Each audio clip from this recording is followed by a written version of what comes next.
On this vote, the yeas are 219, the nays are 213. The resolution is adopted.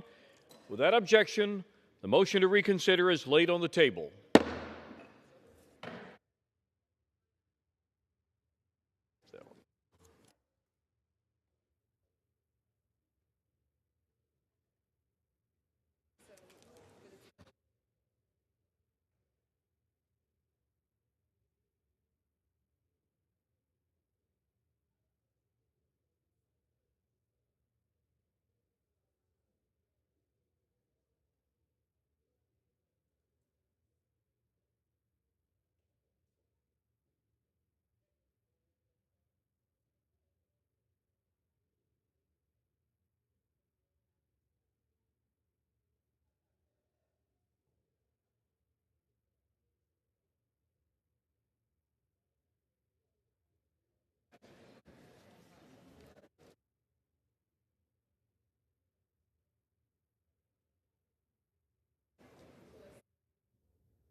I'll be ready when they are.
House will be in order.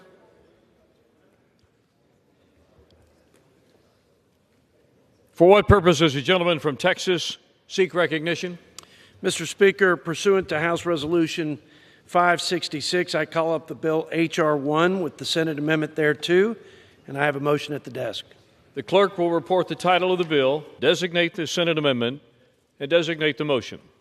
H.R. 1, an act to provide for reconciliation pursuant to Title II of House Concurrent Resolution 14, Senate Amendment. Mr. Arrington of Texas moves that the House concur in the Senate amendment to H.R. 1. Pursuant to House Resolution 566, the motion shall be debatable for 1 hour, equally divided among and controlled by the chair and ranking minority member of the Committee on the Budget or their respective designees, and the chair and ranking minority member of the Committee on Ways and Means or their respective designees. The gentleman from Texas, Mr. Arrington, the gentleman from Pennsylvania, Mr. Boyle, the gentleman from Missouri, Mr. Smith, and the gentleman from Massachusetts, Mr. Neal, each will control 15 minutes. The chair recognizes the gentleman from Texas. Mr. Speaker, I ask unanimous consent that all members have 5 legislative days to revise and extend their remarks and include extraneous material on the Senate amendment to H.R. 1. Without objection. Mr. Speaker, I yield myself as much time as I may consume. The gentleman is recognized. Mr. Speaker, today we're considering H.R. 1, the One Big Beautiful Bill Act, is passed by the Senate. This bill creates the right incentives for historic economic growth, makes unprecedented investments in our military and border security, and implements the largest spending reduction in American history by 2-fold, alongside other generational fiscal reforms. America's economic strength, Mr. Speaker, is the foundation of our global leadership and prosperity. But sadly, it has waned, and especially over the last 4 years. To preserve our influence abroad and our quality of life here at home, we must unleash growth, starting with the largest tax cut in U.S. history. Just like the first Trump tax cuts, we can expect record job growth, investment, repatriation of capital back to the United States, record low unemployment, record high wage growth, and the lowest poverty rates in recorded history. This bill also equips our troops and law enforcement, Mr. Speaker, to defend our sovereignty, protect our citizens, and secure our border after years of neglect and lawlessness. While more work remains, no doubt, to rein in Washington's out-of-control spending and put our nation on a more sustainable fiscal path, I'm confident that H.R. 1 will make America safe, strong, and prosperous once again, and give our children, most importantly, like my daughter Jane, who is here with me today, a better and brighter future in this, the greatest nation in human history. I reserve the balance of my time. Gentleman's time is reserved. Gentleman from Pennsylvania. Mr. Speaker, I yield myself such time as I may consume. Gentleman is recognized.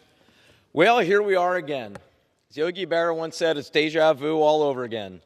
Debating this bill in the middle of the night. Boy, this crowd must love prime time in Guam. This has been the worst process of the worst bill I have ever seen during my decade in Congress. This is not what our founders intended, far from it. And while the process stinks, the substance is even worse. The bill still kicks 17 million Americans off their health care. Record cuts to Medicaid, record cuts to the Affordable Care Act, record cuts to Medicare. But that's not all. 4.5 million kicked off nutrition assistance, mostly seniors and children. Why? To help subsidize massive tax cuts that mostly go to the top 1%. Of course, all of those cuts, over $1.5 trillion worth, don't come close to paying for the more than $5 trillion worth of tax cuts. So who pays the remainder? our national credit card. So here we are, actually voting not just for the biggest loss of health care in American history, but the biggest increase in our national debt in American history. I have no idea what in the world the crowd that was holding out got for holding out. Does anyone know? It is a complete mystery to me and to the American people. But one thing is clear. There is one group making out as a result of this bill, the billionaire class. With that, Mr. Speaker, I yield the remainder of my time. Or, excuse me, I reserve the balance of my time. Gentleman's time is reserved. Gentleman from Texas. Mr. Speaker, I yield 1 minute to my good friend, the gentleman from the Keystone State, Pennsylvania, Mr. G.T. Thompson. Gentleman from Pennsylvania is recognized for 1 minute. Thank you, Mr. Speaker. The One Big Beautiful Bill marks the most significant investment in our farm economy in decades and delivers the most sweeping reforms to SNAP since the program's creation. We're saving nearly $200 billion by restoring integrity to SNAP, closing loopholes, reinforcing work, and ending on-check state abuse, all while preserving the program for the truly vulnerable. At the same time, we're delivering $120 billion in deficit reduction and saving 2 million family farms from the death tax. We strengthen the farm safety net, invest in trade, research in rural communities, and help keep ag innovation here in the United States of America, not in China. This is a down payment on the Farm Bill, and the rest is coming soon. Make no mistake, this is a generational win for rural America. I'd like to thank Agriculture Committee members for their continued work in developing and advancing this policy. We're protecting taxpayers, helping low-income Americans return to work, and securing the future of American agriculture in our rural communities. The One Big Beautiful Bill delivers on President Trump's campaign promises, and it's a win for the American people. And I yield. Gentleman from Pennsylvania. I yield 1 minute to the gentleman from Texas, distinguished member of the Budget Committee and ranking member on the Ways and Means Health Subcommittee, Mr. Doggett. Gentleman from Texas is recognized for 1 minute. At 3:35 in the morning, a favorite time of Republicans for taking up this bill, we consider a travesty. The Senate took an ugly bill, went out and whipped it with an ugly stick, made it even uglier. 17 million Americans going without health insurance, a 17% increase in electric rates, the largest nutritional assistance cut in American history, leaving Americans hungry. And yet the Independent Committee for a Responsible Federal Budget condemns this as exploding our debt, spiking it to new record highs, and accelerating the insolvency of Social Security and Medicare. One thing remains the same. It takes from those with the least and gives to those with the most, lining the pockets of the super rich with millions in tax giveaways. It is mean, it is cruel, it is wrong. That's why it's being taken up at this hour of the morning, as they have done throughout this process. Let's reject this ugly bill and stand up for Americans. I yield back. Gentleman from Texas. Mr. Speaker, I yield 1 minute to the gentleman from California and fellow Budget Committee member, Mr. Tom McClintock. Gentleman from California is recognized for 1 minute. Mr. Speaker, this bill fulfills many of the promises we made to the American people. Lower taxes, lighter regulations, a secure border, more frugal spending, and a war on waste. Throughout history, these are the policies that have produced prosperity and security, and there's every reason to believe that they will again. I remind my conservative friends who say this bill doesn't go far enough that our process was not designed to make perfect law. It was designed to make the best law that's acceptable to a majority, and judging by the narrow votes, we've pushed this bill about as far toward perfection as our process allows. The proof is not in the debate points scored today, but rather next year, when Americans will ask themselves if they're better off. I believe because of this bill, the answer will be a resounding yes. And perhaps that's what the Democrats fear most. I yield back. Gentleman from Pennsylvania. Mr. Speaker, I now yield 1 minute to the gentlewoman from New Jersey, a distinguished member of the Budget Committee, Ms. Watson Coleman. The gentlelady from New Jersey is recognized for 1 minute. Thank you, Mr. Speaker. I rise to discuss this big, disgusting billionaire bailout bill. This year, I've traveled the state of New Jersey hearing from the constituents of my 3 GOP colleagues. I spoke to some of the 178,000 people in Rep. Van Drew's district on New Jersey Family Care who will lose their coverage, and the parents of the nearly 100,000 children in Rep. Smith's district who are at risk of losing their New Jersey Family Care health coverage. And I spoke to some of the 11,000 seniors in Kane's district who are worried about their nursing homes having to shut down.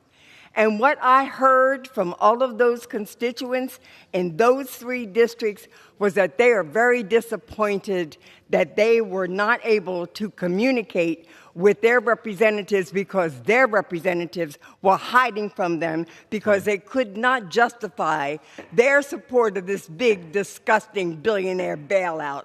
I encourage my colleagues from New Jersey to listen to their constituents and vote no. And may God forgive those who do not do for the least among us. I yield back. Gentleman from Texas. Mr. Speaker, I yield a minute to my friend from Arkansas and our chairman of the Natural Resources Committee, Mr. Bruce Westerman. Gentleman from Arkansas is recognized for 1 minute. Mr. Speaker, I rise today in support of H.R. 1, which unleashes American energy and unlocks many of our abundant natural resources.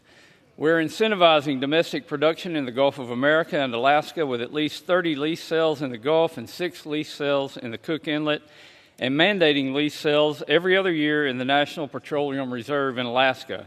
Our mission to responsibly develop our resources doesn't end there. The bill also requires coal lease sales, reduces royalty rates on American oil and gas and coal production, and incentivizes production, thereby lowering energy costs and supplying our country with domestically dependable energy. But that's just the beginning. The bill also invests in crucial water resource infrastructure and helps implement President Trump's executive orders on forest management. Republicans on the Committee on Natural Resources are proud of this historic legislation that unlocks our domestic resources potential and supports hardworking Americans and communities nationwide. As we become energy dominant again and mine, refine, and manufacture again in America, I urge my colleagues to support this legislation, and I yield back. Gentleman from Pennsylvania. Mr. Speaker, I now yield 1 minute to the gentleman from California, the Democratic Caucus Chairman, Mr. Aguilar. Gentleman from California is recognized for 1 minute. I thank the gentleman for yielding. Mr. Speaker, the American people sent us here to work together to address the issues like the affordability crisis. Democrats are ready to work with anyone to make housing more affordable, to make child care more affordable, and to make everyday goods like groceries less expensive. But, Mr. Speaker, the policies within this big, ugly bill are going to raise costs, not lower them. Health care costs are going to go up as Medicaid gets gutted. Electric bills are going to go up when clean energy tax credits are wiped out at the request of the oil lobbyists. And cutting food assistance programs like SNAP is going to hurt working people who are already getting squeezed at the checkout line because of these reckless tariffs. These are the same working people who were told by my Republican friends that lowering costs would be their top priority. That has not been the case. And the American people are poorer, and it is more expensive to live here as a result. The economy is teetering on the brink, Mr. Speaker. Every single piece of evidence tells us that a vote for this bill is a vote to make things worse. I urge a no vote. Gentleman from Texas. Mr. Speaker, I yield 1 minute to my friend from Michigan, our chairman of the Education and Workforce Committee, Mr. Tim Walberg. Gentleman from Michigan is recognized for 1 minute. Thank you, Mr. Speaker. The one big, beautiful bill is one big, beautiful win for the American people. Americans struggled under crushing inflation driven by the Biden-Harris administration's outrageous spending. Even worse, the Biden-Harris administration spent billions on reckless student loan repayment pauses, forcing Americans who never set foot on a college campus to cover the costs of elite Ivy League degrees. House Republicans have the chance to right those wrongs and deliver real results for the American people by passing the one big, beautiful bill. Under President Trump, our economy is booming thanks to pro-growth policies that help workers, students, and taxpayers prosper.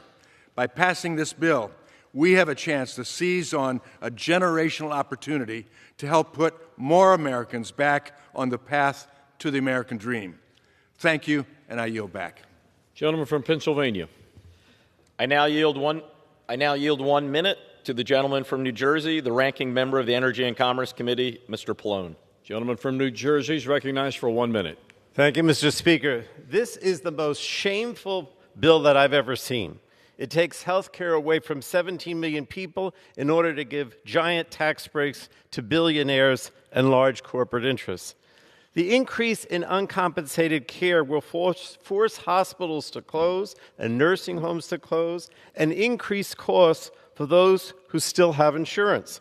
Now, costs are going to soar for hardworking families across the country as health insurance premiums and energy bills and medical debts rise for millions while the rich get richer. However, this bill doesn't just destroy Americans' access to see their doctors or afford their monthly medications. It also makes devastating cuts to American energy and jobs, which will further increase energy bills and eliminate jobs across the country. Mr. Speaker, this bill is fundamentally cruel. Hardworking Americans don't deserve to be treated this way by the Republicans in Congress, but the Republicans simply don't care. I urge my colleagues in the strongest terms to join me in voting no, and I yield back. Gentleman from Texas. Mr. Speaker, I yield 1 minute to my friend from Arkansas, our chairman of the Financial Services Committee, Mr. French Hill. Gentleman from Arkansas is recognized for 1 minute. I thank the chairman. I thank the speaker. I rise in strong support of H.R. 1, the One Big Beautiful Bill Act. For too long, government spending has grown unchecked. Last November, American voters sent a clear message: rein in government spending. Our financial services title exceeds our $1 billion budget instruction by over $600 million. It caps the Consumer Financial Protection Budget Authority by nearly half, rescinds unobligated unused funds from the SEC's reserve fund, and HUD's Green and Resilient Retrofit program. And it targets $1 billion for strategic use under the Defense Production Act to ensure that America can meet its national security supply chain requirements for the 21st century. Overall, this bill stops a huge tax increase for our working families in Arkansas, spurs major investments for small businesses, gives law enforcement the tools they need to secure our southwest border, strengthens energy security, and reduces government spending. It delivers on the promises that we made to Americans' voters. I support this bill strongly. I urge a yes vote, and I yield back the balance of my time.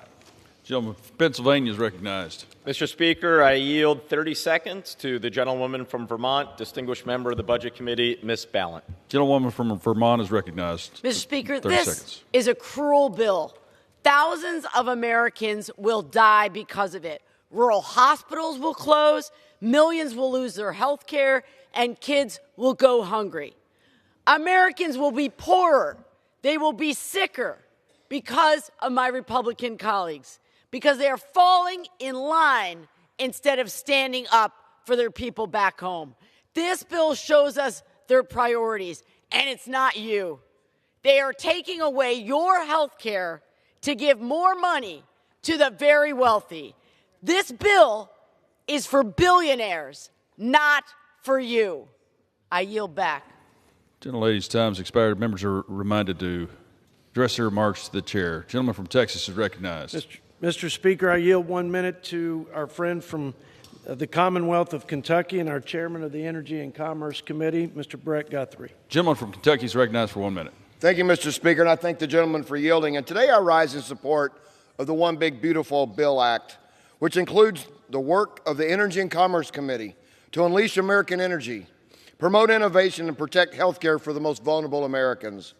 We claw back wasteful and unnecessary spending. We unleash affordable and reliable American energy and support technological innovation by reauthorizing the Spectrum Auction Authority.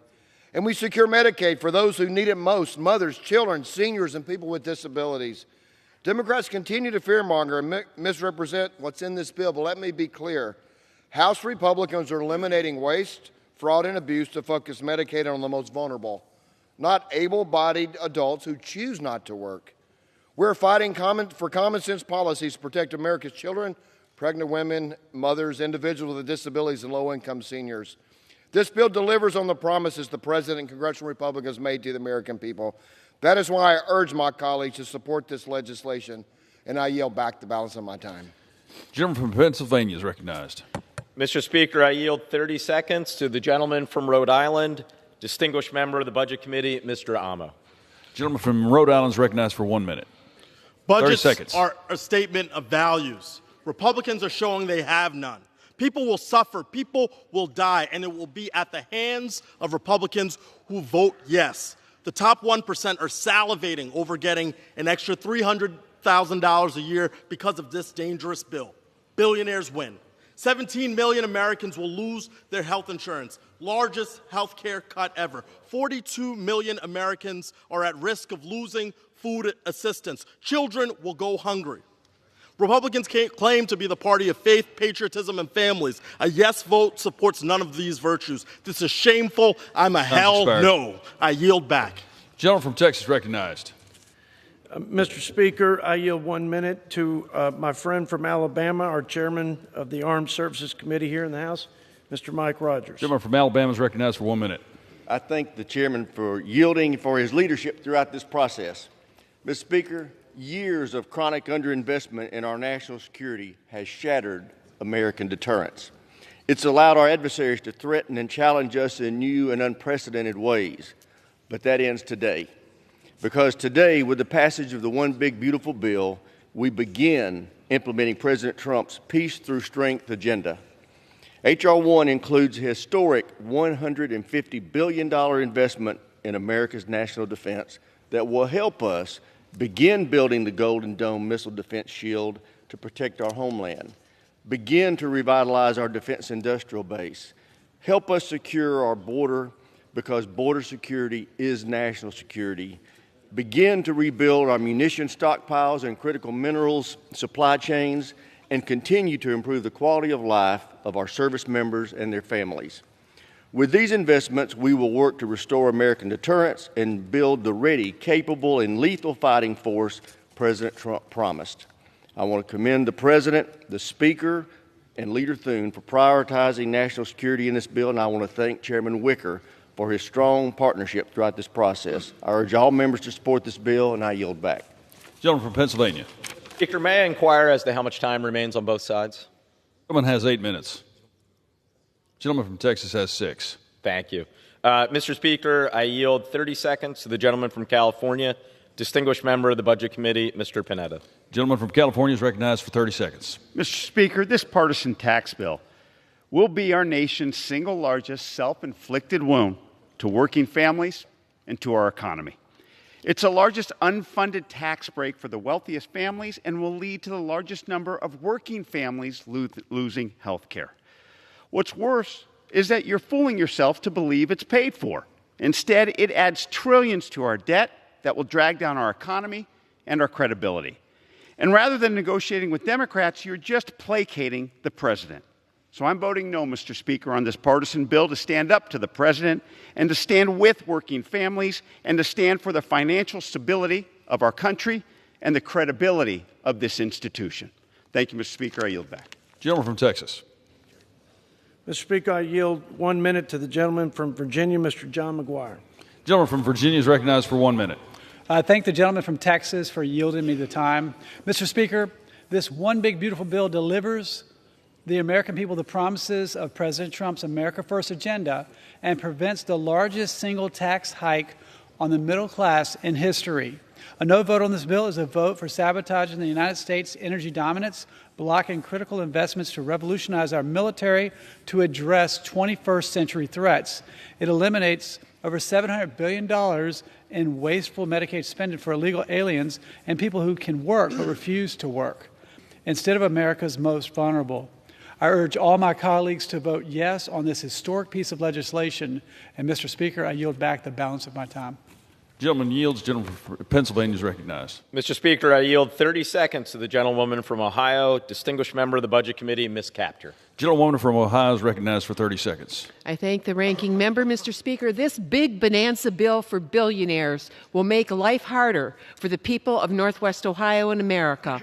Unemployment is already up in Toledo, hovering around 6%. 1,100 Jeep Gladiator workers in Toledo are idled, and 2,500 workers at Perrysburg's First Solar are on the chopping block as the Trump administration cedes in this bill our glass industry and America's lead in solar energy to China. Grocery prices are up 2%, yet the bill freezes SNAP, a cut for 45,000 families in my district, and $18 million monthly blow to local grocers. The bill assures billionaires get $300,000 in tax breaks every year, while seniors and working people lose Medicaid and SNAP, and the largest cut to health care in American history, cutting over $1 trillion. The bill recklessly adds $3.4 trillion to the U.S. debt, and interest rates will climb. Congress can create a much brighter future for America by defeating this big, bloated bonanza bill for billionaires. I yield back. Gentleman from Texas. I reserve, Mr. Speaker. Gentleman reserves. Gentleman from Pennsylvania. Thank you, Mr. Speaker. I now yield 1 minute to the gentlewoman from Minnesota, the ranking member of the Agriculture Committee, Ms. Craig. Gentlewoman from Minnesota is recognized for 1 minute. Thank you, Mr. Speaker. This Republican budget is a betrayal of the American people. It puts in jeopardy food assistance for 42 million Americans. That's children, seniors, the disabled, and working parents. 1.2 million veterans rely on SNAP for their food. This budget turns their back on them. 270,000 veterans, homeless, and former foster youth will lose their food assistance entirely. The vulnerable are left behind. The middle class gets screwed in favor of the ultra-wealthy. I'm a hell no, and I yield back. Gentlewoman yields. Gentleman from Texas recognized. Speaker, I just remind the gentlelady and my colleagues, my Democrat colleagues, that after the Trump tax cuts, the first Trump tax cuts, the bottom half income grew 3 times faster than the top half. The lower 10% wages increased 2 times over the 1%. People at the bottom, people in the middle, they benefited more from the tax breaks. So I yield or reserve the remainder of my time. Gentleman reserves the remainder of his time. Gentleman from Pennsylvania is recognized. Mr. Speaker, it's now my distinct honor to yield 1 minute to the gentlewoman from California, the Speaker Emerita of the House, Ms. Pelosi. Speaker Emerita is recognized for 1 minute. Thank you, Mr. Speaker. I thank the gentleman for yielding and for his exceptional leadership, recognizing that a budget should be the statement of values of our country and how we allocate our resources reflecting those values. I ask to speak because I hear you members on the other side talking about spending on the part of the Democrats, spending for education and health care, and all the needs of food for our children. I just want to remind all of them, speaking to you, Mr. Speaker, that tax cuts are expenditures. They're the biggest spending in this bill, to the tune of $5 trillion. $5 trillion added to the national debt to give tax cuts to the wealthiest people in the country at the expense of feeding our children, health care for our people, and the education of our children. And nothing brings more money to the Treasury than the education of the American people, from early childhood to lifetime learning and every phase of it in between. So you should be ashamed of yourselves to mock spending on education. The best dollar we spend is on educating the American people and the investments in scientific research, the biblical power to cure that science provides for us, cut in this bill, to spend $5 trillion for the wealthiest people in America. Thank you, Mr. Chairman. Gentleman from Texas recognized. Mr. Speaker, budgets are value statements. We value letting working families keep more of their hard-earned dollars. We value stewarding tax dollars, protecting our most vulnerable, preserving programs that they depend on, not allowing people in this country illegally to siphon money away, jeopardizing those safety nets. Mr. Speaker, with that, I yield a minute to my friend from Georgia, fellow Budget Committee member, Mr. Buddy Carter. Gentleman from Georgia is recognized for 1 minute. I thank the gentleman for yielding. Mr. Speaker, I rise today in support of H.R. 1. We have a choice. Continue down our current fiscally unsustainable path where we have waiting lists for Medicaid, insufficient border security resources, and are facing the largest tax hike in American history, or change course. The One Big Beautiful Bill ushers in the golden age of America, as our great president says, where taxpayers, not illegal immigrants, are put first. It eliminates tax on tips and overtime and brings tax relief to seniors. It saves, it sustains Medicaid, and it's there for those who truly need it. It secures our southern border, making every community safe. All that is required of us is to unleash this prosperity, Mr. Speaker, is to vote yes. I'm proud to vote for this bill and encourage my colleagues to unleash America's shackles and make this country work for those who work for it every single day. Thank you, Mr. Speaker, and I yield back. Gentleman yields. Gentleman from Pennsylvania is recognized. I reserve. Gentleman from Pennsylvania reserved. Gentleman from Texas. Mr. Speaker, I yield a minute to my friend from Georgia, Mr. Mike Collins. Gentleman from Georgia is recognized for 1 minute. I thank the chairman. Mr. Speaker, campaign promises made and soon to be campaign promises kept. I spent my entire career in the private sector. I know what those Trump tax policies did for me, for my business, my community, my state, and my country. And now with this bill, we're going to bring inflation under control with energy dominance. We're going to make sure that small businesses have certainty with our tax policies out there. And also, Mr. Speaker, we're going to bring these federal agencies under control by deregulation. You do that, and you will unleash the American entrepreneurial spirit out there. This is a big day for Main Street. Wall Street has had their time. I encourage my colleagues, vote for this bill. Let's get this thing to the president's desk, and I yield back. Gentleman yields. Gentleman from Pennsylvania. I reserve. Gentleman reserves. Gentleman from Texas. I reserve, Mr. Speaker. Gentleman from Texas reserves. How much time do I have, Mr. Speaker? Gentleman from Texas has 3 minutes. Gentleman from Pennsylvania has 5.5.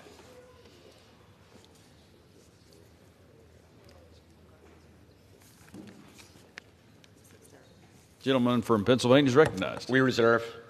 I'm ready to close. This is like a tennis game. You ready to close? Oh.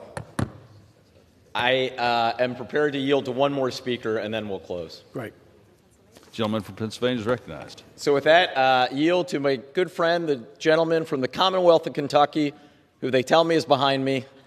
Let's hope they're right, Mr. McGarvey. How much time? Oh, 1 minute, thank you. Gentleman from Kentucky is recognized for 1 minute. Thank you, Mr. Speaker.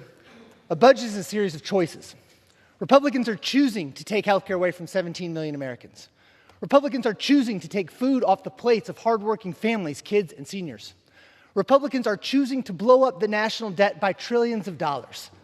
And for what? Also, the top 0.1% can pay even less in taxes. I don't ever want to hear a Republican say they care about rural America or the debt ever again if they vote for this bill. A budget is a series of choices, and theirs are indefensible. I'll vote no. Thank you, Mr. Speaker. I yield back. Gentleman yields. Gentleman from Texas. I reserve, Mr. Speaker. Gentleman from Texas reserves. Gentleman from Pennsylvania. In that case, Mr. Speaker, I yield myself the balance of my time for the purposes of close. Gentleman's recognized. This has been a very long day after many, many days that have stretched into the night to the following morning, such as this one, after a very long 6 months on this bill. But what really matters in these next few moments is that the decision we have been entrusted by the American people to make will have ramifications for millions of our fellow Americans, and indeed for our country for decades to come. There may not be a lot of people able to watch at 4:05 in the morning, but in just a few short hours, some of them on Medicaid will be waking up and turning on the news to find out if what we did here tonight means they're about to lose it. Some of the people who get their health care from the ACA exchanges will be turning on their TV to find out what we've done in these next few minutes and if they will still be able to have health care. The folks like my dad who are on Medicare, who are writing in, emailing, calling us saying, don't cut Medicare, they will find out in a few moments whether or not we've pushed through the biggest cut to Medicare in American history. The kids who rely on SNAP, the Nutrition Assistance Program, they may not quite understand it, but make no mistake about it, what we are about to do in the next few minutes here will have a profound effect on their lives. Not to mention the millions of Americans who may not be on Medicaid, Medicare, SNAP, or the ACA, but who rely on a hospital in a rural area, who now may see that hospital close because of the cuts that are in this piece of legislation. And of course, for many years to come, we and our kids and our grandkids are going to be saddled with even more debt to afford tax cuts for those who need them the least. This is not just bad economics. I believe it is immoral. I would remind us the Congressional Budget Office just last week found the final analysis of this bill, when all of its component parts are summed together. It found this: the bottom third of households would be poor, the middle of the country would be no better off, and the biggest benefit would go to the top 1% of Americans. This legislation makes the poor poorer, the rich richer, and the middle class left behind. On behalf of the millions of Americans who are relying on us to hold firm, on behalf of this side of the aisle, we say hell no. Vote no on this bill. With that, I yield back. Gentleman yields. Gentleman from Texas is recognized. Mr. Speaker, I yield myself the balance of my time. I want to start by thanking my good friend and ranking member, Mr. Brendan Boyle. He's a good American, and he's been a great partner and colleague, and I mostly appreciate his friendship. We convene here before the 4th of July. I think it's worth recalling those unalienable rights that sparked this American experiment, life, liberty, and the pursuit of happiness. Our founders built this republic on the promise of freedom, the freedom to build, to strive, to pursue our own dreams. But that promise only thrives when government stays in its place, preserving liberty, not suffocating it with unchecked regulation and unbridled spending. This legislation reclaims that founding promise. It is the principal vehicle for advancing President Trump's America First agenda, unleashing a rising tide of prosperity, securing our border, modernizing our national defense, and supercharging energy, agriculture, all the sectors of our economy that Washington has kept in a chokehold for too long. Throughout this debate, Mr. Speaker, we heard one hollow Hail Mary attack after another designed to scare the American people and prey on their fears, the last gasp of a broken status quo. For our part, we put our trust in the American people. We appeal to their aspirations, and we deal in facts, not in fear. They're the false claims that they make that this only helps the so-called 1%, the top 1%, the super rich, when actually it locks in the largest middle-class tax cuts in history, putting thousands of dollars back in the pockets of families still recovering from the crushing inflation and cost of living crisis caused by the Democrats' failed economic policies and unbridled spending. The complete distortion that Medicaid's being cut, when in fact it's being strengthened for our most vulnerable citizens by eliminating hundreds of billions of dollars in waste, fraud, and abuse. The fallacy that work requirements are somehow punitive, when we know that they restore the dignity of work and lead to better opportunities and bigger paychecks.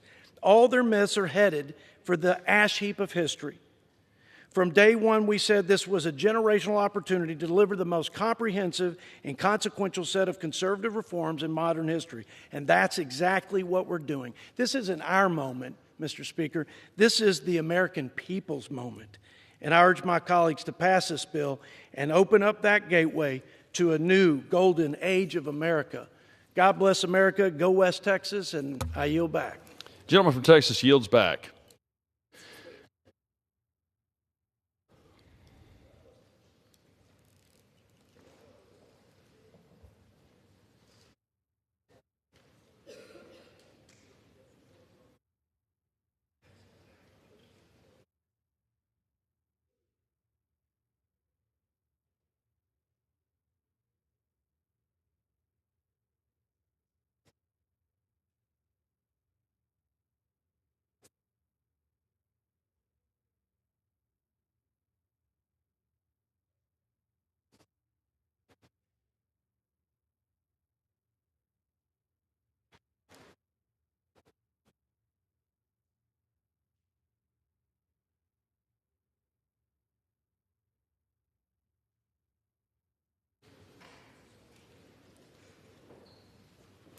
The gentleman from Missouri, Mr. Smith, and the gentleman from Massachusetts, Mr. Neal, each will control 15 minutes.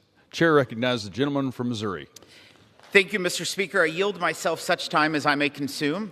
Gentleman's recognized. Thank you, Mr. Speaker. Before November, Americans wondered whether our best days were behind us. Democrats fueled inflation. They opened our borders, funded illegal immigration with your tax dollars, and increased IRS audits on the middle class, all while leaving the working class behind. President Trump promised to make America great again, and 77 million Americans supported that promise. They voted for change. The one big, beautiful bill delivers for the American people. This is the largest tax cut for working families, farmers, and small businesses in U.S. history.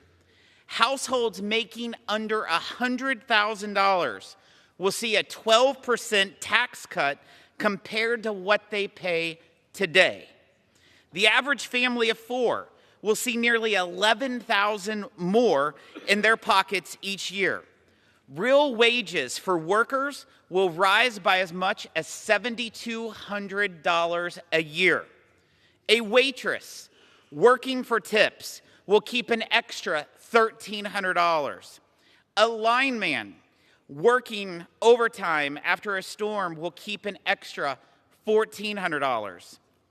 While Democrats defend illegal immigrants, fraudsters, and bureaucrats, Republicans are standing up for the American people, putting more money in their pockets. President Trump, he promised no tax on tips, overtime pay, car loan interest, and tax relief for seniors. We are delivering on all those items and more. Families win in the one big, beautiful bill. Over 40 million households will benefit from a higher child tax credit of $2,200. We boost the standard deduction to give a tax cut to the 91% of middle-income families who use it, up to $31,500. Young Americans win. We expand choices for educational freedom and open up savings options to include trade schools. Moms and dads get new support for adoption, paid leave, child care, and health care costs. Kids get Trump accounts, giving them a financial stake in our country's future. We bring back American jobs and our manufacturing base by protecting or creating more than 7 million jobs, including 1 million new small business jobs each year. We reign in Washington by delivering the largest cut in mandatory spending in U.S. history. The one big, beautiful bill is for the people who don't have lobbyists in this town. The farmers, the welders, the waitresses, the nurses pulling double shifts, the truck drivers hauling goods across this country, the folks who work hard, play by the rules, and ask only for a fair shot and a government that works for them, not against them. It's for places like Peachtree City, Georgia, Yukon, Oklahoma, Petersburg, West Virginia, Erie, Pennsylvania, and all the other communities that the Ways and Means Committee visited over the last 24 months. The One Big Beautiful Bill is their bill. It's about restoring sanity in a town that's lost it, cutting waste and reining in reckless spending. It demands that if you're able to work, you should. It stops asking working families to foot the bill for Washington's bad decisions. Let's get this done, Mr. Speaker. Gentleman from Missouri yields. Gentleman from Massachusetts recognized. Thank you, Mr. Speaker. I yield myself 2 minutes. Gentleman's recognized. So we might have visited a lot of places. Tonight, or this morning, I should say, why don't we visit reality? Here's the reality, because we're going to talk about facts for the next 15 minutes on our side. So one thing you can understand very clearly, the Republicans in the House surrendered to the Republicans in the Senate. And once again, when the going got tough, both institutions surrendered to the president. This bill became worse along the way when it was already a pretty bad product. So in terms of expertise, let's reject what the Congressional Budget Office says. Let's reject what the Joint Committee on Taxation might have to say. And of course, when the going gets tough, let's blame the Federal Reserve Board because of interest rates. So under this bill, here's a fact, Mr. Speaker. If you made $1 million last year, you're going to make a plus of $96,000 in the next tax filing season. That's a fact. But here's the real fact and the scam that's being presented to the American people with this legislation. So if you made under $50,000 last year, you're going to get 68 cents a day in terms of your tax relief. The Senate was too generous. They were at 73%, so the House wanted to go back to, on the Republican side, 68 cents. Here's the real kicker. For a party that has preached fiscal rectitude that I've listened to in all my years here, voting for the balanced budget amendment, taking up all of these pursuits in terms of fiscal rectitude, they're borrowing $5 trillion additional dollars to pay for a tax cut for the wealthiest amongst us. $5 trillion is being added to the debt. I call attention to that because they're taking away health insurance from poor people. Hospitals are going to suffer. Medicare is going to be cut. The child credit will leave out the poorest. And seniors are threatened with much of the necessities of everyday life. SNAP, Medicaid, Medicare, and the ACA are all about to be gutted in the name of a tax cut for the wealthiest amongst us. I preserve the balance of my time, Mr. Speaker. Reserves. Gentleman from Missouri is recognized. I yield 1 minute to the gentleman from Tennessee, Mr. Kustoff. Gentleman from Tennessee is recognized for 1 minute.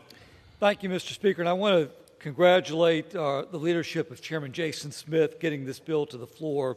I rise today, Mr. Speaker, to speak in favor of President Trump's One Big Beautiful Bill. Here are the facts, Mr. Speaker. If Congress fails to pass this bill, taxpayers across the nation will get a big tax increase. In Tennessee's 8th congressional district, the average household would face a 26% tax hike. This would be catastrophic for families, for farms, and for small businesses across the nation. This bill not only stops this massive tax hike, but it will reduce taxes for Americans nationwide and turbocharge our economy. When Americans voted last November, they voted for these policies put forth by President Trump and House Republicans. Now is the time for us to do this job and pass the One Big Beautiful Bill. Too much is at stake. And with that, I'll yield back. Thank you. Gentleman yields. Gentleman from Massachusetts recognized. Mr. Speaker, I yield 1 minute to the very distinguished gentleman from California, Mr. Thompson. Gentleman from California is recognized for 1 minute. Thank you, gentleman, for yielding. Mr. Speaker, This bill shamelessly hurts our constituents, cuts health care for 17 million Americans, closes 1 in 4 nursing homes and many rural hospitals. It rips nutrition assistance away from 11 million Americans. And it cedes leadership in the green energy economy to China. It raises energy bills for hardworking Americans. It cuts Pell Grants for millions of students. It adds $5 trillion to our national debt to give a tax break to billionaire donors who don't need the help in this environment. $5 trillion added to our national debt. It pushes the American dream out of reach for millions of working-class Americans. Every member who votes yes will forever carry the shame of betraying hardworking Americans and put our kids and our grandkids in great, great debt. I urge a no vote on this bill. It's bad for our constituents. It's bad for America. It's bad for our future. And I yield back. Gentleman yields. Gentleman from Missouri is recognized. I yield 1 minute to the gentleman from Nebraska, Mr. Smith.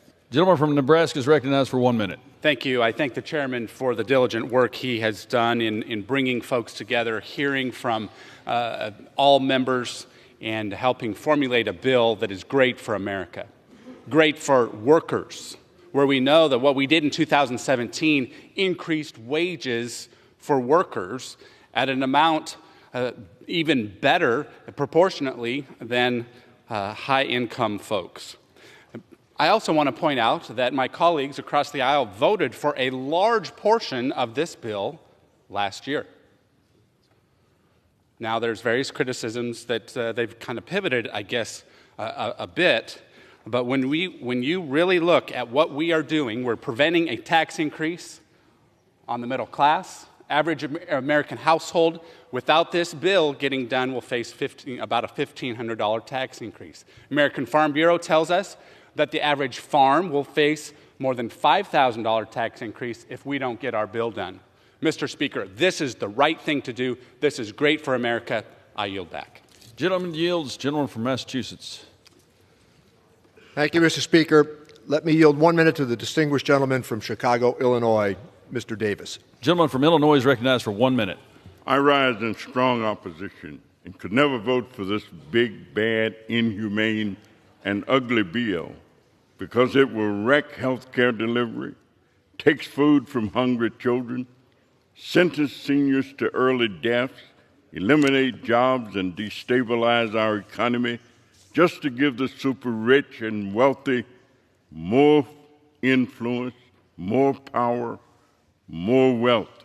It takes from the poor, from the disabled, from the sick, from the hungry, and gives to the wealthy. This bill is cruel, it is immoral, it is a crime about to happen, it is draconian, it is dangerous, it is criminal. So if you want to stop crime, vote no, as I will, and I yield back. Gentleman yields. Gentleman from Missouri is recognized. Mr. Speaker, at this time, I yield 1 minute to the gentleman from Illinois, Mr. LaHood, for the purposes of a colloquy. Gentleman from Illinois is recognized for 1 minute. Mr. Speaker, I rise to enter into colloquy with the gentleman from Missouri regarding the termination of the commercial clean vehicles credit in the One Big Beautiful Bill.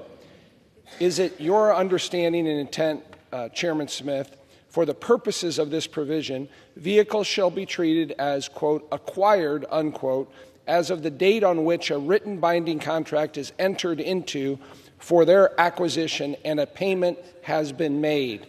I yield to Chairman Smith for a response.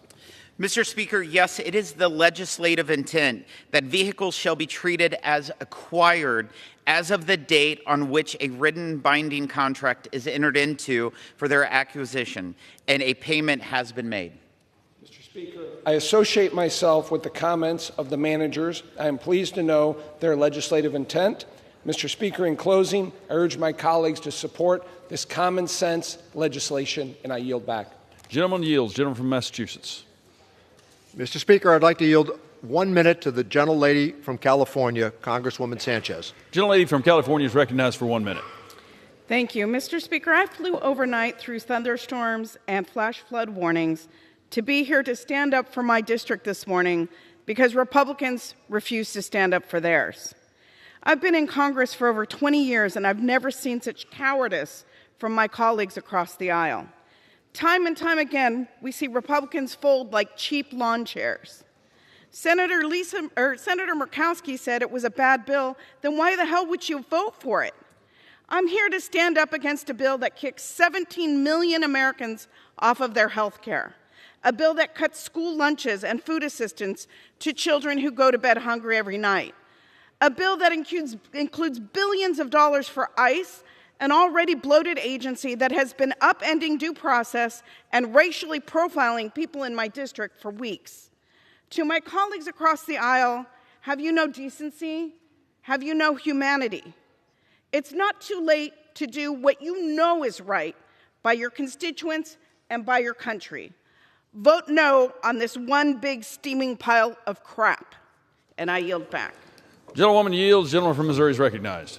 I yield 1 minute to the gentleman from Kansas, Mr. Estes. Gentleman from Kansas is recognized for 1 minute. Mr. Speaker, I rise today on behalf of the Kansas families, workers, and small businesses who will benefit from the One Big Beautiful Bill. By extending and improving the TCJA, working-class families in my district will pay $10,900 less in taxes and see increased wages of $7,200 on average. It contains my bipartisan legislation to make research and development expensing permanent, a jobs provision ensuring America continues to lead the world entirely on innovation. It eliminates fraud and waste in Obamacare, and it builds on President Trump's successes at securing the border.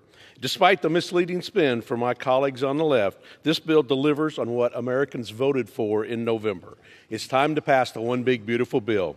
With that, Mr. Speaker, I yield back. Gentleman yields. Gentleman from Massachusetts. Mr. Speaker, I'd like to yield 1 minute to the gentlelady from Alabama, Congresswoman Sewell.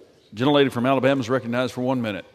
Mr. Speaker, this so-called big, beautiful bill is nothing but a big, ugly betrayal of Alabama families and the big handout to billionaires. There's nothing beautiful about stripping health care from working families. There's nothing beautiful about taking food off the table of the most vulnerable neighbors. And there's nothing beautiful about putting rural hospitals on life support in communities that can least afford it. Mr. Speaker, the cuts in this bill are not just numbers on a page. They are empty cupboards and shuttered clinics. They are hospital wings closed in small towns already struggling to keep their doors open. They are parents lying awake at night wondering how they will afford medicine for a sick child or how they'll keep food on the table if they lose their hours. Here are the facts. 170,000 Alabamians will lose their health care. 700,000 Alabamians will lose or reduce their nutrition assistance. 5 Alabama hospitals will close and add $5 trillion to the national debt. On behalf of the 750,000 Alabamians that I represent in Alabama's 7th Congressional District and the 5 million hardworking Alabamians, I say vote hell no on this bill, and I urge my colleagues to do the same. Gentleman from Missouri is recognized. I yield 1 minute to the gentlelady from West Virginia, Ms. Miller. Gentlelady from West Virginia is recognized for 1 minute. Mr. Speaker, I rise today in strong support of this big, beautiful bill. In 2017, President Trump signed the largest tax cut in history into law. Today, thanks to the hard work of the Ways and Means Republicans, we will make those tax cuts permanent and prevent an end-of-the-year tax hike. This bill gives the average working family a $1,300 tax cut and makes permanent the $199A small business deduction to keep our economy humming. This is a big win for our West Virginia businesses. It provides relief to gig workers by ending the Democrats' absurd 600 1099K reporting threshold and reverts back to the time-tested standard of $20,000 and 200 transactions. It will provide economic relief, secure our borders, and ensure American energy dominance. This legislation will make the life of the average American better, and I support getting it to President Trump's desk. I urge all my colleagues to do the same. Thank you, and I yield back. Gentlelady yields. Gentleman from Massachusetts. Thank you, Mr. Speaker. I would remind the gentlelady that in 2017, the Republican Party borrowed $2.3 trillion for that tax cut. I yield 1 minute to the gentlelady from Wisconsin, Congresswoman Moore. Gentlelady from Wisconsin is recognized for 1 minute. Thank you, Mr. Speaker, and thank you, Ranking Member. If you are a Republican with misgivings with the massive debt that this bill creates, or if you're worried about stripping 17 million Americans of health care access, I tell you that now is your moment. A coward dies 1,000 times before his death, but the valiant taste of death but once. Shakespeare. So vote your constituents, vote your conscience. This is how you will be remembered. Better to vote your conscience today and face an angry tweet than to have your legacy be one of equivocation and cowardice. By their deeds, you will know them. I urge all my colleagues to oppose debt, death, and hunger. Oppose this cruel legislation, and I yield back. Gentlelady yields. Gentleman from Missouri. I yield 45 seconds to the gentleman from Iowa, Mr. Feenstra. Thank you, Chairman. Iowa is recognized for 45 seconds. Thank you, Chairman Smith. President Trump's one big, beautiful bill will dramatically grow our economy and reduce our deficit. It's the largest tax cut in American history for families, farmers, workers, and small businesses. This bill will help our Main Street businesses grow, invest, hire, and increases the exemption for the death tax, which will help save 2 million family farms. Additionally, this legislation fully funds the border wall, hires more ICE and Border Patrol agents, and creates American energy independence. We must pass this bill to unleash economic growth and rural prosperity. Let's make President Trump's one big, beautiful bill the law of the land. Thank you, and I yield back. Gentleman yields. Gentleman from Massachusetts. Mr. Speaker, I yield 1 minute to the gentlelady from Connecticut, Congresswoman DeLauro. Gentlelady from Connecticut is recognized for 1 minute.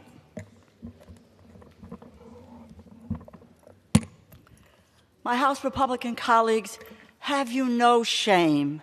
This bill hands $4.5 trillion in tax cuts to billionaires and the biggest corporations. It takes health care away from 17 million Americans. People will die. 42 million Americans will go hungry. This bill triggers $500 billion in Medicare cuts. It increases the budget deficit by $3.3 trillion. President Trump and House Republicans have abandoned their promise to lower the cost of living. They are making it worse. To my Republican colleagues, have the moral courage to oppose this bill. The consequences of this vote will come due. They will not wait until next November. It will come tomorrow and every day after, and every phone call and letter that your office answers when your constituents tell you they cannot find health coverage or afford groceries, and they ask what you have done to help. And I hope you have the moral courage to tell them the truth, that you did nothing. Vote no, and I yield back. Gentlelady yields. Gentleman from Missouri. I yield 47 seconds to the gentleman from Indiana, Mr. Yakym. Gentleman from Indiana is recognized for 47 seconds. Thank you, Mr. Chairman. Mr. Speaker, I rise in strong support of the One Big Beautiful Bill. President Trump inherited a disastrous open border policy from the Biden-Harris administration. There were nearly 9 million encounters at the southern border under President Biden, more than the last 14 years combined. You can plainly see the difference between the first 5 months of President Biden and the first 5 months of President Trump on this chart. As it turns out, all we really needed was a new president. And now the One Big Beautiful Bill will permanently secure the southern border. It completes the wall, funds thousands of new border agents, and equips them with the cutting-edge tools that they need. I urge my colleagues to vote yes, because border security is national security. Mr. Speaker, I yield back. Gentleman yields. Gentleman from Massachusetts. Mr. Speaker, I yield 1 minute to the gentlelady from California, Congresswoman Chu. Gentlelady from California is recognized for 1 minute. I rise in opposition to Republicans' big, ugly bill because of my constituents, like Lisa, whose son was diagnosed with a life-altering disease that left him unable to work by mid-age. Medicaid enables Lisa to be his full-time caregiver and ensures that he has the care he needs. Unfortunately for Lisa and her son, Republicans don't care. They made it very clear over the past 6 months who they are fighting for. It's not for the most vulnerable like Lisa and her son, who may be 2 of the 17 million Americans kicked off their health care thanks to this bill. Instead, Republicans are fighting for billionaires like Donald Trump and the top 0.1% who will get an average tax cut of $309,000 per year, while those earning less than $50,000 get 68 cents a day. To my Republican colleagues, there's still time to join Democrats in preventing this despicable bill from becoming law. I yield back. Gentlelady yields. Gentleman from Missouri.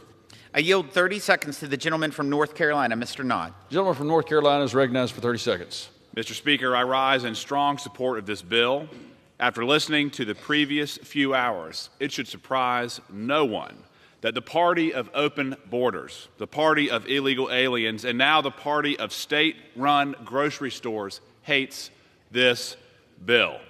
Because this bill secures America's borders. It protects America's farmers and America's businesses. It protects us from tremendous amounts of waste, fraud, and abuse. And it stops the largest tax hike in American history. This bill is a win for the American people. I yield back. Gentleman from Massachusetts. Mr. Speaker, might I inquire as to how much time is remaining? Gentleman has 6 minutes. I yield 1 minute to the gentlelady from Oregon, Ms. Salinas. Gentlelady is recognized for 1 minute. Mr. Speaker, with this bill, my Republican colleagues are betraying the American people. In the dark of morning, they're trying to ram through legislation that will raise costs, strip away health care, take food off the table of working families, and increase energy costs for all Americans, all to give tax breaks to billionaires and corporations. Cuts to Medicaid will shutter rural hospitals, nursing homes, and health centers, leaving families with higher costs and nowhere to turn for care. As millions of families are right now struggling to put food on the table, this bill cuts funding for nutrition assistance, forcing children, veterans, and seniors to go hungry. And this bill raises costs on everything, from energy bills to prescription medications. This bill is a grave mistake. If it passes, my Republican colleagues may pay for it at the ballot box, but countless Americans will pay for it with their lives. I urge my colleagues to have the moral courage to oppose this bill. I yield back. Gentlelady yields. Gentleman from Missouri. I yield 1 minute to the gentleman from Louisiana, the Majority Leader, Mr. Scalise. Gentleman from Louisiana is recognized. Thank you, Mr. Speaker, and thank Chairman Smith for not just yielding, but for his leadership in getting us to this point. Mr. Speaker, we are at the precipice of the new golden age of America. And how do we get there?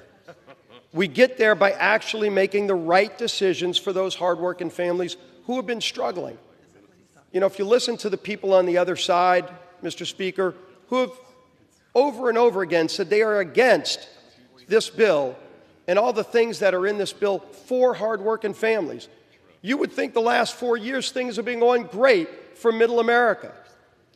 I don't know what parallel universe they've been living in, Mr. Speaker, but we heard the message that the voters sent, who said they're sick and tired of high inflation, of high gas prices, of not being able to fill up their grocery cart because of the spending in Washington for Washington at their expense.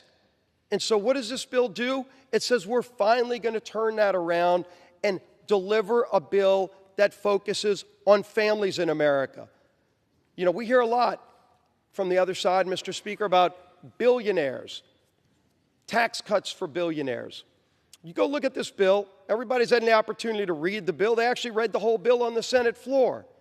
Only took 14 hours. And if you listened, one of the things you'd find out, Mr. Speaker, is there are some new tax cuts in this bill, but not for billionaires.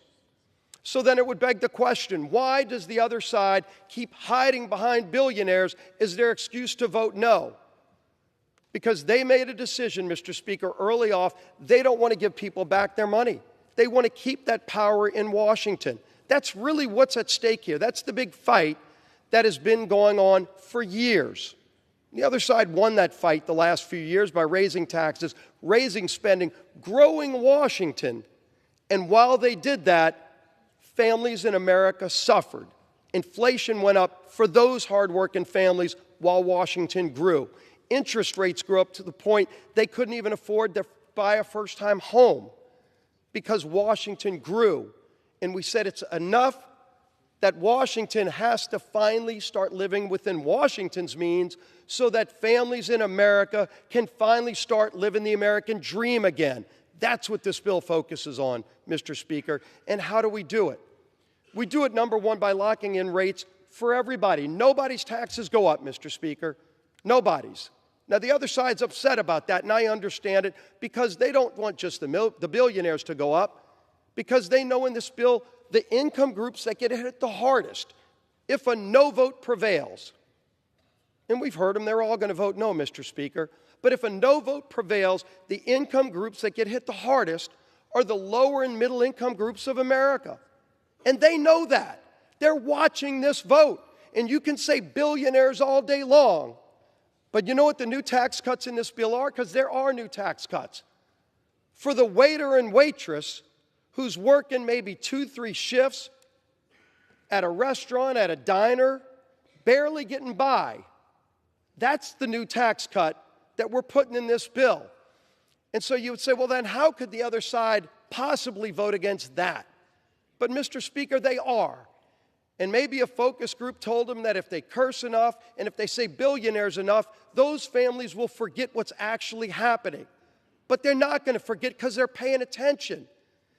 You know what the average pay for a worker in America who makes tip money is under this bill? $32,000 a year. That's right. Billionaires aren't even allowed to be eligible for that tax break. But the waitress who's working 2-3 shifts, barely getting by, making $32,000 a year, finally gets a little bit more money. And yes, every Democrat has bragged over here that they're going to vote against that. They don't want that waitress to get that money back in her pocket. But we're going to make sure she gets that tax break, Mr. Speaker, because she's struggling. She maybe wants to put together a college fund for her kid. Maybe she wants to take her family on a vacation. And she's going to have that opportunity when this bill passes. You know who else we're going to give opportunity to, Mr. Speaker, in this bill? The other tax cut. Sorry, it's not a billionaire again. It's that shift worker working overtime. Not the billionaires. Person that's showing up at the factory, making stuff in America, who's paying taxes on the overtime, but they're away from their family, and they're looking at that check at the end of being away from their family for a few extra hours, and they're trying to make ends meet for their family, and they go, geez, I've got to get all that extra money back to the government. Is it worth being away from my family? And we say, you know what? Yeah, normal tax rates apply on everything else, but if you work overtime, you're not going to pay taxes on that overtime. Somebody making $60,000 a year, not the billionaire. Say billionaire enough, and maybe that shift worker won't know what you're doing, but Mr. Speaker, they do know. They do know what's about to happen because everybody's watching this vote, and that's a good thing because that shift worker deserves that extra money back.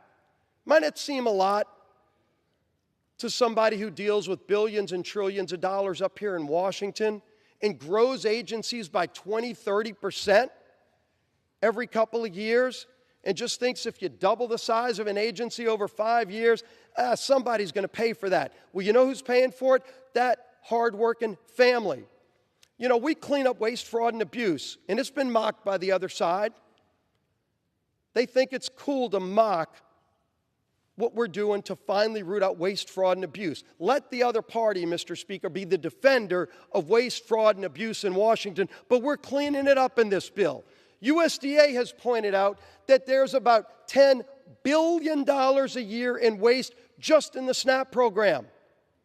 Fraud, improper payments. Not going to children that you hear about on the floor and not all these other. It's going to improper payments to fraud. $10 billion a year. But, Mr. Speaker, when you hear about the billionaires and you say, well, how could anybody vote against this bill? Think about what a no vote means. Because I'm proud of the yes vote that we're about to cast to help those families. But everybody who votes no, Mr. Speaker, make no mistake about it, everybody who votes no is going to be asked a question by that waitress making $32,000 a year saying, why do you want me to pay more money in my tips so that $10 billion of fraud goes out in the SNAP program? Because you voted against cleaning it up and you voted against no tax on tips. That's the no vote. You can't hide behind the billionaire anymore. You're going to have to face the reality, Mr. Speaker, that this bill actually delivers for the working families of this country who have been struggling. They haven't been living on easy street the last 4 years, but they went to the polls in November and said, we want to try a different approach. And this is that different approach, to give them more power, to give them more opportunity. You know we're giving opportunity, Mr. Speaker, to in this bill. Again, if you're going to vote no, this is what the no vote will take away. We actually create something unique in this bill. Hadn't been talked about yet, but it's in the bill. I'm real proud of it. We create opportunity in school choice for every, not billionaire, low-income families. Every low-income family in America will be eligible for a scholarship so that their kid can go to the school of their choice if they're in a failing school. Now, you vote no, Mr. Speaker. How do you tell that family that their kid doesn't have the same opportunity they deserve that every other kid in America can have? If somebody can afford it, they can go to a private school. But if that low-income family can't afford it, we're finally giving them a lifeline in this bill, Mr. Speaker, and saying you can have the same opportunity. But a no vote says that you don't think that that parent deserves the same opportunity? And then you hide behind billionaires. There's going to be no hiding, Mr. Speaker. We all know when this board lights up what the consequences are. And why do we say there's going to be a golden era in this country? We're securing our border in this bill, too. We're opening up American energy in this bill. Everywhere from the North Slope of Alaska to, yes, the Gulf of America, where President Biden had shut down American energy. He green-lighted Russia's Nord Stream pipeline so Russia could produce their energy, funding billions of dollars to go fund their war against Ukraine. But in America, we were shut down. We open it up in this bill, Mr. Speaker. American workers get to produce American energy, not just for America. It's going to lower the price at the pump. Again, you're a middle-income family. The billionaire doesn't care what the cost of gasoline is. You know who does? That waitress making $32,000 a year saves that tip money. Maybe she can go on a trip and get in her car and drive and afford the gasoline now because we'll be producing more. We actually have lease sales in this bill for once so we can produce energy in America. We have great natural resources. We just had them shut down for 4 years by an administration that said no to American energy, said yes to other countries' energy. Iran was able to sell their oil on world markets thanks to the previous administration. That party's over. And when America starts producing more energy, not only does it help lower the price for families here in America, not only does it create great jobs here in America, but all the bad guys around the world, Russia, Iran, Venezuela, you name your country, they're not going to have a cartel-like exclusive license on global energy anymore because America's going to be back in the game. Let's get this country back in the game. Let's get this country back on track. Let's actually promote opportunity in the American dream again for anybody who wants it. You want to work, there's going to be more opportunity than you've ever had before. If you're disabled on Medicaid, right now you've been crowded out of those programs by people turning down work. Able-bodied people, 35-year-olds sitting at home playing video games. They're going to now have to go get a job. That's right. And by the way, that's a good thing for them. Their mom doesn't want them sitting in the basement playing video games anyway. But now it no longer will be crowding out Medicaid for the truly needy people who deserve it. The disabled people will not be getting crowded out of those programs by people who can actually go get a job, and there are going to be a lot of great jobs, Mr. Speaker, a lot of great jobs in this country. America's coming back. You can vote no all day long, and you can hide behind billionaires all day long, but we're going to keep moving forward because this country doesn't sit down in the fetal position. America's ready for a rebirth, and we're going to deliver it. President Trump is at the helm now. It's a new day. World leaders know it. The bad guys know it around the world, But you know what? Those hardworking families who have been waiting for this relief for a long, long time are finally going to realize help is on the way, because Republicans in Congress, any Democrats that want to join, Mr. Speaker, are free to, but they're bragging that they don't want to be a part of this. But you know what? The hardworking families of America are hungry for this kind of change. Take power away from Washington, give it back to the people, and watch what happens. Great things are ahead for this country. Greatest country in the history of the world. We are finally going to give and restore that great American dream and that hope for those families who have been waiting way too long. That help is coming. We're going to pass this bill. President Trump's going to sign it. It's going to be a great 4th of July. Let's pass the bill, Mr. Speaker. I yield back to balance my time. Gentleman yields. Gentleman from Massachusetts.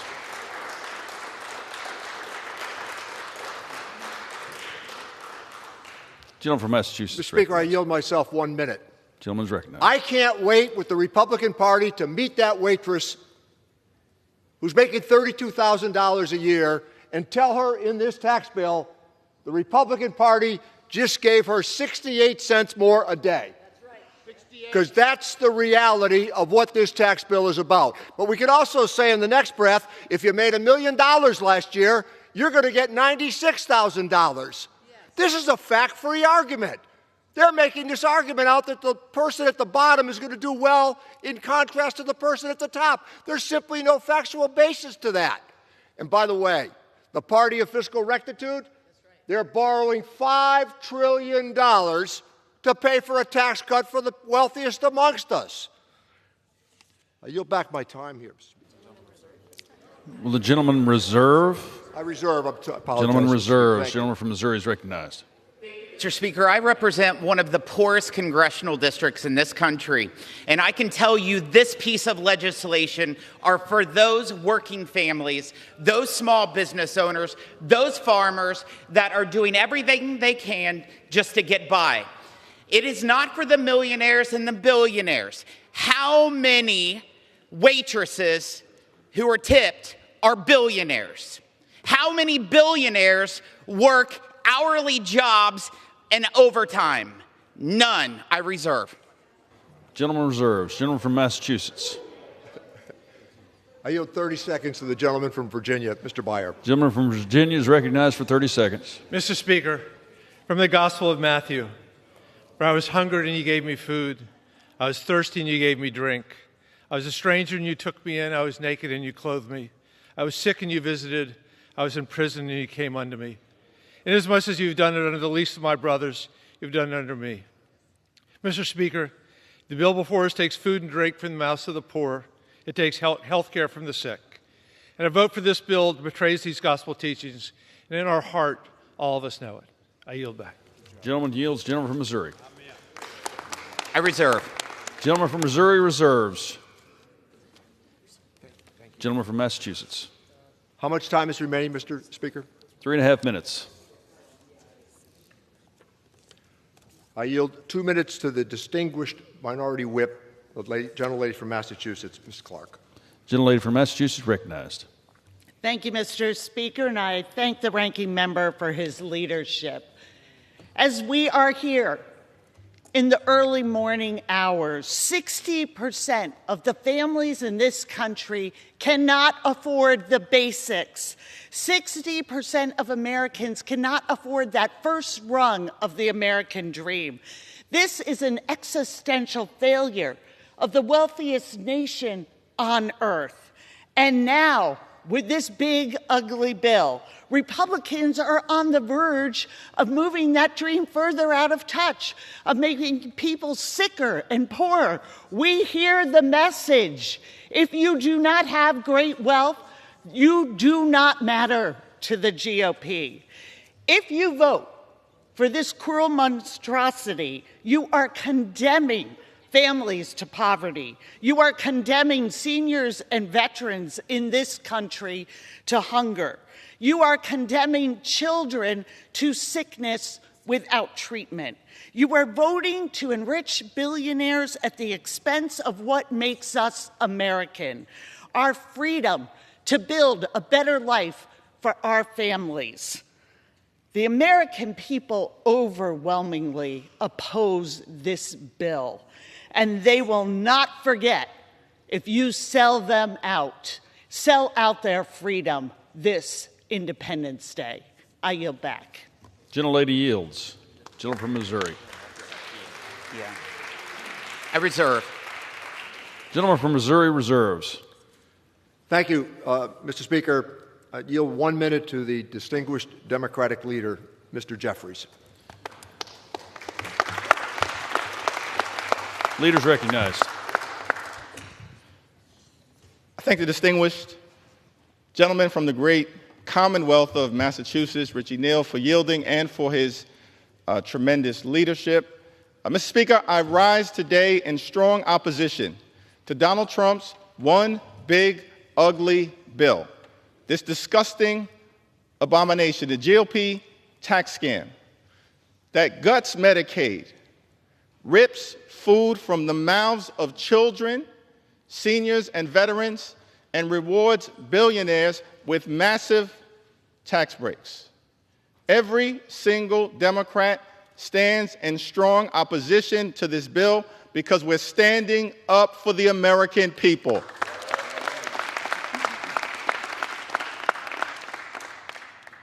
Mr. Speaker, I've heard a lot from my Republican colleagues who've expressed pride in this accomplishment. I asked the question, if Republicans were so proud of this one big, ugly bill, why did debate begin at 3:28 a.m. in the morning?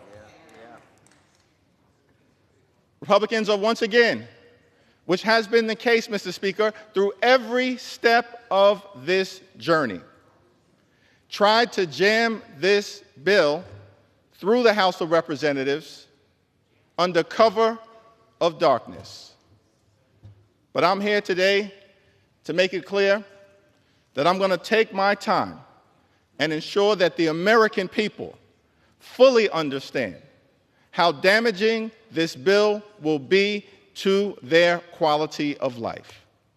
Now, Republicans and Donald Trump promised that costs would go down on day one. Costs haven't gone down under Donald Trump and House Republicans here in the United States of America. In fact, costs have gone up. We believe that America is too expensive, that the cost of living is too high, that's a priority that should be worked on in a bipartisan way. But from the very beginning of this Congress, our Republican colleagues have shown no interest in addressing the high cost of living in the United States of America. Not a single executive order has been issued by this administration, Mr. Speaker, to address the high cost of living. Not a single bill has been passed, Mr. Speaker, to address the high cost of living in the United States of America. And this bill, this one big, ugly bill, this reckless Republican budget, this disgusting abomination, is not about improving the quality of life of the American people. It will hurt everyday Americans in several different ways. This bill represents the largest cut to health care in American history. It's an all-out assault on the health care of the American people, an assault on Medicaid, an assault on Medicare, an assault on the Children's Health Insurance Program, an assault on the Affordable Care Act,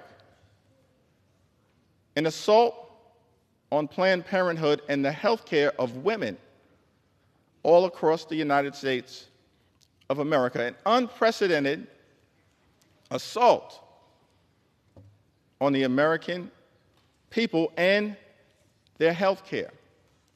Almost $1 trillion in cuts to Medicaid. This runs directly contrary to what President Trump indicated in January, which was that he was going to love and cherish Medicaid. Nothing about this bill, loves and cherishes Medicaid. It guts Medicaid. It guts Medicaid in a way that's going to hurt children, hurt families, hurt seniors, hurt people with disabilities, hurt women, hurt everyday Americans. Hospitals will close, including all throughout rural America, Mr. Speaker. Nursing homes will shut down. By some estimates, 1 in 4 nursing homes will close as a result of this one big, ugly bill. And community-based health clinics, which are the lifelines in neighborhood after neighborhood all across this country, in urban America, in rural America, in suburban America, in small-town America, in the heartland of America, will not be able to operate. And as a result of the lack of health care that will result directly from this one big ugly bill, people in America will die. Unnecessary deaths. That is outrageous. It's disgusting. That is not what we should be doing here in the United States House of Representatives. Not what we should be doing.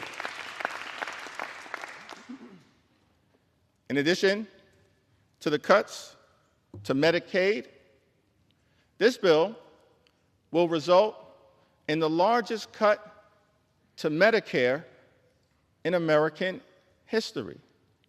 By some estimates, more than $500 billion in cuts to Medicare as a result of the Republicans' one big, ugly bill.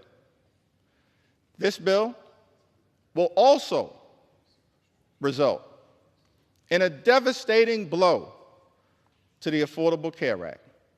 That's no surprise because since 2010, Republicans, Mr. Speaker, have been trying to gut and destroy the Affordable Care Act.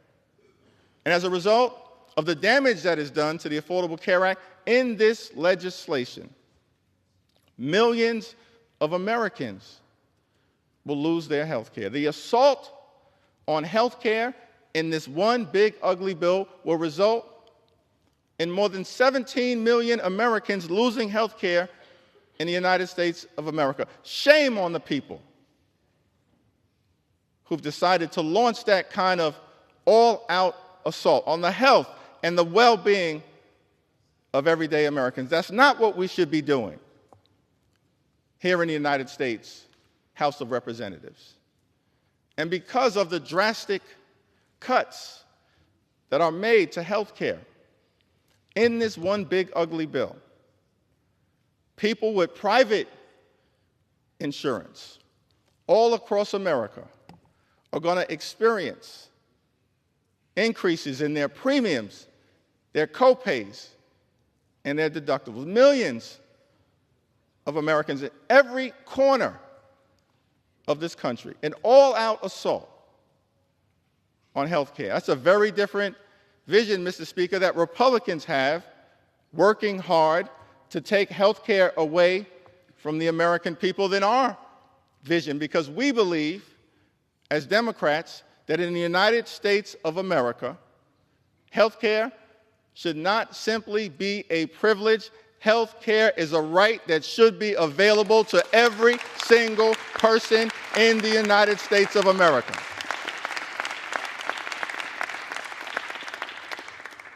This bill is an all-out assault on the health care of the people of the United States of America, hard-working American taxpayers. These are the people we should be standing up to work hard to lift up. But instead, they're victims of this legislation. Hospitals will close. That impacts everybody in the United States of America. If your hospital closes, whether you're on Medicaid or not, you will be unable to get the treatment that you or your family needs. That's why we're fighting so hard to stop this bill. 1 in 4 nursing homes, by some estimates, will close as a result of the Republicans' assault on Medicaid in this one big, ugly bill. This bill also represents an assault on nutritional assistance here in the United States of America. We've made great progress over the last 50-plus years as it relates to hunger in this country. Great progress. But we're still dealing with the reality that tens of millions of people in this country go to bed every night wondering whether they're going to be able to get a nutritious meal the next day. Tens of millions of people in this country, millions of children. And instead of trying to address that issue, Mr. Speaker, the one big ugly bill will rip nutritional benefits away from millions of Americans, including children, rip food from the mouths of hungry children and hungry veterans and hungry seniors. That is unacceptable. That's one of the reasons why we stand in strong opposition, Mr. Speaker, to this one big, ugly bill. Republicans promised to address the high cost of living in the United States of America. We believe that the cost of living is too high. Housing costs are too high. Grocery costs are too high. Utility costs are too high. Insurance costs are too high. Child care costs are too high. America is too expensive. There are far too many people in this country struggling to live paycheck to paycheck. That should not be the case in the United States of America. But instead of addressing the high cost of living in this one big ugly bill, Mr. Speaker, Republicans are actually going to increase costs, particularly as it relates to the energy bills that everyday Americans pay. Estimated that energy bills will increase by hundreds of dollars a year. That has nothing to do with lowering the high cost of living, making this country a more affordable place. It does the exact opposite. It's an all-out and unnecessary assault on the clean energy tax credits. The clean energy tax credits that many of my Republican colleagues promised in letter after letter after letter that you would stand behind, but all chose to fold and abandon. Fighting instead for special interests and opposing the ability for this country to stand up a cleaner energy economy, which means cheaper energy. And because of the attack on clean energy jobs, on the clean energy economy, on the economic development that had already been set in motion, often in districts represented by my Republican colleagues and in Republican-led states, red states. By some estimates, millions of jobs are going to be lost. And so you're ripping health care away from millions of Americans, Mr. Speaker,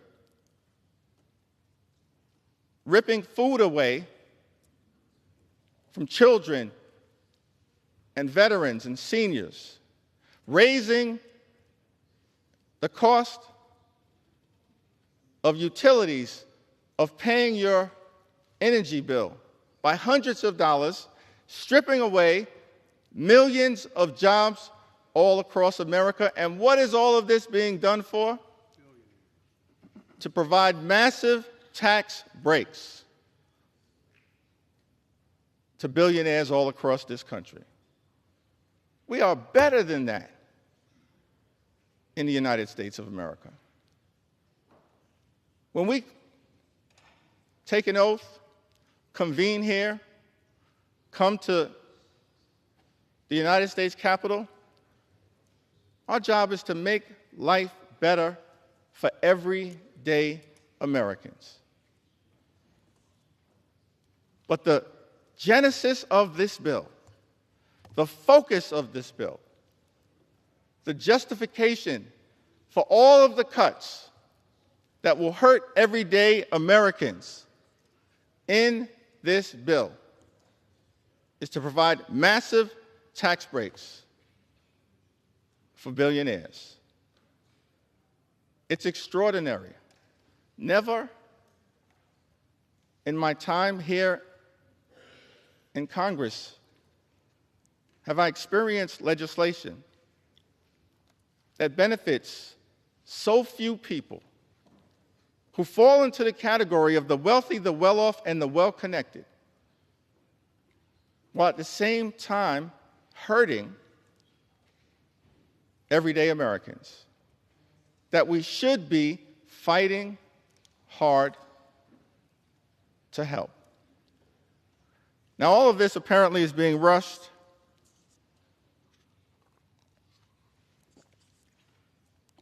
because the decision was made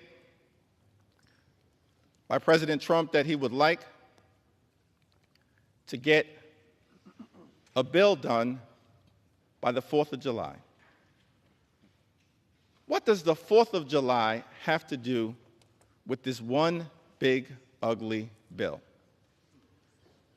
What does celebrating American independence, the birth of this exceptional country, the journey that we've been on for 249 years, what does any of that have to do with this one big, ugly bill?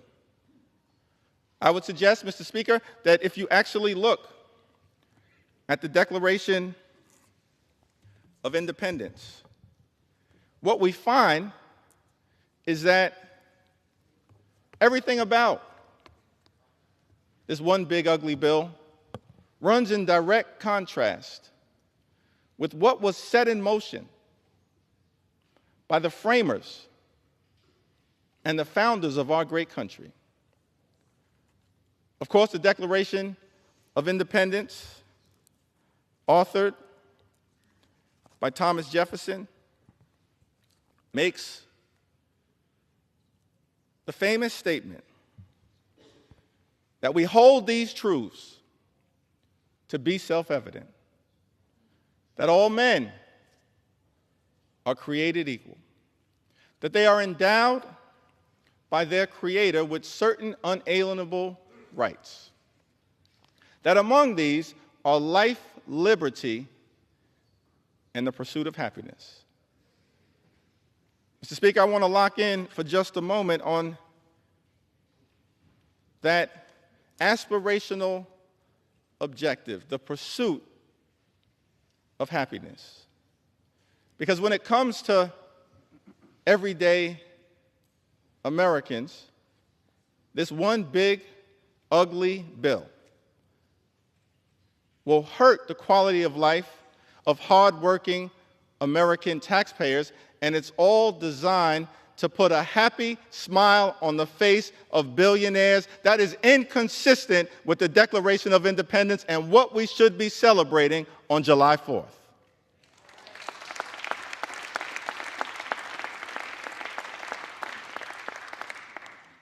I think what Thomas Jefferson and the framers of this country, they set us out on a course of action, a journey, a march toward a more perfect union, in part anchored in the pursuit of happiness, which decade after decade, century after century, leaders who sat at 1600 Pennsylvania Avenue, leaders in this Congress on both sides of the aisle tried to bring about for the greatest number of Americans.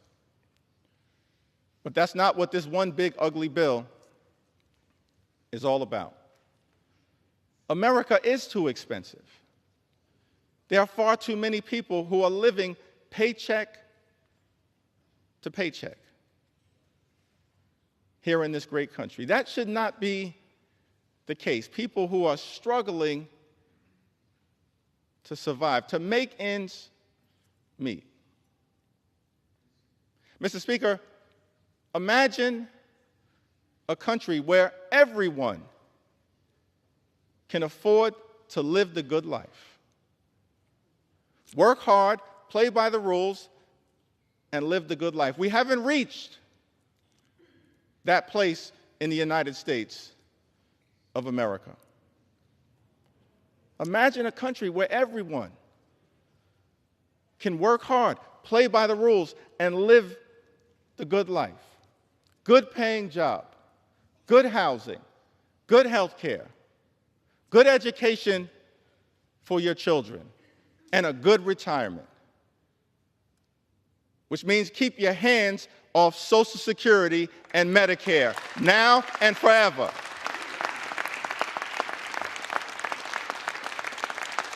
Now and forever. We want a country where every single American can afford to live the good life.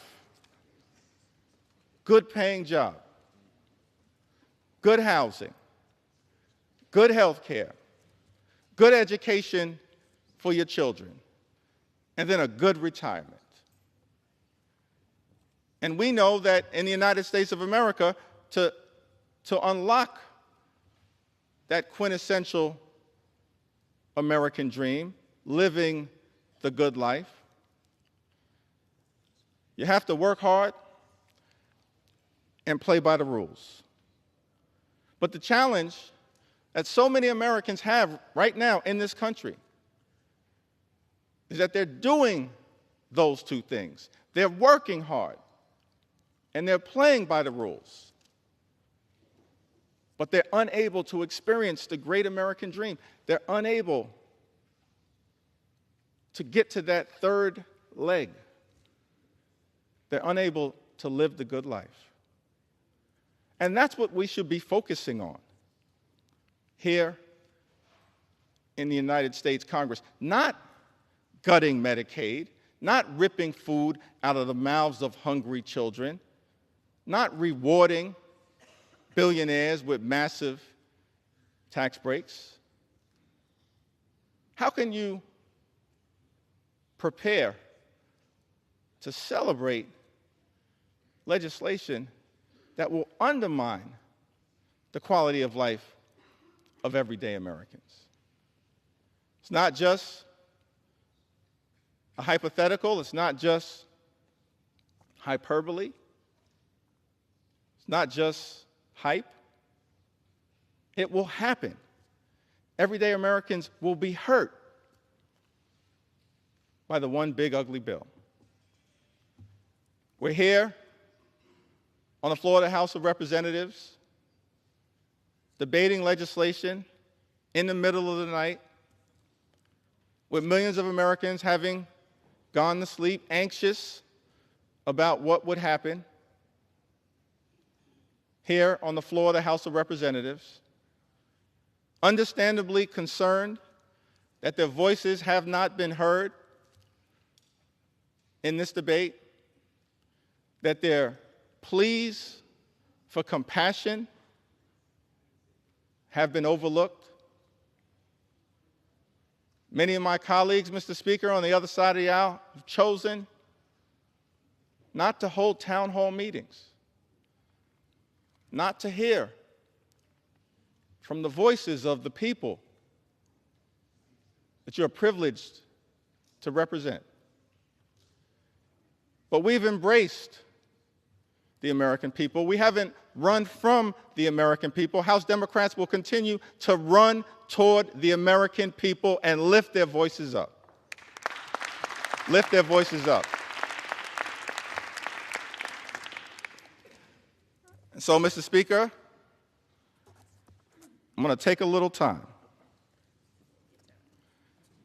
to share some of the stories of the American people. Voices that might otherwise be excluded from this debate. But we're not going to let those voices be excluded. We will ensure that these voices are heard. We will continue to do everything we can to bring those voices to life, here on the House floor and beyond, to stand up for the best interests of everyday Americans. And we've heard from many of them. Throughout this process, I'll share just a handful. With Medicaid expansion, I now qualify for Medicaid. Without insurance, my monthly bill for my 3 injectable drugs would be $3,000. $36,000 a year. And that doesn't include any of my other meds or my medical appointments. Who has that kind of money? That's Charles, who lives in Alaska, district represented by Congressman Nick Begich. Medicare and Social Security keep me alive. I'm surviving on about $13,000 a year, most of it from my Social Security checks. That's just enough to afford my rent, utilities, and food. Without Social Security, I would be homeless. And if Medicare did not pay for my medications, if I had to pay full price, I wouldn't be able to survive. There are so many other seniors who are in the same boat. Without these programs, seniors like me would die on the street. That's Paula, who lives in Arkansas's 2nd Congressional District, represented by my colleague, Congressman French Hill.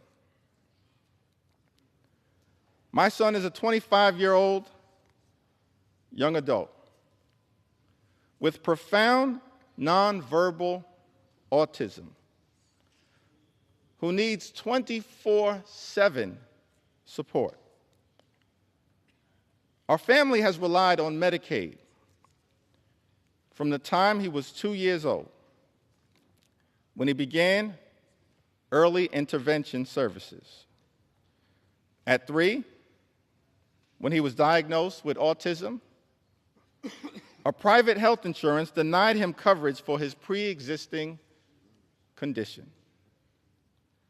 Medicaid stepped in to provide health care.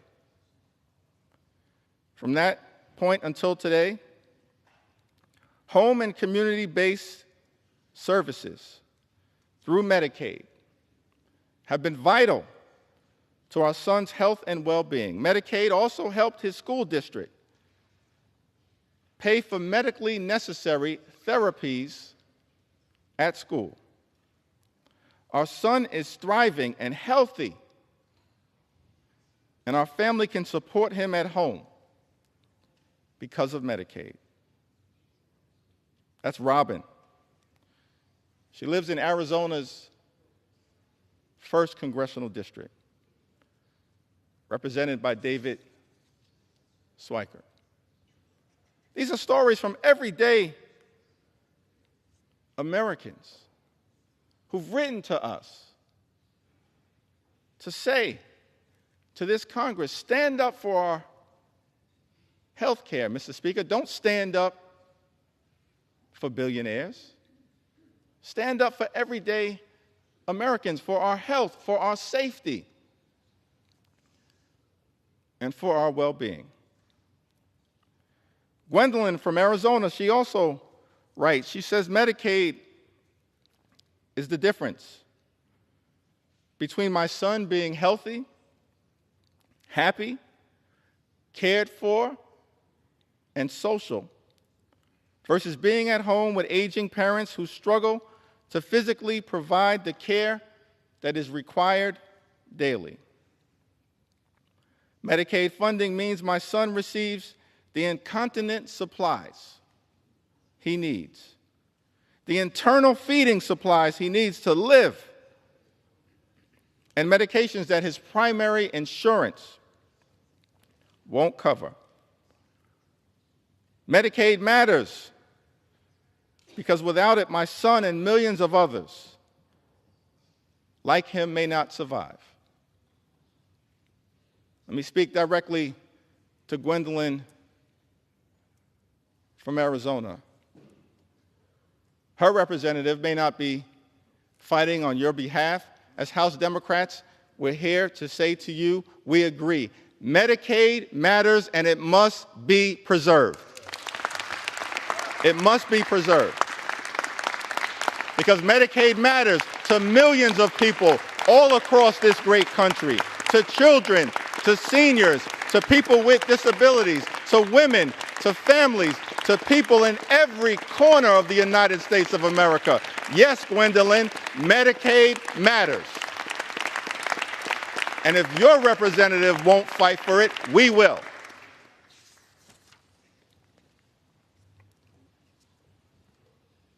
Brenda?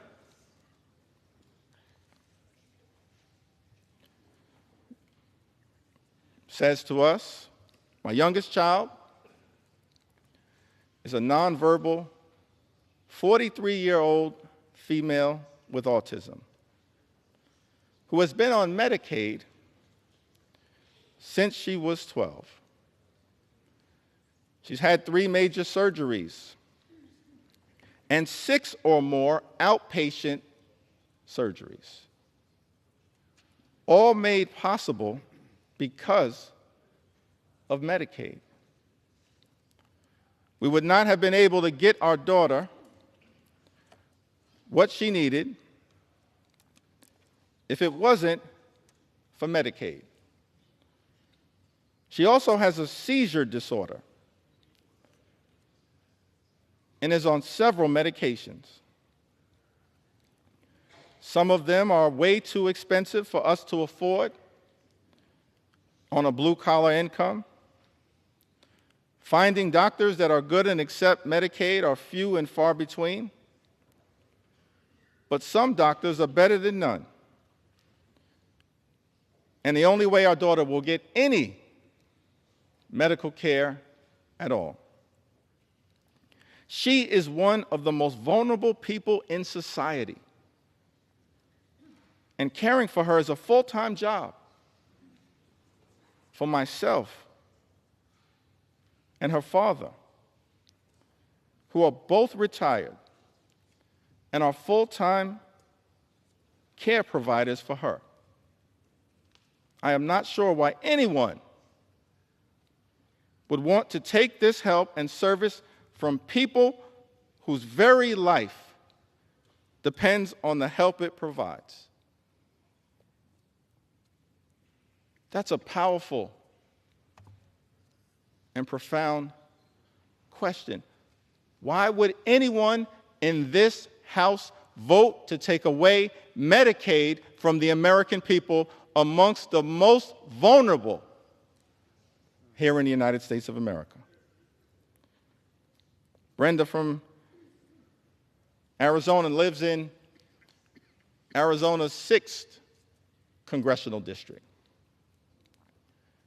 represented by my colleague, Congressman Juan Ciscomani. Garrett, also from Arizona. I'm still in the A section right now. So strap in as we make sure we lift up the voices of everyday Americans all across this country. It's important that we take note This isn't abstract, taking away health care from the American people. It's concrete, it's real, it has devastating implications. Garrett says, I was diagnosed with cerebral palsy at birth. Cerebral palsy at birth. Thanks to Medicaid, I was able to undergo multiple surgeries that significantly improved my ability to walk, transforming both my mobility and daily life. Relying on Medicaid, SNAP in the past, and SSI, I worry about what would happen to me and my friends if these programs were taken away. Without them, I wouldn't be able to keep up with doctor's appointments, medications, and transportation. Earlier today, my distinguished colleague from the great Commonwealth of Virginia read a passage of Scripture, one of my favorite passages of Scripture, Matthew 25 and 35 through 40. And later on this morning, as I continue my remarks, perhaps I'll have an opportunity to go a little deeper into the meaning of Matthew 25 and 35. What I can say is that all of us should be trying to lift up the least, the lost, the left behind, the poor, the sick, and the afflicted. Garrett tells us, I was diagnosed with cerebral palsy at birth. And the first thing that jumped out to me when I read this was that we're all God's children, and we should be looking after all God's children to the best of our ability, not running away from them and undermining their quality of life. So Garrett, we're going to continue to stand up and work hard on your behalf.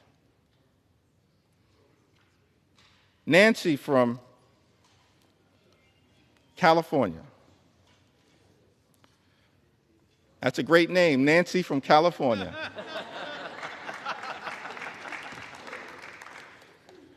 Nancy from California writes, my two special health needs,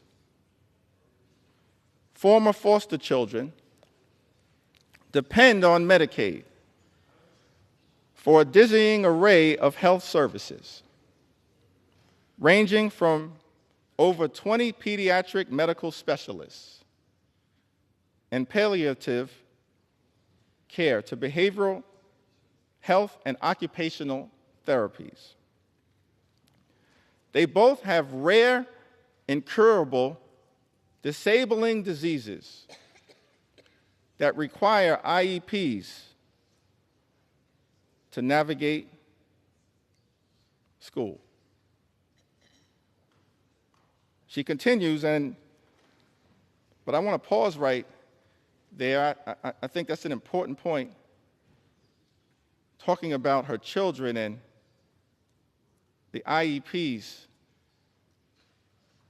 to navigate school. We should be looking out for children like Nancy's two beautiful former foster care children, her two special health needs children, as she calls them. It's one of the reasons why the Department of Education is important. Public schools are important. Nothing in this bill supports public education. In fact, this one big, ugly bill represents an attack on public education. And that is not consistent with what we should be doing as we prepare to celebrate our 249th birthday and lifting up this pursuit of happiness. Nancy continues, the ACA protections for pre-existing conditions and the removal of lifetime caps are also essential. My youngest child requires medical care that I simply cannot afford, costing between $750,000 and $1 million per year, depending on how stable her health is. I work part-time, but the caregiver burden is too demanding for me to maintain a full-time job.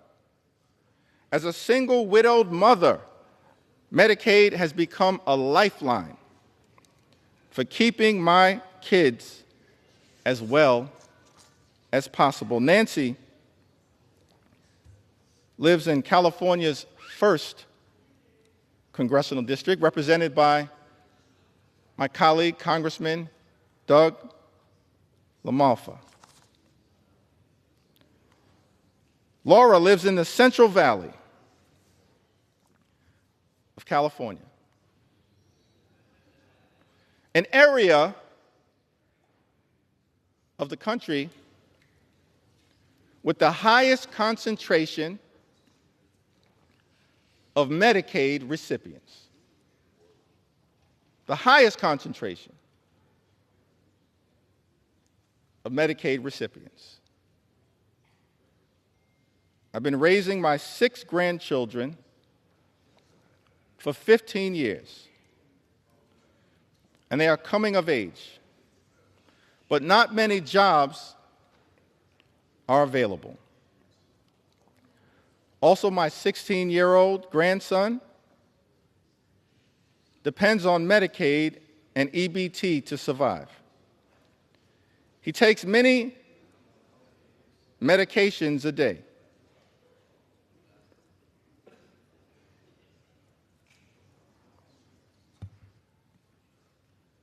If you're not going to respect my ability to speak, respect the story that I'm telling on behalf of Laura. Respect her story, because her story matters. Her story matters, and the American people matter. We need order. He takes many medications a day. I'm too old to do anything but take care of him. I can't imagine choosing what medicines he gets or who gets to eat. Please reconsider for the people who need medication that is necessary for survival. Universal access to food and meds would lighten the worry that we carry. Not having to worry about food and medicines gives me more time to care for my 26-year-old grandson, who is quadriplegic due to a head-on collision last year. Please don't make him suffer anymore. He needs food supplements and many medications every day to survive. Laura lives in California's 22nd congressional district, a district that is represented by my colleague, Congressman David Valadao. Just happens to be the district that has the highest concentration of Medicaid recipients in this country. Laura, I don't know what your Congress member is going to do. Every single House Democrat is fighting hard to protect your Medicaid. We value you, and we're working hard to defend you. Jackie is from the Orange County area of California. My son is 34 years old. He has Down syndrome and autism and lives at home with his aging parents, Dad, 82, and Mom, 71. His biggest joys in life for him are his day program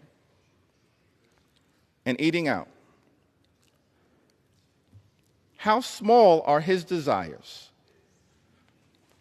And you want to take that away from him. He requires much care. Bathing, shaving, washing hair, brushing teeth, dressing, etc. His aging parents can do the job required for this 100% of the time. He has great caregivers right now, and they have been with him for many years. Now you want to take that away from us? Please know that Medicaid, Medi-Cal, is what allows us to keep him in a safe and happy environment that he will not get anywhere else. And for a whole lot less money. Why should that change for him? Jackie asked. Please be respectful of families who have high-need family members who need these services. Thank you for allowing me to speak on behalf of my son and everyone who loves him. Jackie lives in California's 40th congressional district, a district represented by my colleague, Congresswoman Yakym. Kayla writes to us from Colorado. At 26, I was diagnosed with brain cancer, a discovery I was only able to make because of Medicaid. Without it, I wouldn't have been able to get the treatment I need to survive. That diagnosis changed my life. And while I am grateful to be here,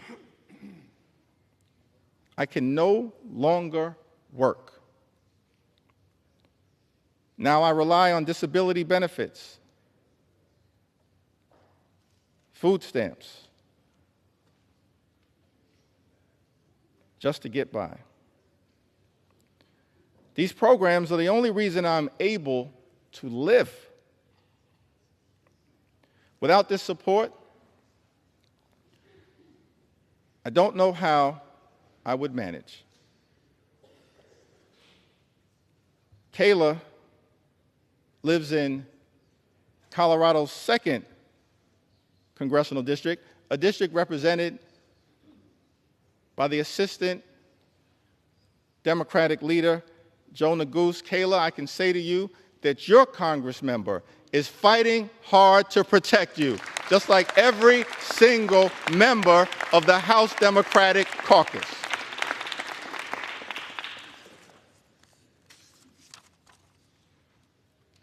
Ashley writes to us from Colorado. She says, my life was saved by the Affordable Care Act. Because of this act, I was able to stay on my parents' health insurance when I couldn't get any coverage. At the time, I was dealing with a myriad of health issues and would eventually be diagnosed with multiple chronic illnesses.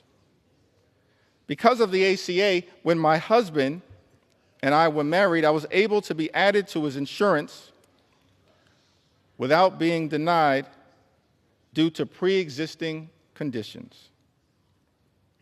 Prior to the act being passed, I was denied coverage and care many times. If I was even approved for coverage, it cost me thousands per month in premiums. I was being penalized, Mr. Speaker,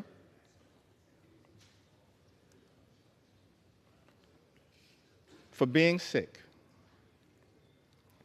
There were many times when I could not get coverage that I had to choose between which prescriptions I would get to have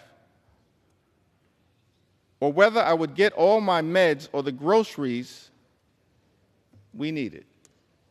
You know, there are far too many people in the United States of America right now, before experiencing the devastating consequences of this one big, ugly bill, who have to choose between putting food on the table, clothing on their backs, access to medication, or paying the rent. The United States of America is the wealthiest country in the history of the world. Not a single hard-working American taxpayer should ever have to choose between food or medicine or rent or putting clothing on their back. Not a single hard-working American taxpayer should ever have to make that choice.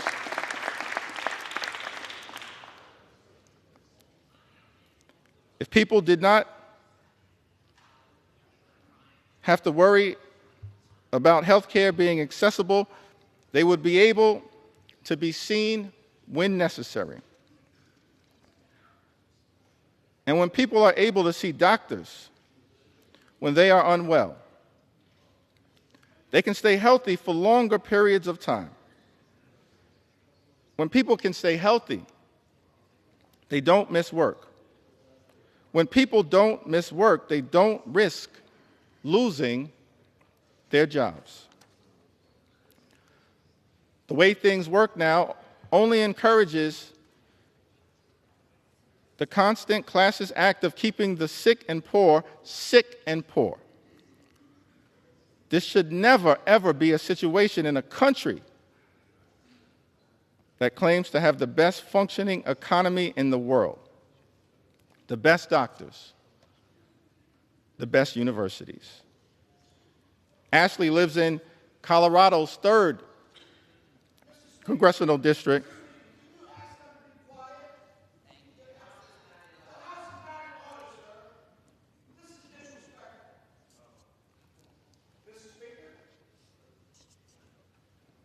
The gentleman is not recognized. The House will be in order. Ashley New York's recognized. Lives in Colorado's 3rd congressional district, represented by my colleague, Congressman Jeff Hurd. Ann also writes from Colorado. Through the Medicaid waiver, Scott, Ann's son, was placed in a group living situation that worked out for a while, but was eventually kicked out. After that, he moved back in with me, but ended up homeless once more, before finally being placed back on a Medicaid waiver program. Now he's doing really well. His job, which he loves, also receives funding through Medicaid, so that people with disabilities can be employed and be productive members of the community. Without Medicaid, he probably wouldn't be alive today. Without this assistance, we likely wouldn't be where we are now. And I doubt that there would be a happy ending to this story. Ann lives in Colorado's 6th congressional district, a district represented by our colleague, Congressman Jason Crow, who is also fighting hard to protect your interests, and as every single one of us in the House Democratic Caucus will continue to do.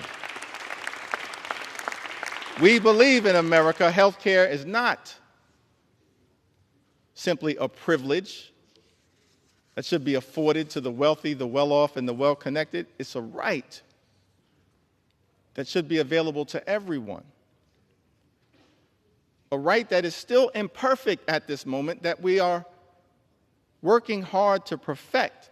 But this one big ugly bill, the largest attack on health care, Mr. Speaker, in the United States of America, moves us in the opposite direction. Daniela is also from Colorado. She writes to us, Medicaid has been a lifeline for our family, especially for my 5-year-old daughter who has autism. That's the thing, Mr. Speaker. Medicaid is important for so many Americans all across this country, including people with disabilities. It's a necessary lifeline so that parents can help their children live a better life with dignity and respect. Why would any legislation that this House passes attack health care available to families that are pouring in everything they have to help their child under difficult circumstances live the best possible life? It perplexes me, Mr. Speaker, that this bill would go after the health care of people like Daniela and her 5-year-old daughter. Daniela says that as parents, we've faced many struggles, trying to balance full-time work, starting a real estate business, and still being there for our 3 other children. It's been overwhelming at times, and finding the right support for her hasn't always been easy. But Medicaid has provided therapy and services that have made a world of difference in her life. These therapies have helped her make progress, feel seen, and connect with her peers, which means everything to us. It's allowed her to be a part of the world, to feel included, and to overcome obstacles that seemed insurmountable at times.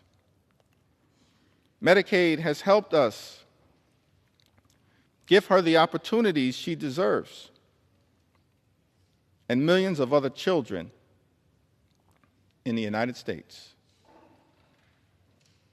Mr. Speaker, Daniela lives in Colorado's 8th congressional district, a district currently represented by Congressman Gabe Evans. Currently represented.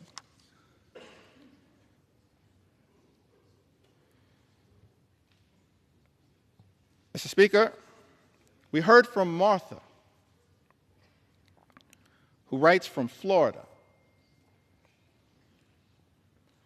I have an adult daughter with developmental and intellectual disabilities who needs Medicaid for her medical care. As a mom, I worry a lot about what the future will hold for her. Will she have access to quality medical care when my husband is no longer able to provide for her? Please support individuals like my daughter who are vulnerable and need our help. Thank you from my heart. Martha lives in Florida's 7th congressional district, a district represented by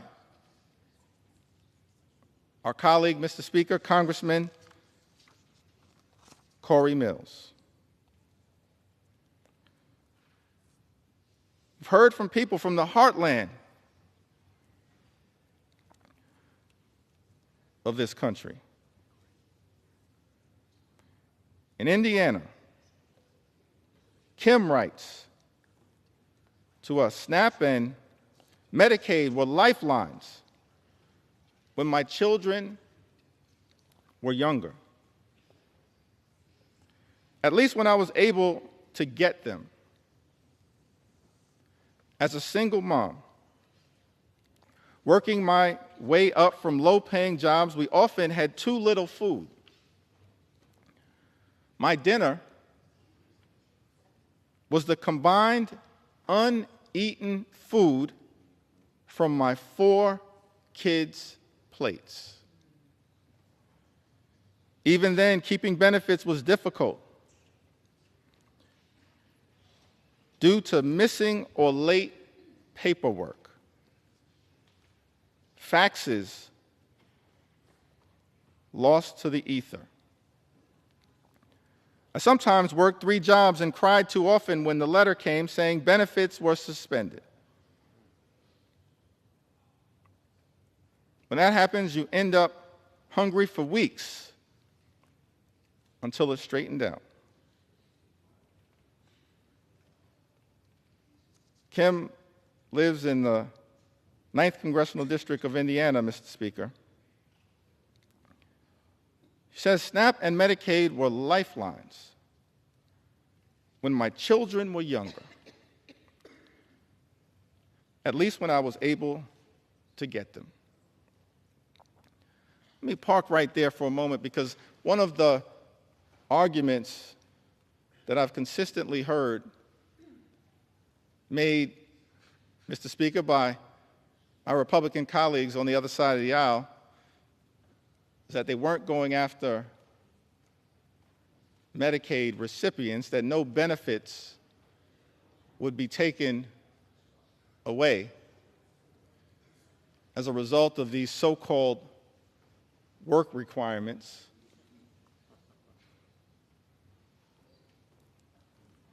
Let's fact check that statement. Every independent entity that has looked at this question, including the Congressional Budget Office, has made clear, as a result of the one big, ugly bill, millions of Americans will lose their Medicaid benefits. These so-called work requirements are just a smokescreen, because more than 90% of the people who receive Medicaid benefits who can work, do work right now in the United States of America. Right now, more than 90%.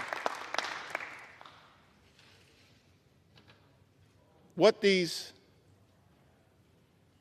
impositions are really paperwork requirements that are designed to make it harder for everyday Americans like Kim to access their benefits. And as a result, millions of Americans who are eligible, who are hardworking, who are deserving will lose their health care. Kim says, I sometimes work 3 jobs and cried too often when the letter came saying benefits were suspended. As House Democrats, Mr. Speaker, we are here fighting for people like Kim and millions of others like her all across the United States of America who will lose urgently necessary, life-changing, and life-sustaining Medicaid benefits as a result of Donald Trump's one big, ugly bill.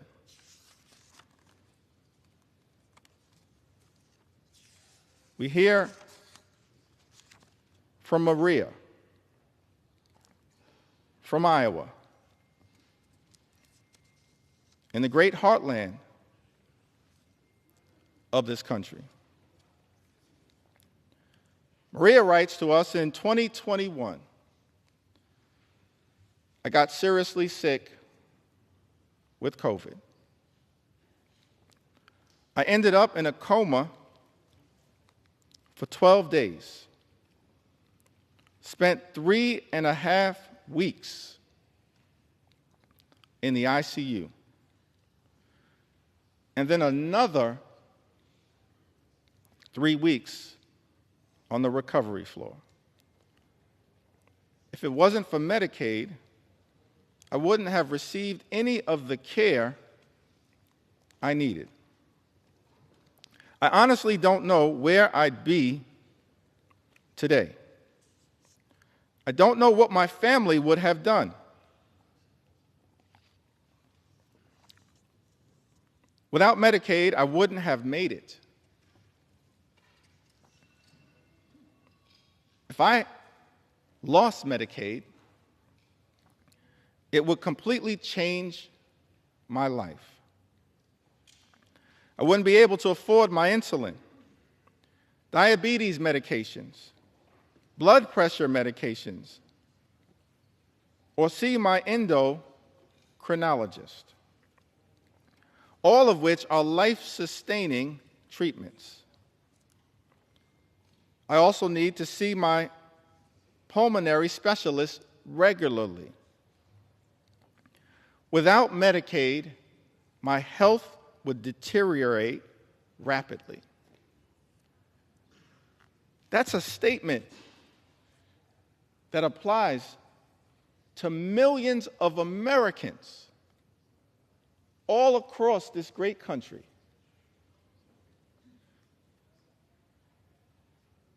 who are at risk of losing their health care because this one big, ugly Republican bill has put a target on their back. Mr. Speaker, without Medicaid, my health would deteriorate. Taking the time to share these stories because this is a question for so many Americans of life and death. It's extraordinary that on the House floor, in the middle of the night, the American people are forced to confront a bill that targets their health care and will result in their well-being deteriorating.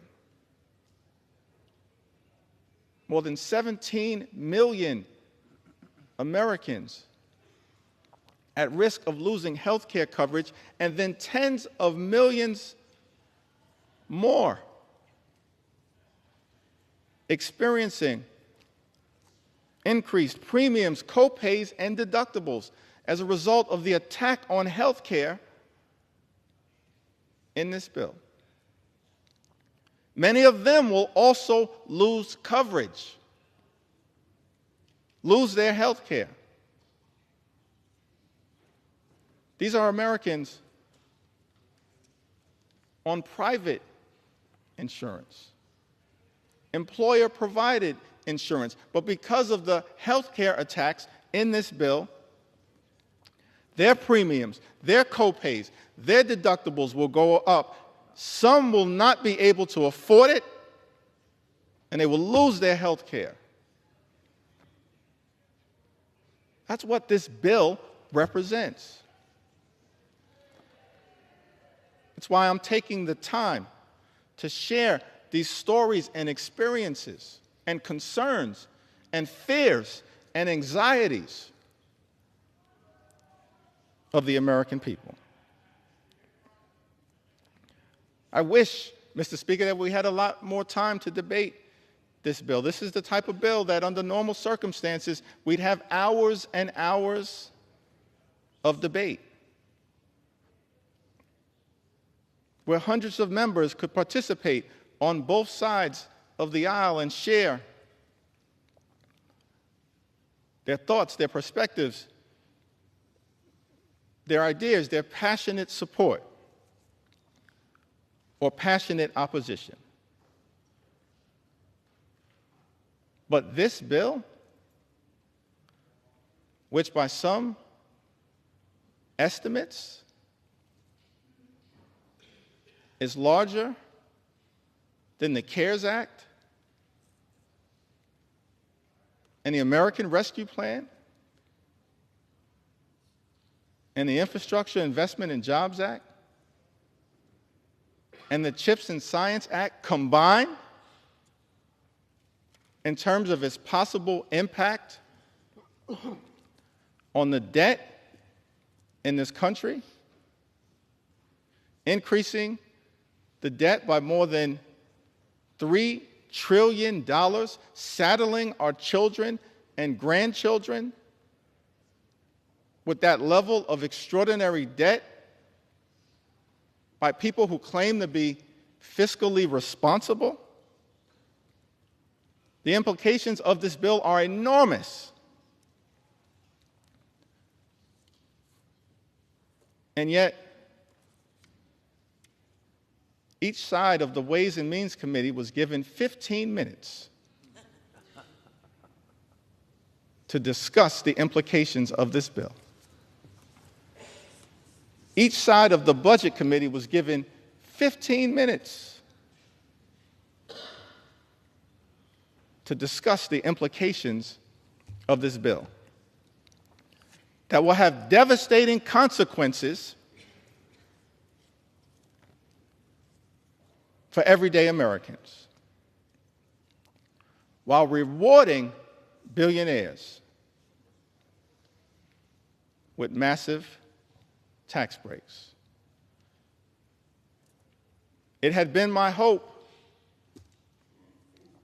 Mr. Speaker, that we'd be able to have a robust debate,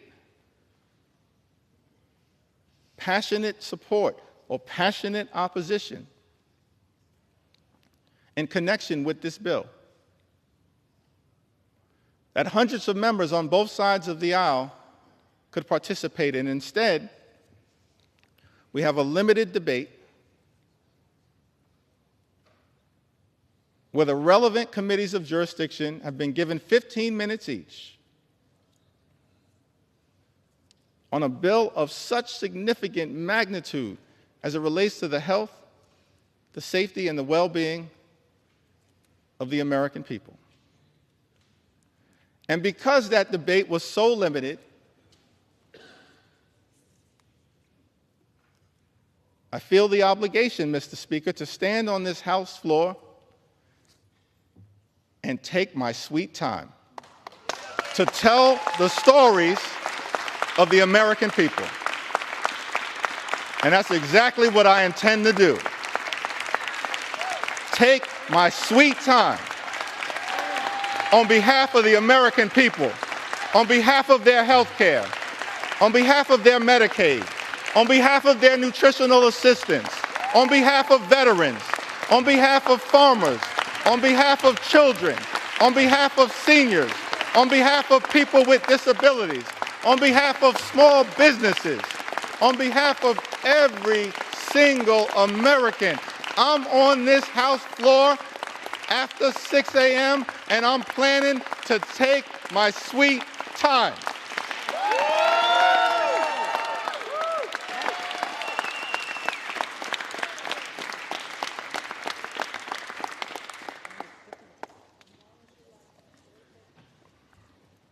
Without Medicaid,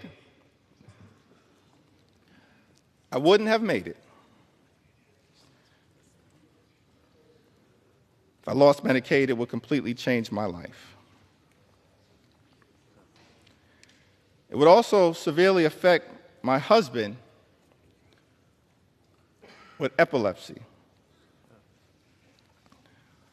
Without Medicaid, he wouldn't be able to afford his seizure medications, which means he'd have seizures every week, like he did before. This would leave him unable to function or work. Before he had Medicaid, he'd have a seizure. And it would take him days to recover. His health is inconsistent, which makes it hard for him to hold down a job. I still have my house, my car, my husband, and my health. Thank God for that. But why should we have to struggle so hard just to live?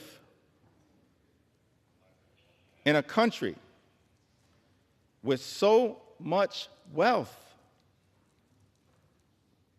I'm considered one of the lucky ones. And yet I still struggle to make ends meet for the basics. That's Maria, pouring her heart out to us as members of Congress about her struggles. She lives in Iowa's 1st Congressional District, represented by our colleague, Mr. Speaker, Representative Marionette Miller Meeks.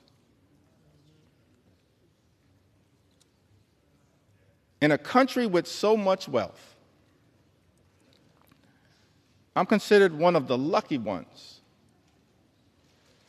And yet I still struggle to make ends meet for the basics. Maria makes this important point as we stand on the threshold of the 4th of July. Thomas Jefferson,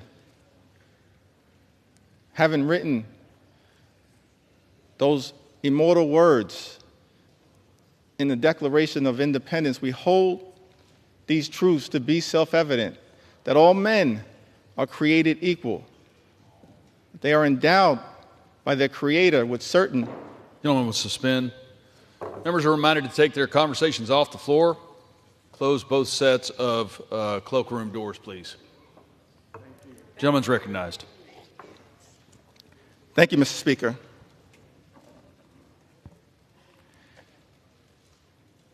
If I'm not going to get any love for the other side of the aisle, I would expect that at least Thomas Jefferson would.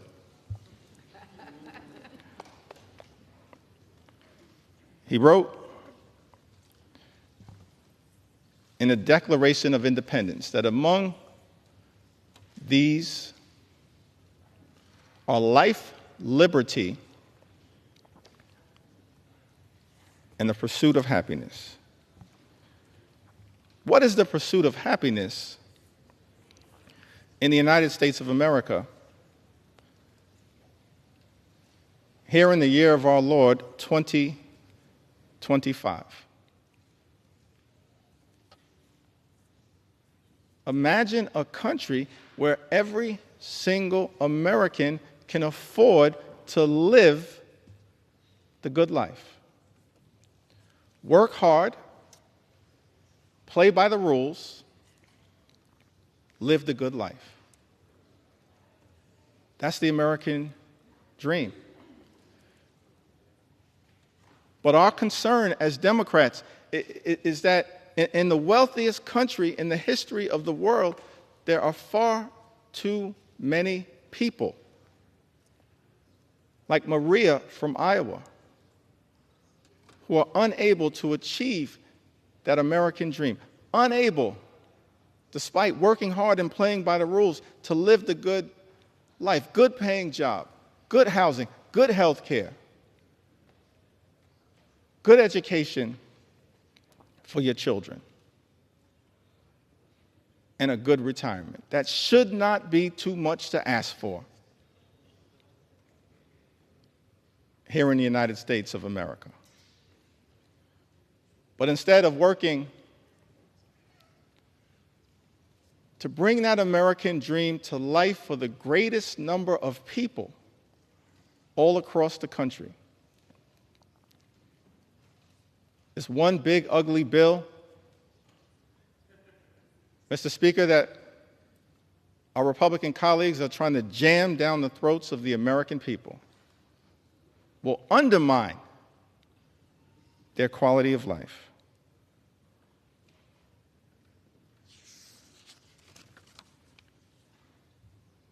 Also hear from Patrick.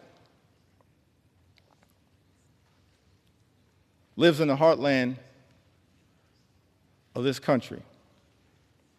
One of the good people of Iowa, who says, I'm a registered nurse in the ICU at the VA hospital in Iowa City.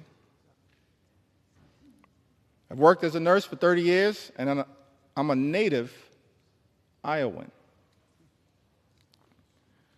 I have 2 disabled children who are on Medicaid. My son had a severe brain injury as a child and requires extensive physical therapy, occupational therapy, and speech therapy. My daughter is autistic and lives independently on housing provided by Medicaid. Before we had Medicaid, we were bankrupt paying for their treatment. We would go bankrupt again if Medicaid is cut. These are complicated systems for people with very complicated needs. These quote-unquote common sense solutions they're coming up with are not based in reality.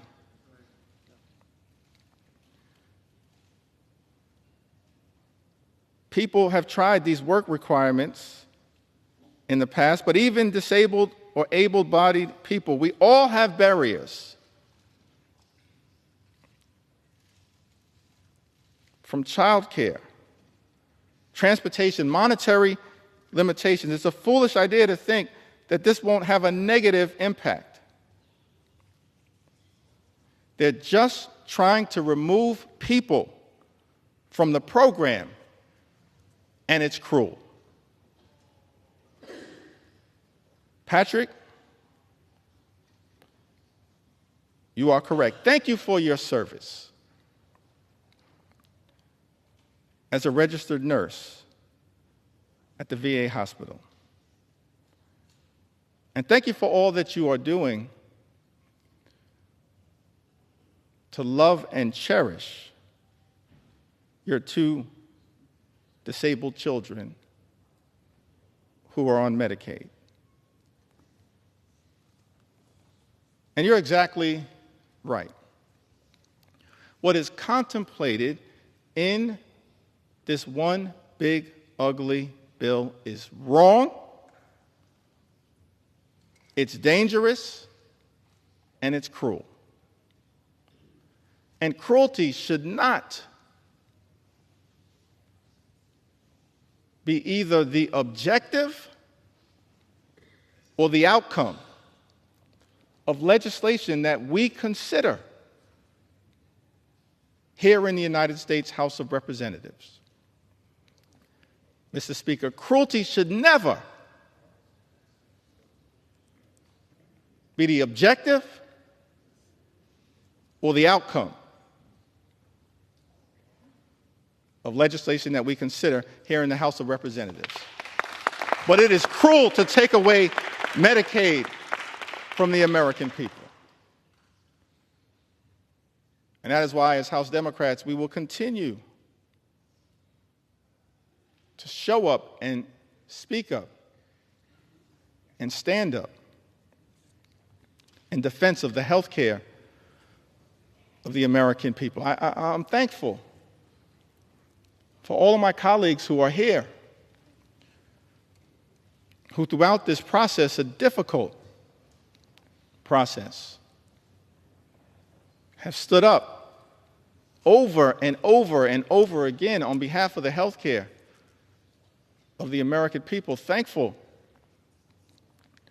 for my colleagues in leadership, Whip Catherine Clark and Chair Pete Aguilar, and all of the members of House Democratic leadership. Thankful for the leaders of every single committee who's been battling hard to push back against the cruelty that is in this one big ugly bill. Thankful for the leadership of Richie Neal. Thankful for the leadership of Frank Pallone. Thankful for the leadership of Brendan Boyle. Thankful for the leadership of Angie Craig. I'm thankful for the leadership, the principal leadership of every single member of the House Democratic Caucus. But above all else, I'm just thankful for the spirit, the heart, and soul of the American people who have risen up throughout this country to make it clear to all of us in this institution: keep your hands off our Medicaid. Keep your hands off our health care, our Medicaid, the Affordable Care Act. Keep your hands off our Medicaid. That's why, Mr. Speaker, I stand before you today to lift up stories on behalf of the American people. Don't have the great privilege and honor to stand on this House floor, as all of us, Democrats and Republicans alike, do, on behalf of the American people in this great institution, the House of Representatives. But to me, what we are doing with this one big ugly bill, this assault on health care, on veterans, on nutritional assistance, this assault on good-paying, clean energy jobs, this assault on the high cost of living in the United States of America, all of it is inconsistent with the best of what this House of Representatives should be doing for such a time as this. And so I stand here on behalf of everyday Americans like Elizabeth, who's also from Iowa. Elizabeth suffered from sepsis caused by untreated strep throat. After waiting to receive care while uninsured and without paid sick leave. After receiving care she needed, she was able to apply for Medicaid and have her medical bills retroactively covered. Now, Medicaid has allowed her to get access to essential and preventative health care. Mr. Speaker, Elizabeth lives in the congressional district represented by our colleague, Zach Nunn, Iowa's 3rd congressional district. Thank you, Elizabeth, for highlighting one of the concerns that all of us should have with this bill. When you launch an all-out assault on the health care of the American people, when you effectively end Medicaid as we know it, gut parts of the Affordable Care Act, what you essentially are doing by stripping health care away from the American people, putting people like Elizabeth back in the position that she had previously been in, where she has untreated medical conditions that won't get better on its own, it will likely get worse and lead to further medical complications. Why would we do that to the American people? That is wrong. We should be lifting people up in this country, not tearing them down. We should be lifting up everyday Americans, not tearing them down and putting them at risk of their life, their quality of life, their health, their well-being getting worse. We hear from Becky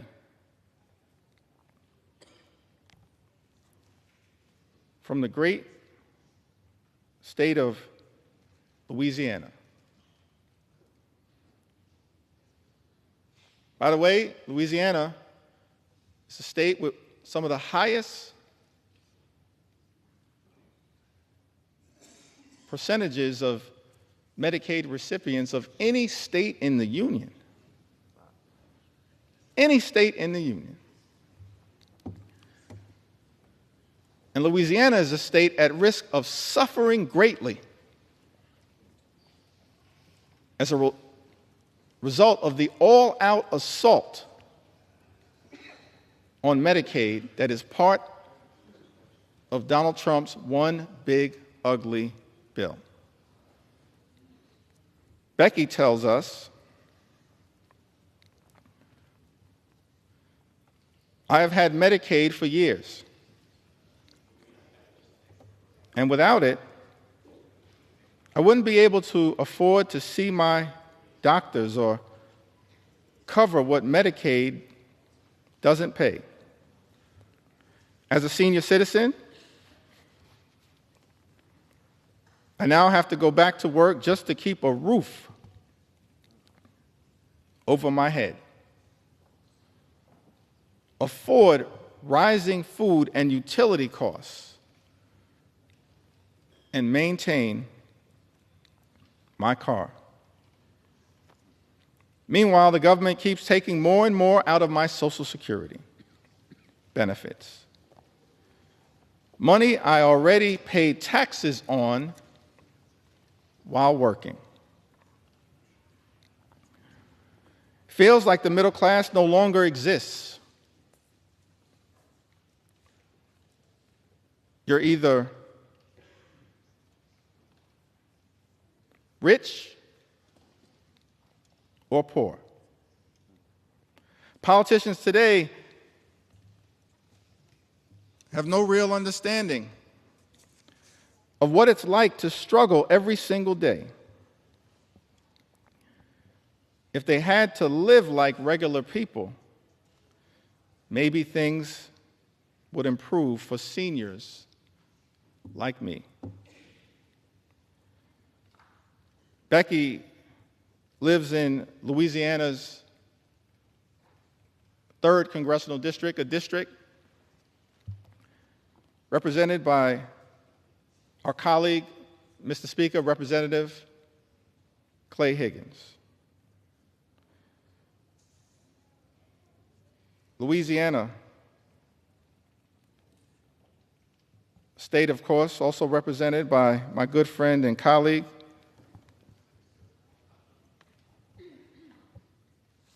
Congressman Troy Carter, who I see is here with us in the chamber also, Cleo Fields, another good friend and colleague. Louisiana, a state that stands to suffer mightily as a result of this all-out assault on Medicaid. Now, I heard my distinguished colleague, Mr. Speaker, the House Majority Leader, someone who personally respect his resilience, his perseverance, his journey. I think he comes by his views in good faith. It's his perspective, it's the Speaker's perspective.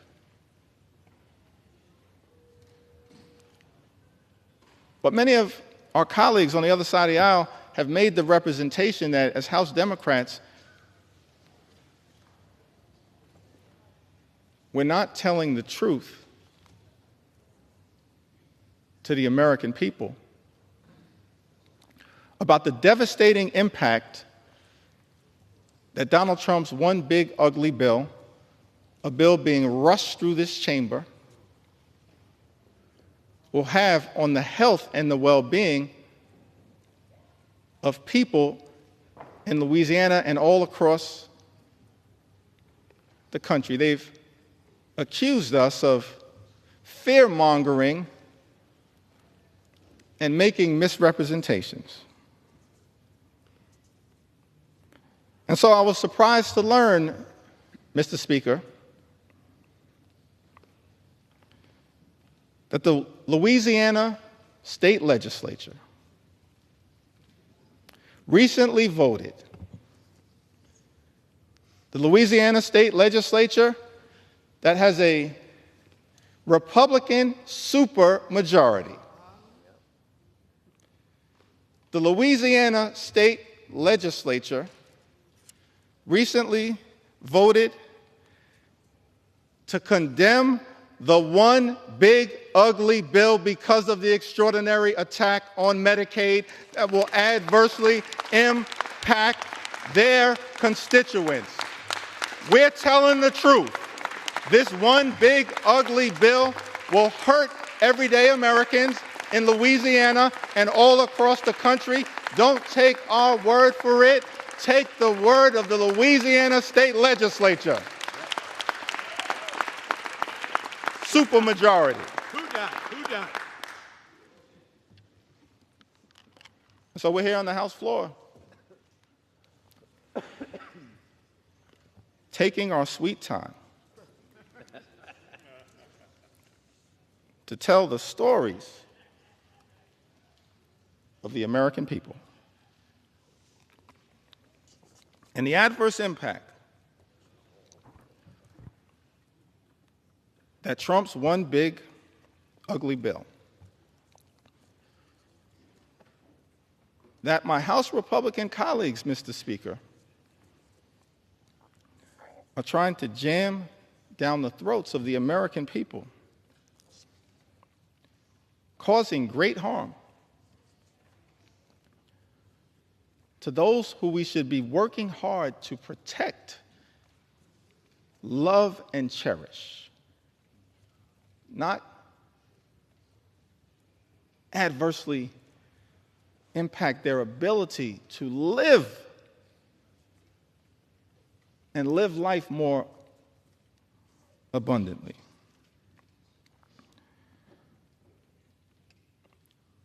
Tamara, who lives in Louisiana's 4th Congressional District, represented by the Speaker of this great House. I have depression and PTSD.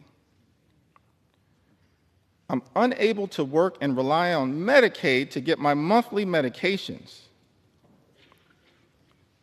to keep me essentially alive. Tamara, we're going to continue to fight hard on your behalf. We heard from Emily, who lives in the Commonwealth of Massachusetts. Emily tells us that I'd moved to Massachusetts in 2020 and was working a retail job for minimum wage. I was unable to afford much, but the state thankfully approved me for SNAP assistance and Medicaid. Without that jump start, I'm not sure where I would be today. There shouldn't be shame or stigma surrounding these programs. You never know when life will get pulled out from underneath you. The relief when these programs can come to your aid is indescribable. Emily lives in the 5th Congressional District of Massachusetts, a district that is represented by the House Democratic Whip, Catherine Clark, who's a strong champion on your behalf, Emily, powerfully, ethically, principally, fighting hard on your behalf. Casey lives in the 2nd Congressional District of Maine, a district represented by Congressman Jared Golden. Thankful for Congressman Golden's service. He served this nation with distinction overseas and has come back home to serve this nation in the United States Congress. Casey writes, as a single mom of 2 young children and non-profit professional in rural Maine, Casey and her children rely on Medicaid and SNAP to live their lives. The resources and stability provided by Medicaid and SNAP allowed Casey to leave her emotionally abusive husband and support her children. Casey's 7-year-old son has ADHD and is on the autism spectrum. Relies heavily on individualized support through Medicaid. If Medicaid goes away, Casey doesn't know how their family will stay afloat.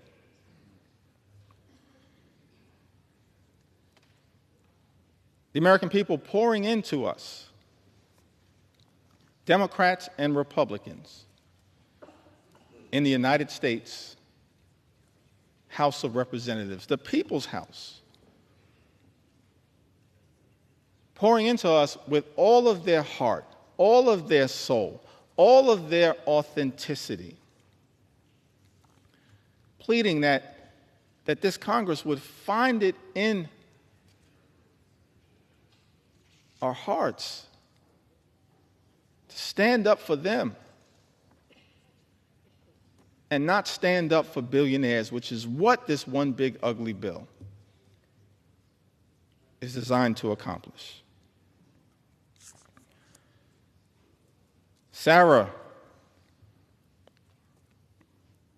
writes to us from Michigan's 4th Congressional District. My daughter has a heart condition, and the fact that she's on Medicaid is the only way that we can pay for her doctor visits and medications. I'm a widow, and money is very tight.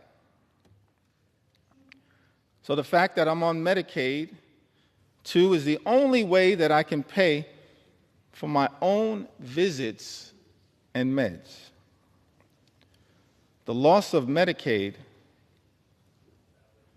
for us would be absolutely devastating.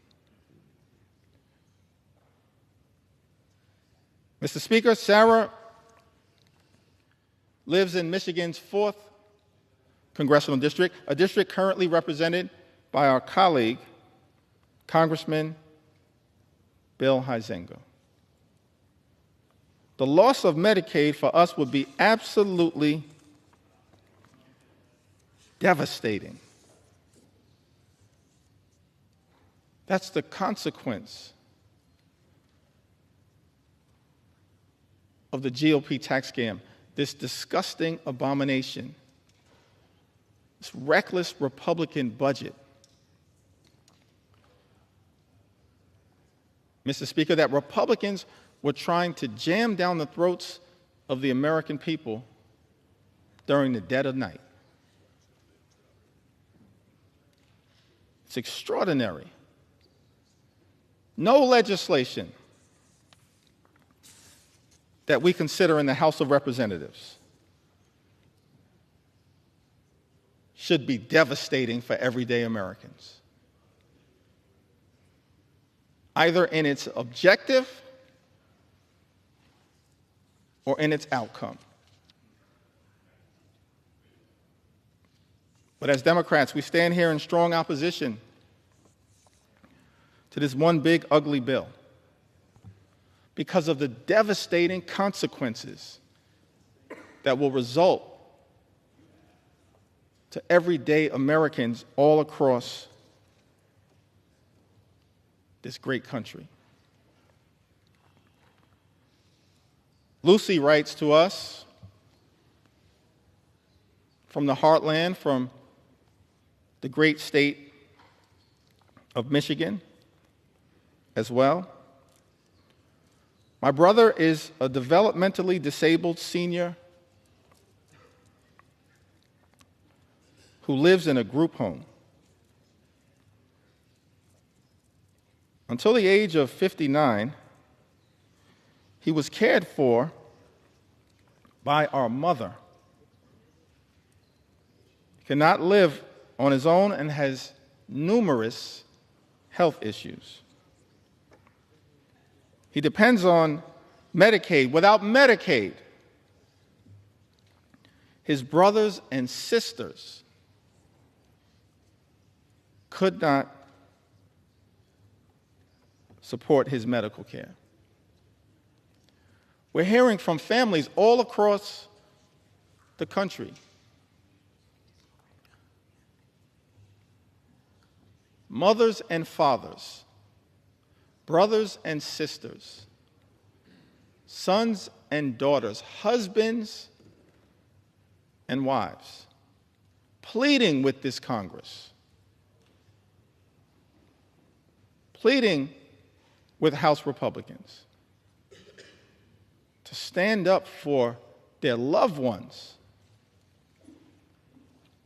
who are on Medicaid, who are at risk of having their health care run over and their lives ruined by the consequences of Donald Trump's one big ugly bill. Lucy lives in Michigan's 7th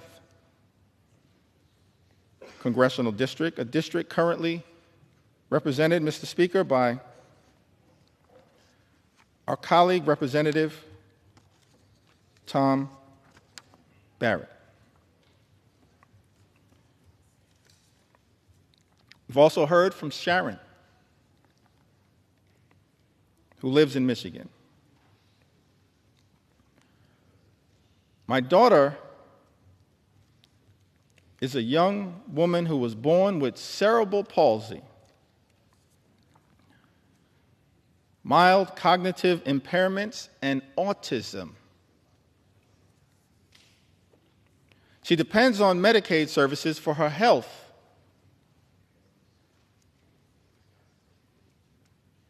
Safety and well-being. She's unable to work or take care of herself. She's unable to work or care for herself without help. Without Medicaid, she is totally at risk. Cutting Medicaid to give tax cuts to wealthy billionaires is not only cruel and unethical, Sharon writes, but it puts vulnerable people, including children, at risk of severe mental and physical health problems. Do the right thing and rescind the drastic cuts to Medicaid for vulnerable people with serious physical disabilities and people with serious and persistent mental health problems. Mr. Speaker, Sharon lives in the 10th Congressional District, represented by our colleague, Congressman John James. I don't know how the congressman from the great state of Michigan will vote at the end of the day as it relates to defending people like Sharon. But as Sharon writes, I know what I can say. She says, do the right thing and rescind the drastic cuts to Medicaid for vulnerable people with serious physical disabilities and people with serious and persistent mental health problems. Sharon, House Democrats will always do the right thing when it comes to your health, your safety, and your well-being, your Medicaid, and the love and care that you are working hard to provide to your daughter. We will always do the right thing. We're not perfect, no one is. But we will always strive to do the right thing on your behalf.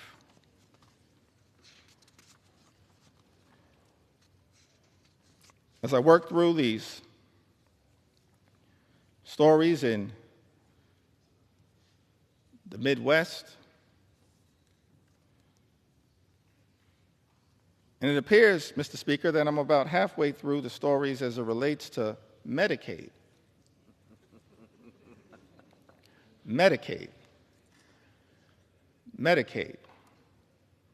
It appears that I'm halfway through the stories as it relates to Medicaid, but the extraordinary thing about this bill is that it represents such an unprecedented assault on the American people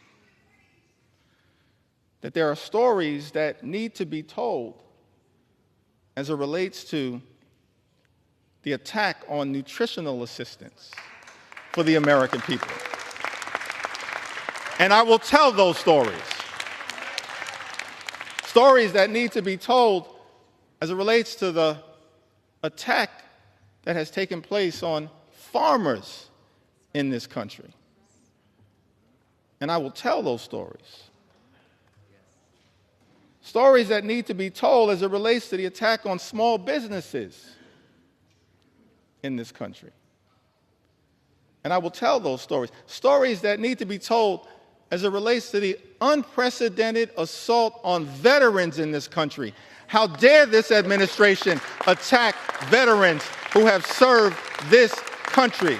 Instead of attacking veterans, we should make sure that every single veteran in this country can live with the dignity and respect that they've earned. So there are stories that need to be told as it relates to the veterans in this country. And there are stories that need to be told as it relates to law-abiding immigrant families. We have to secure our border. We believe that we have a broken immigration system that should be fixed in a comprehensive and bipartisan way. But we must also stand up for dreamers and farm workers and law-abiding immigrant families in this country. We will not abandon our nation's heritage as a country of immigrants. Not today, not tomorrow, not ever. It's part of what American exceptionalism has been all about.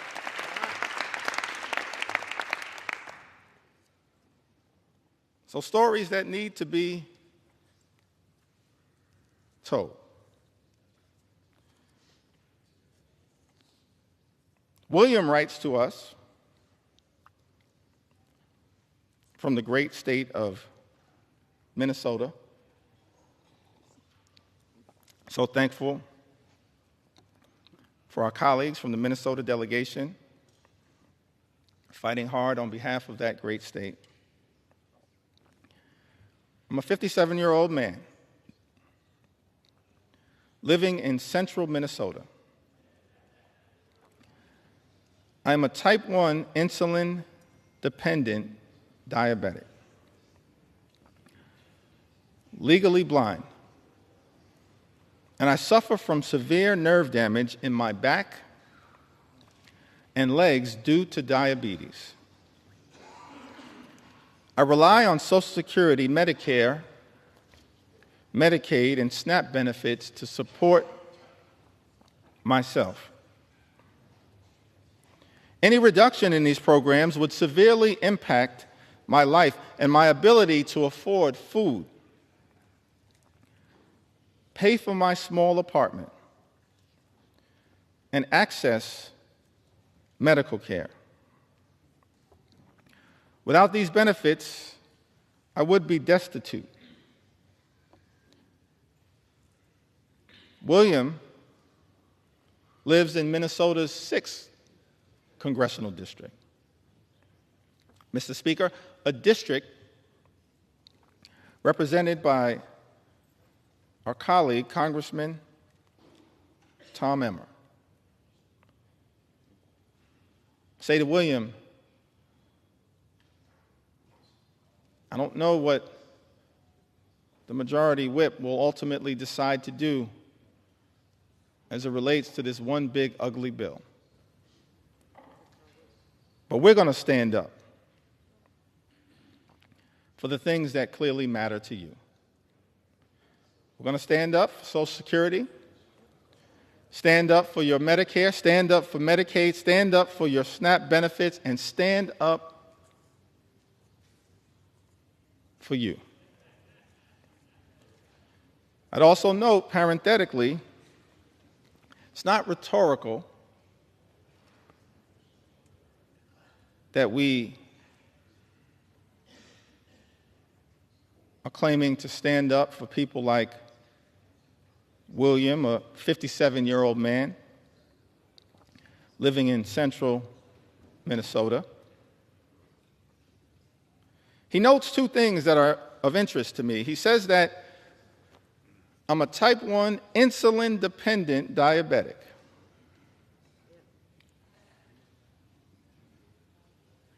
And then also says, I rely on Social Security, Medicare, Medicaid, and SNAP benefits to support myself. Which suggests to me that William actually may have been a beneficiary of some of the hard work that has taken place on this side of the aisle. His life is not perfect. There's still a lot of work that needs to be done. But as a type 1 insulin-dependent diabetic who's also on Medicare, as a result of the Inflation Reduction Act, his insulin at this point, always and forever, will be no more than $35 per month. That's a down payment, William, on the type of work that we believe needs to be done, because we are committed to lowering your costs, despite all the talk that comes from my colleagues on the other side of the aisle, Mr. Speaker, on day one, promising to lower the high cost of living. Costs would go down on day one. Costs haven't gone down. Mr. Speaker, in the United States of America, costs are going up. Life remains far too expensive. And as a result of some of the reckless policies coming out of the Trump administration, including the Trump tariffs, on again, off again, creating so much uncertainty, but certainly will result in thousands of dollars per year in additional costs on everyday Americans. We're committed to lowering the high cost of living. We're committed to making sure that every single person in this country can afford to live the good life. Good paying job, good housing, good health care, good education for their children, and a good retirement. We're committed to working hard to make sure that every single American like William can afford to live the good life. This one big ugly bill does the exact opposite. Does it make life more affordable, Mr. Speaker? It makes life more expensive. The gentleman suspend. House will be in order.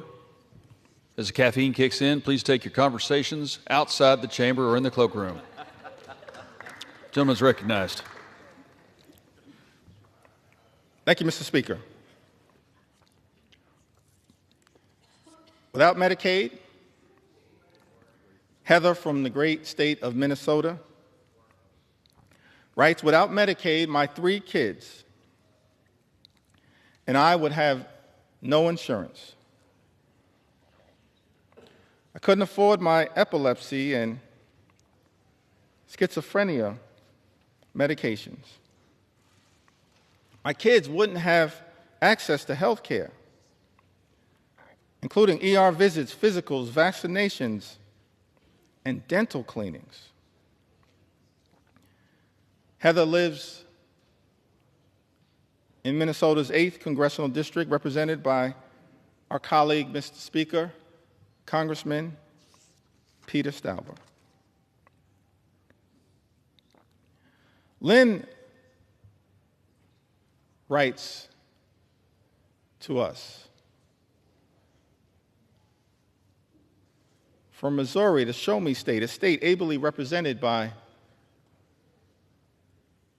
Representative Emanuel Cleaver and Representative Wesley Bell. Lynn writes to us, says that I'm a widow near 70 with very little family left and have been diagnosed with breast cancer. I have an adult son, severely disabled. He already has lost transportation services due to low Medicaid funding. And if Medicaid is cut, it will be disastrous for my situation. Lynn knows that this one big ugly bill puts a target on the back of Medicaid. One of the senators from the great state of Missouri, Senator Josh Hawley, spent months warning about the damage that Donald Trump's one big ugly bill would do to the people of Missouri as a result of the all-out assault on Medicaid. And then turned around and voted to cut Medicaid from his constituents. So shocking, it's so disappointing. So heartbreaking for many Americans that a lot of people in the House of Representatives, Mr. Speaker, a lot of people in the Senate have talked a good game about Medicaid, but then turned around and done nothing to protect it. That's shameful. It disgusts me because I want to believe in the good faith of every member to look out for the people that they are privileged to serve. Donald Trump's one big ugly bill, an all-out assault on health care, an all-out assault on Medicaid, the largest cut to Medicaid in American history. This legislation will end Medicaid as we know it. Millions of people will lose their health care. Hospitals will close, including in rural America. People will lose their nursing homes. 1 in 4 nursing homes may close as a result of this dangerous and extreme Republican budget. Community-based health clinics relied upon by many of the people all across this country will shudder as a result of Donald Trump's one big ugly bill. People in this country will die unnecessary deaths. That's unacceptable. That's unconscionable. That's un-American. And that is why, as House Democrats, we stand on this floor aggressively pushing back on the everyday Americans on their behalf, pushing back on their behalf, because they will be so absolutely devastated if this bill were to pass in the House of Representatives. Donald Trump's one big ugly bill hurts everyday Americans and rewards billionaires with massive tax breaks. Why is it that every time, Mr. Speaker, Republicans have the opportunity to govern in a partisan way, you immediately race. Republicans immediately race to legislation that provides massive tax breaks for the wealthy, the well-off, and the well-connected in this country. We've seen this happen all over time. During the presidency of Ronald Reagan, massive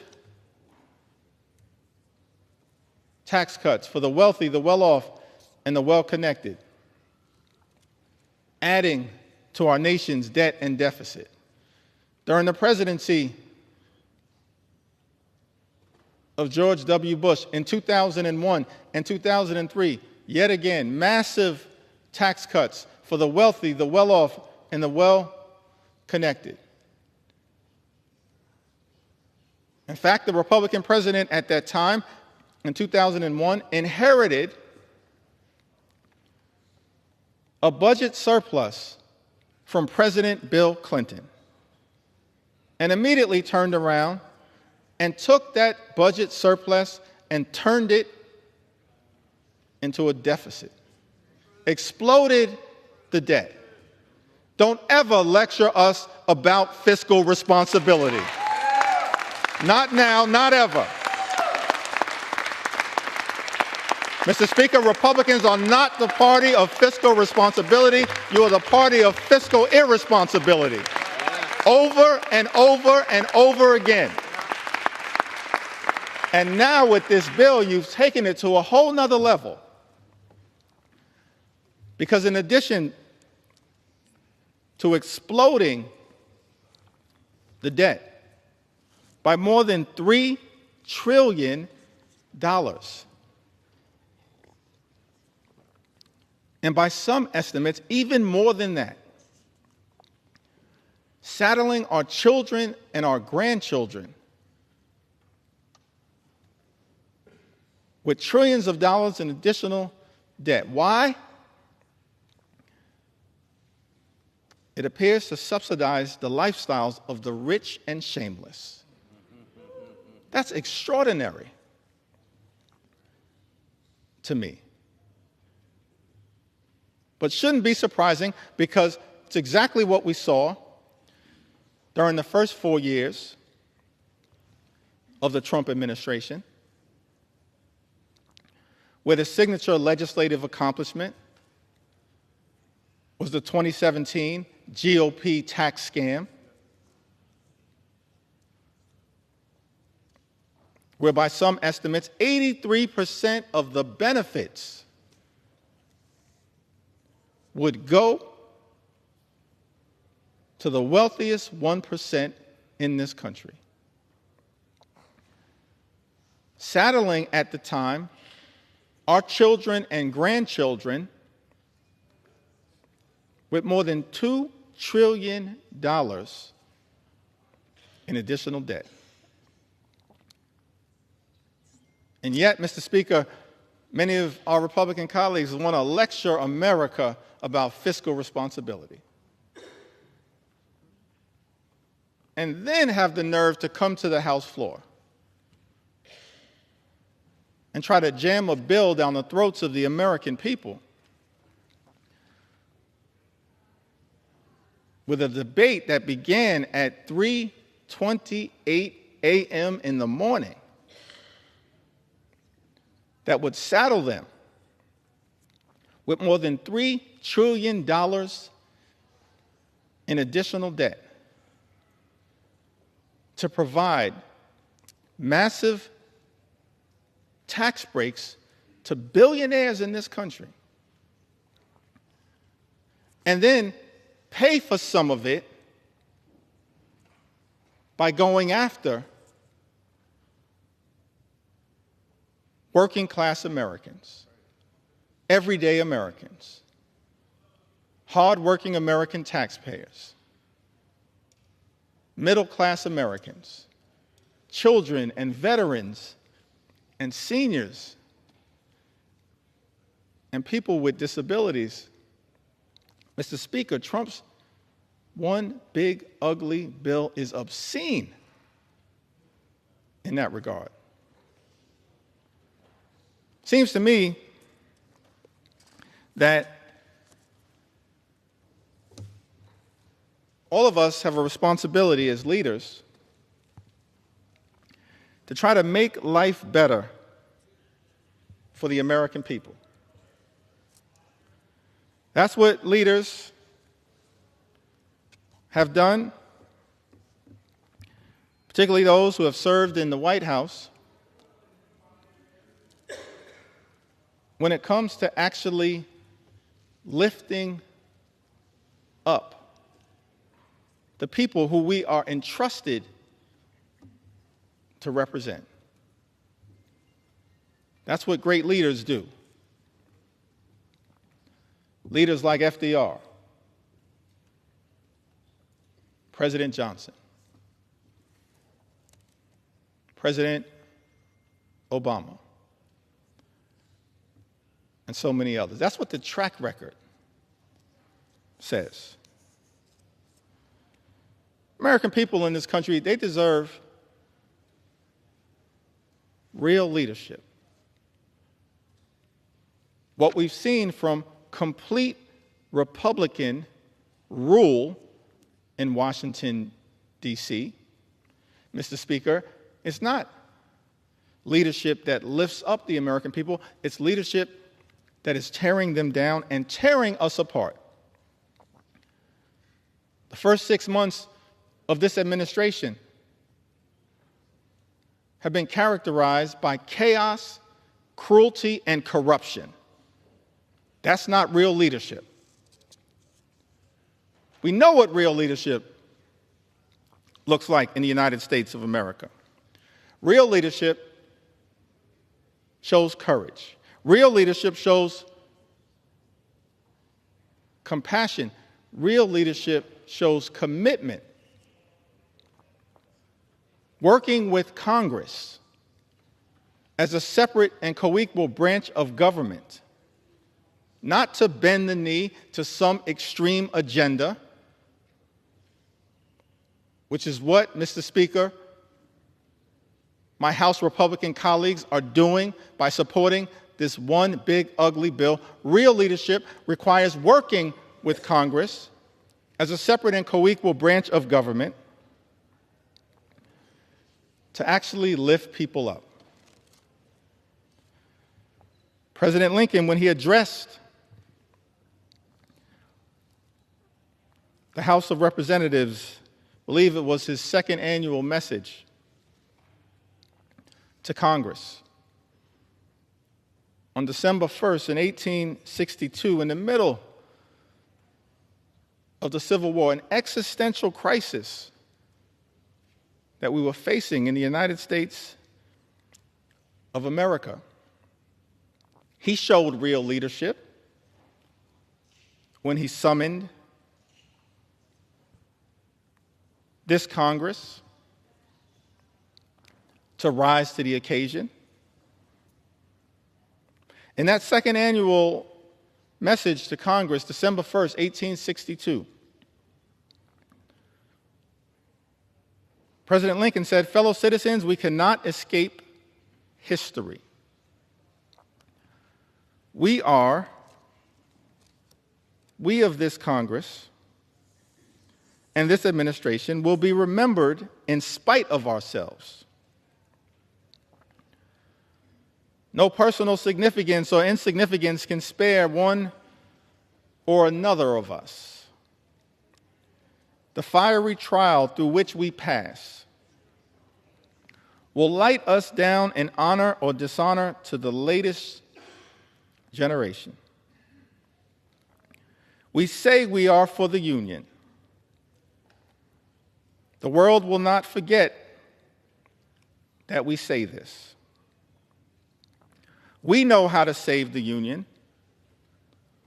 The world knows we do know how to save it. Even we here, hold the power and bear the responsibility. In giving freedom to the slave, we assure freedom to the free. Honorable alike in what we give and what we preserve. We shall nobly save or meanly lose the last best hope of earth. That's America. Even to this day, the last best hope on earth. Extraordinary that Abraham Lincoln, in America's infancy, understood the importance of this country, not just for its citizens, but for the world. He urged this Congress, we shall nobly save or meanly lose the last best hope of earth. Other means may succeed, this could not fail. The way is plain, peaceful, generous,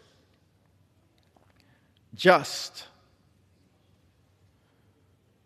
A way which, if followed, the world will forever applaud. And God must forever bless. That's presidential leadership. That kind of leadership is missing in the United States of America right now. Exhibit A is the fact that at President Trump's urging, Mr. Speaker, our House Republican colleagues are here ready to rubber stamp, recklessly rubber stamp legislation that will rip health care away from more than 17 million Americans. That's not leadership. That's not the leadership that this country deserves. But that's what the American people are experiencing because of Republican rule here in Washington, D.C. Yet we know, Mr. Speaker, that things can be different.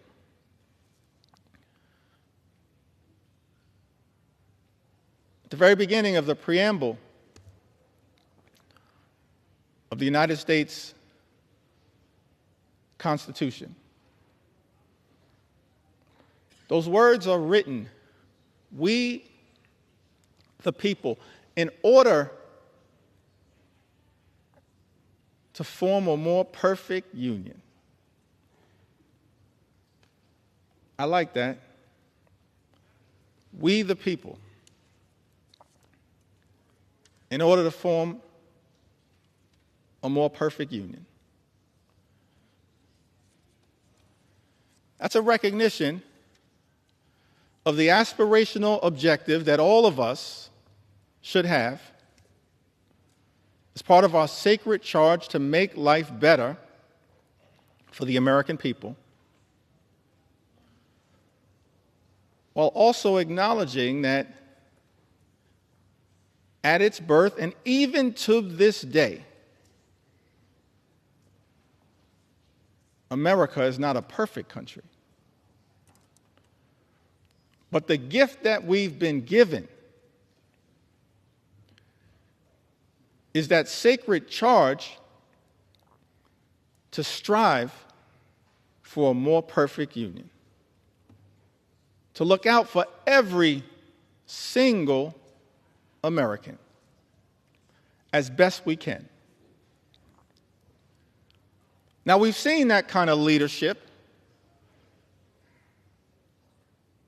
across the years, across the decades, across the centuries, particularly as it relates to the social safety net. It's a social safety net that's under extreme assault right now. Donald Trump's one big, ugly bill represents an unprecedented assault on America's social safety net. An unprecedented assault on hardworking American taxpayers. It's the exact opposite of the type of leadership that we've seen in this country that is designed to march us toward a more perfect union. It's one of the reasons why we can't forget American history. We need to learn from and lift up American history. All types of history, and I'll address that issue later, but let me also parenthetically pause and make it clear Black history is American history. We will never let anyone erase it. We need to learn from it, not erase it. And we will never let that happen. Our history teaches us that what leadership actually does is set us on a course toward a more perfect union. And leaders have recognized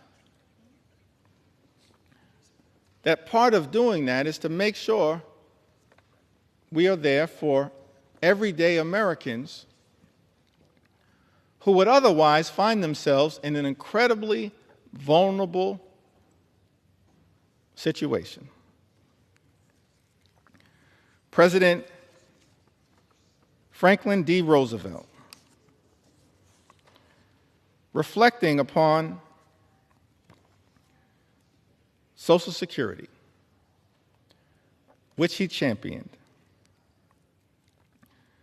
uttered these words: long before the economic blight of the Depression descended on the nation,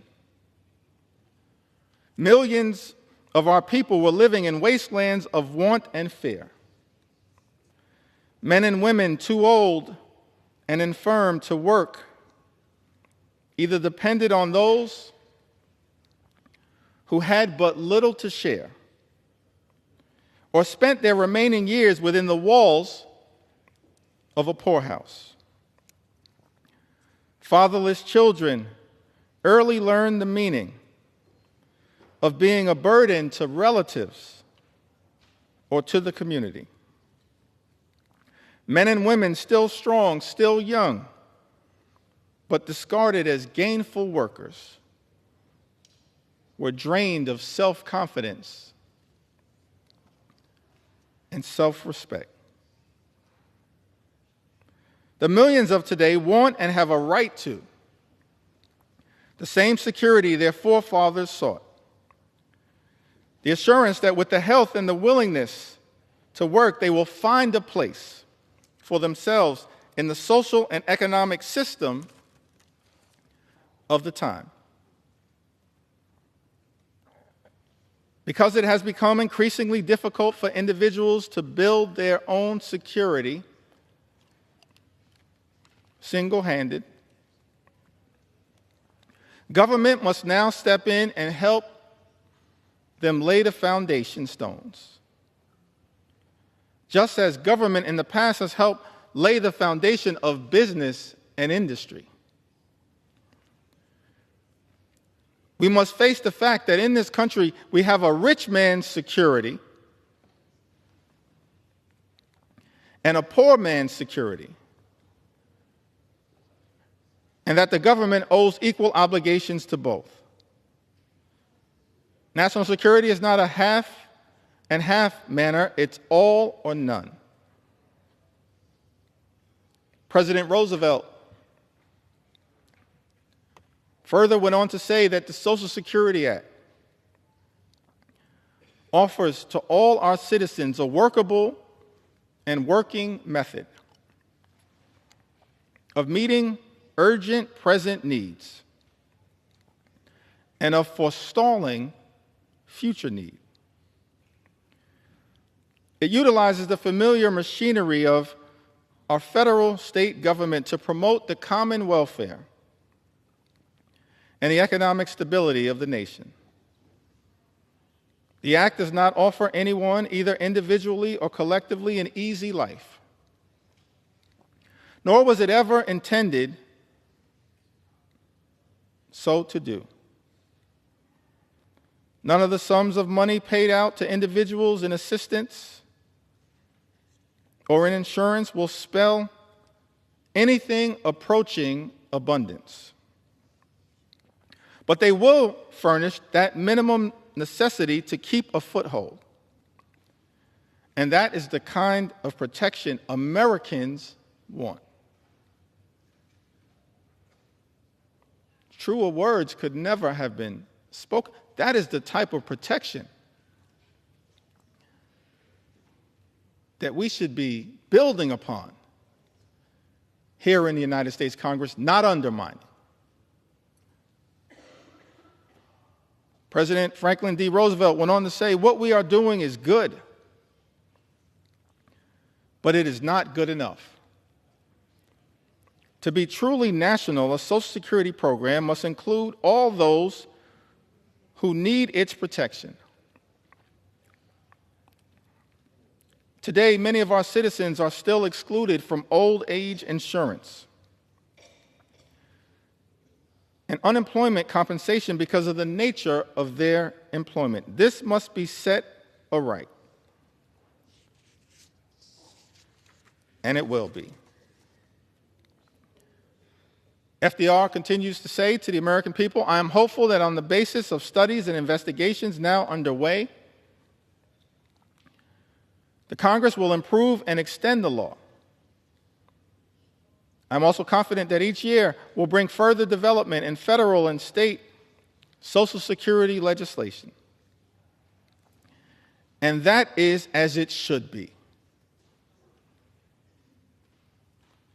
One word of warning, however, in our efforts to provide security for all of the American people, let us not allow ourselves to be misled by those who advocate shortcuts to utopia of fantastic financial schemes. We have come a long way, but we still have a long way to go. There is still today a frontier that remains unconquered, in America unclaimed. This is the nationwide frontier of insecurity, of human want and fear. This is the frontier, the America we have set ourselves to reclaim. President Franklin D. Roosevelt pioneered Social Security, but recognized that the work was unfinished, even as it related to making sure every single American, regardless of race or position in life, would have Social Security to be able to live out their golden years with grace and dignity. President Franklin D. Roosevelt talked about this frontier that America must continue to pursue, conquering the frontier of insecurity, of human want and fear. That's leadership. That's what we should be doing here in the United States of America, Mr. Speaker, not enacting devastating cuts to health care that will hurt millions of everyday Americans. All of this is also unfolding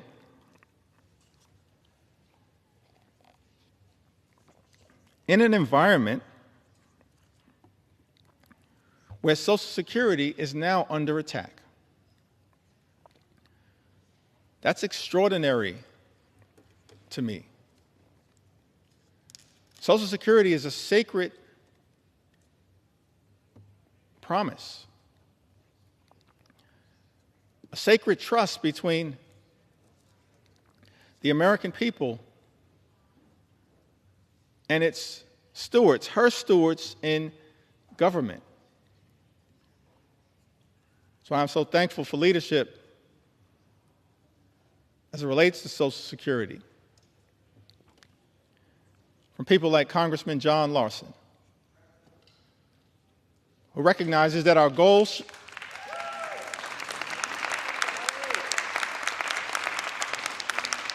recognizes that leadership is not attacking Social Security. We as House Democrats, led by John Larson, are determined to protect and strengthen Social Security for the American people. Keeping FDR's promise of conquering that frontier of financial insecurity. That's what we should be doing here in the United States Congress, not attacking the social safety net, Mr. Speaker. Many of my colleagues on the other side of the aisle, they constantly call things like Social Security and Medicare entitlement programs. I think they label Social Security and Medicare entitlement programs, and by the way, as a result of this one big ugly bill, Medicare will be cut potentially by more than $500 billion, the largest cut to Medicare in American history, set in motion by Donald Trump's one big ugly bill, and now co-signed, it appears, by House Republicans. Mr. Speaker, House Republicans who've also co-signed this extraordinary assault on Social Security, closing offices, cutting off access to phone service, making it harder for seniors to access their hard-earned benefits. Social Security is not an entitlement program. Medicare is not an entitlement program, Mr. Speaker. I learned this very early on in life. When I was 15 years old, I secured my first job. I was a messenger traveling from office to office in Midtown Manhattan, delivering mail, delivering packages. I was just a sophomore at Midwood High School in Brooklyn, my first job, earning minimum wage, $3.35 an hour. Thankful for that money, having been raised by my mom and dad in a working class neighborhood in central Brooklyn, $3.35 an hour, coming of age in the middle of the crack cocaine epidemic in central Brooklyn.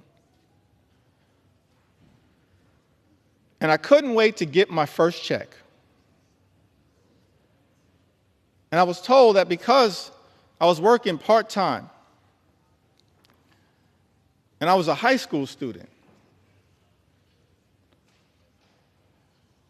that the money that I made would not be taxed. And so as I was anticipating that first check, I multiplied the amount that I was making, $3.35 per hour, by the number of hours that I expected to work during that pay period. I calculated the total, and Mr. Speaker, that money was already spent. I couldn't wait to go to Albee Square Mall in Brooklyn and get some new sneakers so I could look fresh like Run DMC. Money was already spent, Mr. Speaker, because I was told that as a high school student working part-time, my first job, the money that I would make would not be taxed. And then I got my first check.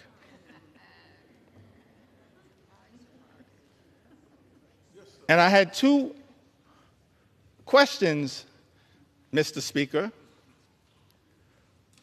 Who is FICA? And why is he taking my money? You see, Mr. Speaker, what I learned is that every single American, from your first job to every single job that you hold until your last job, pays into Social Security and Medicare through FICA. Social Security and Medicare aren't entitlement programs, they are earned benefits. Earned benefits that people work hard for, earn throughout their entire life, and that they deserve. So keep your hands off Social Security and Medicare, the earned benefits of the American people. Hands off these earned benefits. Extraordinary that as a result of this one big ugly bill, Medicare could be cut by more than $500 billion, and these earned benefits of the American people could be jeopardized. Others have noted that because of Donald Trump's one big ugly bill, the insolvency of Social Security and Medicare could be accelerated. This is the exact opposite of that sacred charge that President Franklin D. Roosevelt articulated to the nation as he reflected upon the important first step that was taken with the establishment of Social Security. He's not the only one. This is a great country, an exceptional country. So many examples of what leadership actually looks like. Leadership that we are not seeing right now from the majority in the House of Representatives. Leadership that we did not see on the Republican side of the aisle in the United States Senate in passing this disgusting abomination, and certainly we're not seeing this level of leadership coming out of 1600 Pennsylvania Avenue. But I'm thankful that we have examples of leadership echoing throughout our history that we can reflect upon and be inspired by as we navigate our way through these challenging times. President Truman, from the great state of Missouri, Emanuel Cleaver's state, the good Reverend Dr. Emanuel Cleaver, my friend and my mentor, President Truman, shortly after ending World War II, we're so thankful for the sacrifice and the bravery and the courage of the greatest generation. A few months after, he unexpectedly became president, replaced the great FDR. November 19, 1945, he delivered a special message to Congress recommending a comprehensive health program. I want to read just a few of those words because it shows us what leadership actually looks like. what it sounds like, what it feels like to have presidential leadership that we in Congress should aspire to working with,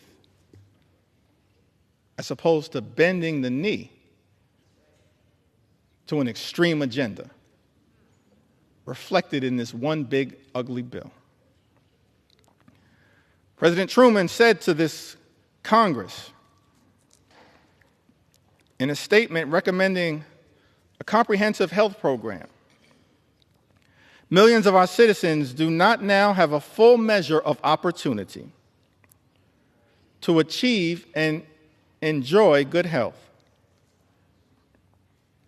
Millions do not now have protection or security against the economic effects of sickness. The time has arrived for action to help them obtain that opportunity and that protection. Truman goes on to say, President Truman goes on to say, our new Economic Bill of Rights should mean health security for all, regardless of residence, station, or race, everywhere in the United States of America. He says, regardless of residence, station, or race, that's presidential leadership. That brings people together, doesn't seek to divide us, which is what unfortunately is happening in the United States of America right now. President Truman goes on to say to Congress, we should resolve now that the health of this nation is a national concern, that financial barriers in the way of attaining health shall be removed, that the health of all its citizens deserves the help of all the nation.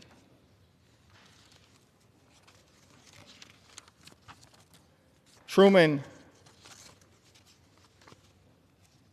goes on to articulate the challenges that exist in America as it relates to illnesses. He articulates several of them. Talks about the deficiencies in health care that existed across America. And the fact that in the aftermath of World War II, it was clear that so many people without coverage were medically infirm. And he made clear that's unacceptable in the United States of America. He articulated a forward-looking vision for universal health care, aspirational vision, a vision designed to lift the American people up, not rip health care away from them, which is what this one big, ugly bill will do, ripping health care away for more than 17 million Americans. That's shameful. It disgusts me that we're on the floor of the House of Representatives right now having to push back so aggressively against an all-out assault on the health care of the American people when we should be trying to lift them up in a manner consistent, Mr. Speaker, with what President Truman once charged this Congress with doing. And of course, he wasn't the only one. We're thankful for other leaders who worked with this Congress in prior years to actually advance the health, safety, and well-being of the American people. President Lyndon Baines Johnson, in connection with the Great Society, inspired in part by his own experiences growing up in the hill country of Texas, seeing rural poverty and the devastating impacts of it. Something that he was inspired to address, as opposed to this one big, ugly Republican bill that will result in rural hospitals closing in the United States of America. That's not the type of leadership that this country needs, that rural America needs. Thankful that we have examples of the type of leadership that hopefully, Mr. Speaker, we can aspire to achieving in this country. President Lyndon Baines Johnson, in connection with the signing of Medicare and Medicaid, spoke to the American people. He said, because the need for this action is plain, and it is so clear indeed that we marvel not simply at the passage of this bill, but what we marvel at is that it took so many years to pass it. And I am so glad that Amy Forand is here to see it finally passed and signed, one of the first authors. There are more than 18 million Americans over the age of 65. Most of them have low incomes. Most of them are threatened by illness and medical expenses that they cannot afford. And through this new law, Mr. President, every citizen will be able, in his productive years, when he is earning, to insure himself against the ravages of illness in his old age. President Johnson was referring to President Harry Truman, who was there at the signing ceremony, having recognized President Truman's vision. He says, and through this new law, Mr. President, every citizen will be able, in his productive years, when he is earning, to insure himself against the ravages of illness in his old age. That was the beauty of Medicare.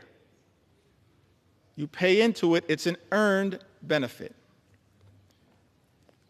And you can reap the benefits in your golden years. President Johnson went on to say, this insurance will help pay for care in hospitals, in skilled nursing homes, or in the home. It's ironic. That's what presidential leadership looks like. LBJ says this insurance will help pay for care in hospitals, in skilled nursing homes, or in the home. And yet, Mr. Speaker, we're here 60 years later, and Republicans are trying to jam a budget down the throats of the American people that will close hospitals, close nursing homes, and detonate the ability of millions of people to access home care. That's shameful. It's not the type of leadership that this country needs right now, but that's what we're getting. Chaos, cruelty, and corruption. President Johnson went on to talk about Medicaid, which is the subject of an all-out assault now by this reckless Republican budget, the GOP tax scam, this one big ugly bill. So I want to make sure that the record reflects what enlightened leadership had to say about Medicaid. The benefits under the law are as varied and broad as the marvelous modern medicine itself. If it has a few defects, such as the method of payment of certain specialists, then I'm confident those can be quickly remedied, and I hope they will be. No longer will older Americans be denied the healing miracle of modern medicine. No longer will illness crush and destroy the savings that they have so carefully put away over a lifetime so that they may enjoy dignity in their later years. No longer will young families see their own incomes and their own hopes eaten away. No longer will this nation refuse the hand of justice to those who have given a lifetime of service and wisdom and labor to the progress of this progressive country. Medicare and Medicaid benefit older Americans right now. People who have given a lifetime of service and wisdom and labor to the progress of this progressive country, as LBJ spoke to. And this bill, Mr. President, again, a nod to President Harry Truman, is even broader than that. It will increase Social Security benefits for all of our older Americans. It will improve a wide range of health and medical services for Americans of all ages. And then President Lyndon Baines Johnson leans in on the importance of Medicaid with a greater degree of precision. He says, but there is another tradition that we share today. Calls upon us never to be indifferent toward despair, commands us never to turn away from helplessness. It directs us never to ignore or to spurn those who suffer untended in a land that is bursting with abundance. And this is not just our tradition, or even the tradition of the nation. It is as old as the day it was first commanded. Thou shalt open thine hand wide unto thy brother, to thy poor, to thy needy in thy land. Is that what we're doing here today in the United States Congress? Opening our hands of grace and compassion and responsibility to our fellow Americans, our fellow citizens? No, that's not what Donald Trump's one big ugly bill is all about. It's an assault on everyday Americans to reward billionaires with massive tax breaks. That's extraordinary. President Clinton, in the 1990s, talked about the Children's Health Insurance Program. Program designed to make sure that children in this country would have access to the medical care they needed to live a life of dignity and respect. And it's extraordinary to me, Mr. Speaker, that in Donald Trump's one big ugly bill, the eligibility for the Children's Health Insurance Program will also be diminished as part of an all-out assault on the health care of the American people. So I thought it not robbery in the time that I have that we lift up the original spirit of the Children's Health Insurance Program. President Clinton said to the nation, because we have acted, millions of children across this country will be able to get medicine and have their sight and hearing tested and see dentists and doctors for the first time. Millions of young Americans will be able to go on to college.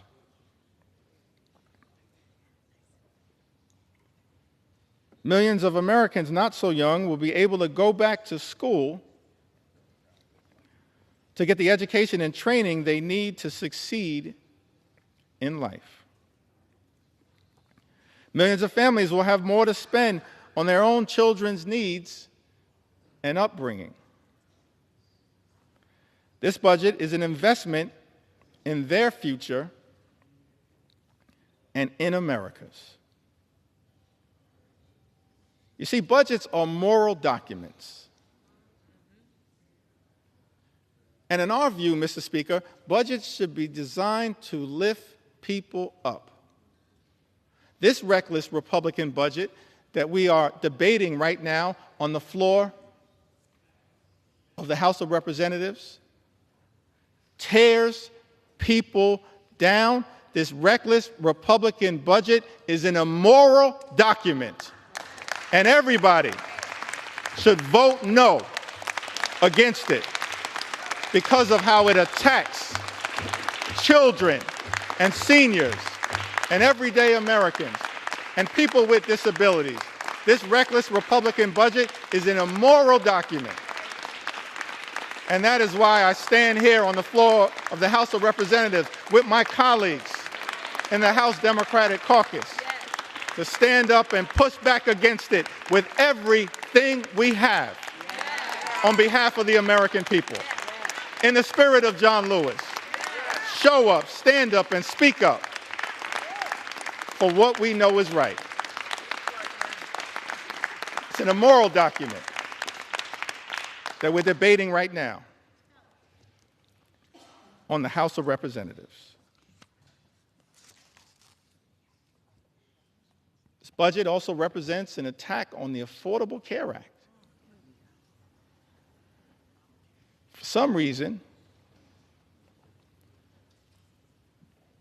Republicans have been obsessed,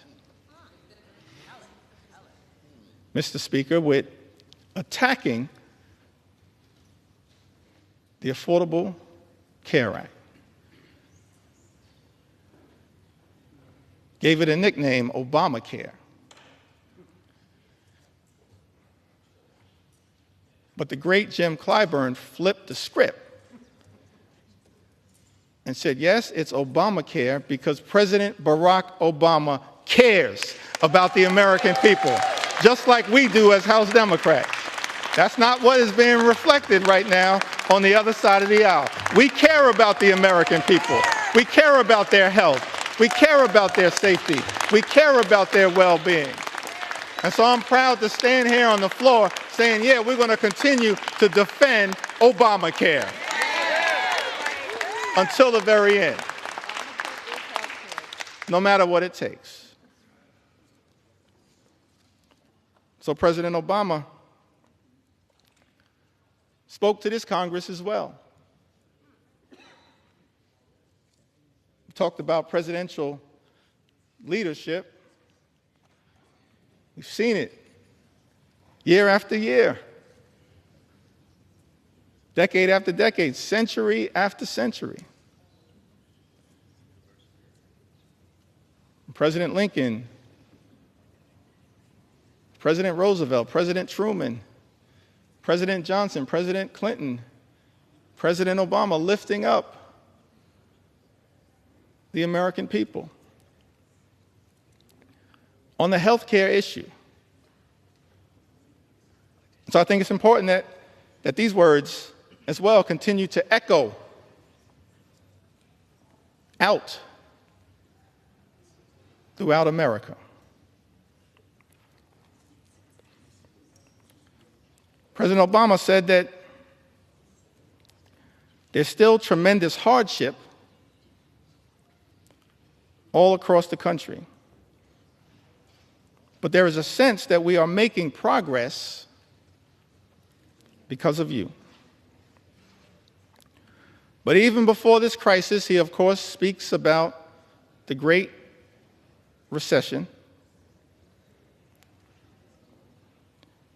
Even before this crisis, each and every one of us knew that there were millions of Americans across America, millions of people across America who are living their own quiet crises. Maybe because they had a child who had a pre-existing condition. And no matter how desperate they were, no matter what insurance company they called, they couldn't get coverage for that child.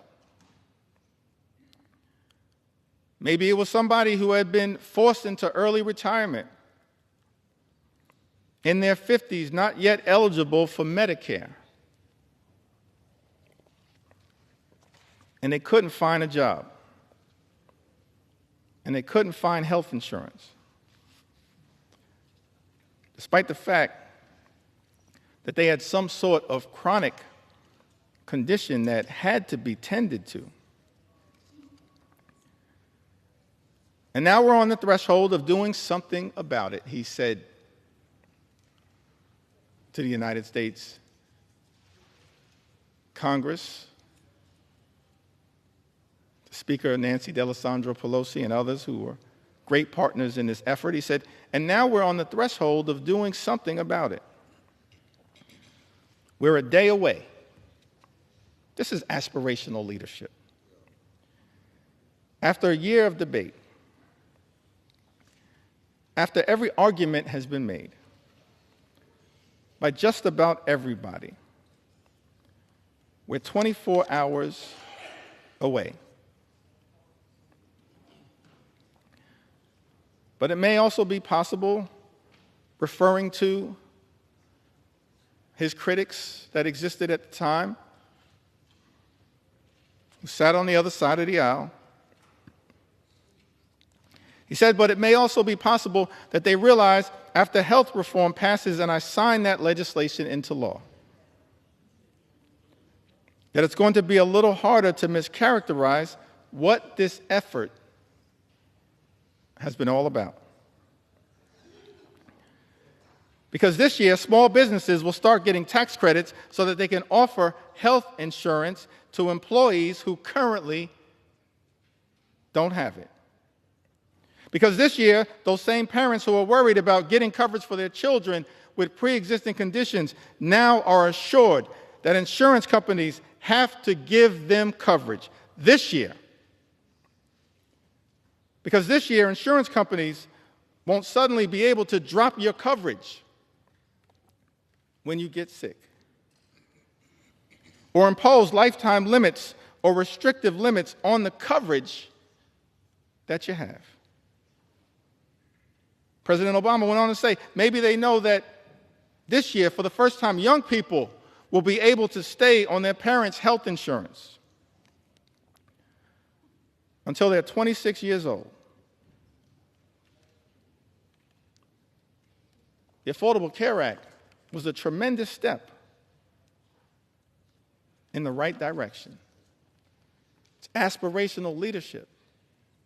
Tens of millions of Americans now have health insurance coverage as a result of the Affordable Care Act. But this reckless Republican budget, this one big, ugly bill that President Donald Trump has directed my Republican colleagues to sign off on, to recklessly rubber stamp, and to bend the knee to, even though this bill and its assault on health care, on Medicaid, on the Children's Health Insurance Program, on Medicare, and on Obamacare will rip away health care coverage from the people my Republican colleagues are here in Washington to represent. It's extraordinary to me that as a result of this one big, ugly bill, this all-out assault on health care in this country, millions of people are going to lose coverage, thrown off of health care, set in motion a chain of events where hospitals will close, nursing homes will shut down, people unable to get the care that they need to live a life of dignity and respect. And that as a result of the all-out Republican assault on health care in the United States of America, people will die. Tens of thousands, perhaps year after year after year, as a result of the Republican assault on the health care of the American people. I'm sad. I never thought that I'd be on the House floor saying that this is a crime scene. And House Democrats want no part of it. No part of it. It's a crime scene going after the health and the safety and the well-being of the American people. And Mr. Speaker, we want no part of it, which is why we're fighting so hard to stop it. Serving in the United States Congress on this glorious floor, having to be part of a crime scene. Shameful. All-out assault on the American people. President Biden worked hard with many of the people in this Congress who still serve to try to build upon this great legacy, this journey that we've been on, set in motion in modern American presidential history by FDR, inspired by the great vision of President Truman,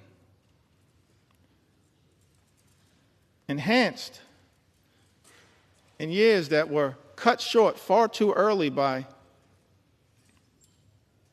President Kennedy, and then powered in such an extraordinary way by President Lyndon Baines Johnson. Built upon aspirationally by President Jimmy Carter. And then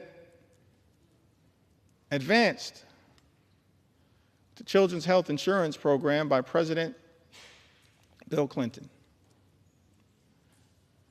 Furthered in such an extraordinary way by President Barack Obama. And then built upon and enhanced by President Biden. None of us are perfect, but that's part of our march toward a more perfect union. That's part of the charge that we have as public servants, given that sacred charge in the preamble of the United States Constitution. We the people, in order to form a more perfect union, leadership that tries to perfect the American journey. President Biden spoke to this in August of 2022, talked about the challenges, pushing back against special interests that are often the forces trying to stop progress on behalf of the American people. This one big, ugly bill is filled with giveaways to special interests here in Washington, D.C. I'm disgusted by that. It's not what lawmaking should be about. President Biden, reflecting upon the challenges of making progress on behalf of the American people, says in August of 2022, and yet we've not wavered. We've not flinched. We've not given in. Instead, we're delivering results for the American people. We didn't tear down. We built up. We didn't look back. We looked forward. This law that I'm about to sign finally delivers on a promise that Washington has made for decades to the American people. Guess what? We're giving Medicare the power to negotiate. The power to negotiate lower prices on behalf of the American people. This means seniors, President Biden goes on to say, are going to pay less for their prescription drugs, while we're changing circumstances for people on Medicare by putting a cap of a maximum of $2,000 per year on their prescription drug costs, no matter what the reason for those prescriptions are. That means if you're on Medicare, you'll never have to pay more than $2,000 a year. No matter how many prescriptions you have, whether it's for cancer or any other disease, no more than $2,000 a year.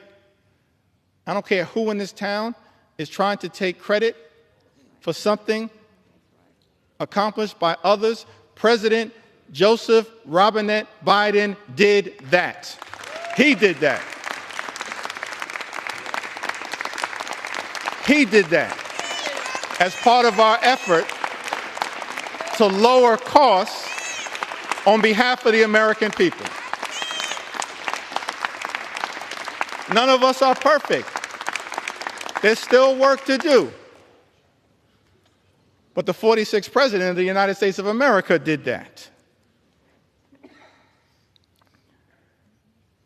Inflation Reduction Act, he went on to say, locks in lower health care premiums for millions of families who get their coverage under the Affordable Care Act.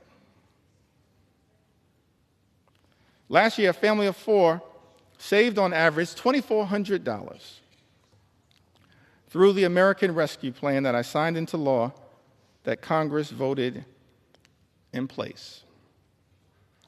President Biden's talking about the continuation of our march toward a more perfect union, the work that we in this Congress, many of us who had the privilege to serve over the last few years, did to try to expand and strengthen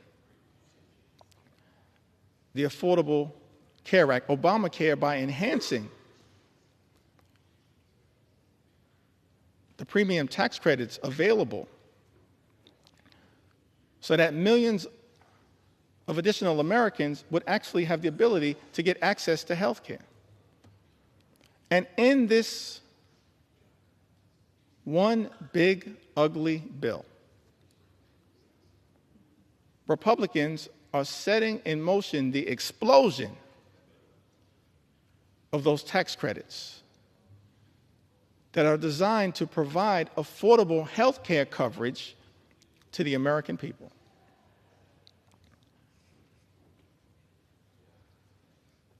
Leadership requires courage, conviction, compassion.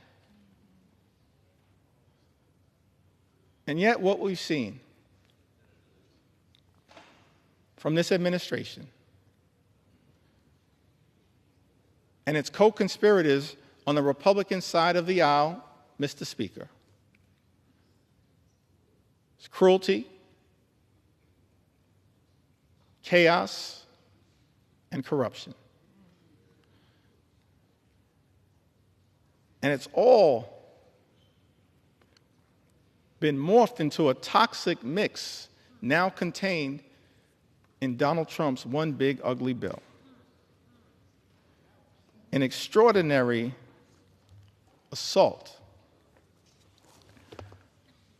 on the health care of the American people. I mentioned earlier, Mr. Speaker, that I've taken to the House floor to share stories from the American people. Stories that are too numerous to articulate in the time available to us in connection with debating this bill. But I'm going to do my best to make sure that we have a representative sample of why so many Americans all across this country went to bed in fear and are now waking up in horror because Republicans are trying to jam this one big ugly bill down the throats of the American people. An assault on health care, an assault on nutritional assistance, an assault on children, an assault on veterans, an assault on farmers, an assault on everyday Americans. Crystal, who's also from the great state of Alaska,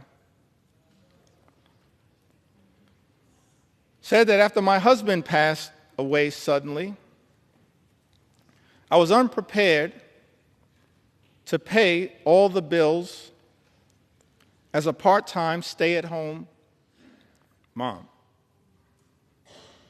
And working part-time while my young girls were in school. I applied for SNAP benefits.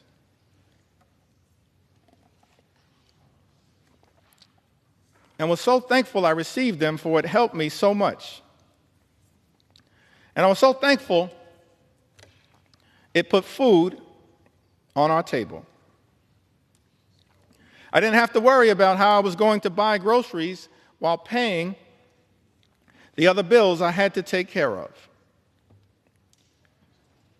The SNAP program has helped me many times, and through those times, I was struggling financially.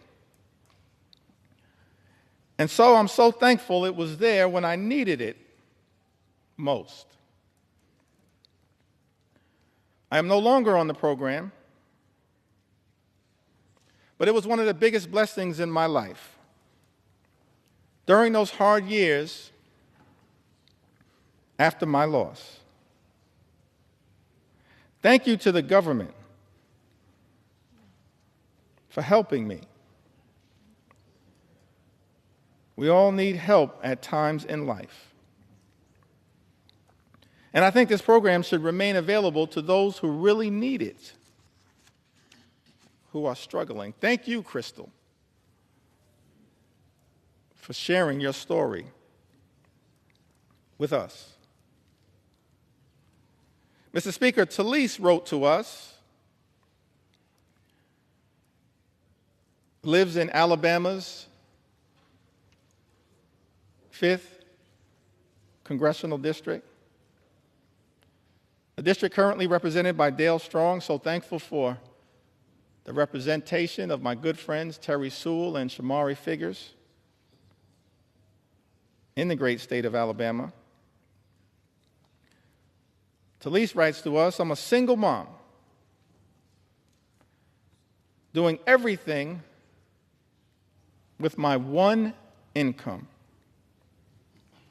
My ex-husband refuses to pay child support or split the cost of anything related to my daughter. If it wasn't for SNAP, we'd probably have very little in terms of food because I am always running on E. I'm so beyond grateful for the assistance. Curtis writes to us, Mr. Speaker, from the great state of Arizona, in my disabled senior status, I would be in a dire nutritional status, if not mostly for the SNAP nutritional assistance, a godsend. For so many Americans, that is what SNAP has been, a godsend in a time of need. And now the nutritional assistance benefits will be ripped away from millions of Americans in Donald Trump's one big ugly bill, a bill that Republicans are prepared to recklessly rubber stamp.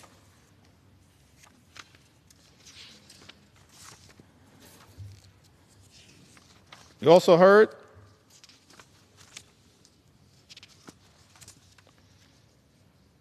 from Diana, great state of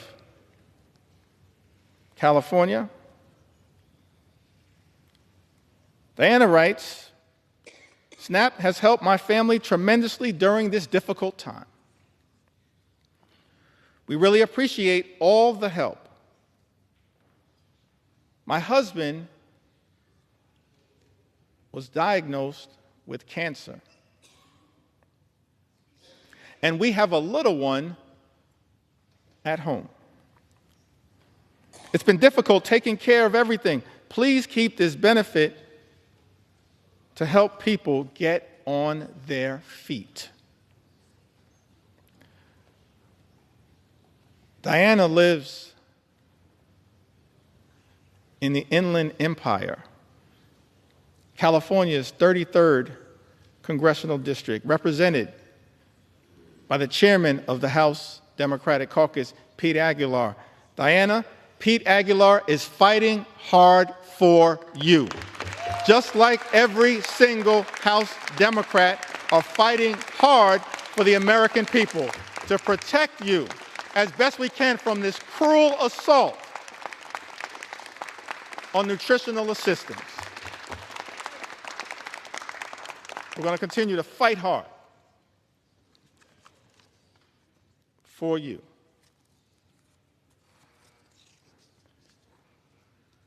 In Ohio, Julie writes to us, I'm so thankful for Amelia Sykes, Marcy Kaptur. Marcy Kaptur is the original gangster of the Ohio delegation. The longest serving woman in the history of the United States Congress, fighting hard on behalf of the people she incredibly represents. along with Amelia and Chantel Brown, and Greg Landsman, and of course, y'all know I couldn't leave out my big sister, Joyce Beatty.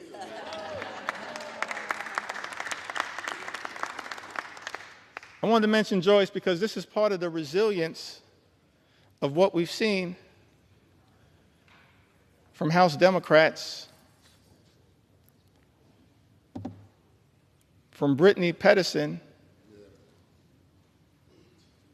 distinguished gentlelady from the great state of Colorado, who gave birth to a beautiful baby boy, Sam, at the beginning of this year.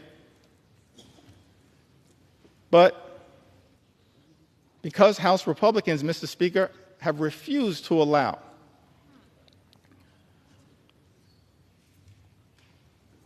proxy voting, virtual voting, for expectant mothers and new mothers throughout this year, shortly after giving birth, Congresswoman Brittany Pedersen, each and every week, often with her baby boy, Sam, has come to the United States Congress to stand with House Democrats in defense of the American people.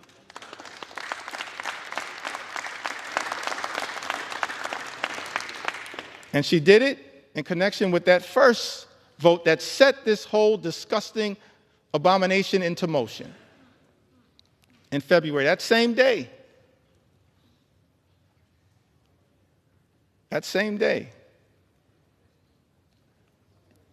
Kevin Mullins showed up to vote on behalf of the American people. Just like all of us continue to do, Kevin Mullins showed up to vote despite the fact that he had been experiencing multiple surgeries, was dealing with some complications. But he understood, just like all House Democrats understand, the need to stand up in this moment and fight hard for the American people, the need to be here throughout this entire toxic journey that Republicans have set us on. Connection with this one big, ugly bill. Kevin Mullins, coming off of multiple surgeries,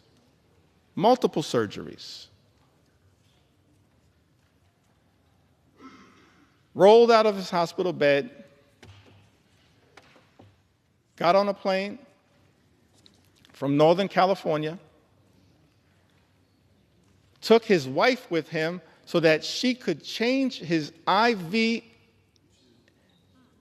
on the plane across the country to be here and stand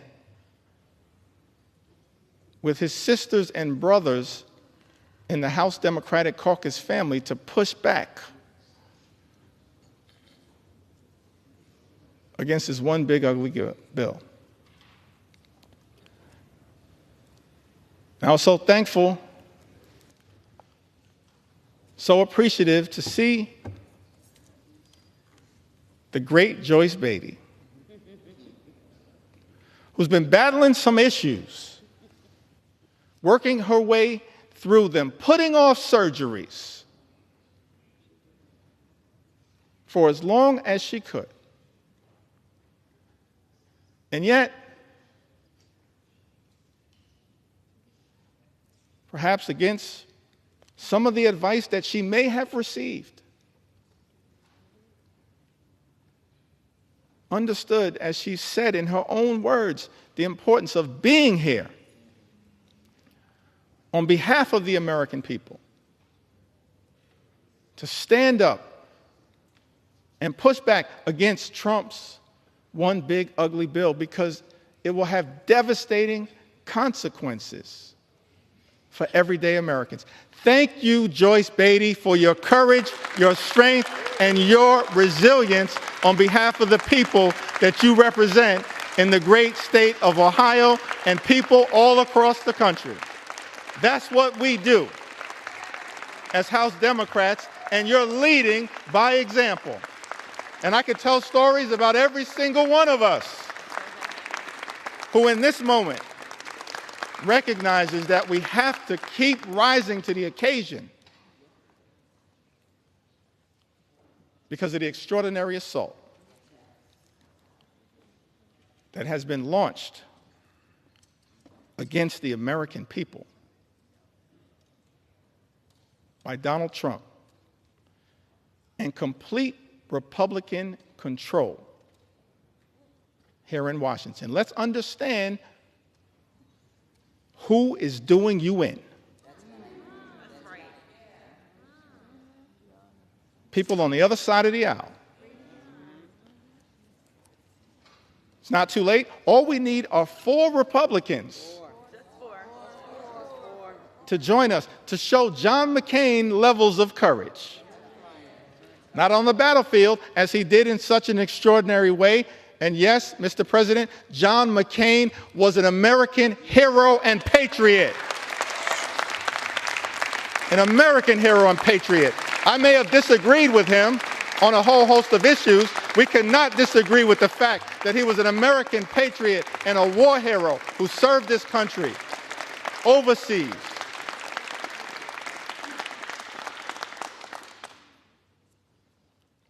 And then he came back home after being a POW year after year after year.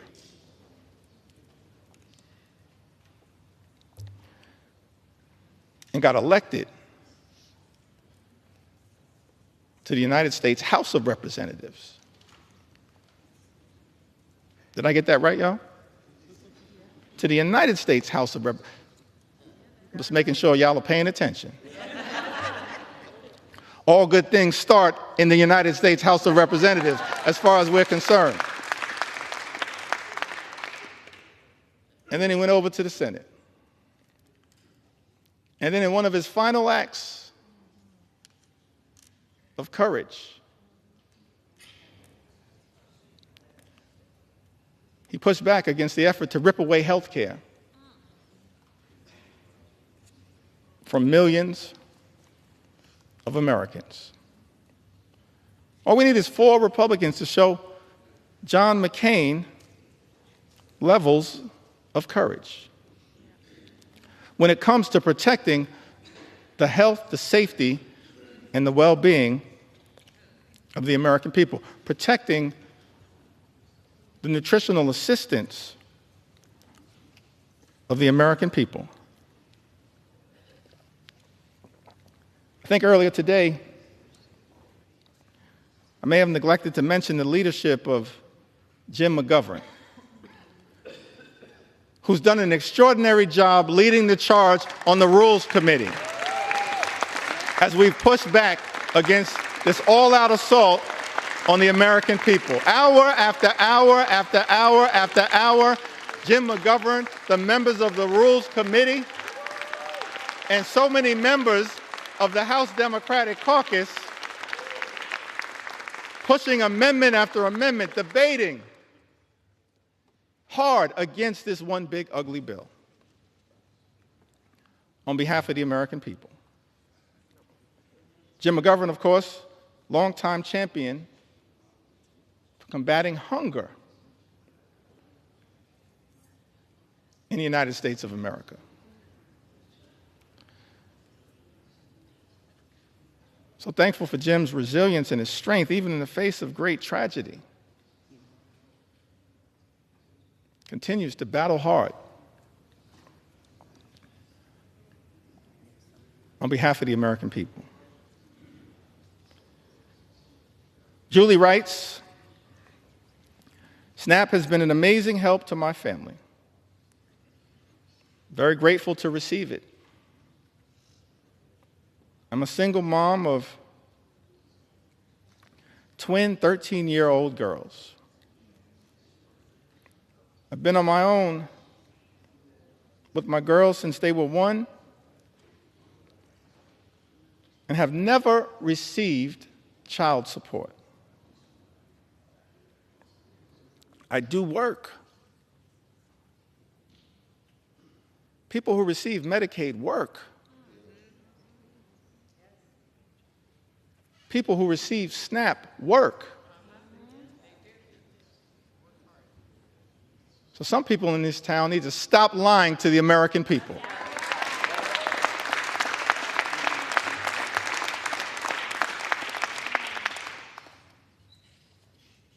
Mr. Speaker, I said some people in this town need to stop lying to the American people. Julie said, I do work. But don't make enough money to cover all my expenses. It's a big misunderstanding that people on SNAP don't have jobs.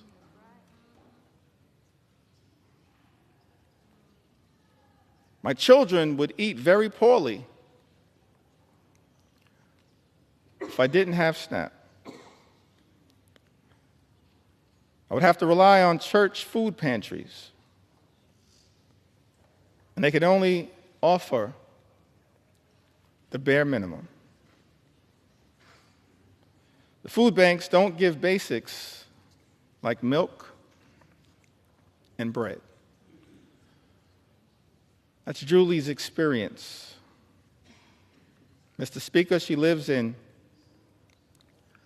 Ohio's 14th Congressional District, represented by our colleague, Congressman David Joyce. We heard from Mark from the Commonwealth of Pennsylvania. Mark says, I've collected Medicaid and SNAP benefits for over a decade now.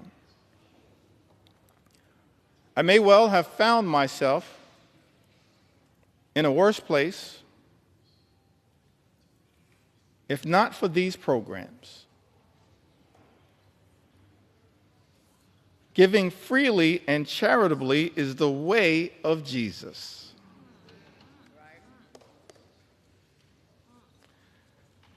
Reverend Cleaver, some people in this chamber need to hear those words again. Giving freely and charitably is the way of Jesus. That's someone who's talking like a Matthew 25 and 35 Christian. SNAP and Social Security benefits have been life-saving for me. They literally keep me alive.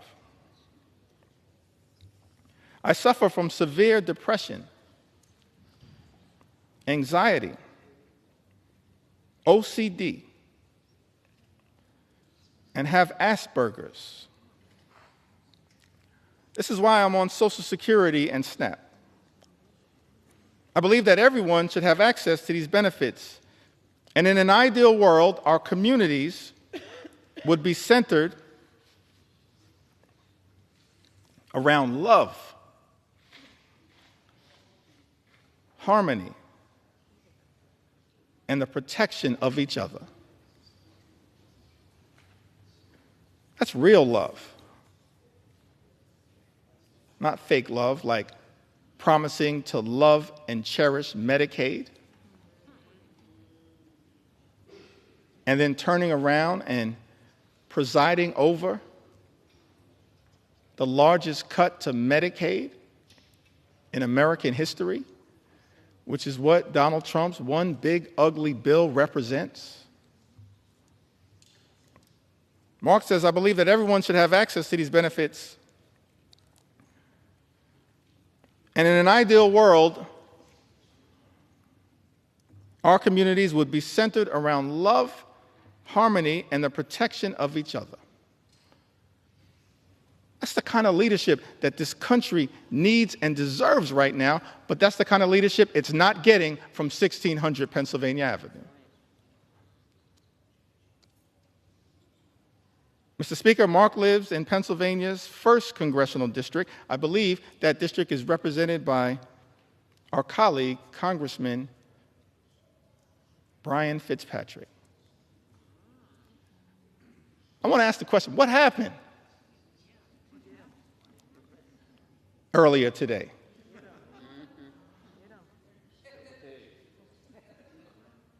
How was it that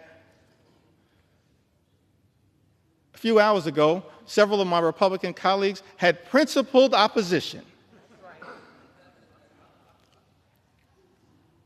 to Donald Trump's one big, ugly bill? Several hours ago, how is it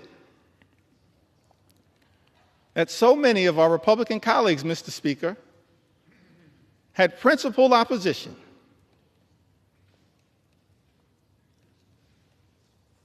to Donald Trump's one big, ugly bill? Either because of the devastating assault on Medicaid, health care, supplemental nutritional assistance, assault on veterans, assault on clean energy jobs, assault on the cost of living, which is represented in this bill, or because of the assault on the fiscal irresponsibility of a bill that will explode the deficit, increase the debt by trillions of dollars, send us on a death spiral potentially as it relates to our economy. How is it, Mr. Speaker, that so many of our colleagues on the other side of the aisle had principled opposition just a few hours ago and now seem prepared to fold on the floor of the House of Representatives? Don't you have some responsibility, Mr. Speaker, to say to the American people what happened? What deals were cut? What occurred in the back room? It will all come out one way or the other, Mr. Speaker. Incredible to me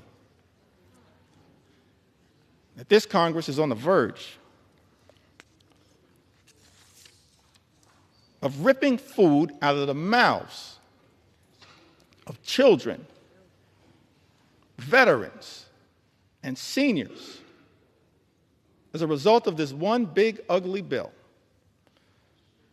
in order to reward billionaires with massive tax breaks and exploding the debt in the process. I mentioned earlier in my remarks that as House Democrats, we envision a different country than the one that is being ravaged by such extremism right now. Imagine a country where every single American can afford to live the good life. Good paying job, good housing, good health care, good education for your children, and a good retirement. Work hard, play by the rules, live the good life. That's the America that we should be working hard right now to bring about for every single American. But we know there are far too many Americans in this country struggling to live paycheck to paycheck.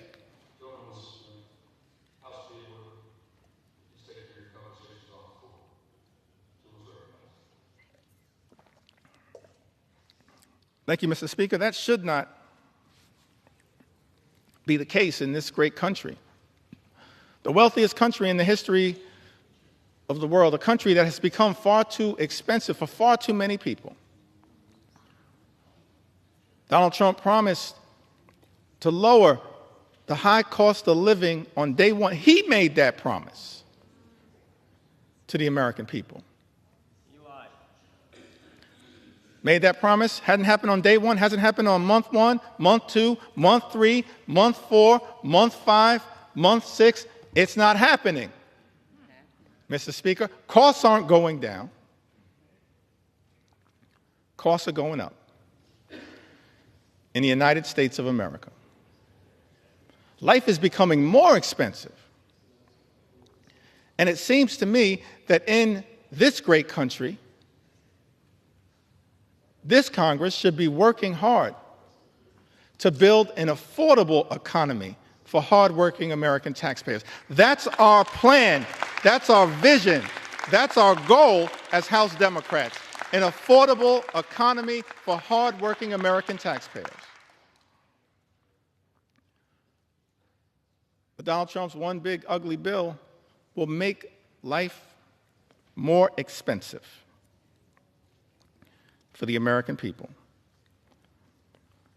Lynette wrote to us.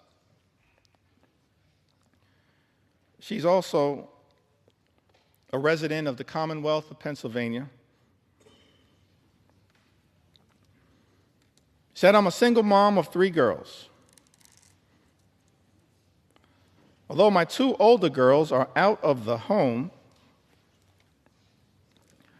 they and I struggle. I work full time, but it's not enough to get by. Without the help of SNAP and Section 8,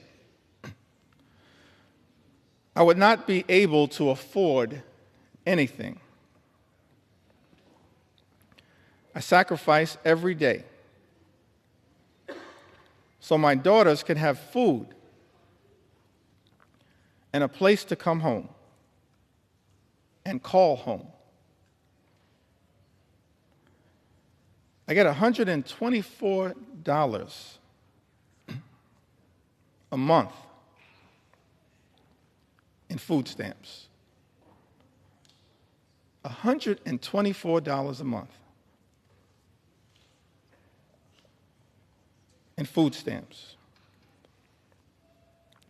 which isn't enough as food prices keep going up.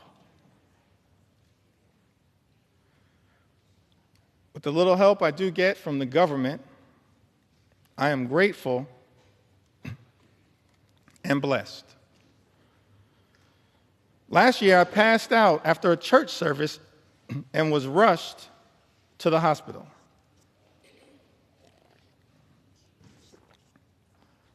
I didn't have any insurance at this time, but I was treated. However, I could not pay back the services that I received, and I still need treatments. I have been choosing to pay for rent and food, but I have these bills and other appointments that I need to go to but don't have the extra money, and I don't qualify for Medicare, don't make enough to get insurance on the marketplace for insurance. Lynette, without the help of SNAP and Section 8, I would not be able to afford anything. Mr. Speaker, Lynette resides in Pennsylvania's 7th congressional district, a district represented by our colleague, Congressman Ryan McKenzie. Wendy writes to us from the Commonwealth of Virginia. Says that I am a single mother of 2 children, and due to bone cancer, I now live with a disability and am unable to work. I have not only survived cancer, but my children and I also survived domestic abuse. I have been making ends meet while not working or receiving any child support for almost 2 years. To my family, SNAP is literally life or death. And while I hope that one day my circumstances will improve to the point that I will not need the assistance for now, Wendy tells us, it is our lifesaver. That's what these safety net programs represent. Lifesavers for Americans in need. And instead of protecting these life-saving programs, these life-sustaining programs, what we see from this one big ugly bill is that nutritional assistance for the American people will be decimated. And as a result, millions of Americans, our fellow Americans, are at risk of going hungry. That is not right in the United States of America. It's not right. And that is why we're fighting hard for people like Wendy, who, Mr. Speaker, lives in Virginia's 5th Congressional District, a district represented by Congressman John McGuire. Jamie, from the great state of Wisconsin, the heartland, part of the heartland of the United States of America, the magical Midwest, the hardworking people of the great state of Wisconsin. I was privileged to just be there this past weekend. Jamie said, I work, I am a single mom. I need help to feed my kids. All the bills have skyrocketed. I'm doing this on my own. Please don't take away SNAP. That's a plea that I think is being heard all across this land. Please don't take away SNAP. It's a lifesaver. It's being ripped away from the American people as part of this Republican effort, Mr. Speaker, to provide massive tax breaks for billionaires. Jamie is represented. She lives in the 3rd Congressional District of Wisconsin, currently represented, Mr. Speaker, by Congressman Derek Van Orden. Healthcare under assault. Nutritional assistance under assault. Farmers in this country have also been under assault. And one of the reasons why so many Americans are cynical about our politics of the moment is that there are people who run for office, they say one thing and then they do the exact opposite. And many of the policies that we've seen come out of the Trump administration are inconsistent with the rhetorical promises that were made on the campaign trail.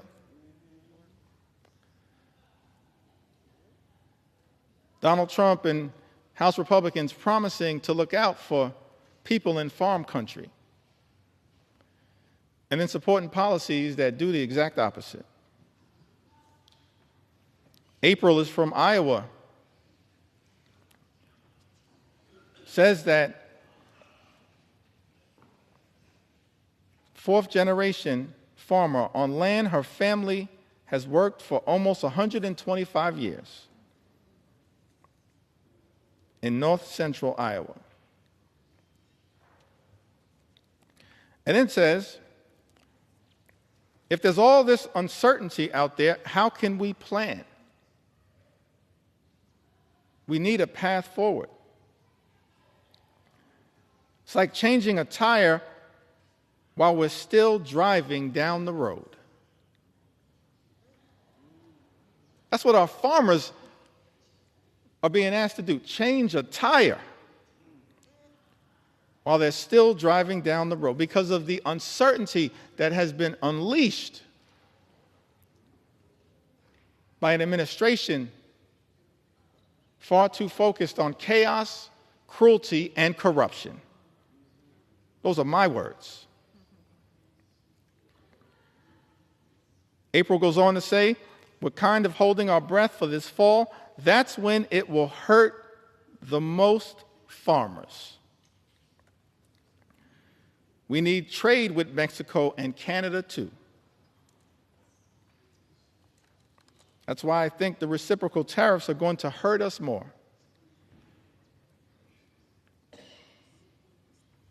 We get fertilizer from Canada. We get parts and products made in Mexico. As House Democrats, we're focused on creating more good-paying jobs, on economic strategies that make sense, that are designed to lift up the American people. But I can't find anything in this 900-plus page bill that is actually designed to permanently sustain a positive trajectory for farmers in this country and for everyday Americans. In fact, the chaotic uncertainty of the economic policies that have been unleashed by the Trump administration and complete Republican rule in Washington, D.C., will have devastating consequences for the American people and for farmers like April. John writes to us from the great state of North Carolina.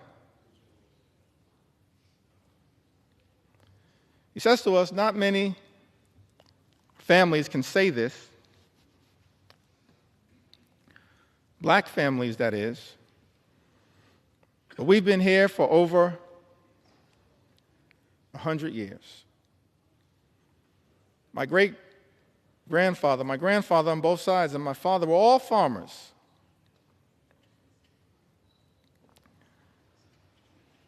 Honestly, I cannot understand it. I have not heard anybody from that administration that could tell me anything that makes any sense of what he's causing. John further writes, you cannot take a chainsaw and do surgery.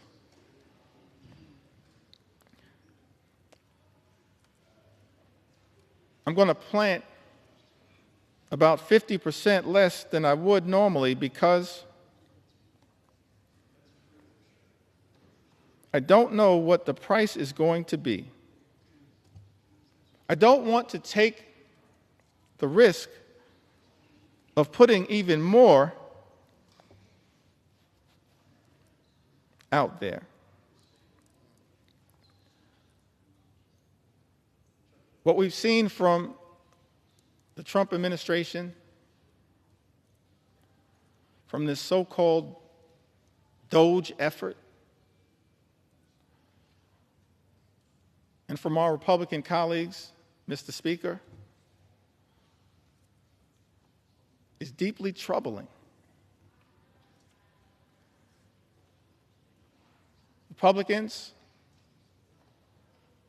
are trying to take a chainsaw to Social Security, a chainsaw to Medicare, a chainsaw to Medicaid, a chainsaw to the health care of the American people, a chainsaw to nutritional assistance for hungry children, a chainsaw to farm country, and a chainsaw to vulnerable Americans. But as House Democrats, we're here to make clear, Mr. Speaker, we're determined to take a chainsaw to Project 2025. A chainsaw, a chainsaw, a chainsaw to Project 2025 on behalf of the American people. We don't want this country to go backward. We want this country to go forward. And so no matter what it takes, no matter how long it takes, we're going to take a chainsaw to your Project 2025. That's what we're prepared to do.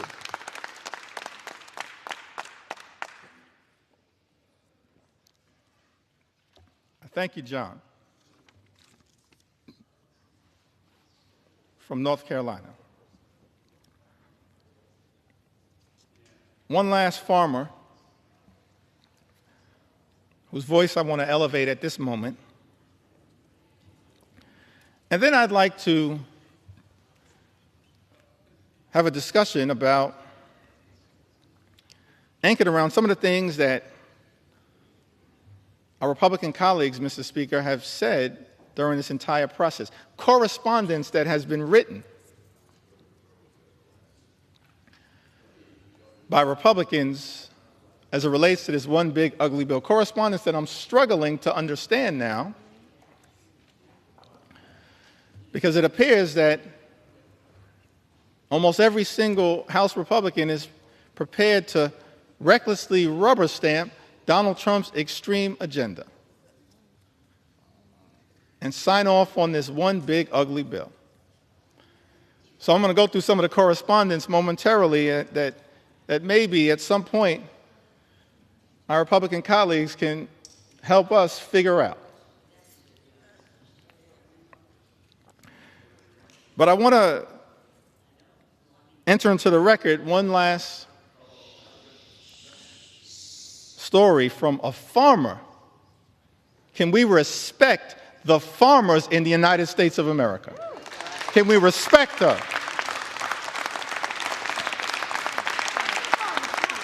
We began this country as an agrarian economy. We should respect the farmers in this country as I'm telling their stories.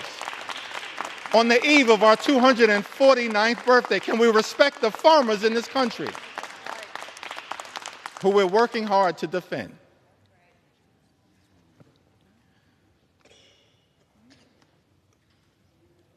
Susie is from Missouri.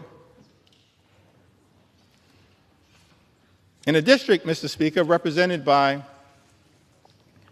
Ways and Means Chairman, our colleague, Jason Smith. She writes to us, she says that Susie and her husband, they moved back to her family farm over 2 decades ago, where they raised their children, including a son with complex medical needs who relies on Medicaid for essential therapies and care. Over the years, Susie has seen firsthand how Medicaid has been a lifeline for families like hers, especially in rural communities. A proud mother and daughter of hardworking Missourians, Susie apparently has voted for both Democrats and Republicans, and her husband is a registered Republican. But as farmers, they both believe that access to health care should never be a partisan issue. We agree. Thank you, Susie. Access to health care in the United States of America should never be a partisan issue. It should never be considered a privilege just for the wealthy, the well-off, and the well-connected. It is a right that should be available to every single American, and that is what we are fighting hard right now to defend here in the United States of America, and to push back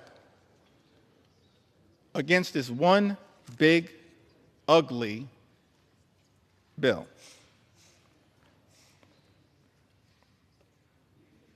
As I mentioned earlier, in the time that I have remaining, I certainly want to share the story of some of our veterans. Share a few stories of some of our small business owners who will also be under assault as part of this one big ugly bill. And share the stories of hardworking and law-abiding immigrant families who also will be targeted by this one big ugly bill. But I did want to take a little time at this moment to enter into the record some of the statements that have been made, Mr. Speaker, by our Republican colleagues.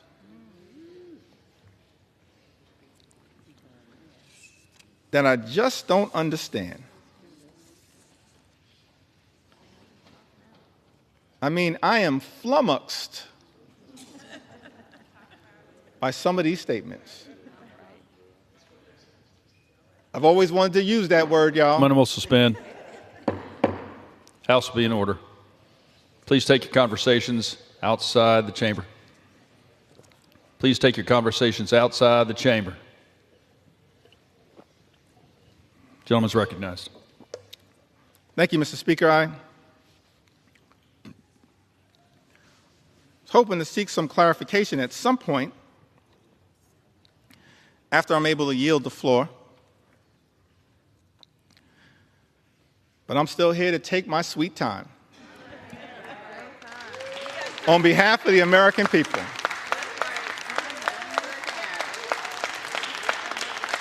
Because it was totally unacceptable that you would try to jam this bill, Mr. Speaker, down the throats of the American people with 15 minutes allocated for a debate that would hurt everyday Americans, allocated to the committees of jurisdiction. 15 minutes.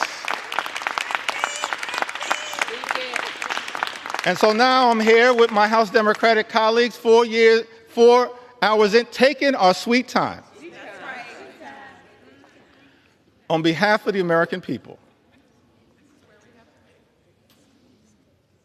And I'm flummoxed. Maybe it's flummoxed. As I mentioned, Mr. Speaker, I always wanted to use that word. I can't spell it, but I know what it means. I'm confused by many of these statements, so I'm trying to enter them into the record and then perhaps at some point get some clarification. Talking about Medicaid cuts, the largest cut to Medicaid in American history. Vice President said these cuts are immaterial. Are you kidding me? Immaterial? I'm perplexed. I'm astonished. I'm confused that someone who sits in the second highest office in the land would say that Medicaid cuts, $1 trillion or so of Medicaid cuts that are in Donald Trump's one big ugly bill are immaterial.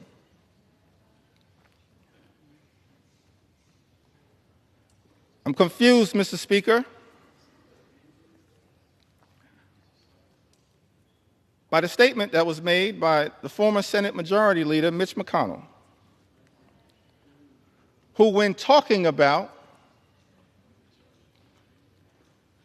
the Medicaid cuts that millions of Americans have been reaching out to us, pouring into us their heartfelt concerns at the devastating impact that these Medicaid cuts will have on their health, their safety, and their well-being. I'm confused, Mr. Speaker, by the statement that Mitch McConnell made. He said, people will get over it.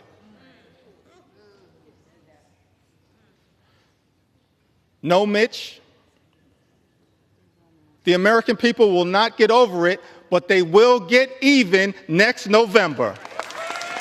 That's what's going to happen because of these cuts being unleashed on the American people. I'm confused, perplexed, astonished, flummoxed by some of these statements. This one is a beauty. In the great state of Iowa, Senator Joni Ernst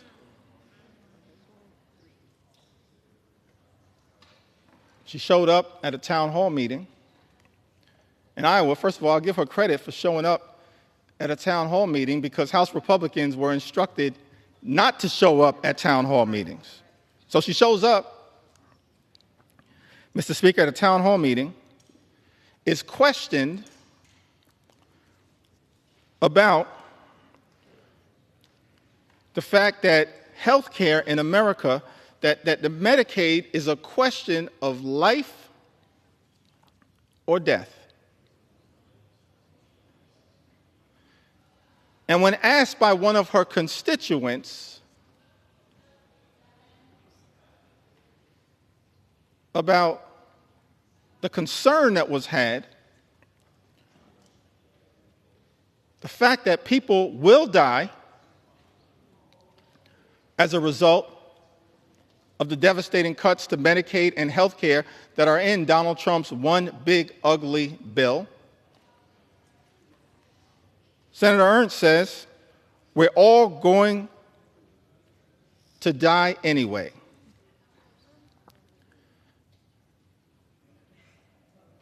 Yes, Joni, the American people understand that at some point all of us will transition. But the American people do not deserve to die as a result of the Republican cruelty that is in this legislation. Do not deserve to die as a result of the cruelty that is embedded, Mr. Speaker, in this legislation. Ending Medicaid as we know it, the largest cut to Medicaid in American history. And as a result of this all-out assault on health care in America, and Mr. Speaker, there are 220 Republicans who I serve with in this Congress, and I wish I had time to go through the impact in all 220 districts. Actually, since I have unlimited time, maybe I do.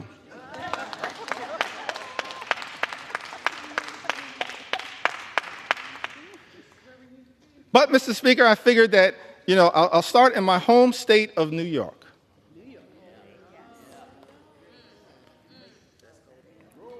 Mr. Speaker, in New York's 1st Congressional District, represented by our colleague, Congressman Nick LaLoda, approximately 50,000 New Yorkers will lose their health care.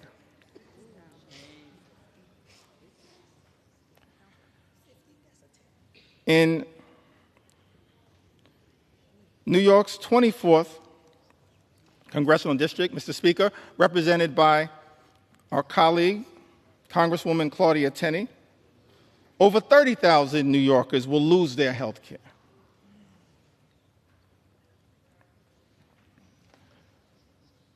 In parts of western New York and upstate district, New York 23, currently represented by Congressman Nick Langworthy, approximately 35,000 New Yorkers will lose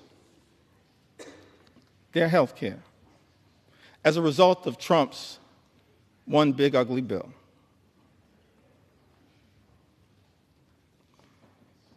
In New York 17, currently represented by Congressman Mike Lawler, more than 30,000 New Yorkers will lose their health care. In New York 21, the North Country,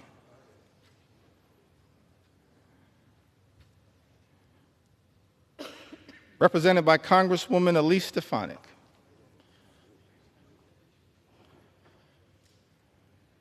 welcome back to Congress. I'm sorry it did not work out for you. That's a lesson that should be learned by all those who pledge fealty to the wannabe king. But I digress.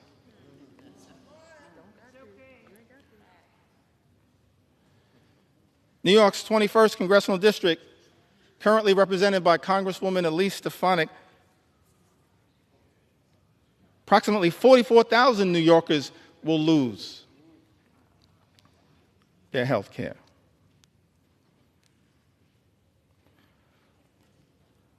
In Long Island, Suffolk County, part of Long Island, currently represented in Nassau County by two amazing colleagues, Tom Swazi and Laura Gillen. But in Suffolk County, New York's 2nd Congressional District, currently represented by Congressman Andrew Garbarino, 48,000 New Yorkers will lose their health care.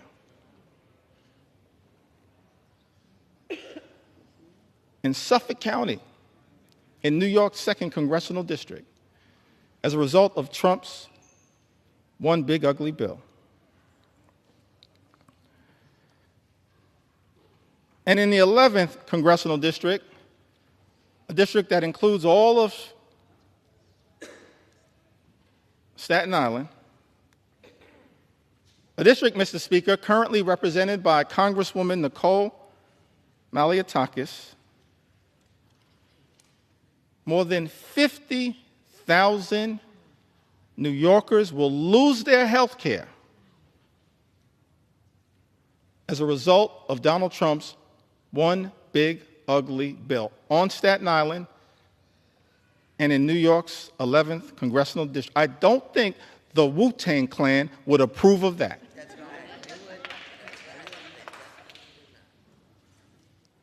It's incredible to me. In district after district after district, Mr. Speaker, represented by my Republican colleagues, so many Americans will stand to lose their health care as a result of Donald Trump's one big ugly bill.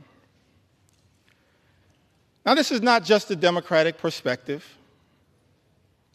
We stand by that perspective.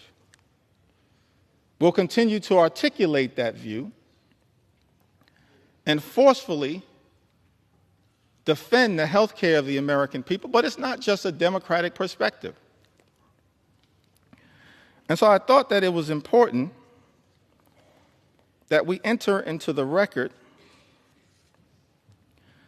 some of the words, Mr. Speaker, of members of the House Republican Conference. who wrote directly to you, Mr. Speaker, in their own words, talking about the challenges of this one big ugly bill. February 19th of this year, in a letter written to the Honorable Mike Johnson, Speaker of the United States House of Representatives. The subject line was, "Protecting American Communities in the Budget Reconciliation Process." For all of the American people who may be watching the floor of the House of Representatives right now, that's the process that we're in. It's one big ugly bill. Mr. Speaker, Republicans chose to go down this road because Republicans are uninterested in actually trying to find bipartisan solutions to solving problems on behalf of the American people. And so we're in this budget reconciliation process that can avoid the filibuster in the United States Senate. And Republicans, Mr. Speaker, have been uninterested in trying to actually find bipartisan common ground. We're the party of common sense. Let's be clear about that. I'm going to be spending some time on the road talking about what common sense really is all about. Common sense certainly is not taking health care away from the American people. And so in this letter on February 19th, and I got a lot of statements that have been entered into the record, but I figured we'd start with this one, February 19th. Dear Speaker Johnson, as members of the Congressional Hispanic Conference, that's different than the Congressional Hispanic Caucus. The Congressional Hispanic Caucus right now is fighting hard on behalf of the health care of the American people. On the Democratic side, that's call that the real CHC. The Congressional Hispanic Caucus is fighting hard on behalf of the American people. But this is a letter as members of the Congressional Hispanic Conference. Mr. Speaker, as you know, these are Republicans here in the House of Representatives. And those who represent sizable Hispanic populations. We are writing to express our concerns regarding possible funding decisions stemming from the House Budget Resolutions Committee instructions advanced on February 13, 2025. Those budget instructions, by the way, were what set this whole toxic process in motion that has resulted in this moment that we find ourselves in right now on the floor of the House of Representatives, connected to this one big ugly bill. And in this letter, it says that while we fully support efforts to rein in wasteful spending and deliver on President Trump's agenda, let me park right there parenthetically for a moment. Nothing in this bill is about waste, fraud, and abuse. Nothing is doing anything meaningful about waste, fraud, and abuse. The letter continues, it is imperative that we do not slash programs that support American communities across our nation. It then goes on to say that the House Budget Resolution proposed $880 billion in cuts to programs under the jurisdiction of the House Committee on Energy and Commerce, with Medicaid expected to bear the brunt of these reductions. Their words, not our words. Nearly 30% of Medicaid enrollees are Hispanic Americans, and for many families across the country, Medicaid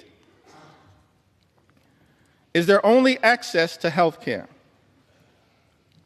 Slashing Medicaid would have serious consequences, particularly in rural and predominantly Hispanic communities, where hospitals and nursing homes are already struggling to keep their doors open.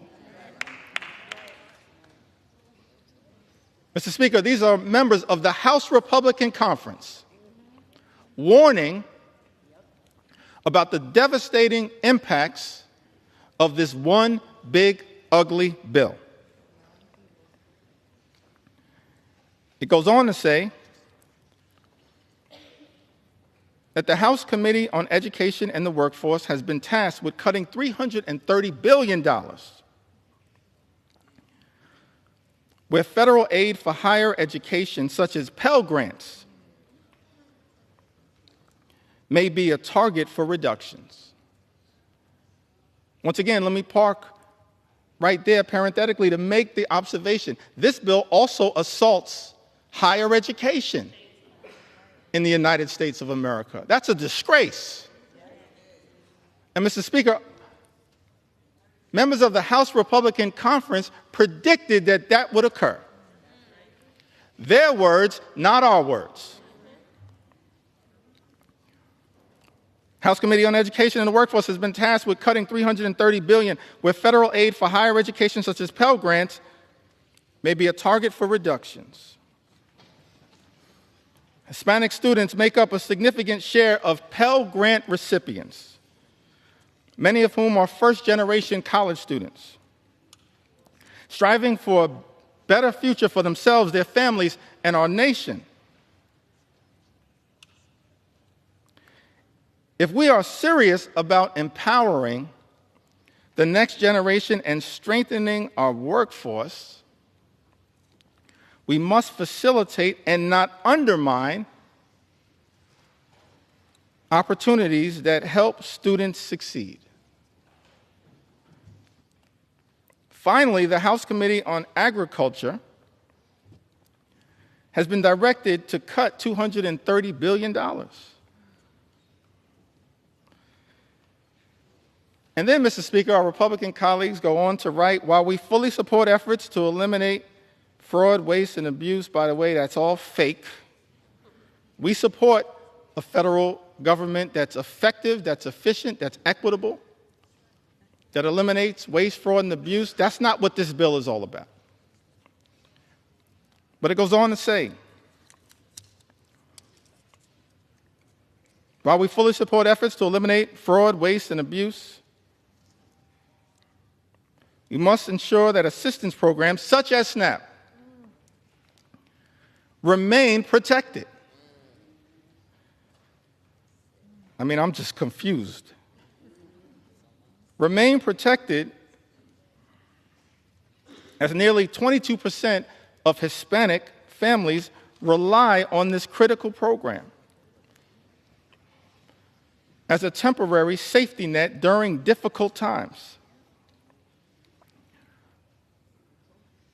And then this letter concludes, written to you, Mr. Speaker, by the Congressional Hispanic Conference. Hispanic Americans are the future of the Republican Party. I'll reserve judgment on that statement. As House Democrats, we're going to fight for every single community in the United States of America, including the Hispanic community. Every single community. We want every single community to experience the good life, to afford to be able to live the good life. That's what we want. For every single community, good paying job, good housing, good health care, good education for your children, and a good retirement. That's what we want for every community. But the Congressional Hispanic Conference, they write, in closing to you, Mr. Speaker, that these Hispanic Americans are closely watching to see if we will govern in a way that honors their values and delivers results.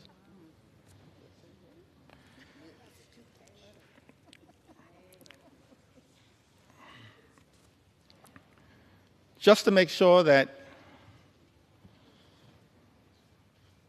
appropriate authorship is conferred, I'm going to enter the names of the signatories to this extraordinary letter. Mr. Speaker, Tony Gonzalez, Nicole Maliatakis, Monica de la Cruz, David Valadeo, who represents more Medicaid recipients than any other member of Congress, Juan Ciscomani, Rob Bresnahan, what a beauty, James Moylan, Kimberlyn King Hines. They all signed this letter. And the question that many Americans have to ask right now is that after signing a letter indicating your commitment, Mr. Speaker, to protecting Medicaid and SNAP and access to affordable higher education through Pell Grants, how is it possible that, Mr. Speaker, some of our Republican colleagues will turn around and devastate Medicaid, devastate supplemental nutritional assistance, and devastate the ability of Hispanic communities to achieve the type of upward mobility, in part through higher education, that is talked about in this letter? That letter was written in February. And then we go to March. Can I talk about it?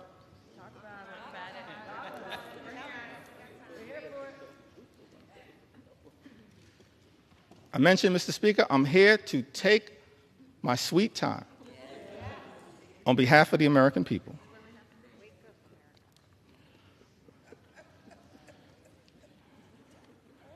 And so on March 9th, there's a letter that's written to Ways and Means Chairman Jason Smith, Mr. Speaker. By my count, 21 Republicans signed this letter. And it's about the importance of the clean energy economy in the United States of America. I would assume, based on this letter, that all of the signatories to this particular piece of correspondence are now horrified by the attack on clean energy jobs, and the clean energy economy in this one big ugly bill. But we'll see shortly, because everyone is going to have to go on record. But in this particular letter, written on March 9th, Mr. Speaker, 21 members of the House Republican Conference write to Chairman Jason Smith. Countless American companies are utilizing sector-wide energy tax credits, many of which have enjoyed broad support in Congress to make major investments in domestic energy production and infrastructure for traditional and renewable energy sources alike. Both our constituencies and the energy industry alike remain concerned about disruptive changes to our nation's energy tax structure. With all this in mind, the letter continues toward the end. We request that any proposed changes to the tax code be conducted in a targeted and pragmatic fashion that promotes conference priorities without undoing current and future private sector investments, which will continue to increase domestic manufacturing, promote energy innovation, and keep utility costs down. I mean, the language that was chosen there is pretty interesting, but the translation is protect the clean energy economy. That's what this letter was all about. Written by my count, 21 House Republicans. Mr. Speaker, Andrew R. Garbarino, Jennifer Kiggins, Juan Ciscomani, Gabe Evans, David Valadeo. What a prolific writer.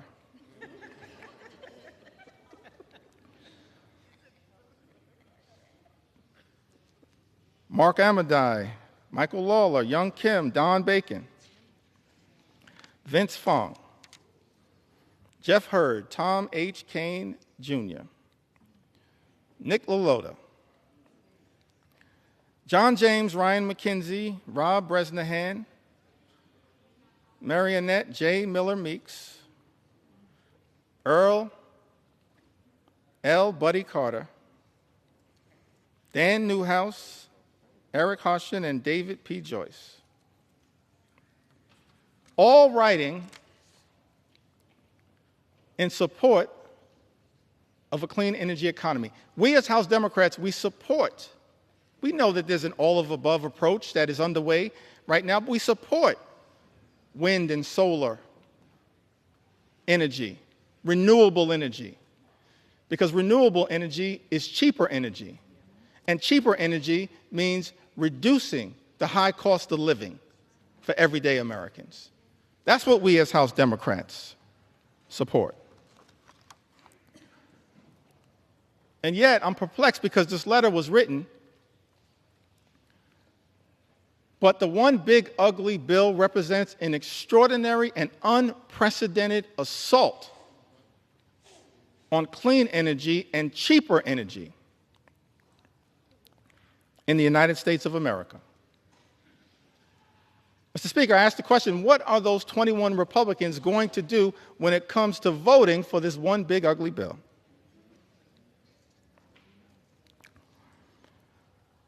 And then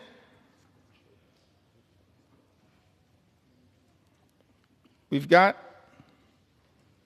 another letter in April. So we've got a February letter, a March letter,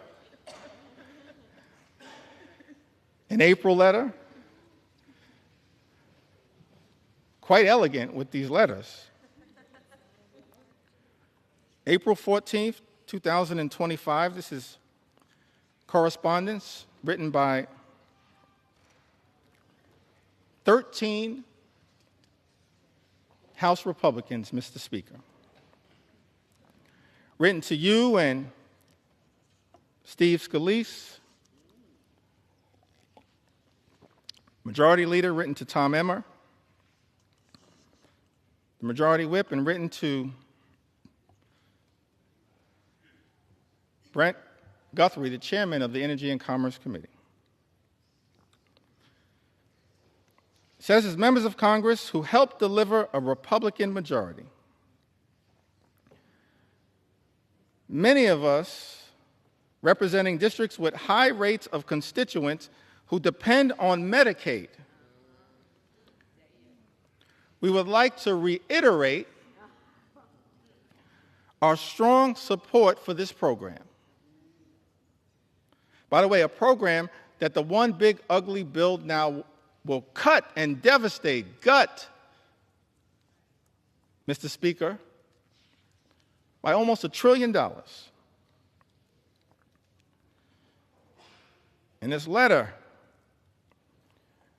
13 Republicans say we would like to reiterate our strong support for this program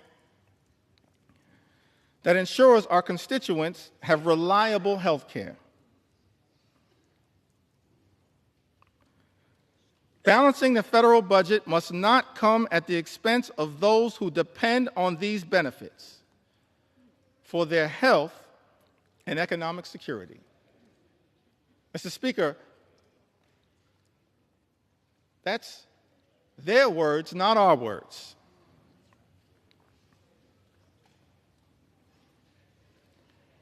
And then this bill makes an extraordinary declaration. And I think it's important for us to understand who led this bill.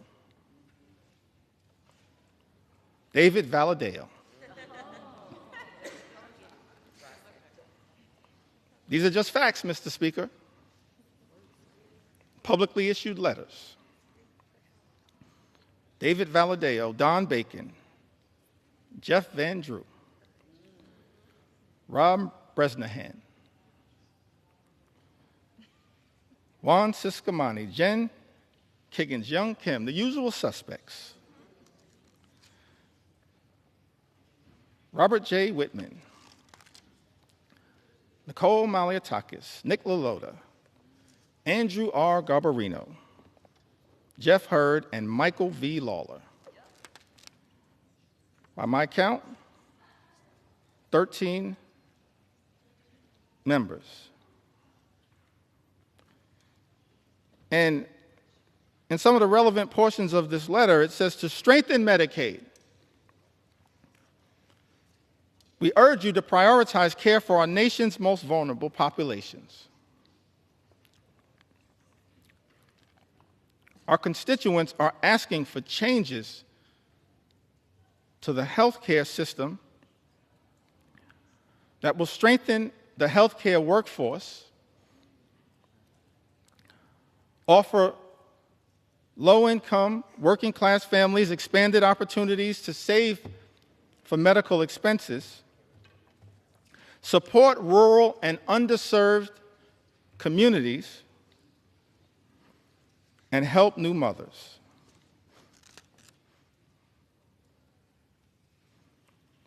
And in the second paragraph of this letter dated April 14th, 2025, Mr. Speaker, these 13 members of the House Republican Conference make this extraordinary representation. It says, however, we cannot and will not support a final reconciliation bill that includes any reduction in Medicaid coverage for vulnerable populations. This bill represents the largest cut to Medicaid in American history. It will devastate vulnerable populations all across America. And so the reality is, all 212 House Democrats are going to stand up and protect the health care of the American people. We're going to protect the Medicaid of the American people against this assault on vulnerable communities. And I'm looking forward to all 13 of you joining us to protect the health care of the American people that you represent. That's the promise, Mr. Speaker, that your Republican colleagues made in this April letter. What's changed? We're looking forward to all 13 Republicans in this letter joining us to protect the Medicaid of the American people.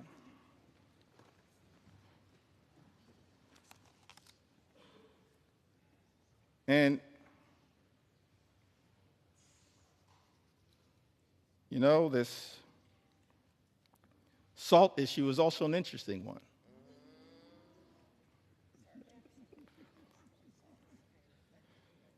Statement was issued on May 8th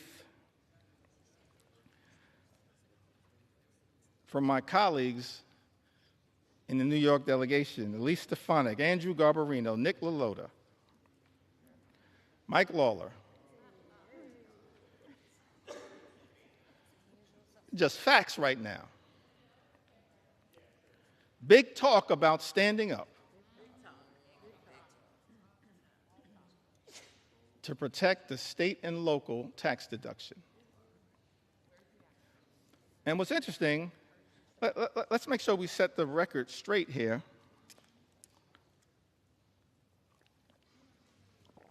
As to what happened to the state and local tax deduction, which impacts millions of hardworking American taxpayers all across the country, including in the districts represented by the individuals that I just named. The state and local tax deduction was decimated,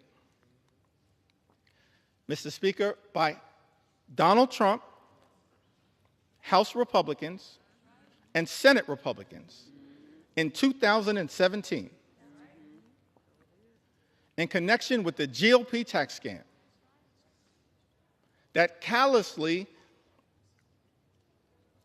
and unnecessarily imposed a $10,000 cap, wiping away thousands of dollars a year for hardworking American taxpayers. Republicans did that. Mr. Speaker, let's set the record straight. And so, Mr. Speaker, there are people in this chamber claiming to be saviors. Saving what? From the devastation that Republicans have wrought by decimating the state and local tax deduction? And you know what's interesting about this is that people who are against this claim that the state and local tax deduction is subsidizing states in certain places to the detriment of others. But every single state that suffered from the Republican effort, Mr. Speaker, under Donald Trump's presidency in 2017 to decimate the state and local tax deduction, every single state is a donor state, sends more money to the federal government than we ever get back in return. A donor state.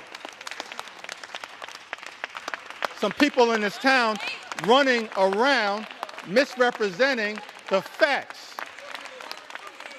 We're okay to be a donor state, but don't lie to the American people about the reality of the state and local tax deduction. And then you have this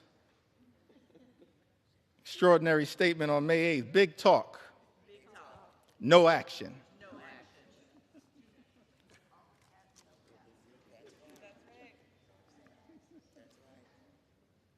I guess in Texas they say all hat, no cattle.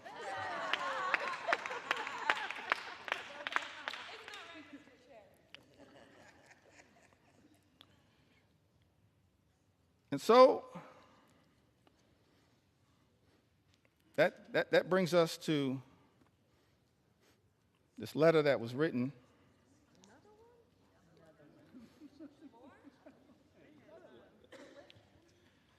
prolific writers, Mr. Speaker, in the House Republican Conference on June 6th. I'm really confused by this combination of this particular letter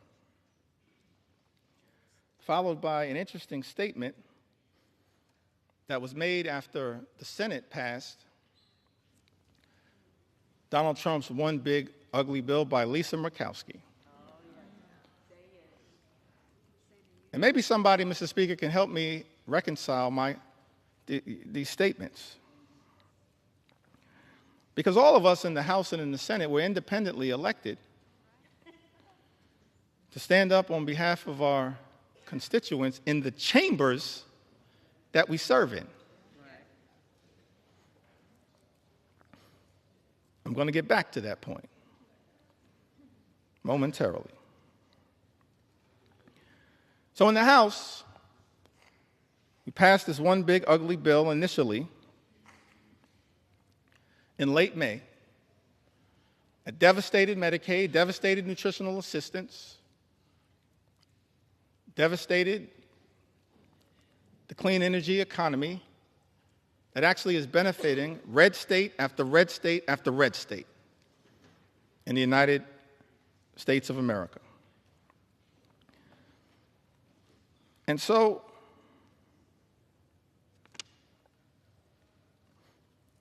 members of the House Republican Conference wrote to Majority Leader Thune and Chairman Crapo. This is after passing a bill in the House of Representatives that devastated the clean energy tax cuts that they are talking about in this letter on June 6th. It says, as members of the House Republican Conference, we write to express our continued support for common sense energy policy and to urge the Senate to substantively and strategically improve clean energy tax credit provisions included in the House-passed reconciliation bill.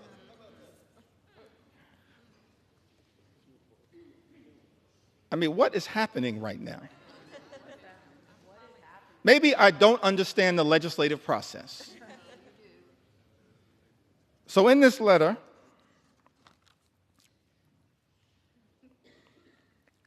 it goes on to say, in relationship to a bill that every single signatory signed and voted for. Our position has always been that the energy tax code should be modernized in a way that promotes fiscal responsibility and business certainty. Fully realizing that balance requires improvements to the House-passed version of H.R. 1. We believe that the Senate now has a critical opportunity to restore common sense and deliver a truly pro-energy growth final bill that protects taxpayers while also unleashing the potential of U.S. energy producers, manufacturers, and workers. In other words, every single one of these signatories, Jen Kiggins, Brian Fitzpatrick, Juan Ciscomani, Nick LaLota, Mike Lawler, Andrew Garbarino, Don Bacon, Mark Amadei, Gabe Evans, Young Kim, David Valadeo,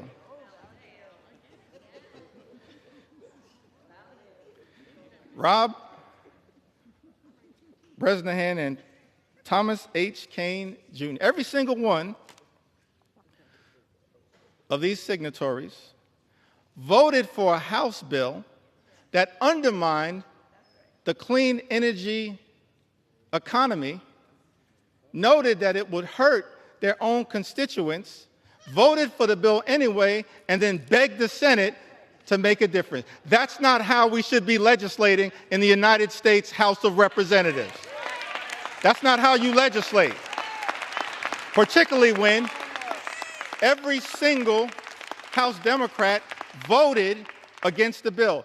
It left the House, limped out of the House by a single vote. So every single signatory on this letter could have stopped the bill. That you yourself, Mr. Speaker, indicated the signatories of this letter damaged the very thing they claim to be fighting for. I'm confused, perplexed, flummoxed at what the heck is going on. Extraordinary.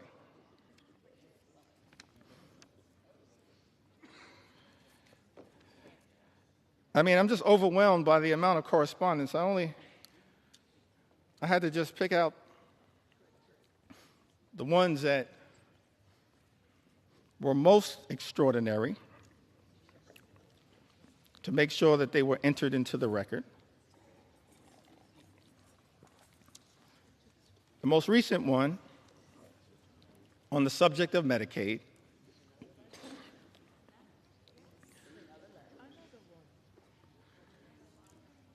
was written on June 24th. It was directed to the Honorable John Thune, Majority Leader of the United States Senate, the Honorable Mike Johnson, Mr. Speaker, Speaker of the U.S. House of Representatives. I think it had, by my count, 16 members. No surprise, y'all. It was authored by David Valadao.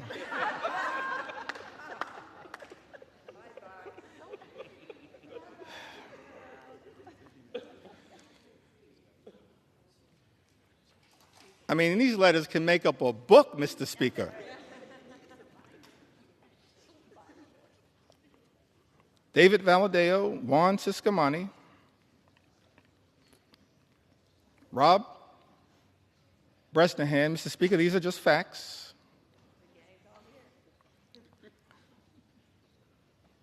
Chuck Edwards,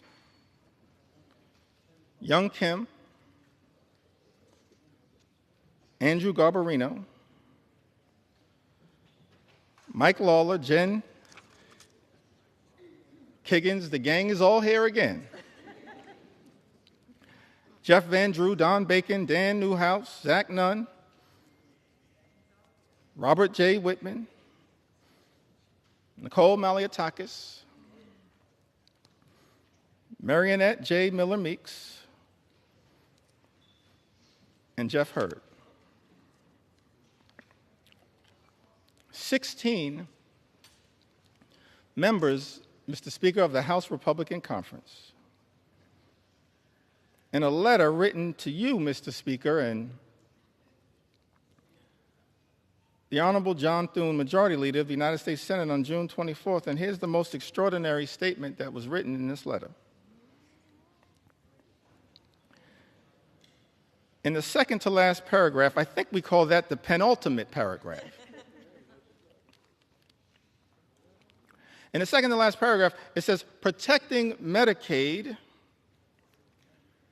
is essential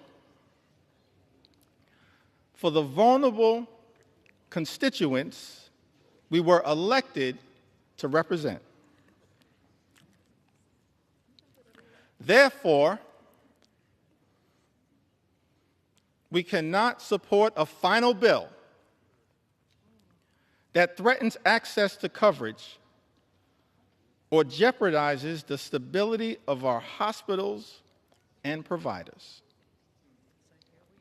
Mr. Speaker, 16 members of the House Republican Conference, who just a few days ago made clear on the record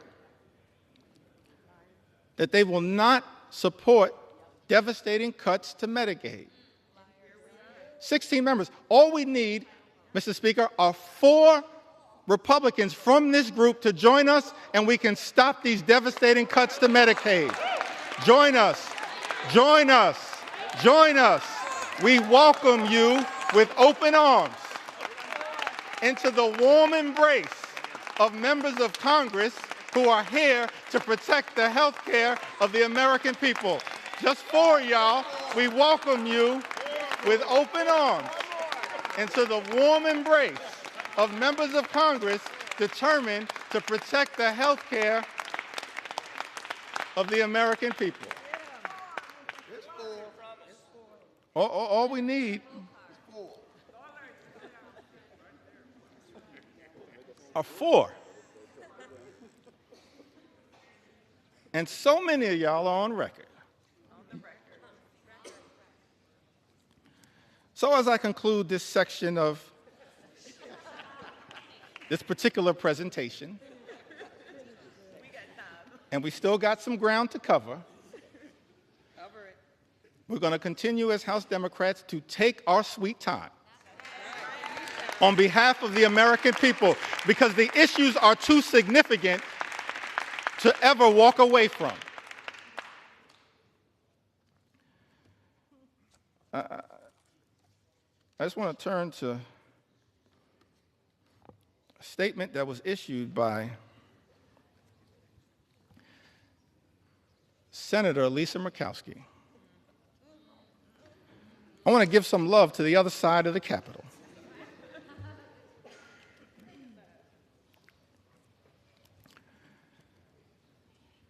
And again, Mr. Speaker, these are just the words that were issued. I'm not even trying to characterize the words. But the American people need to hear these words from the people that were sent to Congress to protect their interests. Senator Lisa Murkowski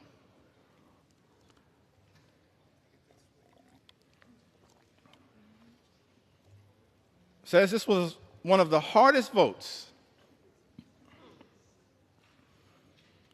I have taken during my time in the Senate. Let me just editorialize there briefly. This should not be a hard vote, Senator Murkowski. This should be a hell no vote on behalf of the people you were sent to Washington to represent. It's a hell no vote for us because we're standing up on behalf of the American people. It should be a hell no vote. But, Mr. Speaker, these are the words. Senator Murkowski says this was one of the hardest votes I have taken during my time in the Senate.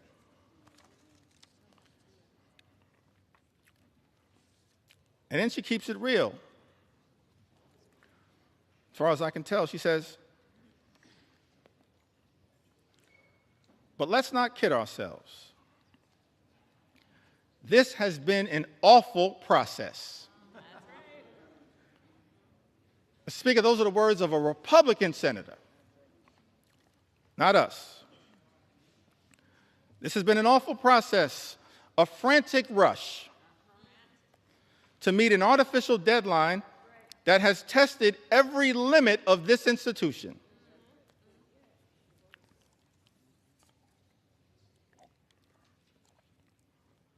While we have worked to improve the present bill for Alaska,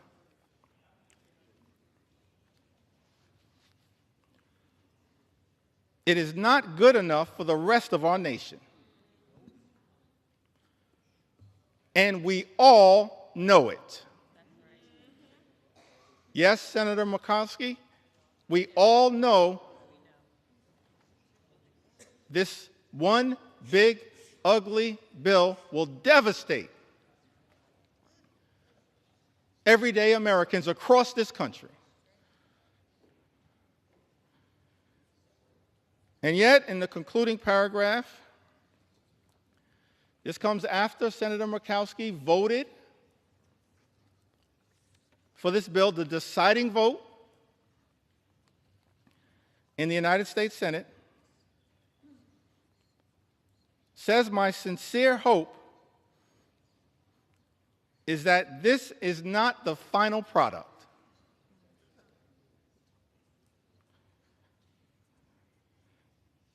This bill needs more work across chambers and is not ready for the president's desk. We need to work together to get this right. So let me get this straight. I think the number was 16 House Republicans, Mr. Speaker, vote for a bill they know will hurt the communities, Mr. Speaker, that they represent. Vote for the bill anyway, when any one of them could have stopped this bill from ever leaving the House of Representatives, and then write a letter to the senators in the other side of the Capitol saying, fix this bill. When any single one of them could have stopped the bill dead in its tracks. And then Senator Murkowski, in her chamber, turns out to be the deciding vote for a bill that she says, Mr. Speaker, is not good enough for the rest of the nation, and we all know it, votes for it anyway, and then begs the House to fix the bill. That is not how the people's business should be done in the United States Congress. We have a responsibility to stand up for what is right and stand up for what is right in the chamber that we serve in. That's what we should all be doing. And so our House Republican colleagues, Mr. Speaker, have one last opportunity to join us as Democrats. Every single Democrat who's going to stand up and protect the health care of the American people, stand up and protect the nutritional assistance of the American people, stand up and protect our farmers, stand up and protect our veterans, stand up and protect the clean energy economy, stand up to protect our public schools. Every single one of my House Republican colleagues have the opportunity now in this chamber, not the other chamber, in this chamber, to join us as Democrats and stand up for what is right. The eyes of America are watching. Started this process, Mr. Speaker, 3:28 in the morning, this debate. Took to the House floor, maybe an hour and a half after that. And we still have a lot to say. On behalf of the American people. For such a time as this, every single one of us have an opportunity to stand up for what is right here in the United States of America. I want to speak for just a few moments about some of the people who've been targeted in a callous way by this administration, some of the stories that need to be told on behalf of the American people. I mentioned, of course, Mr. Speaker, throughout this process, we have been thankful for the stories shared by everyday Americans who went to bed last night fearing the worst and have woken up this morning horrified by Donald Trump's one big ugly bill that will hurt everyday Americans and rewards billionaires with massive tax breaks that will serve to devastate the social safety net and explode our nation's debt. And so I want to tell a few stories on behalf of our nation's veterans who've also written to us to share their concerns with this one big ugly bill. Victoria from Arizona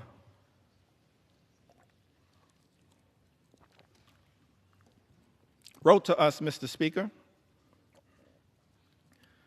said, "My husband and I are patriots. We are both Army veterans who were disabled as a result of our service. We have 5 children and run a small electrical contracting business.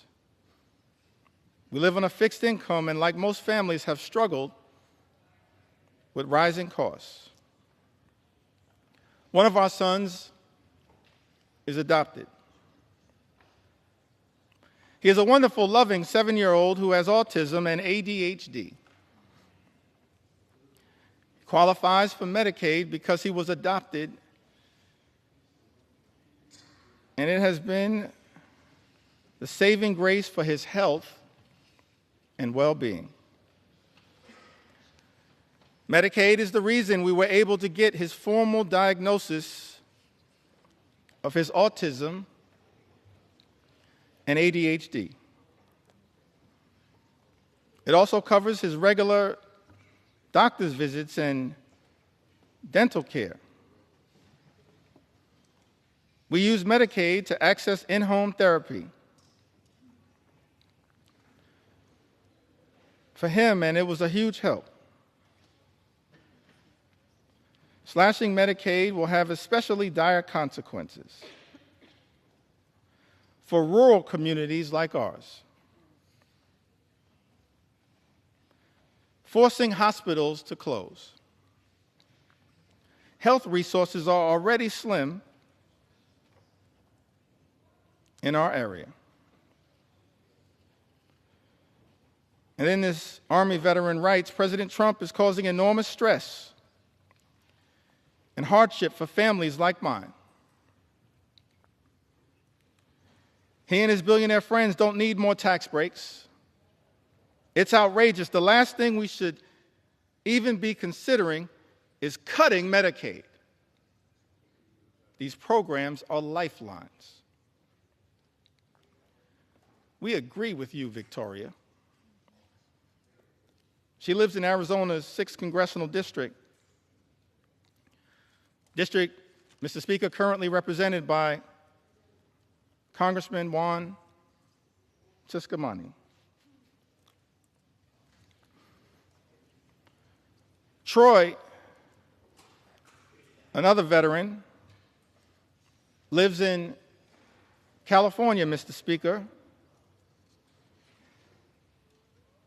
Lives in a district currently represented by Jay Obernalte. That's California's 23rd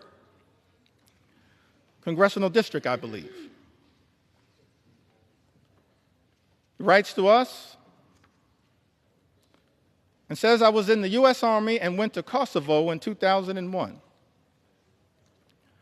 Iraq in 2003, and 2005. I depend on the VA as I am too disabled to work. I depend on VA health care. My children are now on Medicaid. I have worked from when I was 14 years old to 42. I am suffering from long COVID And until I can return to work, I need help from the American people. I have had your backs. Time for you to cover my back. Writes Troy. Mr. Speaker, I need NIH's help. Now is the time to stand up for all Americans. Stop the assault on the VA, NIH, Medicaid, and the rest of Americans. We agree with you, Troy. It's time to stop the assault on the American people. Stop the assault that is represented in this one big, ugly bill.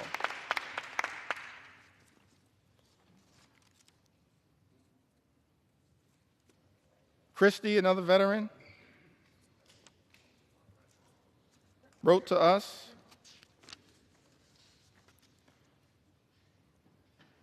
and says, I was drafted in 1970.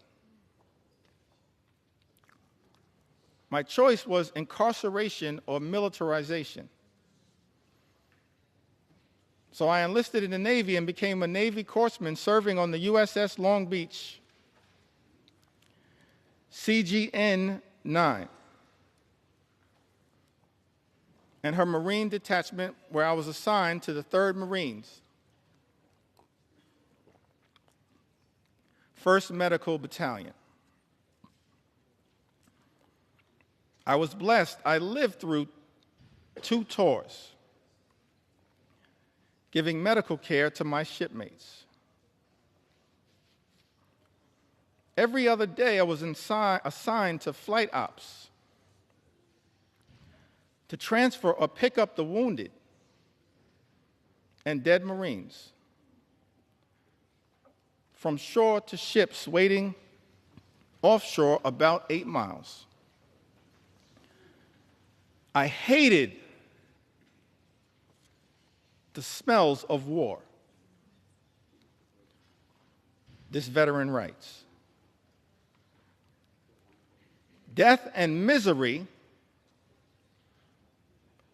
were my constant companions. The war left me unsettled, mentally and morally corrupt. For 50 years, I have suffered with my PTSD,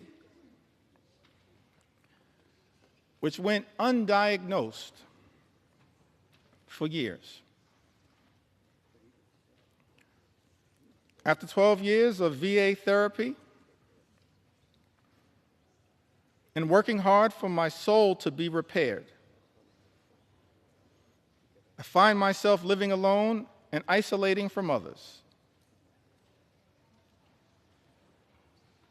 And I am one of the lucky ones, thanks to the care I have received from the VA. Veterans pouring out their heart and their soul, sharing their anxiety with all of us, urging this Congress to do something, to stand up on behalf of the veterans who are going to be hurt by this one big, ugly bill.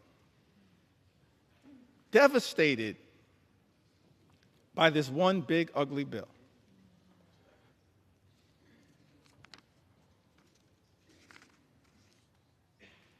We also heard, Mr. Speaker, from Timothy, who I believe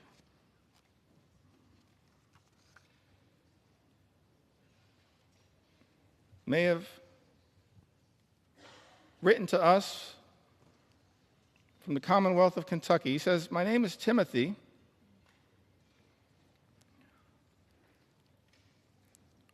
And for the past 5 years, I have worked at the Department of Housing and Urban Development in field policy and management. The Department of Housing and Urban Development that was once led so ably by our former colleague, Congresswoman Marcia Fudge, and now has been taken in a very different direction. Timothy writes, in this role, I have educated the community about HUD's programs such as FHA loans and housing counseling that allow people to purchase homes. Affordable rental housing that help people pay their rent, and homeless services that help people find shelter and leave the streets. I have worked with internal data that focused on improving our programs.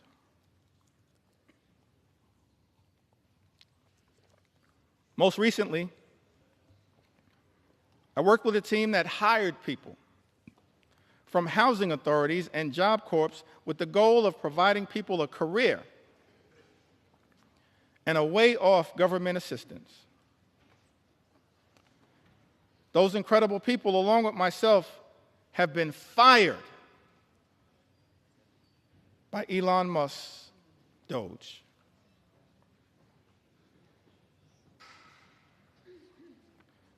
My entire professional career,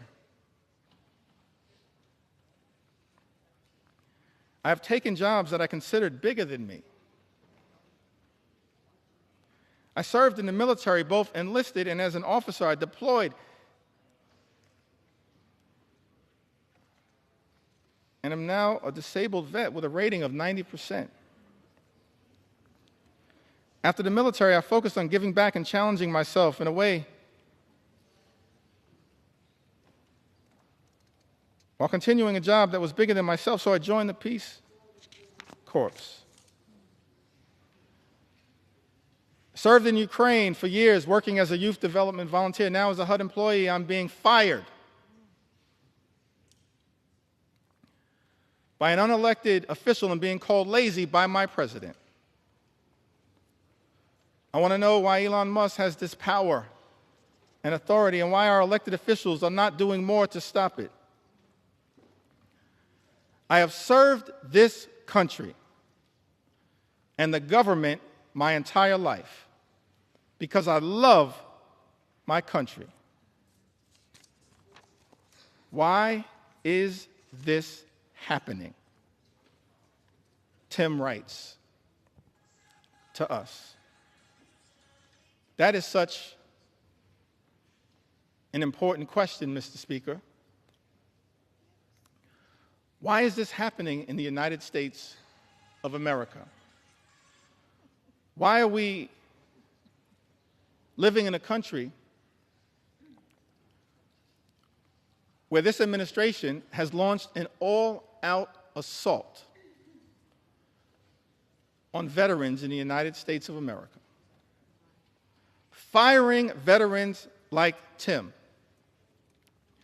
in the United States of America, jeopardizing services from the VA, earned benefits that these veterans are entitled to because of their extraordinary service. Men and women in uniform who serve this country, Mr. Speaker, benefits that they've earned, and now find themselves in the legislative line of fire from their own government, their own country, and stand to be hurt in such an extraordinary way by this extreme Republican budget, this one big, ugly bill. We're here on the House floor, Mr. Speaker, to say to Tim and every single veteran who put on the uniform, every single man and woman who served this country, we will not abandon you in your hour of need. We're going to stand up for every single veteran in this great country and make sure that the veterans of the United States of America are treated with the dignity and respect that you deserve. That is our promise to each and every veteran in the United States of America, and that's why, Mr. Speaker, we stand in strong opposition to Donald Trump's one big ugly bill. An all-out assault here in the United States of America, an extraordinary assault. An assault on the economy, an assault on our veterans, an assault on farm country, an assault on health care, an assault on nutritional assistance. And of course, this one big ugly bill, and the Trump administration, I wish it was not so. Because at the beginning of this Congress, Mr. Speaker, I stood right where you stand right now and said in my first remarks to this Congress and the American people that as Democrats, we were prepared to find common ground on any issue to make a difference in the lives of the American people we all represent. But then, Mr. Speaker, beginning on January 20th, a flood of extremism, the likes of which have never before been seen in the United States of America, has been unleashed on the American people. An all-out assault on the American way of life. An assault on small businesses that is underway here in the United States of America. We should all recognize that small businesses represent the heart and soul of the American economy. And if we're going to stand up for any group of people here in the United States of America, in addition to our veterans, our men and women in uniform, and I'm proud that I stand here as the son of someone who once wore the uniform.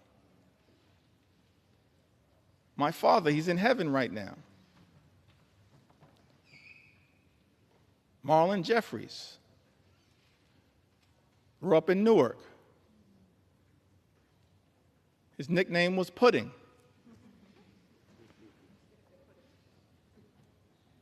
One of my regrets is that I never got to ask him, how did he get the nickname Pudding? But he left Newark as a high school graduate and put the uniform on, enlisted in the Air Force, and served in Germany during the Cold War. We have to stand up for our veterans, stand up for small businesses. And we've heard a lot throughout this process about concerns from small business entrepreneurs here in the United States of America.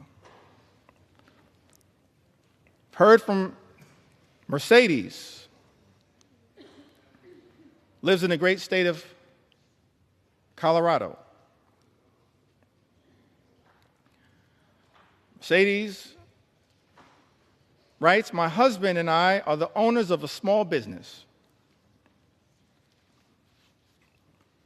Without the ACA, my family would not be able to afford health insurance. My daughter also receives free dental coverage as a result of the ACA. I still have major issues with our health care system, but at least we have health insurance. My mother, who is retired, also receives benefits from Medicaid in addition to her Medicare. She would not be able to afford health insurance or dental insurance due to the fact she lives on a fixed income. Any cuts to these programs would be detrimental to our health and welfare as a family. I want to thank Mercedes for reaching out and sharing her story, because it helps to put to bed the lie that's been told, Mr. Speaker, by some people in this town. That the people, the everyday Americans who are participating in, have access to programs like the Affordable Care Act,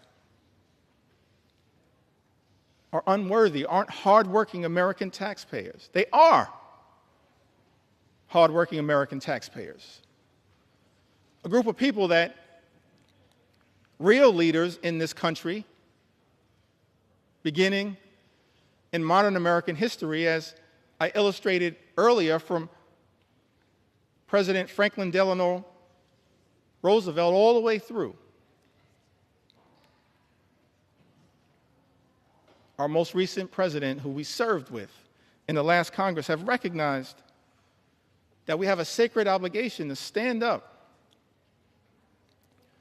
for everyday Americans who are struggling right now, including our small business entrepreneurs, the heart and soul of the American economy, who right now are dealing with such economic uncertainty because of the erratic, reckless, and dangerous Trump tariffs that have unleashed so much chaos and uncertainty, raising costs for small business owners all across the country, undermining their ability to fully achieve their entrepreneurial dreams. This is not who we should be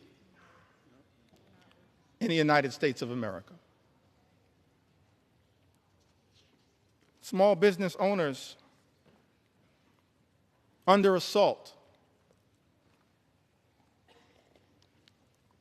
by this administration. And there's a target on the back of many of these small business owners as a result of this one big, ugly bill. Janice wrote to us. She's from the great state of Michigan, the heartland of our country. So thankful to all the members of the Michigan delegation and what they represent. Janice, however, she resides, Mr. Speaker, in the 7th Congressional District, represented by Congressman Tom Barrett.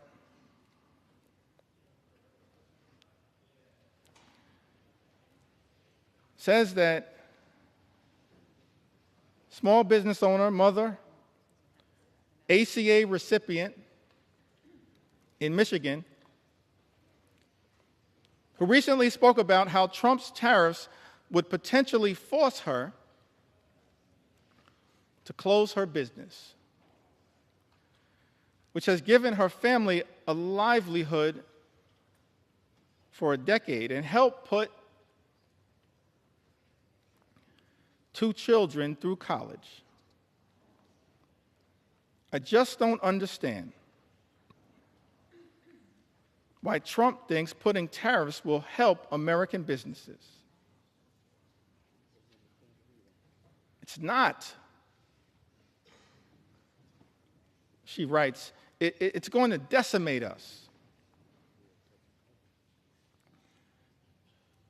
People like us will be hit the hardest. But then Janice shows the great resolve of the American people, the great spirit of resilience of the American people, the refusal to run away from difficult circumstances. Janice writes, people like us will be hit the hardest. But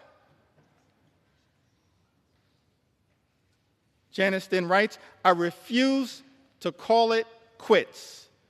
I won't give in to him.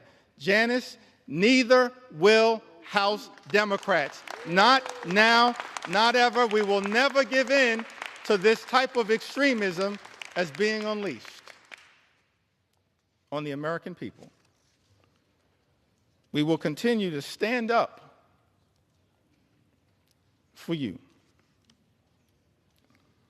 One last small business owner that I'd like to mention. So many who've written to us, whose stories I want to be able to share, but let me perhaps go back to the Big Apple, the great state of New York. But let me also say to the American people, one of the ways in which we've received all of these stories, and we urge you to continue to share these stories from all across the land. You can share your story with us at democraticleader.house.gov/share your story. democraticleader.house.gov/share your story. We want to hear from the American people as to how we can best represent your interests on this day and on all days moving forward, because your stories are powerful. Your stories will continue to give us the resolve to fight for an America that's fair and just, an America where every single person can afford to live the good life. Good paying job, good housing, good health care, good retirement, and of course a good education for your children. That's not too much to ask in the wealthiest country in the history of the world. Work hard, play by the rules, and every single American should be able to afford to live the good life. But we know that in this country, far too many people are living paycheck to paycheck. Far too many small business entrepreneurs living paycheck to paycheck. And justifiably expect better from this government. We should be working hard in a bipartisan way to make their life better, not unleashing shock, awe, and pain on the American people. That's what this one big ugly bill will do. Devastate everyday Americans. Linda writes to us, a small business owner.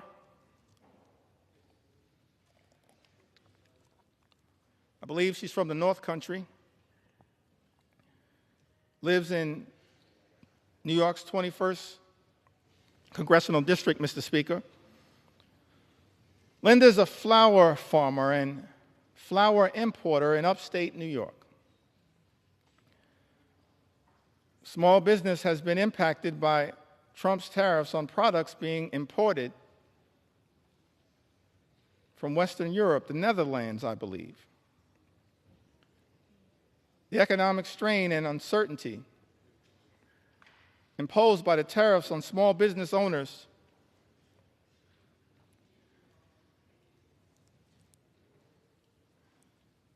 operating on slim margins has caused Linda and her customers to incur additional expenses. Linda tells us, Mr. Speaker, everything was going really well until the tariffs. And now she worries the business will go bankrupt and be forced to close if the tariffs stay in place. How is it that we're living in America where President Trump, Mr. Speaker, and House Republicans promised to address the high cost of living in the United States, promised to lower costs on day one. But costs aren't going down, they're going up. And as a result of these Trump tariffs, are now at risk of experiencing thousands of dollars per year in additional costs. And there is nothing in this one big ugly bill that is going to meaningfully make the lives of everyday Americans, of hardworking American taxpayers, of working class folks, of middle class folks, of all those Americans who aspire to be part of the middle class, of the poor and the sick and the afflicted. Nothing in Donald Trump's one big ugly bill that will meaningfully make their life more affordable. An all-out assault on the economy. We're dealing with an all-out assault on health care, on Medicaid, on the Affordable Care Act, on the Children's Health Insurance Program. All-out assault on the care, Mr. Speaker, being provided by Planned Parenthood, the medical care being provided by Planned Parenthood that is jeopardized in this very bill. All-out assault on hungry children, on hungry veterans, and on hungry seniors, millions of people who will lose their nutritional assistance, will go hungry. Food is being ripped out of their mouths by this one big, ugly bill. Mr. Speaker, that so many of my Republican colleagues seem prepared to support, notwithstanding their prior statements on the record to the contrary. All-out assault on veterans. An all-out assault represented in this bill on small business owners and entrepreneurs who are the heart and soul of our economy. And this bill also represents an all-out assault on law-abiding immigrant families. And Mr. Speaker, we are going to tell their stories as well. We're going to tell their stories.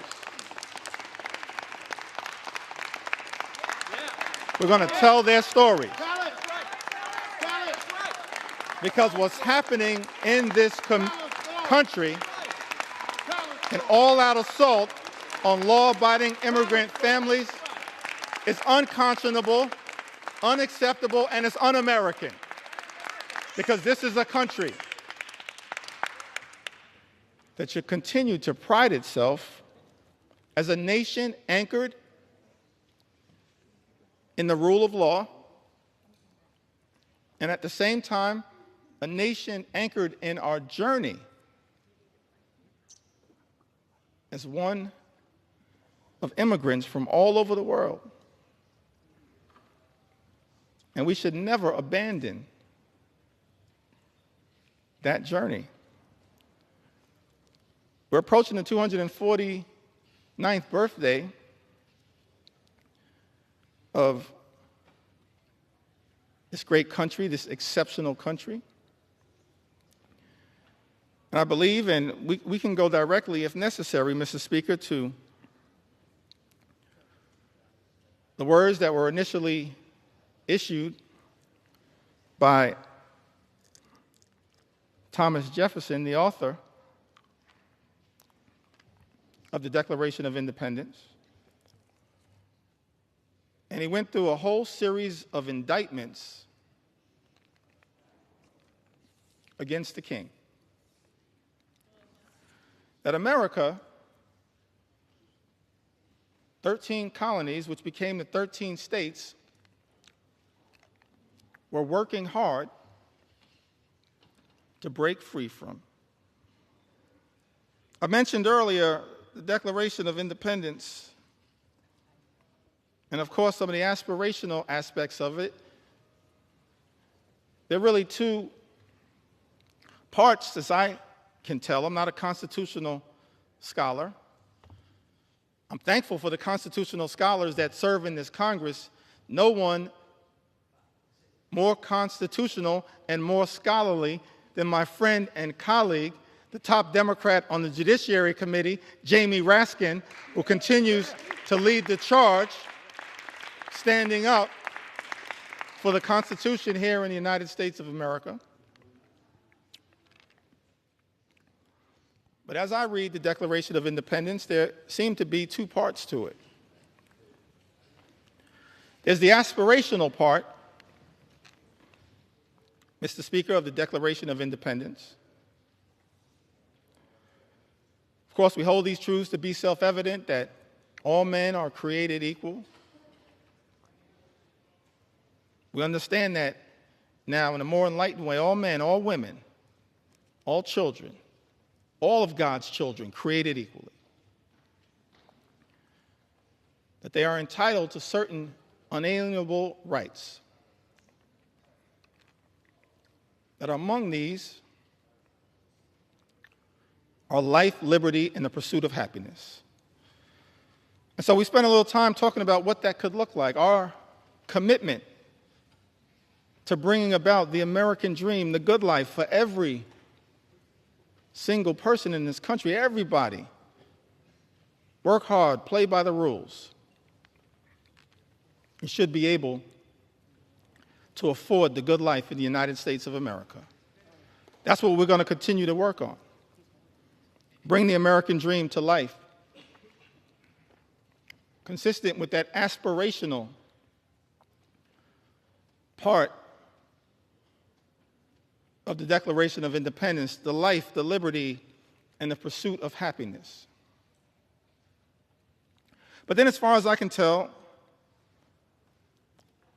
was also a second interesting part of the Declaration. It was the indictment against the king. And I commend everyone in this chamber, all of the American people who may be observing the proceedings in the House of Representatives, particularly as we approach July 4th, to read that Declaration of Independence. Perhaps I may even enter it into the record later on today. Because we're here, Mr. Speaker, to take our sweet time on behalf of the American people, to make sure as best we can, to cover all of the things that as Democrats we're fighting hard to defend during this extraordinary moment of assault directed at the American people as a result of this one big, ugly bill that will hurt everyday Americans in order to reward billionaires with massive tax breaks and then exploding the deficit and the debt in ways that will jeopardize the future of our children and our grandchildren. But the aspirational part of the Declaration of Independence, of course, that is often famously quoted. But then if you read other parts of the Declaration of Independence, extraordinarily written document, it reads like an indictment against the extremism of the king.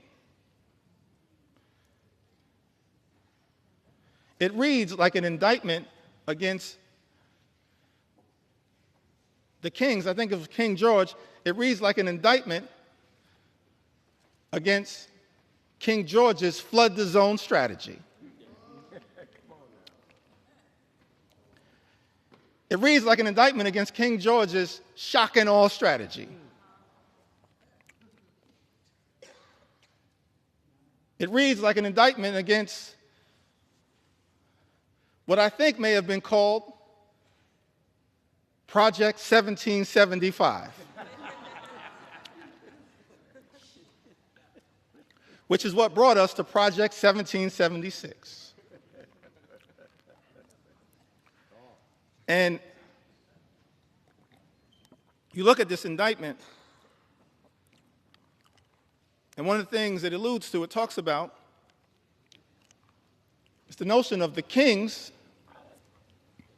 effort to stop the assimilation of people from other parts of the world into the United States of America. So we understand that from the very beginning of this great country, there was a recognition, of course,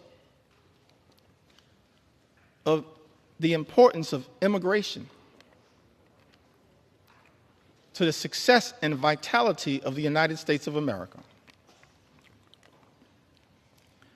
And let me be clear, Mr. Speaker, so there's no misrepresentation. As House Democrats, we understand the importance, the urgency of securing the border. We believe that our immigration system is broken and that it should be fixed in a comprehensive and bipartisan way. So many leaders in that effort, so many big ideas were willing to partner in a bipartisan way. Pramila Jayapal, Linda Sanchez, Adriano Espaillat, Tom Suozzi, so many others. Veronica Escobar, we want to partner to fix our broken immigration system in a bipartisan and comprehensive way, secure our border. But we're also going to make sure we stand up for our nation's heritage, a nation of immigrants, which continues to this very day. It's an important part of American exceptionalism, and as far as I can tell, in my reading of the original document, the writings of the founders of this great country, the framers of the Constitution, they recognized it from the very beginning. They weren't perfect. We didn't have a perfect start. But of course, as the preamble to the United States Constitution set forth, we the people, in order to form a more perfect union. Mr. Speaker, we've been set on this magical course, our march toward a more perfect union.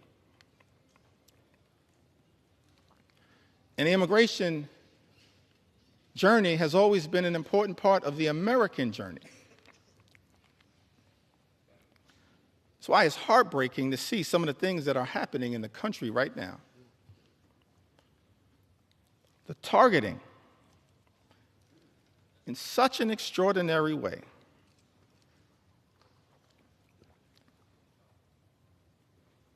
of law-abiding immigrant families, including American citizens. How can this be in the United States of America? Some people who might suggest that we should stay away from these stories. No, I'm going to lean into this part of the American journey because we support our heritage as a nation of immigrants. And we're going to stand up for dreamers, stand up for farm workers, stand up for law-abiding immigrant families all across this country. U.S. citizen children have been deported, Mr. Speaker. Is this who we've become in the United States of America? How can this be? This is extraordinary. 2-year-old American named Manu Borges Santos was born in Fort Lauderdale, Florida, in September of 2022. February, she was taken into custody in Florida alongside her mother and father, both of whom were undocumented. And as a result of this situation, 2-year-old Manu was deported to Brazil. Because of the Trump administration, Manu, a U.S. citizen, only 2 years old, is now effectively stateless. Manu is not a citizen or resident of Brazil. This is a 2-year-old girl, an American citizen.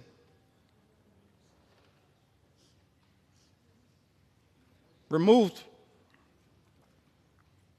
from her homeland, but can't get legal status in her parents' ancestral home.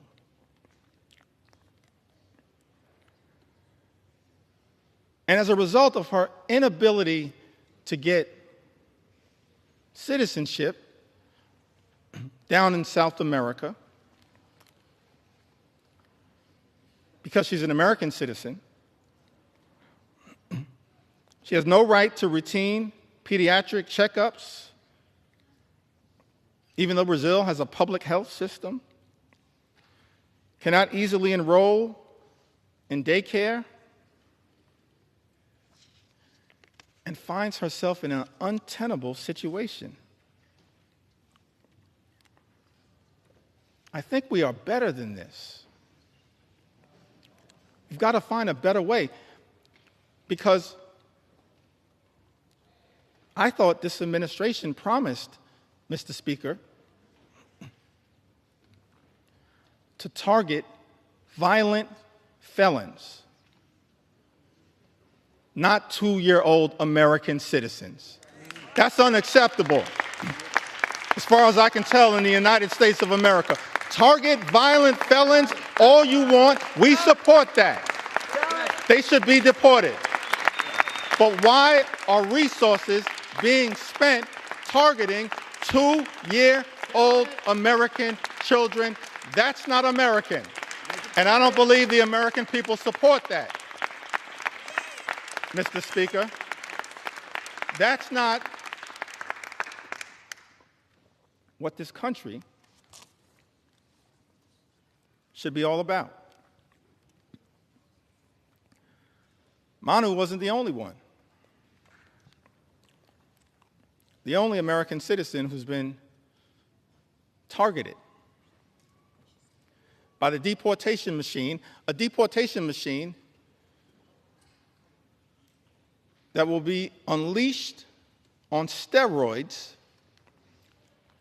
by this one big ugly bill. We know that, in fact, is the case. That's not hyperbole.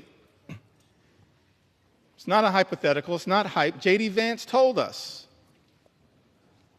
the other day, don't worry about the cuts to Medicaid. Don't worry about the fact that this is the largest cut to Medicaid in American history. Don't worry about the fact that millions of Americans, more than 17 million Americans, will lose their health care, and many more will experience higher premiums, copays, and deductibles, whose life will measurably get worse as a result of this one big ugly bill. Vice President J.D. Vance said, don't worry about that because it's all about the deportation machine. That's not targeting violent felons. Apparently, much of what has been unleashed on the American people targeting American citizens, like a 2-year-old American girl with the initials VML, who was deported alongside her mother and sister to Honduras without any meaningful due process. VML was taken into custody by ICE on April 22nd.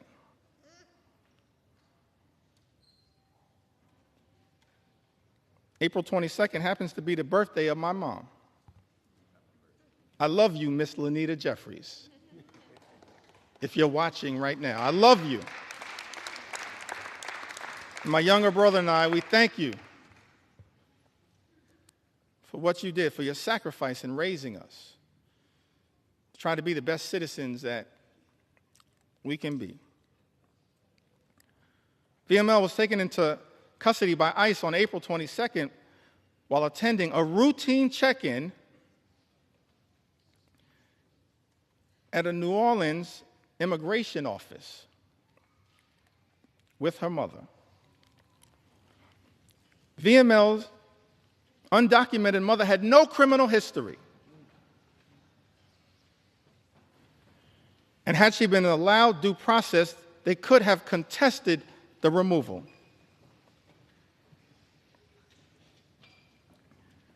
Instead, this 2-year-old American citizen was never given a chance to exercise her rights by the Trump administration. That is not who we are. We are better than this in the United States of America.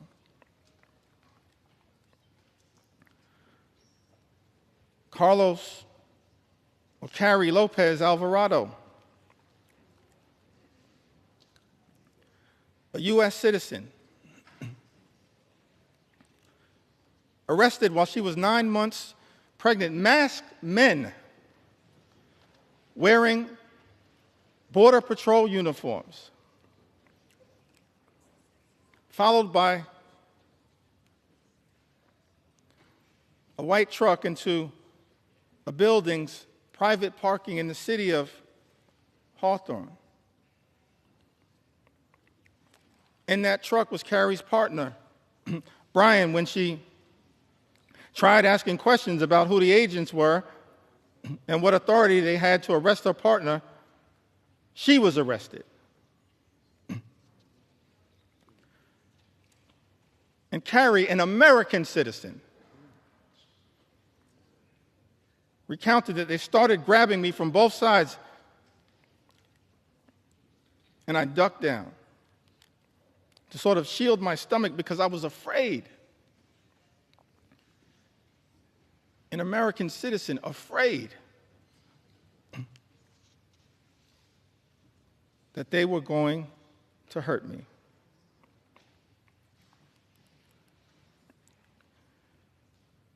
She told them her due date. She was 9 months pregnant.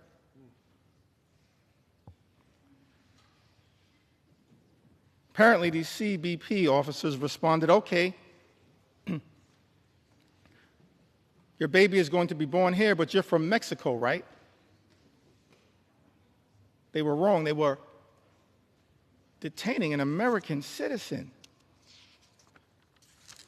This is what has been unleashed on the American people. One last story that I feel compelled to share on this issue. Mr. Speaker, I still got some ground to cover. Take your time. Take your time. On a few other issues of importance to the American people, but one last story that I think needs to be shared, Mr. Speaker, in connection with this issue. This received some attention, some notoriety. Americans were horrified, should be horrified. All of us should be horrified. I'll never forget the journey that we were originally on.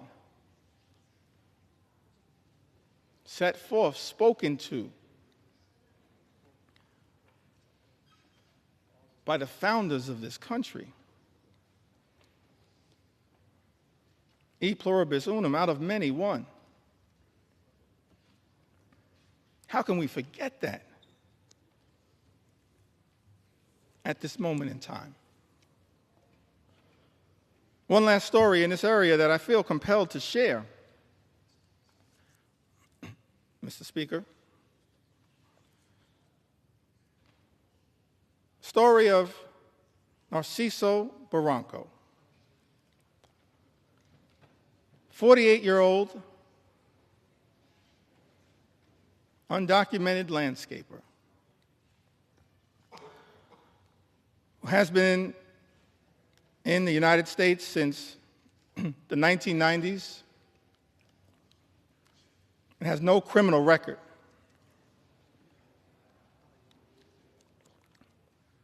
Here's the thing that got me about this story. It caused me to ask the question about this particular moment, the type of deportation machine that has been unleashed on the American people. Narciso, this landscaper, raised 3 American sons, all of whom became Marines, 2 of whom are currently, Mr. Speaker, on active duty Marines. His sons, juggling their military assignments, have been trying to deal with the costs and the paperwork required to adjust their father's immigration status through parole in place, a program which allows undocumented members of military families to apply for a green card. But these men in uniform, juggling their military assignments, had not gotten there yet. So after 3 decades, living, working, and raising a family of patriots in the United States, Narciso was violently arrested while he was mowing the grass at an IHOP restaurant. We don't have to speculate as to whether this was true or not. In a video captured of the incident, you see he was sprayed with pepper gas. He was detained on the ground. He was not resisting. And he was hit repeatedly in the head by masked federal agents while he was on the ground. Let me park right there parenthetically for a moment. Seems to me that every other law enforcement professional in the United States of America has to disclose their identity in a way that is identifiable. These masks need to come down. They need to come down. They need to come down.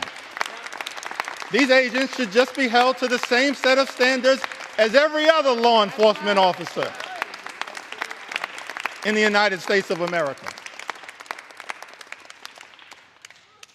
And if you don't understand the righteousness of that position, just study the case of Narciso. His oldest son, a Marine veteran, said in an interview, what we weren't prepared for and didn't prep him for was these guys attacking him. We never expected anything like that. We expected these guys to act professionally.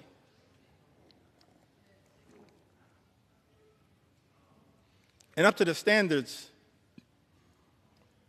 of the United States government. Are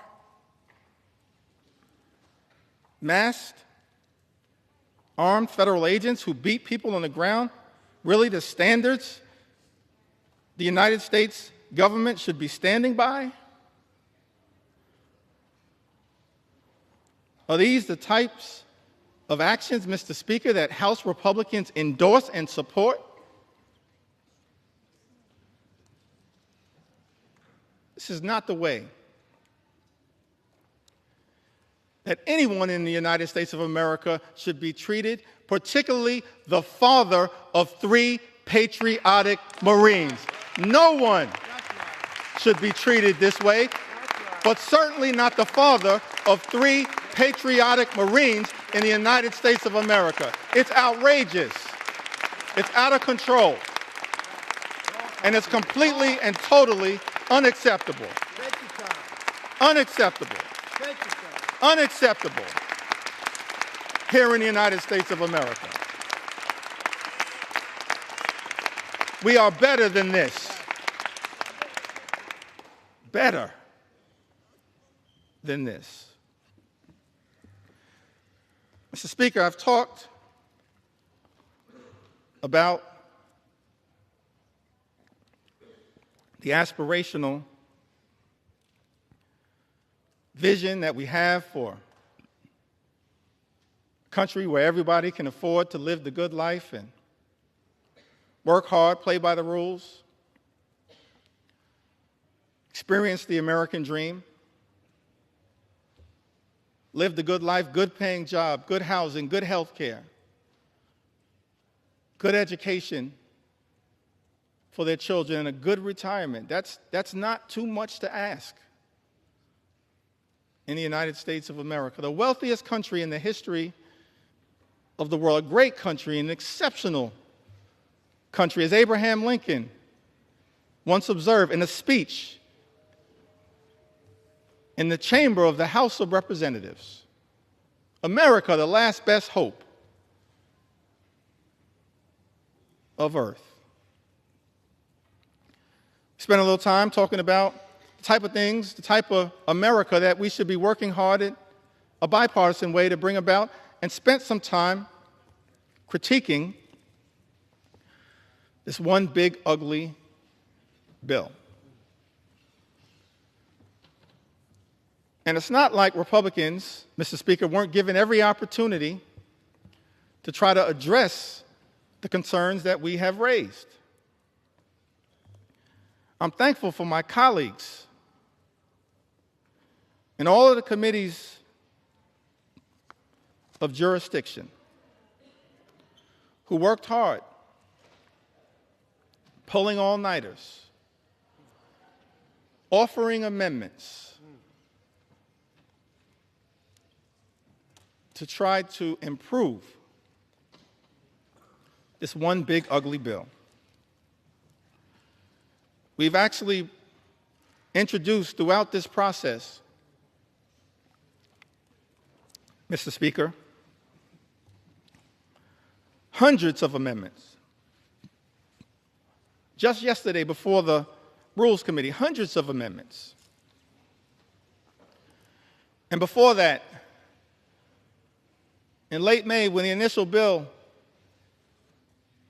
was being debated in a marathon session before the Rules Committee, more than 125 or so Democrats offering more than 500 different amendments to improve this bill, to stand up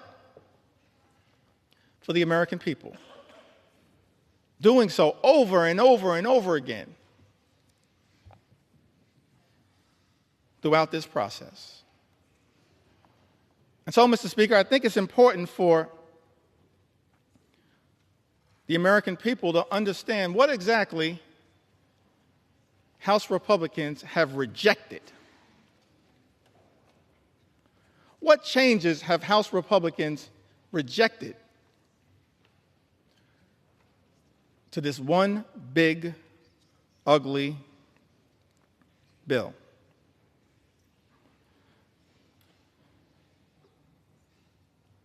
We repeatedly tried to offer an amendment, both in rules and on the House floor on behalf of the American people, to strike every single provision that would cause the largest cuts to health care and food assistance in history, which will result in 17 million people or more losing health coverage and jeopardizing nutritional benefits for about 42 million Americans who might otherwise go hungry. Republicans voted down that amendment.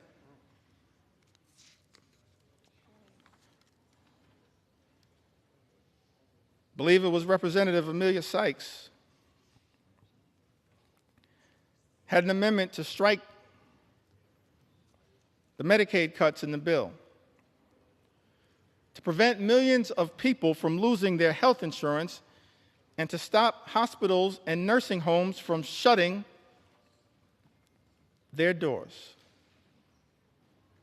Republicans voted down that amendment.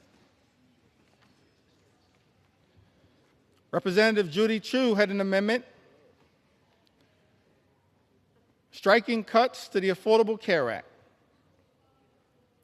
Cuts that are in this one big ugly bill that will cause millions of everyday Americans to lose their health insurance or experience having their costs go up. Mr. Speaker, you know that Republicans voted down that amendment.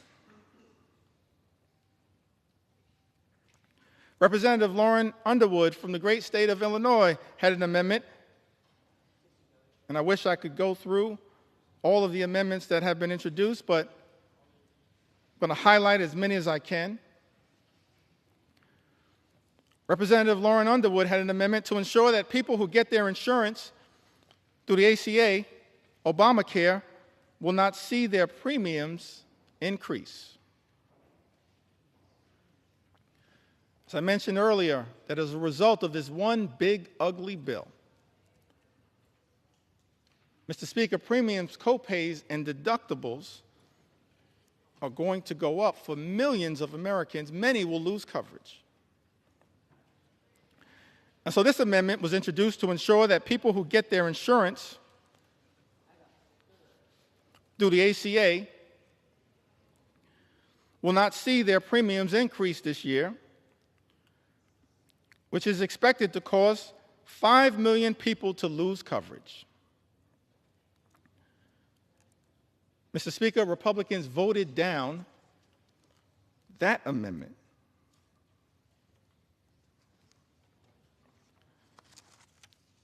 Representative Kelly Morrison had an amendment that strikes the defunding of Planned Parenthood, which provides access to life-saving cancer screenings and reproductive health care. Now, last year, Republicans, Mr. Speaker, promised that reproductive health care, reproductive freedom was a state issue. President Trump promised that reproductive health care, reproductive freedom was a state issue. And yet, in this bill, there's a backdoor attack on reproductive freedom by targeting health care, preventative health care, that Planned Parenthood provides to millions of people all across this country. Representative Kelly Morrison had an amendment that strikes the defunding of Planned Parenthood, which provides access to life-saving cancer screenings along with reproductive health care. Republicans voted that down. Let me pause there parenthetically just to make one observation on this issue of reproductive freedom. What we're seeing right now in the House of Representatives, Mr. Speaker, Republicans unleashing a march toward a nationwide abortion ban. That's what's going on right now. What does this provision have to do with making life more affordable for everyday Americans? Nothing. This is all part of a right-wing ideological extreme effort to undermine reproductive freedom in the United States of America. Let me make something clear, Mr. Speaker. House Democrats believe in a woman's freedom to make her own reproductive health care decisions, a decision that should be between a woman, her family, her faith, and her doctors. That's it, period, full stop. And we will continue to fight for reproductive freedom in the United States of America. And we will not rest, Mr. Speaker, until the Women's Health Protection Act becomes the law of the land here in the United States of America. Big difference between us and them. Big difference.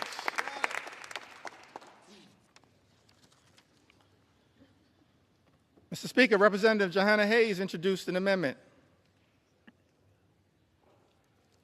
to strike all provisions that would cut food assistance for children, seniors, and veterans. Republicans voted that down. How cruel. How cruel. Representative Shontel Brown had an amendment to strike burdensome red tape requirements that threaten nutritional assistance for millions of Americans and their families. Republicans voted that down. I mentioned earlier, Mr. Speaker, this notion that Republicans are trying to spin to the American people that the attack on nutritional assistance, imposing these paperwork requirements, or as Frank Pallone would say, red tape requirements, that's all about waste, fraud, and abuse.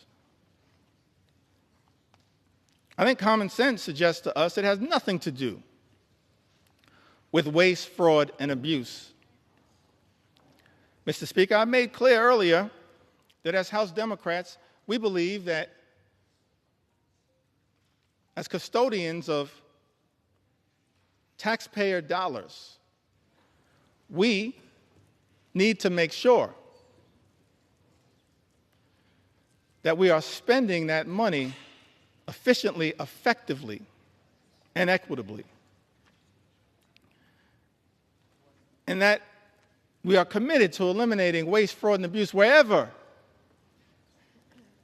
it may be found. I mean, one of the things that's interesting about this bill, this appears to be part of the deal that was negotiated by the senator from Alaska,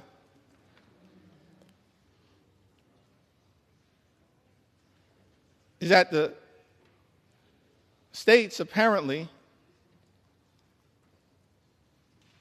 that have the highest error rates with respect to supplemental nutritional assistance are shielded from the initial impact of the nutritional assistance cuts. Let's think about that for a moment. How can it be that Republicans, Mr. Speaker, are claiming that this bill has anything to do with waste, fraud, and abuse, and yet the states with the highest error rate,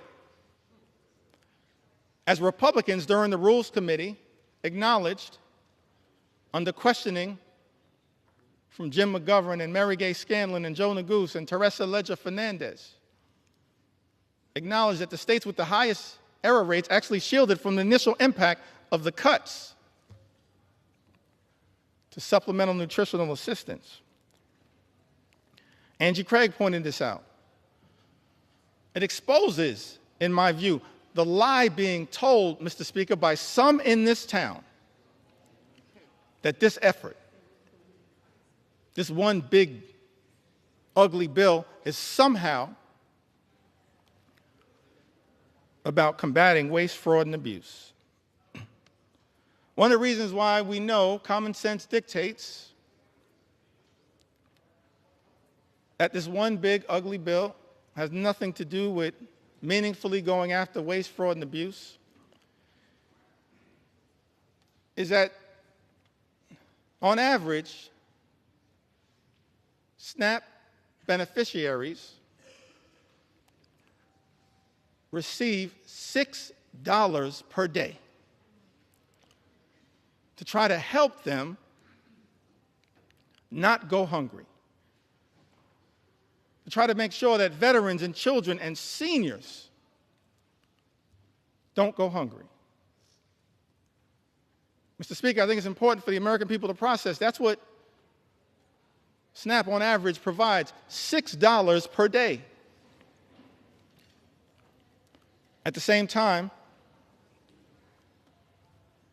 Elon Musk, his federal contracts, as we understand it, amount to $8 million per day.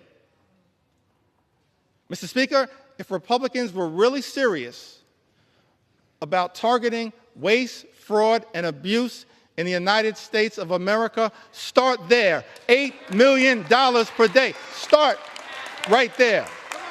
Don't take it, don't rip it from the mouths of children, seniors, or veterans. If Republicans were really serious about targeting waste, fraud, and abuse, start right there with Elon Musk. And we'll join you. We'll welcome you into the warm embrace of the House Democratic Caucus to target waste, fraud, and abuse. Start right there. You can start right there, Mr. Speaker.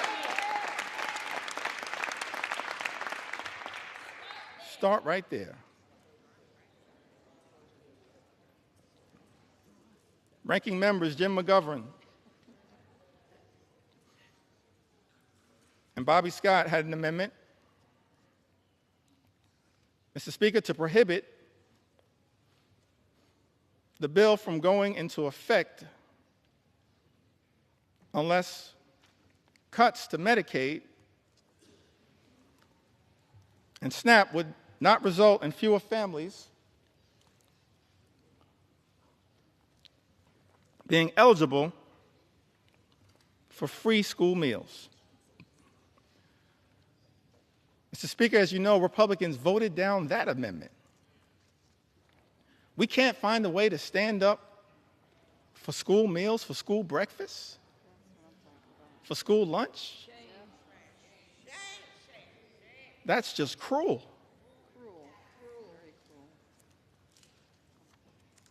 It is callous. It's a corrupt perversion of this process,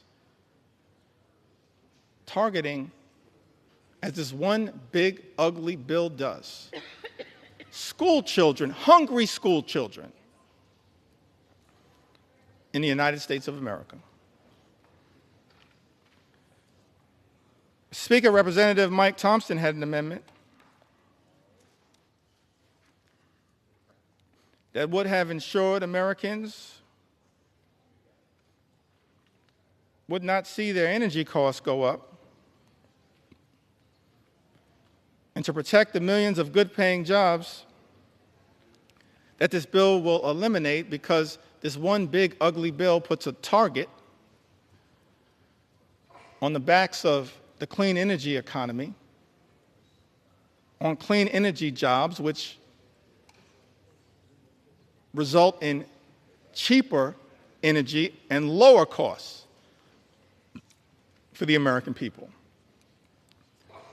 We were told by President Donald Trump when he was on the campaign trail, costs would go down on day one. He was going to focus, we were told, on lowering the high cost of living in the United States of America. That's not what this bill does. And we know it, because 21 House Republicans made that clear in a letter that I cited earlier that's now part of this public record. Representative Mike Thompson, supported by others, had an amendment. All of these amendments co-sponsored by members all across the gorgeous mosaic of the House Democratic Caucus. We're proud of the fact that we look like we represent, in the most intimate way possible, consistent with John Adams' original vision of the House of Representatives, that the House should be a portrait of the American people. That's what we represent. We're proud of that fact. The gorgeous mosaic of the American people. That's what we're all about, in the most intimate way possible. That's why we love the House, and what the House is supposed to represent. The best of the House, not what we're seeing on the floor right now. Mr. Speaker, Republicans voted down the amendment introduced by Representative Mike Thompson that was designed to ensure that Americans would not see their energy costs go up. It was also designed to protect the good-paying American jobs that were part of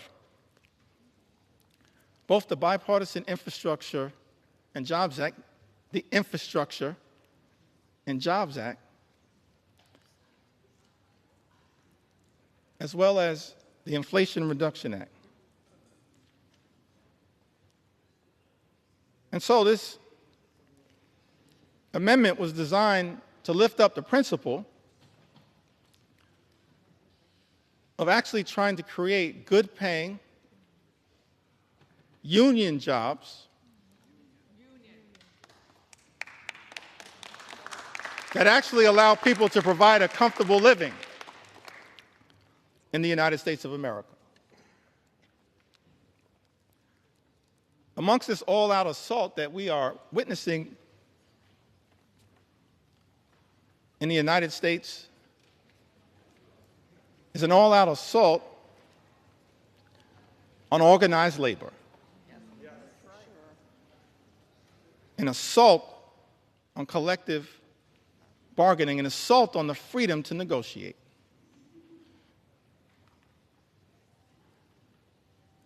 What's the difference, Mr. Speaker, between us and our colleagues on the other side of the aisle? I think one of the things that is a clear difference, Mr. Speaker, is that we recognize that in connection with this journey, work hard, play by the rules, imagine and dare to dream the ability to live the good life, to experience the American dream. An American dream that when you work hard and play by the rules, you should be able to provide a comfortable living for yourself and for your family. Educate your children. Purchase a home. Have access to high-quality health care. Go on vacation every now and then. And then one day retire with grace and dignity. That's the American dream. That's the ability to afford and access the good life. And we believe as House Democrats that no single force in the United States of America has done more to bring the American dream to life than organized labor, and we will continue to stand up for organized labor today, tomorrow, and always. Not undermine good-paying union jobs. That's what this bill, this one big ugly bill, does in the United States of America. We're going to stand up. Stand up. Stand up for organized labor.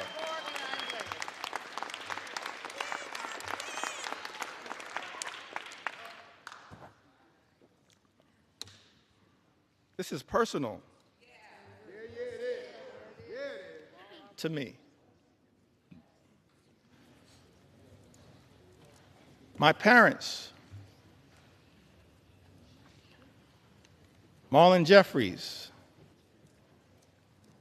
Lanita Jeffries, they raised us, my younger brother Hassan and I, they raised us in a working class union household. I'm thankful for that. We were raised in central Brooklyn. Now, my mom grew up in Connecticut. And I mentioned that must be Johanna Hayes.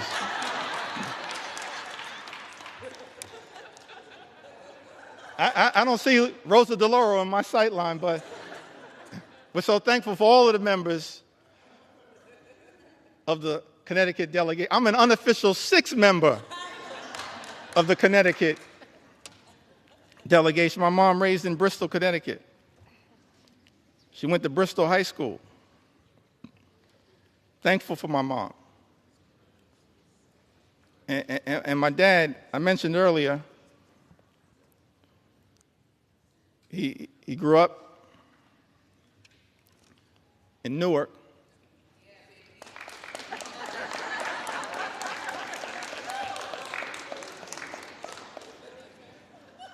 That must be LaMonica McGuire. I grew up in Brick City. I mentioned earlier he had the nickname Pudding. I failed to ask him, but I'm going to see if my mom can unlock the key to that nickname for me. My mom grew up in Bristol, Connecticut, and my father grew up in Newark. And I mentioned earlier that he then went off to serve this country in uniform as an Air Force member, served in Germany during the Cold War. I think about that a lot. I didn't get to talk too much about it. I wish I would have had the opportunity to talk a little bit more with my dad about that. It's an extraordinary thing in the United States of America that someone could grow up in inner city Newark and then have the ability, in part, thanks to President Harry Truman, to serve with people of all races to defend this great country. I wish I would have had the opportunity to talk to my dad a little bit more about his experience in Germany, because the one thing that I've been able to take away from that experience was that he came back having fallen in love with Heinekens and Becks.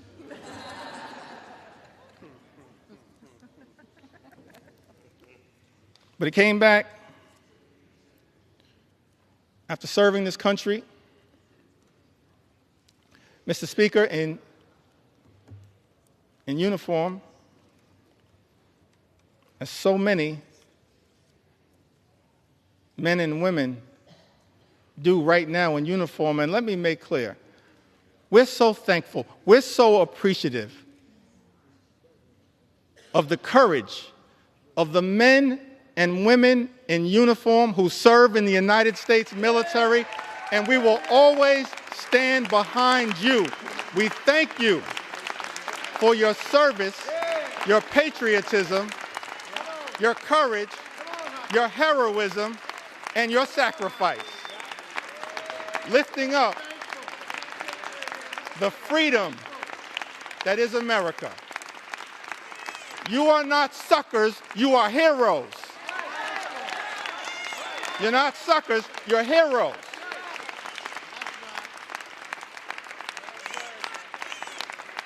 We're thankful for your service.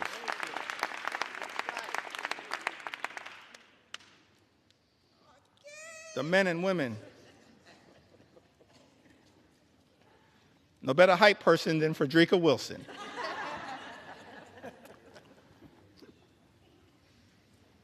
So my dad, as I mentioned, grew up in Newark. My mom in Bristol, Connecticut. So they meet at Central State University. Proud to note, a historically black college and university that has given so much. Historically black colleges and universities to the United States of America, and we will always stand behind you. Always stand behind you. We will always stand behind you. I wouldn't be here right now without a historically black college and university. I'll never run away from that. I will never run away from that. And we're proud of the fact, we can check the record, proud of the fact that over the last few years prior to this administration, historic investment in Hispanic serving institutions, in historically black colleges and universities, in higher education.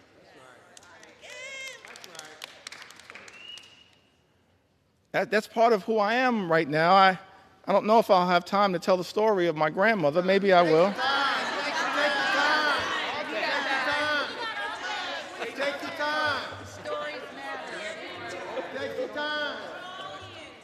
I got so many stories, I feel like I'm in a hip-hop studio right now. But they all relate to what makes every single one of us, every single Democrat, have a story to tell. a story to tell. Brooklyn will get that. Every single one of us have a story to tell. That leads us to this moment. It's the reason why we're fighting hard against this incredible and unprecedented assault on the American way of life and an assault on organized labor. So my parents, they meet at Central State University, and Dad would tell us, my younger brother and I, that it was love at first sight. But apparently my mom said, not so fast. But it worked out. I'm thankful for that. They met at Central State University. And so, of course, I mentioned that mom from Connecticut, father from New Jersey. Why was it that we grew up in New York City? Apparently, they compromised and moved to Brooklyn. And so I'm raised in Brooklyn, New York, working class neighborhood, in the middle of the crack cocaine epidemic. Dangerous times in New York City. In a union household, proud that I grew up in the Cornerstone Baptist Church, still a member of the Cornerstone Baptist Church. Grew up in this union household. And Mr. Speaker, I land on that moment, and every single one of us as House Democrats have a similar story to tell about why in our heart, in our soul, in our essence, in our experience, we're so horrified by the attacks on organized labor. Because we understand the importance of what organized labor has meant to the American journey. My mom and dad were both public servants throughout their entire lives. My mom worked for 45 years, DC 37, for the city of New York. My dad, he worked for 30 years. He was a member of the Public Employees Foundation. He was a substance abuse social worker dealing with addiction. During the heroin explosion of the 1970s, the crack cocaine epidemic of the 1980s. But they got married in 1967. And they were newlyweds. And many people familiar with the history of the labor movement, particularly in New York City, know that in 1967, the Social Service Employees Union, which they both belonged to at the time, famously went on strike for better pay, better health care, better working conditions, and most importantly, better service to the clients that they served. And I've thought about that fact. They were newlyweds. A few months in, and they had to make a decision. When the Social Service Employees Union went out on strike, whether they would cross the picket line, because it was unclear, perhaps, how they would pay for food and rent and clothing as newlyweds in a new city? Or, Mr. Speaker, were they going to stand in solidarity with their union brothers and sisters? I'm so thankful, Mr. Speaker, when I learned that my parents made that decision to stand on that picket line for as long as it took in solidarity with their union brothers and sisters. That's part of our DNA. That's part of why we fight so hard. We can all trace a similar story. An inheritance from our parents and our grandparents. All of us have that kind of story to tell.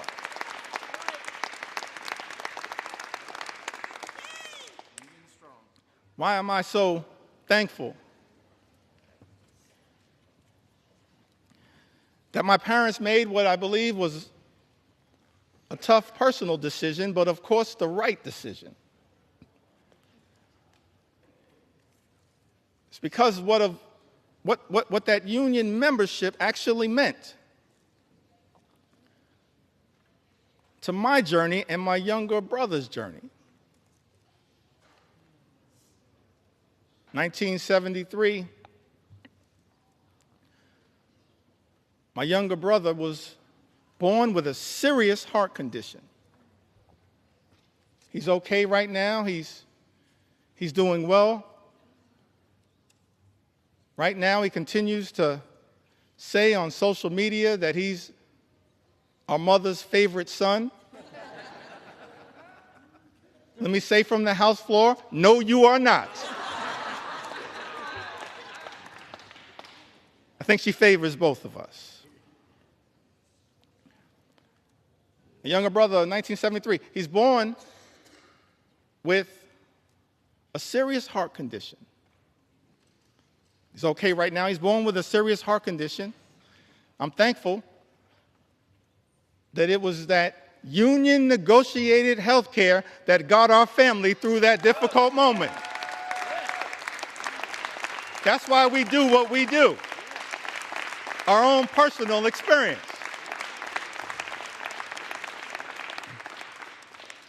And then in the early 80s, my parents, modest living. Neither of them, even at the tail end of decades-long careers, ever made more than $50,000. Modest living. But in the early 80s in Crown Heights, rough neighborhood, central Brooklyn, they bought their first and only home. They were able to buy that home, the home that my younger brother Hassan and I were raised in, because of that union negotiated salary, and pay off the mortgage down to zero because of that union negotiated salary. This is personal to us, our own journey. And lastly, as it relates to this part of my journey, why we all fight for what we fight for, why we stood behind Mike Thompson's amendment to protect good-paying union jobs. I went to college. I went to Binghamton University.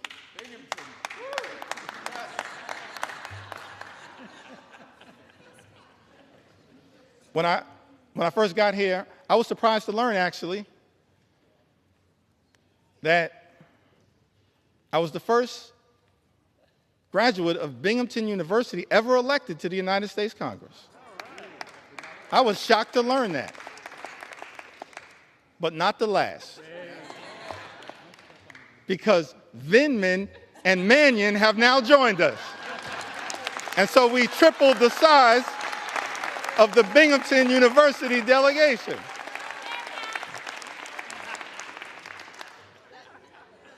part of the reason why we stand up for higher education and public education. That's our own experience. So I graduated from Binghamton University.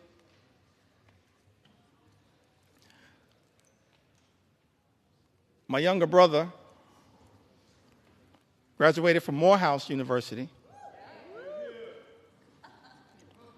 I think that was Hank Johnson. Sanford Bishop.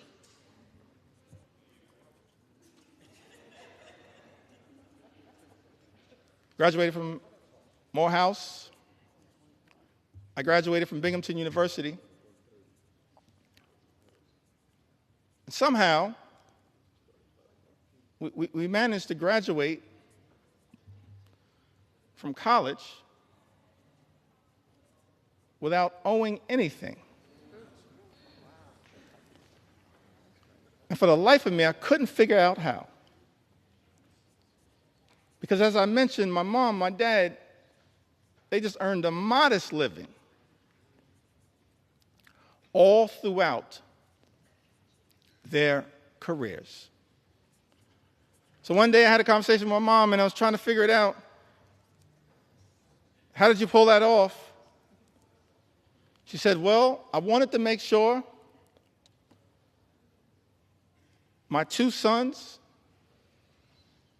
could have a clean start to life. So I borrowed against my union negotiated pension to make sure my two sons could get free and clear of loans and get a higher education as part of our effort to experience the American dream. And so we all say to our brothers and sisters in organized labor, you don't ever have to worry about whether House Democrats are going to stand up for you, because you've always been there for us. You've always been there for us. You've always been there for us. That's our personal story. And every single one of us,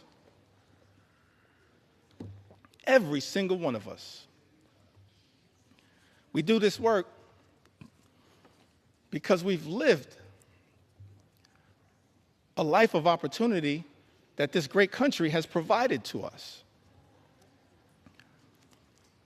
And we're deeply troubled, saddened, disgusted that this great institution, this House of Representatives, Mr. Speaker, Republicans are trying to jam this one big ugly bill down the throats of the American people. A bill that hurts everyday Americans in order to reward billionaires with massive tax breaks. Shame on this institution if that bill ever passes. And so we say to the American people, we've been working hard to try to get this bill into a better situation, introducing amendment after amendment after amendment. Representative Judy Chu, the Chair Emeritus of KPAC, one of our extraordinary leaders, my good friend Grace Meng, she now chairs KPAC, but Representative Judy Chu, she had an amendment that no one earning more than $10 million per year receives a tax cut to prevent this reverse Robin Hood and the ballooning of the debt by $4 trillion. Mr. Speaker, you know, Republicans voted down that amendment. We support, as Democrats, providing tax relief to everyday Americans. We're willing to work in a bipartisan way to deal with that issue under the leadership of Richie Neal. But Republicans decided, Mr. Speaker, as you know, to go down this partisan road, play partisan games, try to jam this extreme budget down the throats of the American people. And so amendment after amendment after amendment introduced by House Democrats in good faith, exercising common sense to try to improve this bill. Representative Jimmy Gomez, the chair of the Dad's Caucus here in the United States House of Representatives, he had an amendment to ensure that people who make $1 billion a year don't get a tax break paid for by cutting Americans' health care and food assistance. Mr. Speaker, you know, Republicans voted that down.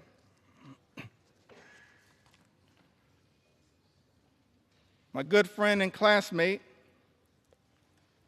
Representative Susan DelBene, she had an amendment that would have made the child tax credit fully refundable. Susan DelBene, a great champion of the child tax credit. Let me also shout out a person that I believe is the mother of the enhanced and expanded child tax credit as well, the top Democrat on the Appropriations Committee, Rosa DeLauro. We're thankful for your leadership, Rosa.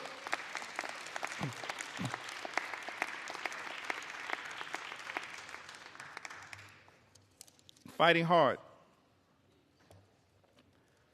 on behalf of the American people. Susan DelBene, a great champion of the child tax credit. She had an amendment, Mr. Speaker, to make the child tax credit fully refundable,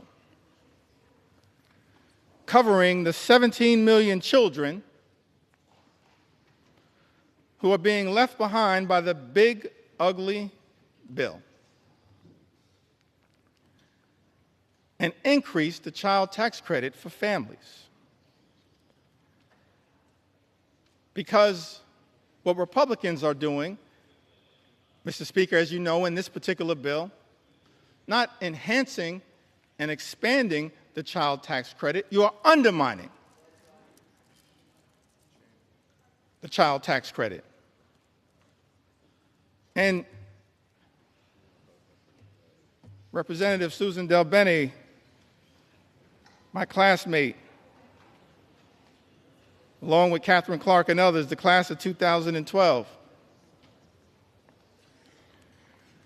We used to be the new kids on the block, now we're just the OGs.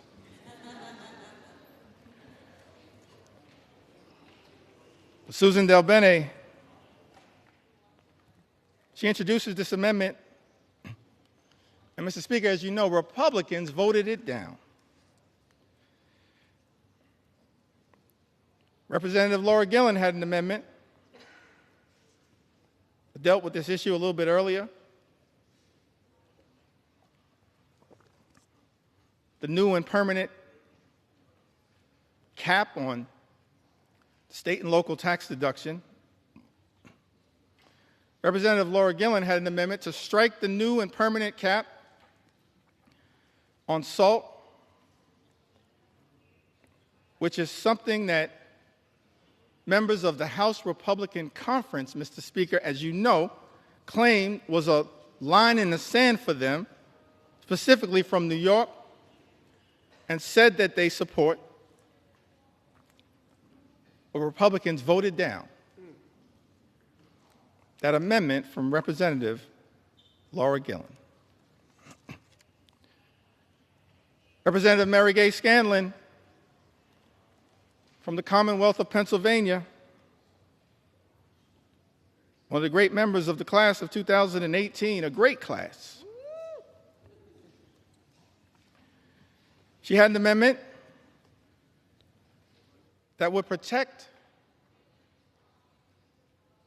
infants, babies, American citizens born in this country. From the unconstitutional and un-American Trump executive order to end birthright citizenship.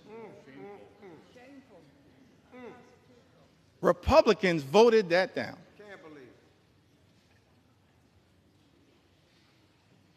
Let me make something clear. No matter what it takes,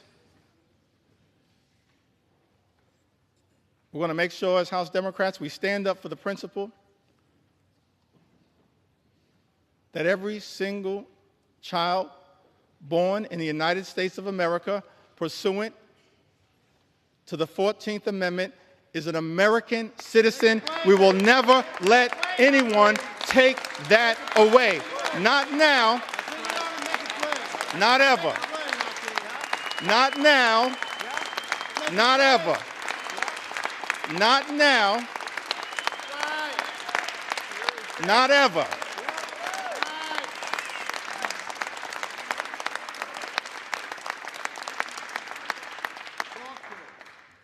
I think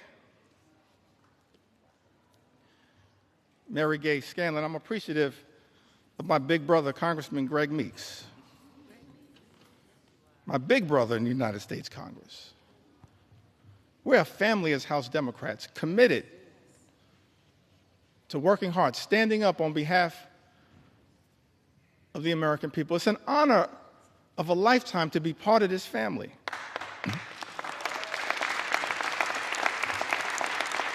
To stand on the shoulders of Nancy Pelosi and Steny Hoyer and Jim Clyburn. It's an honor to be part of this family. Fight hard on behalf of the American people. Representative Mary Gay Scanlon, I've got to repeat this, had an amendment, Mr. Speaker,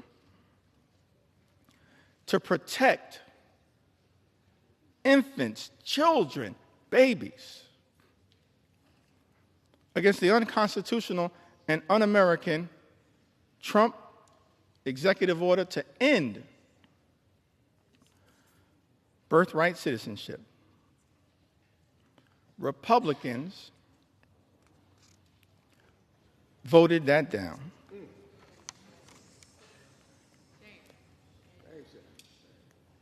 Representative Pramila Jayapal had an amendment to prevent ICE from deporting U.S. citizens. United States citizens, Mr. Speaker, that are being deported by the Trump administration. I documented some of that earlier today. We're happy to provide more examples. In fact, I'm happy to debate my colleague, Speaker Mike Johnson, on any of these issues anytime right here on the floor of the House of Representatives. I sent you that invitation. I sent you that invitation. I sent you that invitation months ago. I'm still waiting to get a response. We're not running from the American people. We're ready to debate any of these issues anytime, any place, particularly right here on the floor of the House of Representatives. Representative Pramila Jayapal, she had an amendment, Mr. Speaker, to prevent ICE from deporting U.S. citizens. Republicans voted that down.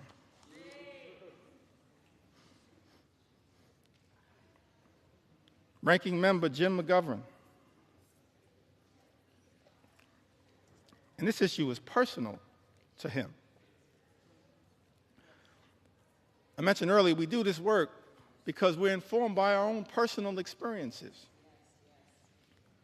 It's not about glory, it's not about profit.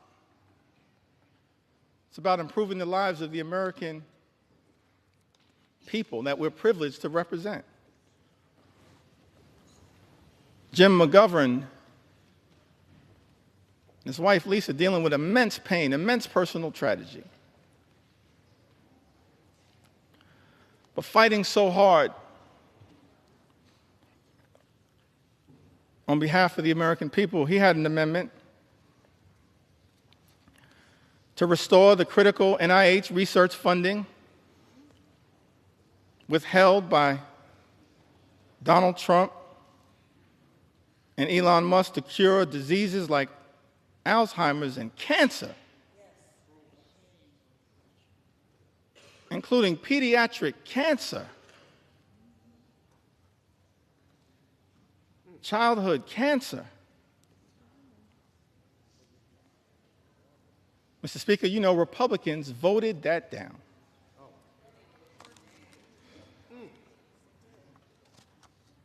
Hundreds of amendments introduced by Democrats to try to deal with the cruelty and the callousness of Donald Trump's one big ugly bill. Many amendments were offered by Democrats, and Republicans chose not to make these amendments in order. In other words, just ignored them, dismissed their importance. Representative Debbie Wasserman Schultz and Gottheimer offered an amendment that adds a new requirement that the Secretary of HHS certify in writing that the reduction and rescissions made by this act will not affect cancer survivors currently on Medicaid or Medicare. Mr. Speaker, as you know, Republicans dismissed that amendment. Representative Houlihan and Representative Ramirez offered an amendment, Mr. Speaker, that exempts individuals with disabilities from having to prove eligibility for Medicaid every 6 months. That's a burdensome red tape requirement designed to throw people off of Medicaid who are eligible. That amendment was dismissed, Mr. Speaker, as you know, by House Republicans.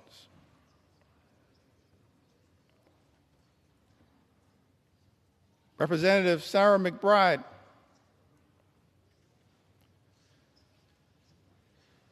the distinguished gentle lady from the great state of Delaware. The distinguished gentle lady from the great state of Delaware. She offered an amendment that requires the CBO, the Congressional Budget Office, to certify provisions in this bill to make sure that those provisions will not reduce access to care or increase the cost of care for seniors who are duly eligible for Medicare and Medicaid. Mr. Speaker, as you know, Republicans dismissed that amendment. Representative Rob Menendez offered an amendment that the health provisions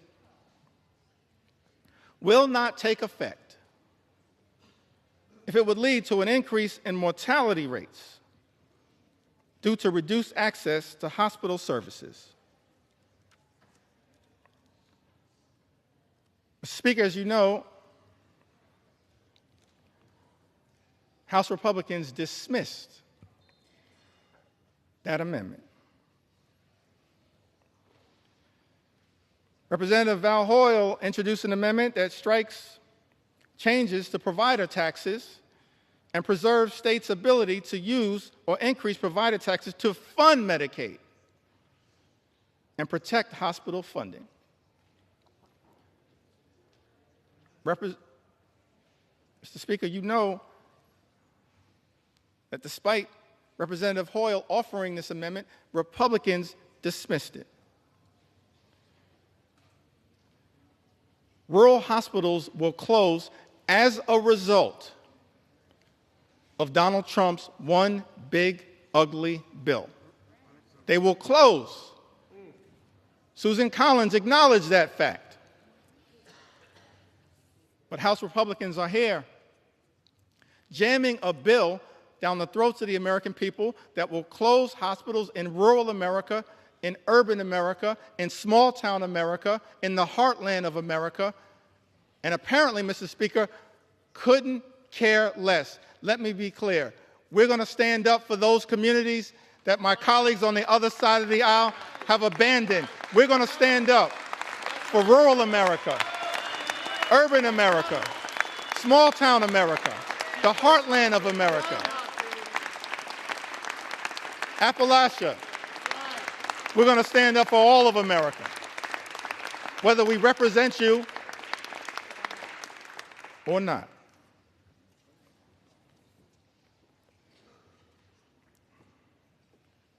Representative Nanette Barragan, one of our co-chairs of Steering and Policy, along with Robin Kelly and DWS, she offered an amendment increasing the Hospital Stabilization Fund that they had to include in this one big ugly bill. This amendment was designed to protect hospitals from closing and expand eligibility for safety net hospitals that we know exist all across America. In every corner in this country. Safety net hospitals that serve a large number of low-income patients, including those with Medicaid. And yet, Mr. Speaker, as you know, House Republicans dismissed this amendment. Amendment after amendment after amendment. The Democrats have introduced to try to relieve the pain that is being visited upon the American people by this one big ugly bill, voted down by Republicans or dismissed out of hand. Representative Costa introduced an amendment to protect those on the low-income heating and energy assistance program who are also targeted by this one big ugly bill. It's part of an effort to ensure that all households on SNAP can continue to qualify. Mr. Speaker, as you know, Republicans dismissed that amendment out of hand, ignored it, did not see fit to take it up. Representative Jill Takuda from the great state of Hawaii, she introduced an amendment trying to prevent the nutrition title of this bill from taking effect. Against USDA can determine that the provisions of this one big ugly bill would not result in material economic harm to farmers, ranchers, and producers. Mr. Speaker, as you know, Republicans dismissed that amendment out of hand. Representative Lloyd Doggett had an amendment to extend tax cuts for the 98% of the American people who make $400,000 or less per year. Had that amendment been taken up and passed, it would have cut the cost of this one big, ugly bill by approximately 50%. And we would have been standing up for those everyday Americans who are now going to be hurt by other provisions in this GOP tax scam, this disgusting abomination. Mr. Speaker, as you know, that amendment dismissed out of hand by the House Republican majority. Representative Seth Magaziner from the great state of Rhode Island. He's only in his second term. Somehow he's the dean of the delegation.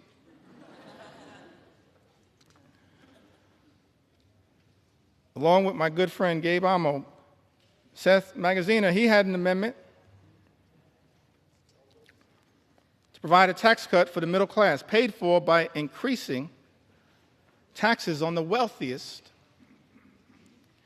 here in this country. Taxes and a tax rate that had previously been at 39%, lowered by the original GOP tax scam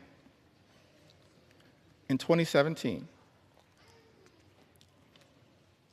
He had this amendment to provide a tax cut for middle-class Americans. Instead, Republicans are spending $1 trillion on massive tax breaks for the wealthiest amongst us. And that amendment was dismissed out of hand. Representative Stephen Horsford, who also came in the class of 2012, he had an amendment to make no tax on tips, which we support. But we support no tax on tips becoming a permanent part of the law, and that's not what this one big, ugly bill does. Tax breaks for billionaires, permanent. Tax breaks for everybody else expire. That's not the way to stand up for everyday Americans. That's extraordinary. Representative Stephen Horsford's amendments to make no tax on tips permanent and to close loopholes that are in this one big ugly bill. Dismissed out of hand. Amendments introduced by Ranking Member Huffman, Andrea Salinas, Dave Mint, Emily Randall, and others, protecting public lands, dismissed out of hand. Amendments on energy introduced by members like Luz Rivas, dismissed out of hand. And I think I'll end this portion of my presentation. Mr. Speaker,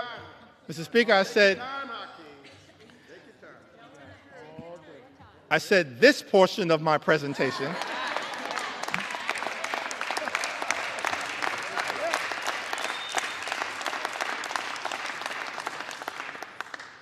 Still got a little more time. Donald Trump's deadline may be Independence Day. That ain't my deadline.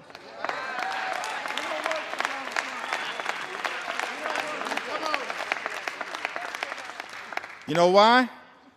Mr. Speaker, we don't work for Donald Trump. We work for the American people. That's why we're right here now on the floor of the House of Representatives, standing up for the American people, for everyday Americans, for hardworking American taxpayers, fighting hard to make sure that we can live in a country where every American can afford to live the good life. And as I mentioned earlier, Mr. Speaker, part of being able to afford to live the good life, part of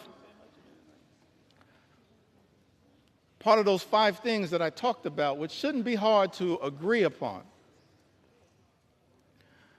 Work hard, play by the rules,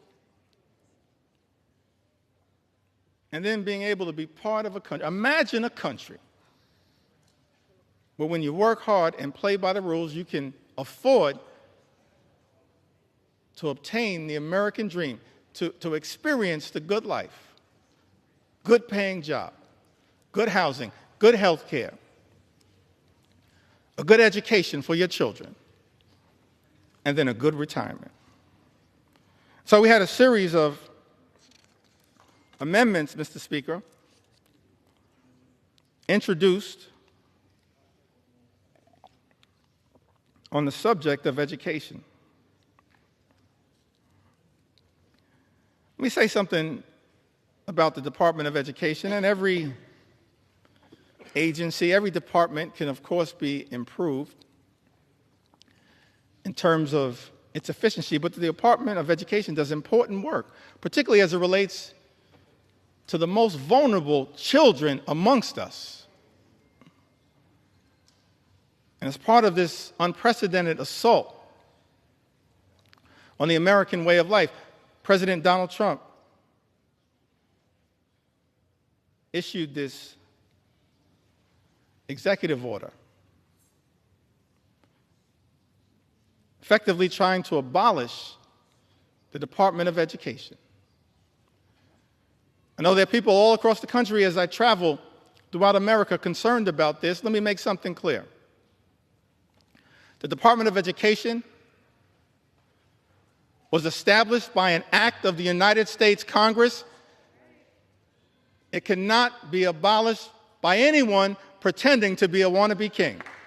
Not anyone. It's us, the United States Congress. So we introduced, Mr. Speaker, a series of amendments related to this commitment, this recognition of the importance of education as part of accessing the American dream. Ranking Member Bobby Scott is also battling some issues. Life hits us all, but made sure to make his way here to the House of Representatives. It's part of his commitment to stand up for the education of our children and others. He had an amendment, Mr. Speaker, that strikes all of the extreme parts of the Committee on the Education and Workforce elements of this bill that make it harder for students to access high-quality education, jeopardizes child nutrition programs, and threatens financial student aid, all of which is being done recklessly, Mr. Speaker, by this one big, ugly bill. And as you know, Republicans chose to ignore this amendment, dismiss it out of hand. Representative Sarah Elfreth introduced an amendment to try to increase the amount that hard-working teachers and educators are able to deduct on qualified out-of-pocket classroom expenses. And that amendment was dismissed out of hand. Tax breaks for billionaires, Mr. Speaker, but Republicans have decided hardworking educators can't get an enhanced tax benefit for their out-of-pocket expenses. That's wrong, and as House Democrats, we will continue to stand behind the educators of the United States of America, the teachers in the United States of America, those to whom we entrust our most precious asset, our children. And House Republicans, Mr. Speaker, aren't standing up for educators, for the teachers of America. This is extraordinary. But we're going to continue to stand with our teachers and stand with our public schools all across the United States of America.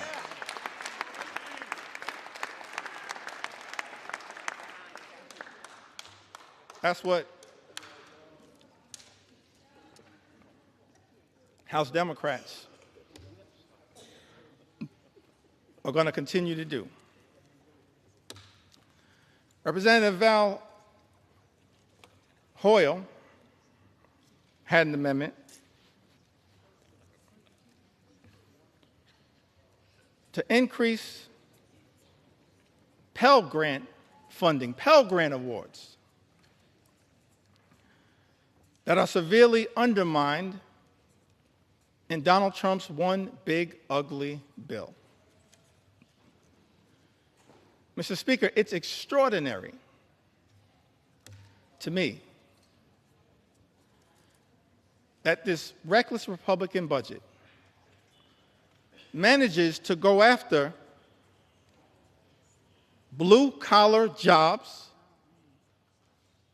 organized labor, hardworking American taxpayers who don't shower before going to work but shower after work, that Donald Trump's one big ugly bill goes after blue-collar, good-paying, prevailing wage jobs here in the United States of America, and then also goes after access to higher education. Representative Val Hoyle had an amendment, Mr. Speaker, increasing Pell Grant awards that are severely undermined in this bill. House Republicans chose to ignore this amendment, dismiss it out of hand.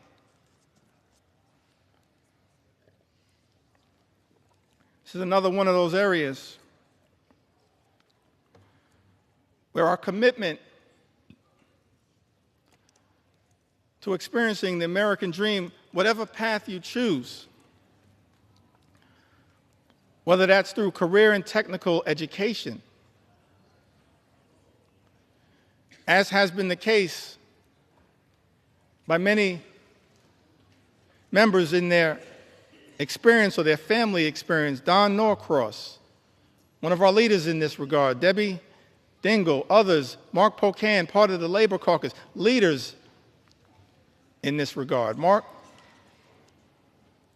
Pocan, part of the trades movement. Don Norcross, part of the trades movement. Debbie Dingell, so close to the UAW and the trades. It's one of those areas where we also are informed by our personal experiences, why we find what is taking place, Mr. Speaker, in this one big ugly bill so disgusting. These attacks by Republicans on the ability of all Americans to achieve the American dream, to be part of imagining an America where everyone who works hard and plays by the rules can live the good life. Higher education is not the entire solution, but it certainly is part of it. This was taught to me by my grandma Nana. She never had a formal 4-year education,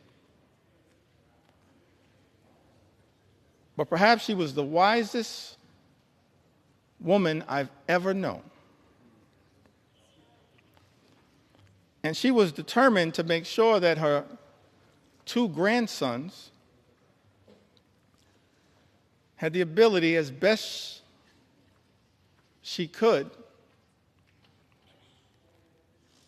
to obtain an education that might ultimately, for us, coming out of this working class neighborhood, Crown Heights in central Brooklyn, spending a lot of time in Bedford-Stuyvesant where she lived, on the corner of Putnam and Lewis, right down the block from the Cornerstone Baptist Church. She was determined to make sure that her two grandsons had the best opportunity, and in her view, and Grandma Nano's view, that meant access to education. And so, when we were young, she said to my younger brother and I, I'll never forget this conversation. We were in her home in Bed-Stuy. She said that the two of you are going to go to elementary school and then you'll graduate, go to middle school and graduate, high school and graduate, college and graduate.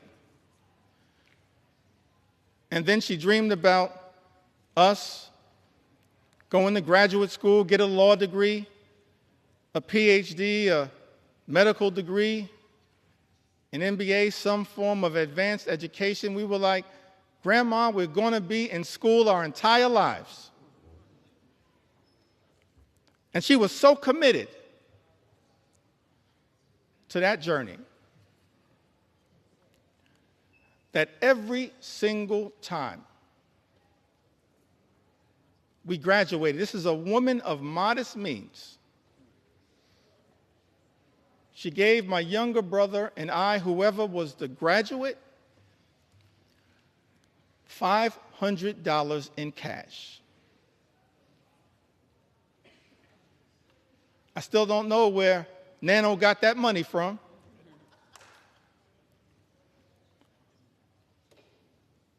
I know it came by her honestly. She saved for it. But it was designed to help incentivize her grandchildren to keep going through all of the obstacles.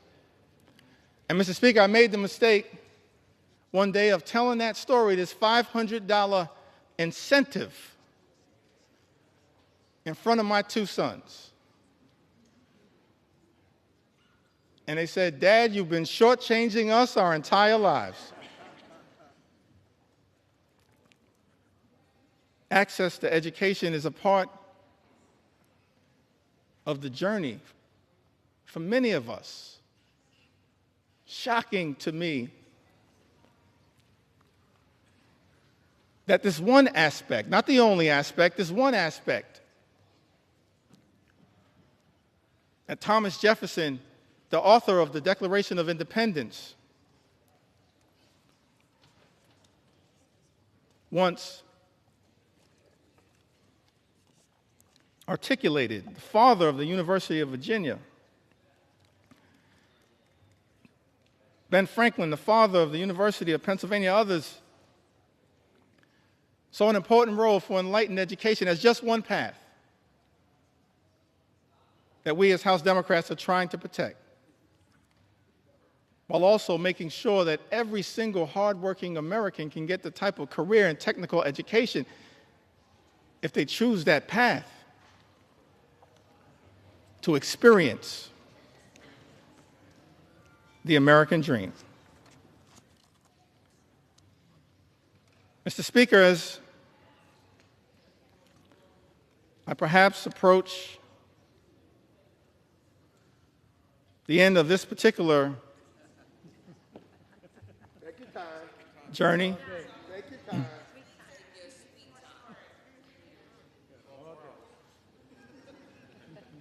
let me just reiterate that as House Democrats,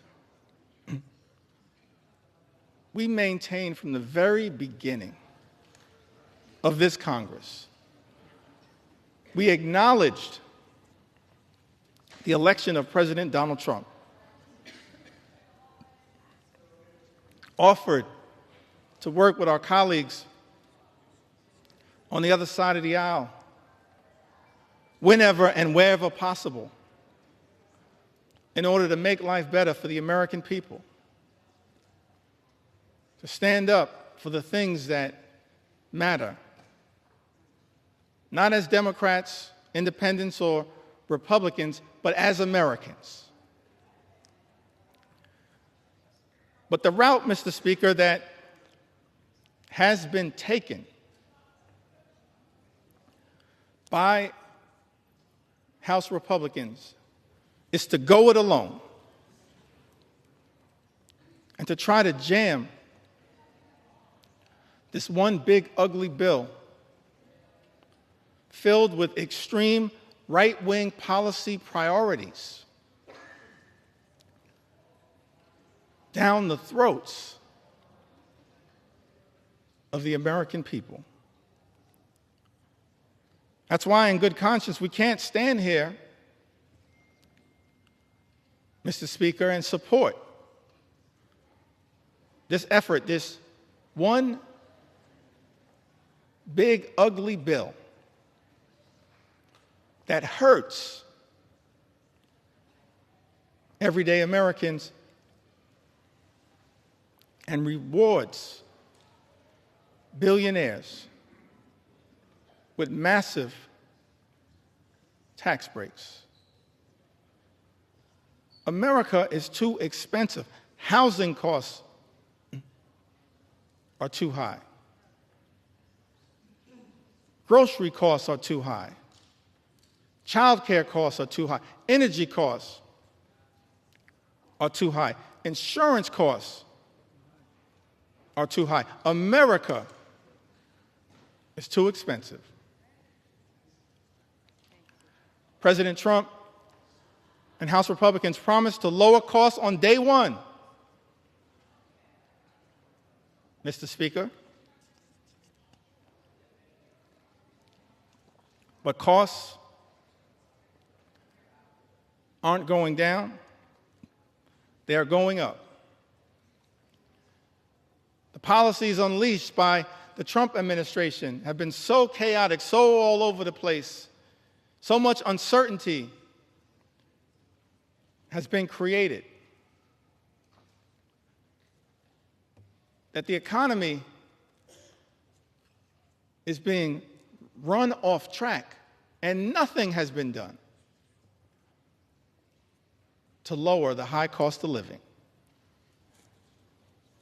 In fact, not a single thing in Donald Trump's one big, ugly bill will meaningfully make life more affordable for everyday Americans, and that's just one of several reasons why House Democrats are a hell no on this legislation. We were a hell no last week, a hell no this week, a hell no yesterday, a hell no today, and will continue to be a hell no on this effort to hurt the American people.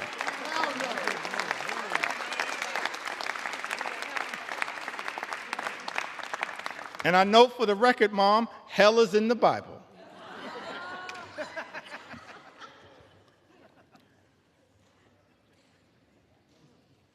The American people are understandably frustrated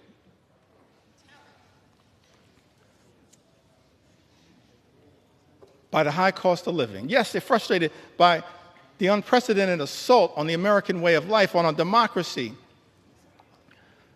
on the rule of law, on due process, on health care, on Social Security, on nutritional assistance, but it's my sincere hope that we can find a path forward to actually address for the American people some of the underlying sources of their frustration. The fact that people, far too many people, you've heard the stories, Mr. Speaker. And that's just a fraction of the stories that have been shared with us, members of the United States House of Representatives. Just a fraction of the stories that I've been able, on behalf of House Democrats, to enter into the record. They're frustrated by a lot of the things that have gone on in this country since January 20th. I'm frustrated by a lot of what has gone on, disgusted by a lot of what has gone on, Mr. Speaker, in this country since January 20th. We are better than this. But it's also important, one of the things that I hope, Mr. Speaker, we'll be able to address at some point is the source of the underlying frustration. It's a frustration in the comments, in the eloquent words of all of those presidential leaders that I mentioned earlier today, this frustration, this economic frustration. FDR talked about it. Truman talked about it. Kennedy talked about it. Johnson talked about it. Carter talked about it. Clinton talked about it. President Obama talked about it. President Biden talked about it. It's a consistent strand. And while progress has been made in the United States of America, we've come a long way on behalf of working class Americans. There is still a way to go to ensure that in this great country, hardworking American taxpayers don't simply work hard and play by the rules just to survive, barely paycheck to paycheck, but are able to actually thrive. That's the America that we should all commit to work hard towards bringing about. Good paying job, good housing, good health care, good education for your children, and a good retirement. A fair shot at achieving the American Leap. A good retirement, let me reiterate it for the record, that means,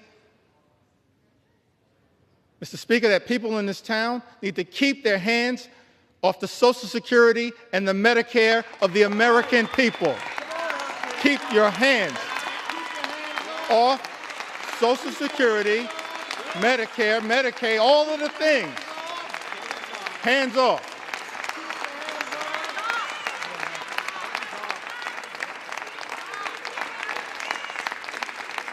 And one of the many reasons why we strongly oppose Donald Trump's one big ugly bill is because it will result in the largest cut to Medicare, sets in motion the largest cut to Medicare, more than $500 billion by some estimations in American history. The American people, understandably frustrated, not for years, but for decades, that far too many have dealt with a situation where the system is not building an economy that works for hardworking American taxpayers. for everyday Americans, for working class Americans, for everyone who aspires to be part of the middle class. It's our sincere hope that we can get to a place one day, perhaps in a bipartisan way, not connected to this extreme and reckless, dangerous, partisan bill, this one big, ugly bill that will hurt everyday Americans in order to reward billionaires, that we actually can get to the work of lifting up everyday Americans, because the deck has been stacked against you for far too long. And that's not the America that the American people deserve. And part of the challenge, part of the problem, part of the issue as to why we find ourselves, everyday Americans, in this situation, it's because of the dominance of special interests in this town.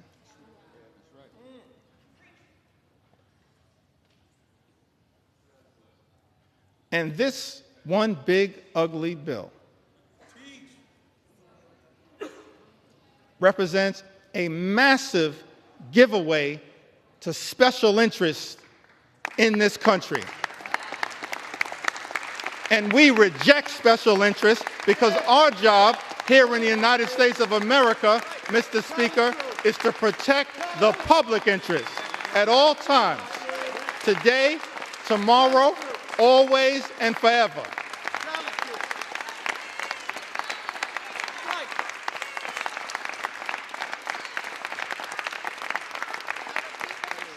Extraordinary to me, Mr. Speaker, that you got folks in this town talking about draining the swamp. Guess what? You are the swamp. You are the swamp. You are the swamp. We've never seen anything like this. The type of corruption that has been unleashed on the American people and has poisoned, Mr. Speaker, this bill.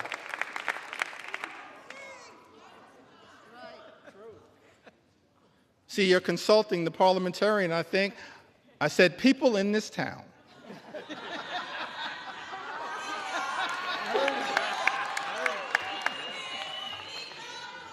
I'm thankful that my grandmother saw fit to have her grandson educated.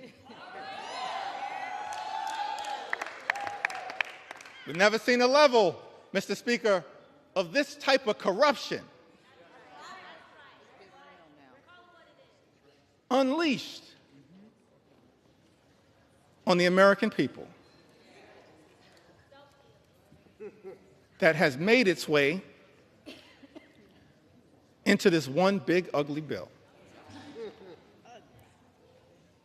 Extraordinary levels of corruption in this town, unleashed on the American people. Corruption on steroids would be an understatement. In terms of what the American people are now being subjected to. So one of the things we look forward to changing in this town, I want to make this commitment, House Democrats. We are committed to making sure that we end corruption once and for all in the United States of America, in corruption in Congress, in corruption at the Supreme Court, and in corruption with the administration. That's part of our agenda, an anti-corruption agenda. That's what the American people deserve. That's what we as House Democrats are committed to bringing about. The exact opposite, Mr. Speaker, of what we see in this bill. We're going to present to the American people an anti-corruption agenda, the likes of which have never been seen. Because it's too much. Fundamentally, it undermines the ability of government to deliver for everyday Americans. You see that politics, at the end of the day,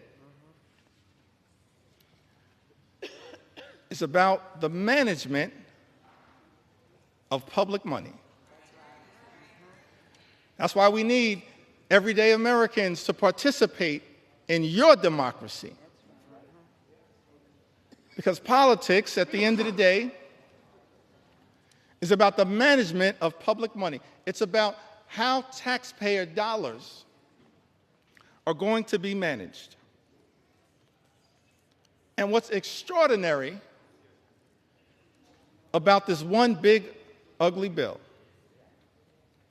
is that what we see, Mr. Speaker, is the management of public money, all of it being done in this highly partisan way. It's not designed to serve the best interest of the American people. It's being managed, Mr. Speaker, in this GOP tax scam, this disgusting abomination, this one big, ugly bill.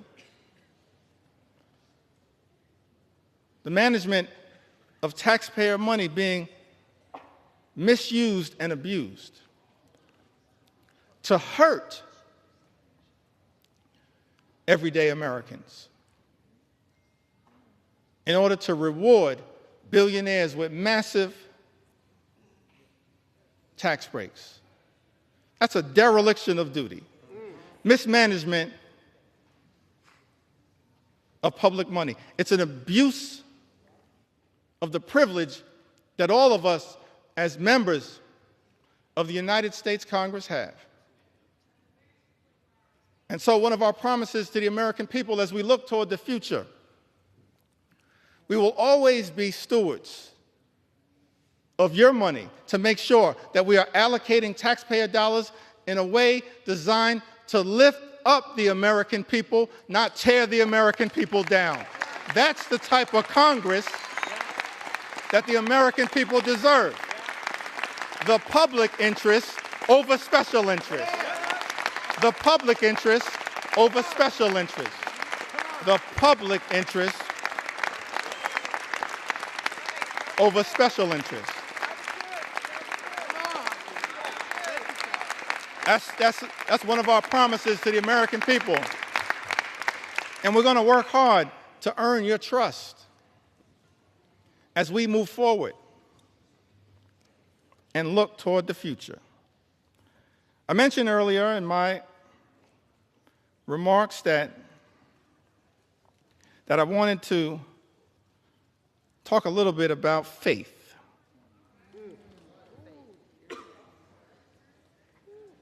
I grew up in the Cornerstone Baptist Church. Faith is the substance of things hoped for, the evidence of things not seen. We walk by faith, not by sight. You just have faith the size of a mustard seed. You can move mountains. We come this far by faith. Can't leave this floor, Mr. Speaker, without talking a little bit about faith.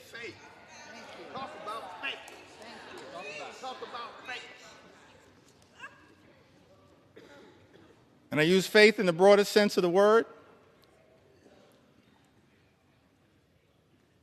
Proud of what we are in this country: Jewish faith, Muslim faith, Hindu faith, Buddhist faith, Christian faith. All faiths. That's the interesting thing. this rush to jam this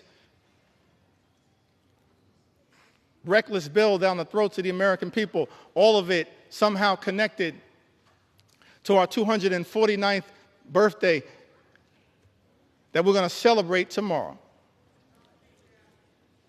July 4th. A journey launched by the Declaration of Independence.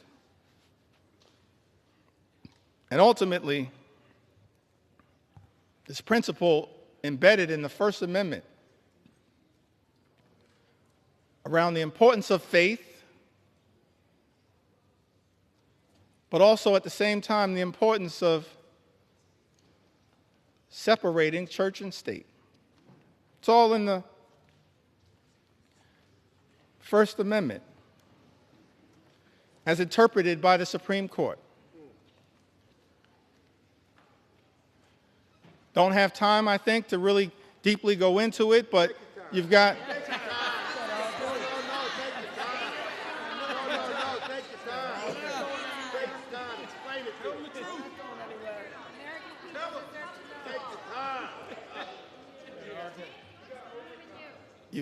You've got the Establishment Clause and you've got the Free Exercise Clause. Framers of this country recognize the importance of faith, our journey of religion. I'm proud of my Christian faith.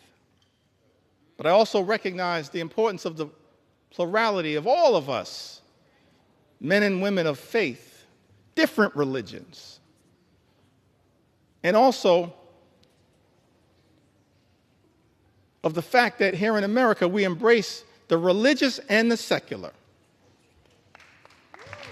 The religious and the secular. But on this question of faith, I alluded to it a little earlier. It seems to me that the Gospels, that the New Testament, there's some interesting parts of the Old Testament. I'm tempted to tell the story of King Nebuchadnezzar.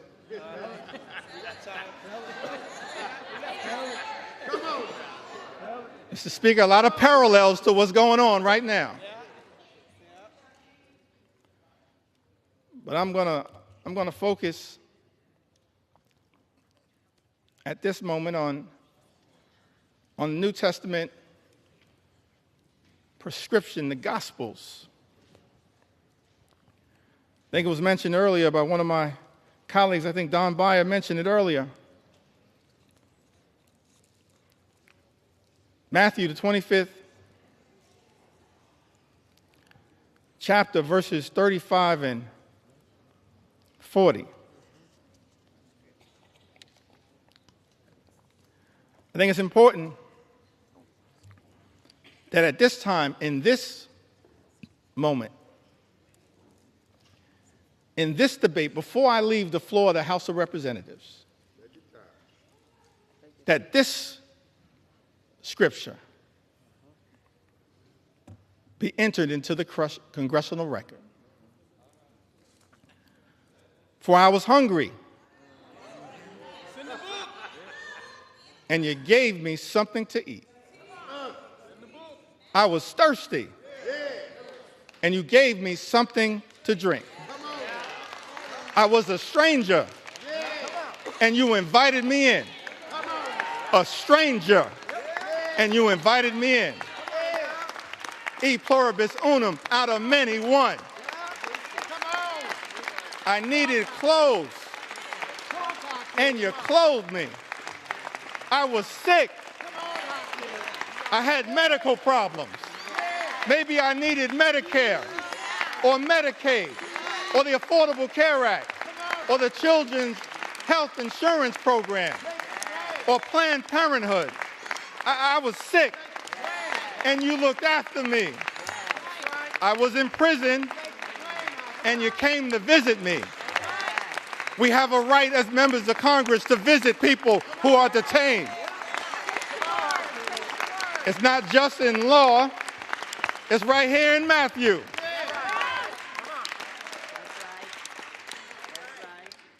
Then the righteous will answer him, Lord, when did we see you hungry and feed you? Or thirsty and give you something to drink? When did we see you a stranger and invite you in? Or needing clothes and clothe you? When did we see you sick or in prison and go to visit you? And of course, the reply from Jesus, truly, I tell you,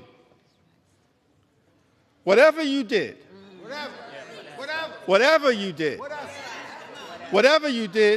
for one of the least of these brothers and sisters of mine, you did for me. That's what we should be doing here in the United States House of Representatives. Our job is to stand up for the poor, the sick, and the afflicted, the least, the lost, and the left behind, everyday American. That's what Matthew teaches us. And that's not what's happening in this one big, ugly bill. That's not consistent with what my faith teaches me.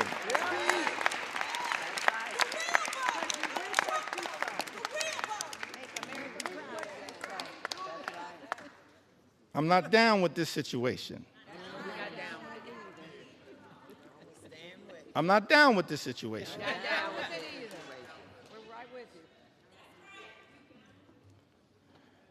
Well, you got some folks in this town. They go to church.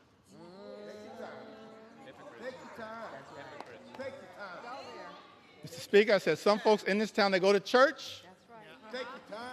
And I'm not questioning anybody's faith. I'm just making an observation.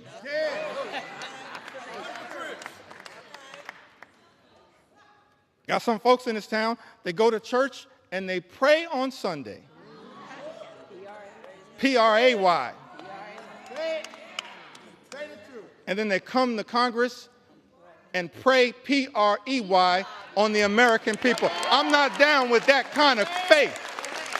That ain't my faith. That's not our faith. That's not the faith that comes out of the gospel. I can't find that kind of faith in Matthew 25 and 35. I can't find that kind of faith. But I do see something else. Tell us what you see. Tell us what you see. Can I talk about it for a moment? Talk about it. Talk about it. Take your sweet time. Take your sweet time. Take your time. I do see something else, kind of what I'm seeing connected to this one big ugly bill. I don't know if this was an inspiration to this extraordinary assault on the American people, this corrupt piece of legislation.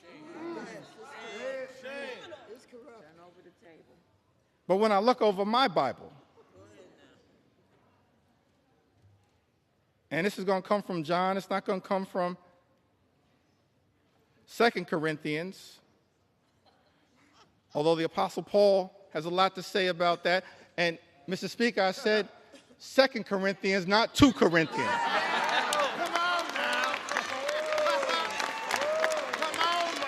I don't know who I'm talking about, but if you're going to sell the Bible, you should know the Bible.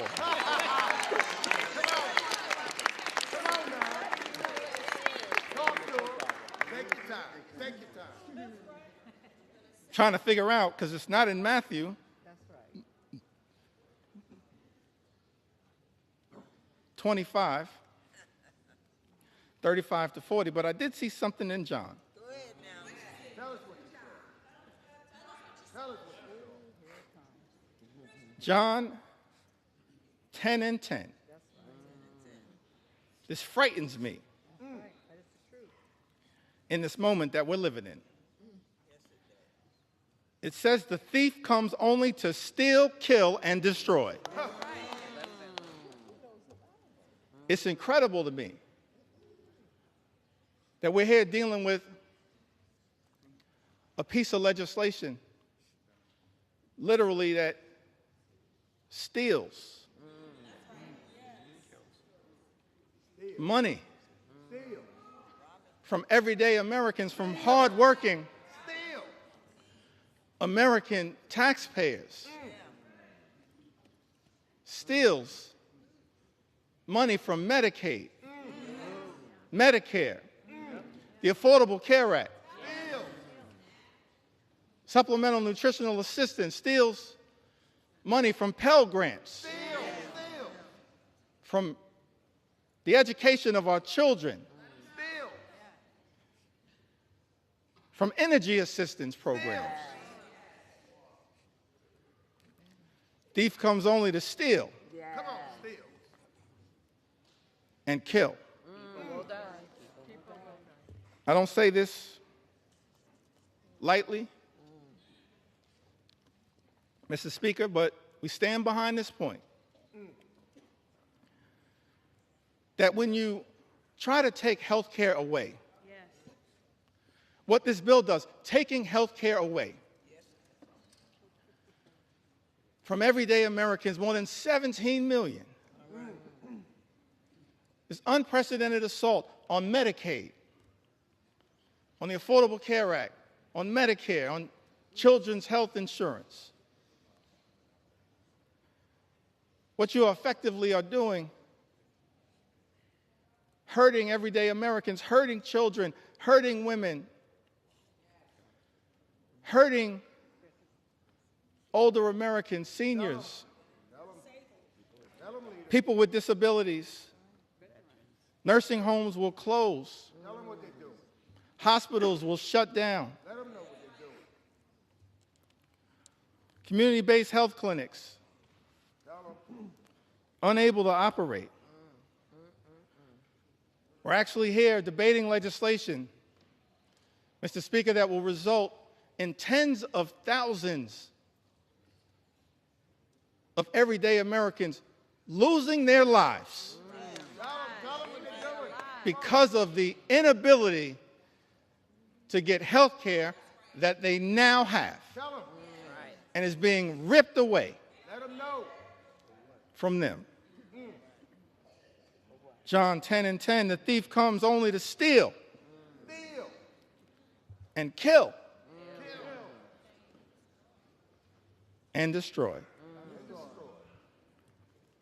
All-out assault on the American people. All-out assault on health care, the economy, Social Security, Medicare, Medicaid, nutritional assistance, veterans, farmers, law-abiding immigrant families, small business owners. All of the things that we've spent some time on this House floor talking about, that this bill is trying to destroy. Destroy the American way of life. Can't find anything in the Bible and the New Testament, certainly not in Matthew 25 and 35. Matthew 25, the 35th chapter, and all the way through the 40th verse, but somehow I happened upon John 10:10. And thinking about this one big ugly bill. The thief comes only to steal, kill, and destroy. But America is a resilient nation. We're an exceptional nation. We're a strong nation. We've been through turbulence, trials, and tribulations. And we always somehow have found a way to make it through. Because of the resilience, Mr. Speaker, of the American people. So whatever happens today as it relates to this one big ugly bill, if my Republican colleagues decide that once again, Mr. Speaker, you're simply going to make the decision to serve as a reckless rubber stamp of President Trump's extreme agenda, I still have faith in the United States of America. I still have faith in the United States of America. I still have faith in the United States of America. We will not let anyone in this town destroy what America represents. Not now, not ever. It's not going to be easy. We recognize that. But we've got faith in the resilience of the American people. As I get ready to close shortly in, Take your time. Take your time. Take your time. Come on. Take your sweet time. Tell them. well, let me say it one more time. Our Republican colleagues tried to jam this reckless, extreme bill, Mr. Speaker, down the throats of the American people. Had the nerve to start this debate at 3:28 a.m. in the middle of the night.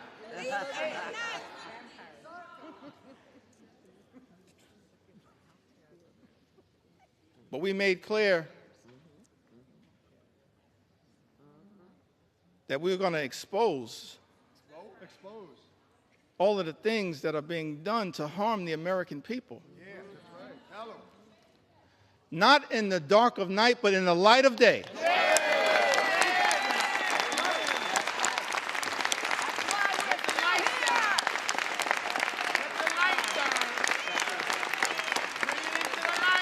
This little light of mine, we're going to let it shine on behalf of the American people.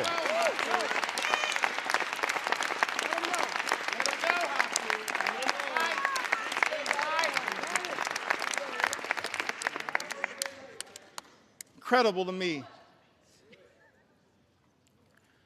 that Republicans would try to jam this one big ugly bill down the throats of the American people in the dead of night. And then, to add insult to injury, Mr. Speaker,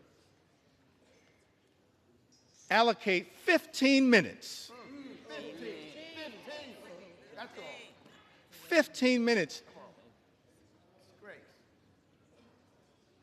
to each side on the committees of jurisdiction.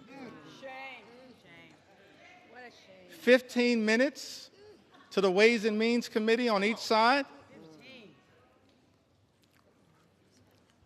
15 minutes Take your time. Take your time. to the Budget Committee. That's extraordinary. But I'm thankful, I'm appreciative of all of my colleagues who stand behind me.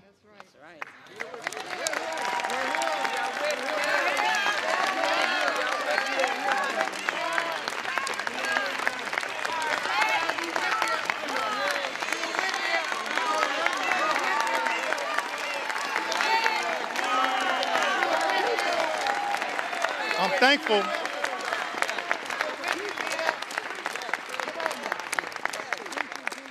Thankful to all of my colleagues for their commitment, their courage, their conviction, standing up on behalf of the American people to deliver, hopefully, what is a message of concern, but also a message of hope. Come on. That's right. Hope. We got to fight a lot of battles on behalf of the American people. It's not over. Fighting a lot of battles on behalf of the American people. This is just one of them. But we wanted to make sure that the American people had an opportunity to fully and more completely understand, in the light of day, just how damaging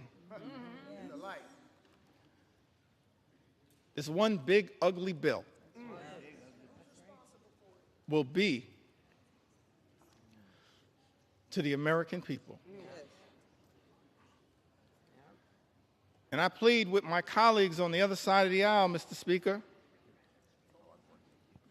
I really plead with my colleagues, inspired by some of the framers of the Constitution, the great scholars, the great thinkers, conceived of this incredible journey that we've been on in the United States of America, creating separate and co-equal branches of government, recognizing that in this country, part of the gift that we were given by the framers of the United States Constitution, no kings, no dictators, no monarchs, separate and co-equal branches of government. This is the Article I branch of government. Mr. Speaker, James Madison, he once made the observation, in his view, in one of the Federalist Papers, that at its best, Congress should function as a rival to the executive branch. That was James Madison. Article I, branch of government, the House and the Senate. We're not here to bend the knee to any wannabe king.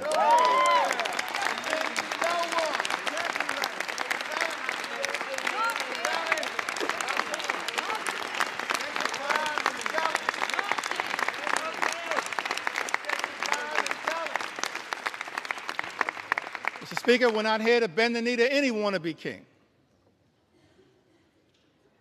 We're here to be a rival to the executive branch in the best spirits of the House of Representatives, to push back against an out-of-control executive branch. That's the framers' vision.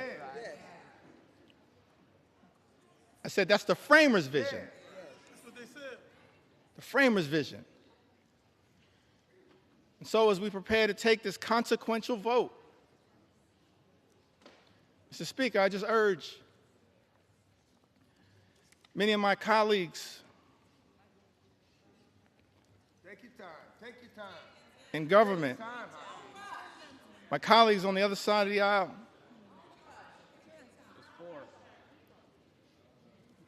Mr. Speaker, we don't work for President Trump.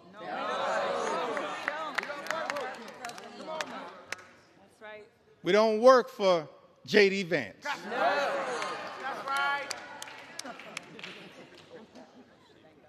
We don't work for Elon Musk.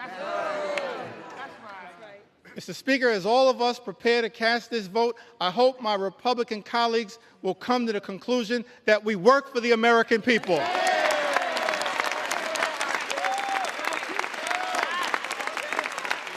We work for the American people.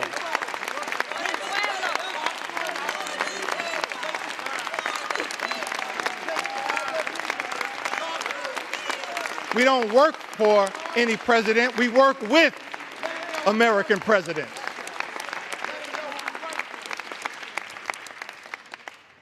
We work for the American people.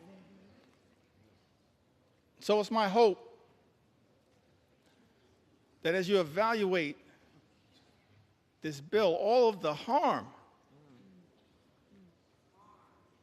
that is being unleashed on the American people, ripping health care away from more than 17 million Americans. Effectively ending Medicaid as we know it, shutting down hospitals, including in rural America, in districts, Mr. Speaker, that my colleagues on the other side of the aisle represent. That's right. They're people. Nursing homes closing. 1 in 4 nursing homes, Mr. Speaker, will close as a result of the attack on Medicaid. And Donald Trump's one big, ugly bill. Mr. Speaker, this is extraordinary. This assault on everyday Americans, assault on children, veterans, seniors, people with disabilities. It's incredible to me. All of this in this one big, ugly bill. Take your time. Ripping food away from children, literally ripping food out of the mouths of hungry children, hungry veterans, and hungry seniors. Mr. Speaker, that's not America. We're better than that.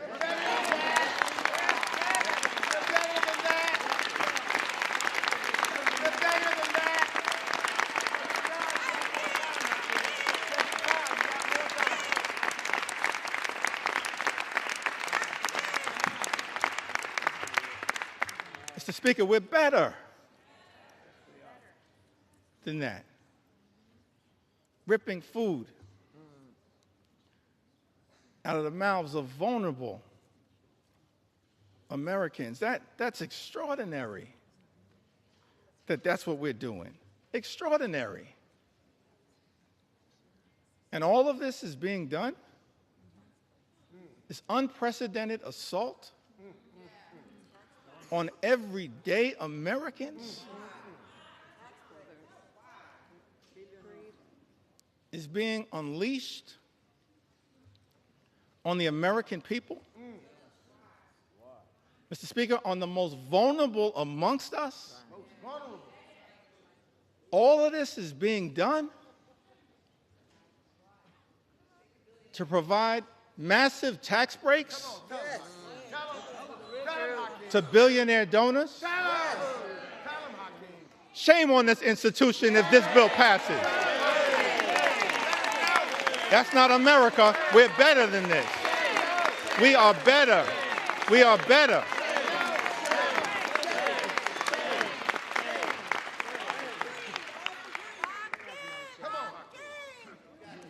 We are better than this. I think that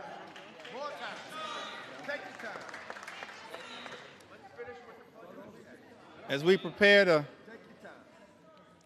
vote on this one big, ugly bill, tough time for people in the United States of America.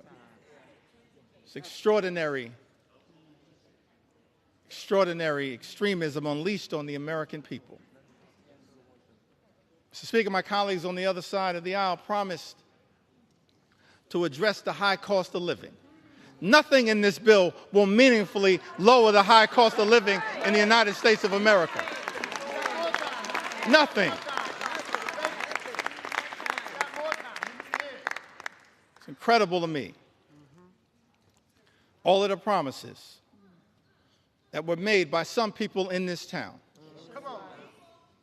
That the top priority was going to be to lower the high cost of living in the United States of America. And then, all of last year, ran away from Project 2025. Come on. Acted like it didn't exist. And then, Mr. Speaker, people come to town, they're in the majority now, and every single part of the extremism that we've seen unleashed on the American people is connected to Project 2025.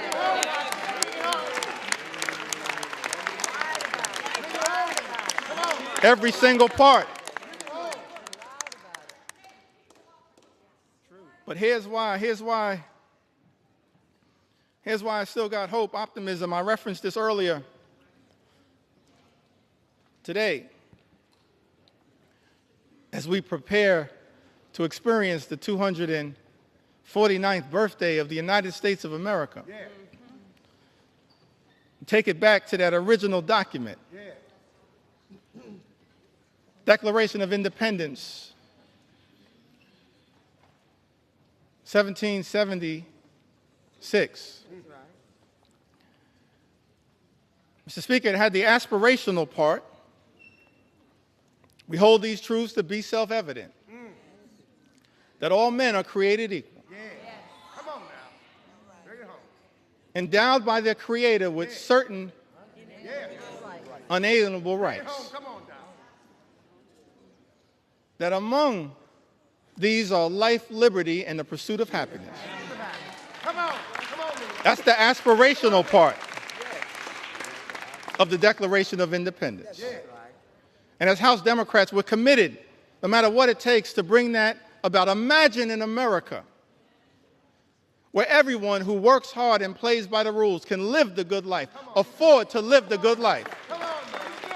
Good paying jobs, good housing, good health care, good education for your children, and a good retirement. That's what House Democrats are fighting for. That's the aspirational part of the Declaration of Independence, to bring that to life, the pursuit of happiness. That's the aspirational part. But then when you look at that Declaration of Independence, the second part of it, it reads like an indictment against an out-of-control king.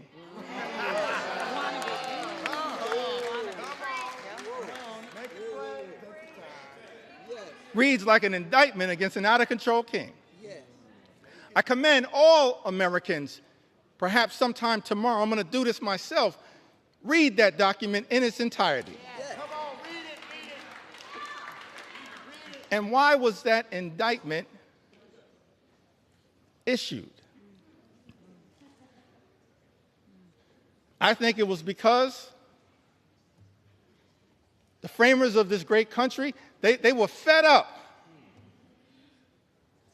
with Project 1775. And so they implemented Project 1776. So I know that there are people concerned with what's happening in America, but understand what our journey teaches us is that after Project 2025 comes Project 2026. And you will have an opportunity to end this national nightmare as part of Project 2026. I love the framers. They gave us a blueprint for what should give us hope in this moment. That's right. I think that I want to close by referencing someone who we all serve with. I want to stand on the shoulders, if it's okay, on some of our civil rights heroes and foot soldiers. Yes, yes. Those whose character, whose conviction, whose courage should give the American people hope at a moment of great despair. Many of us had the great honor of serving with Congressman John Lewis.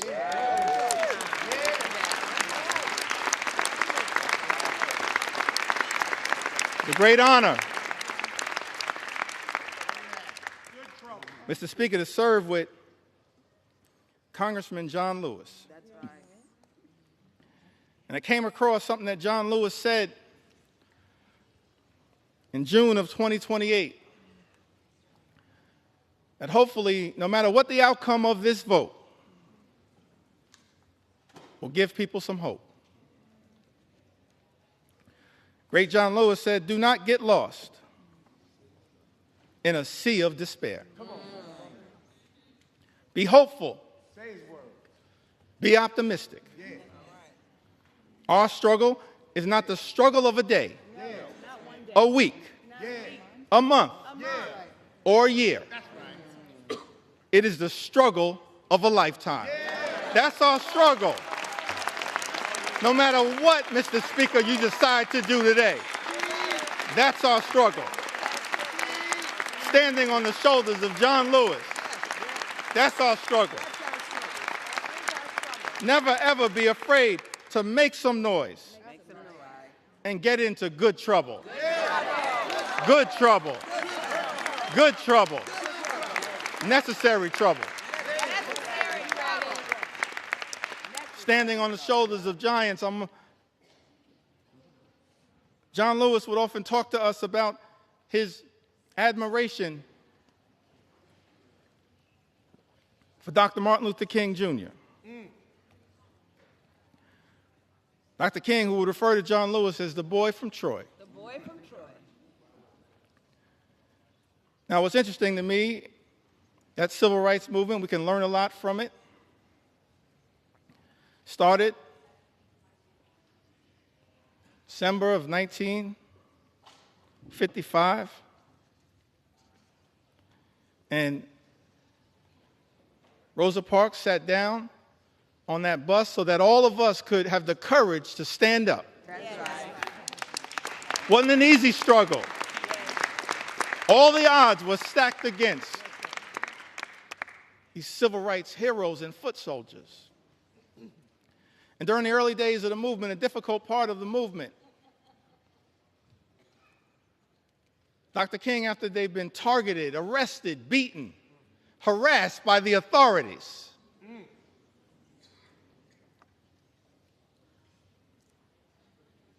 he traveled to Brooklyn, New York, and spoke at the Concord Baptist Church. I think it was in March of 1956. And he said to a group of people of every race, every religion, every life experience, the Concord Baptist Church in Bedford-Stuyvesant, said to them, no matter what the odds, we've got to press on. Press on. Press on. Dr. King said that if you can't fly, run. That's right. If you can't run, walk. If you can't walk, crawl. But at all times, press on. And keep pressing.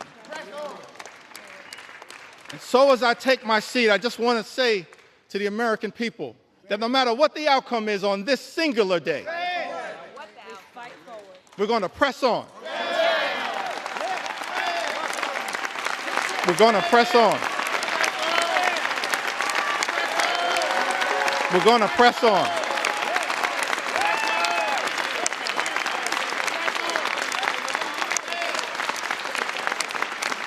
We're going to press on for our children, press on for our seniors, press on for our veterans, press on for our unions, press on for our farmers, press on for our dreamers, press on for working class Americans, press on for the middle class, press on for all who aspire to be part of the middle class, press on for the poor, press on for the sick, press on for the afflicted, press on for the least, press on for the lost, press on for the left behind, press on for the rule of law, press on for the American way of life, press on for democracy. We're going to press on. until victory is won. I yield back.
Gentleman from Massachusetts.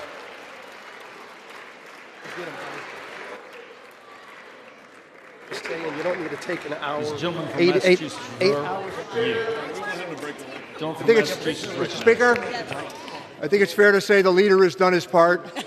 I have no further speakers. I yield back our time. Gentleman from Massachusetts yields.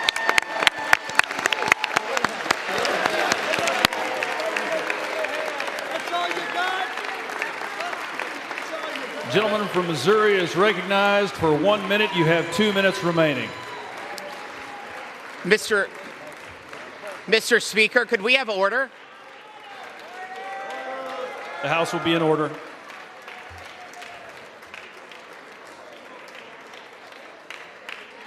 The House will be in order, please. The House will be in order, please. Thank you. Gentleman from Missouri is recognized for 1 minute. You have 2 minutes remaining. Wow, Mr. Speaker. We have stood in this chamber for over 8 hours listening to a lot of words, a lot of comments, a lot of inaccurate statements. And where I come from, could we have order? Gentlemen, the House will be in order. The House will be in order. The House will be in order, please. The House will be in order. Thank you. Gentleman from Missouri is recognized. Mr. Speaker, I come from the Show Me State, and what we just heard can be defined in one word. A bunch of hogwash is what we've heard for 8 hours on that side of the building. I'll tell you, for the 8 hours, could we have order? We'll suspend. The House will be in order.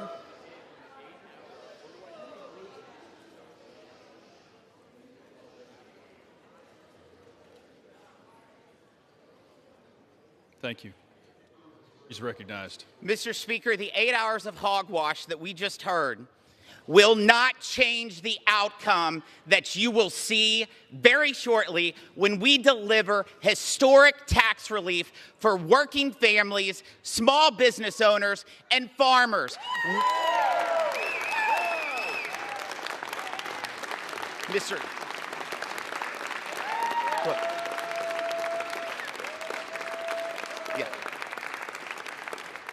Mr. Speaker, I yield 1 minute to our great Speaker of the House, Mr. Mike Johnson.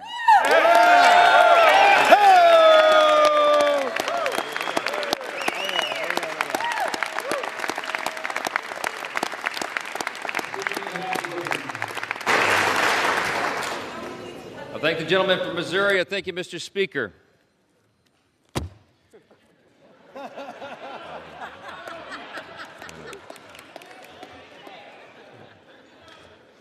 You know, Ronald Reagan said one time that no speech should be longer than 20 minutes, and unlike the Democrat leader, I'm going to honor my colleague's time and be a little more brief than that, all right?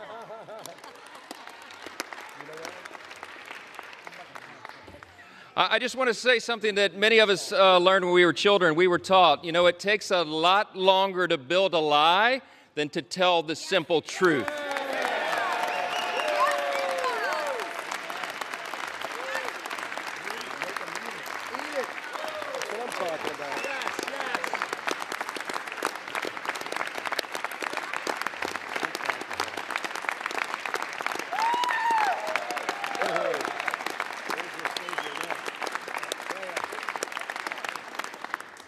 My friends and colleagues on both sides of the aisle, we've waited long enough. Some of us have literally been up for days now. But this day is a hugely important one in the history of our nation. We have a big job to finish, and that's why we're here on the week of July 4th, just a day before now, America's birthday. It was on that fateful day, as a Democrat leader acknowledged, that our founders pledged their lives and their sacred honor to this grand experiment in self-governance that we are now here to steward. It's an experiment that falls to us to guard and to protect it. We take that very seriously on this side of the aisle. In just a few moments, we will remind the world why the American experiment still endures today and why its best days are still ahead of us. Yeah.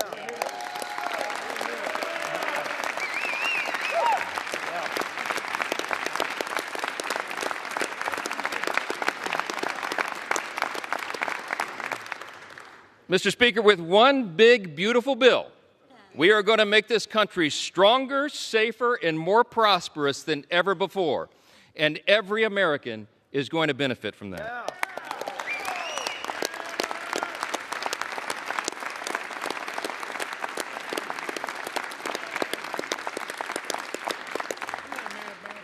Today, we are laying a key cornerstone of America's new golden age. Now listen, we have a few words of gratitude first. Scripture's been cited a lot this morning, I think mostly out of context, but what I will say,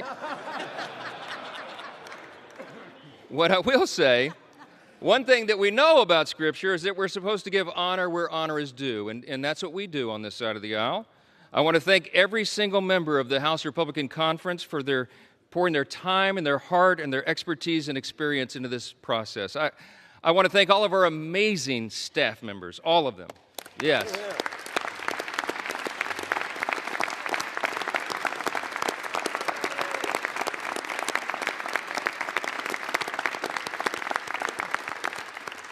Their dedication, their endless hours, their hard work made this all possible. I want to thank the White House Office of Legislative Affairs, who have basically lived with us now for the last few weeks. Their patience and persistence and their professionalism is greatly appreciated. Our country's incredible cabinet secretaries have been involved as well. They've assisted us in countless ways throughout this process. Our Vice President, J.D. Vance, helped us navigate so many dire straits along the last several weeks through the House and the Senate. And of course, our bold, visionary, fearless President, Donald J. Trump.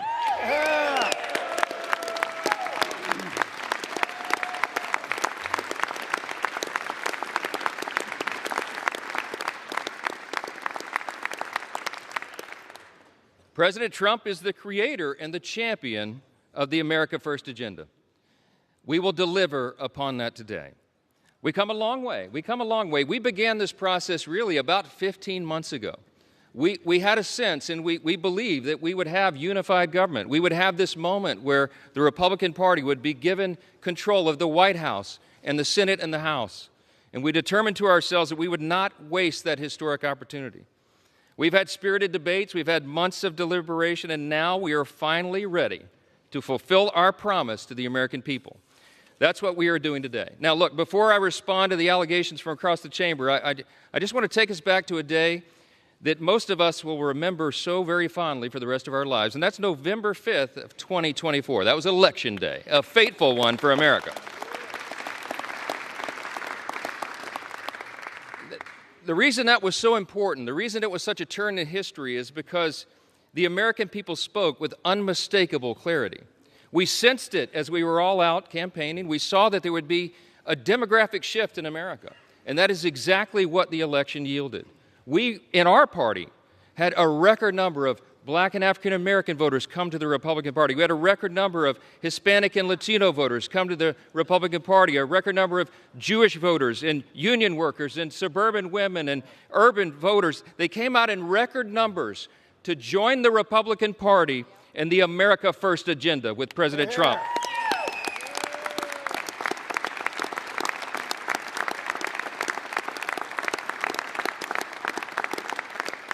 That election was decisive. It was a bellwether. It was a time for choosing. And I tell you what, the American people chose overwhelmingly. They chose the Republican Party. And the reason they did that, they didn't come hesitantly. They came with hopeful anticipation. You know why? Because this is not your father's Democratic Party, okay? They went so far, full speed, to the far left. And their radical, woke, progressive agenda, that nonsense that they tried to push on the people, was rejected by the people. Yeah.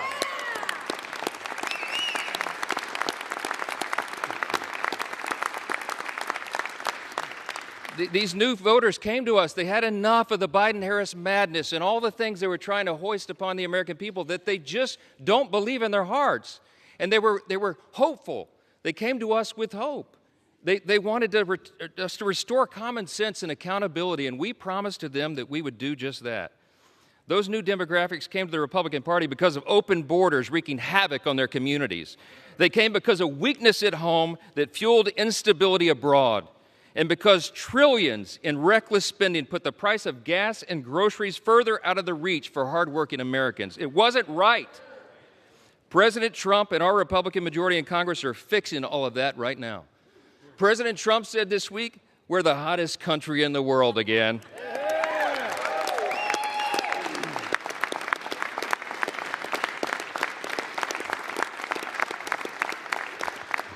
My friends, that is an objective truth. Hey, listen, how about all the wins for the president and this party? Here's just a sample from the last 2 weeks. The headline today will be, the one big beautiful bill passes the Congress, okay?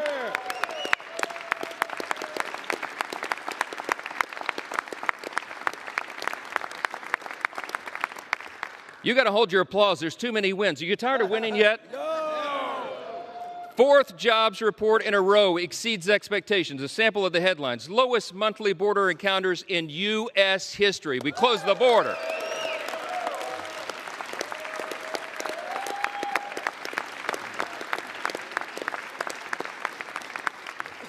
Last couple of days, a new trade deal with Vietnam and all the countries of the world, around the world lining up for that. UPenn agrees to ban biological men from women's sports.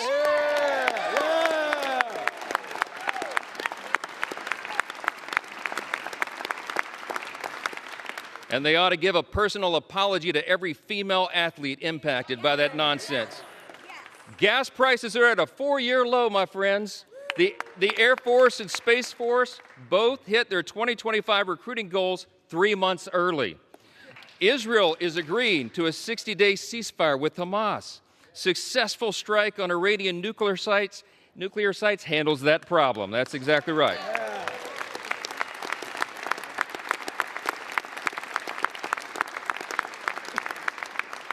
Strength is back. America's back. It's resulted now in a ceasefire deal between Iran and Israel. The NATO countries are increasing their defense spending, not just 2%, 5% of GDP, okay?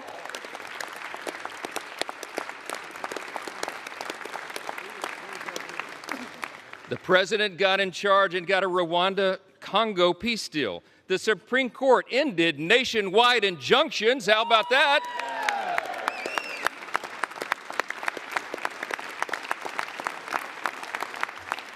That conservative majority on the Supreme Court also allows third country deportations. We've had a record high stock market, and we're signing a China trade deal. That's just the last 2 weeks. The last 2 weeks.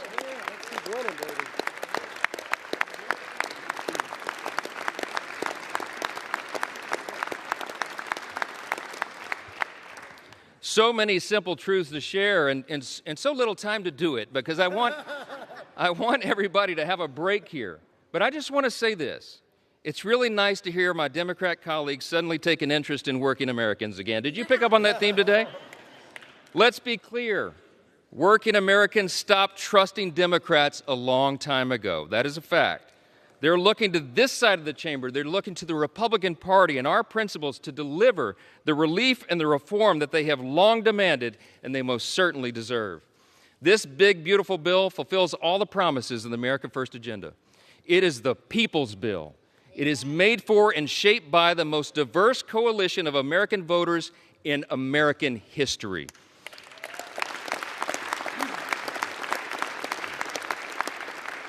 Today, we are making the dream of a government that puts the American people first a reality, a reality. I would need this entire notebook to tell you all the great things in the big, beautiful bill. It is aptly named, but I'll just tell you a couple of the highlights. Record tax cuts for hardworking Americans.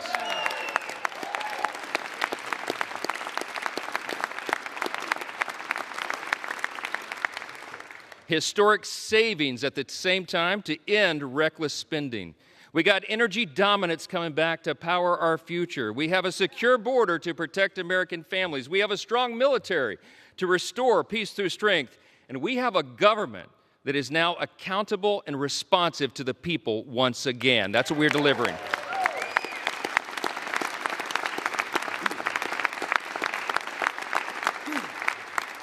For everyday Americans, this means real, positive change that they can feel, and they will feel much more when this bill is done. Families back home will have real relief, an average of $10,000 in their pockets, thanks to the largest working and middle-class tax cut in the history of this great nation. That's what we're doing today.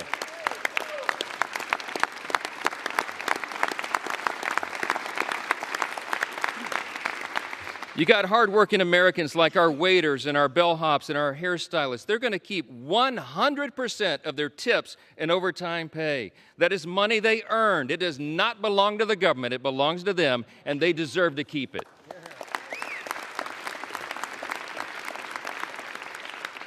Small businesses that want to build and expand new factories, you know what they can do now? They can write off 100% of their investment. That will have us a lot more building. Young families who want to buy a home will be able to, thanks to historic savings that will put our country on a stronger financial footing.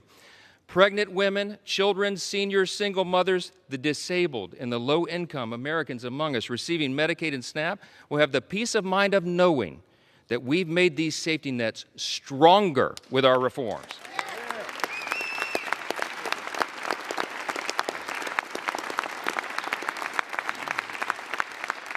See, when Republicans are in charge, we bring common sense. We're going to make sure that Americans who do need and deserve those critical programs won't have to compete against people who can work but choose not to do so. That's not right.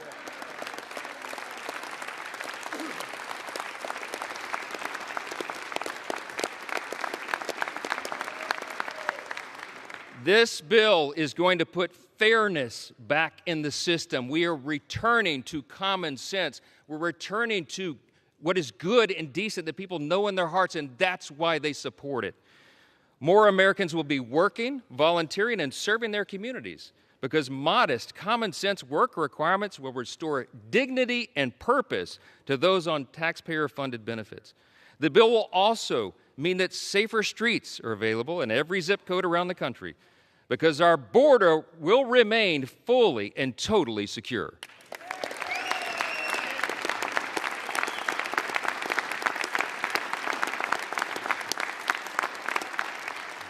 The Republican Party stands for law and order, and this is the side that stands with law enforcement, the brave men and women who are on the front line.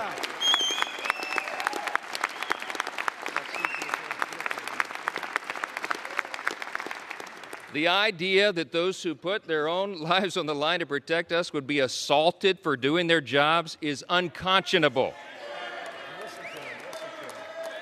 Law enforcement, I know you agree. I know, amen. Law enforcement will have the help of a border wall now that's 100% complete. Yeah!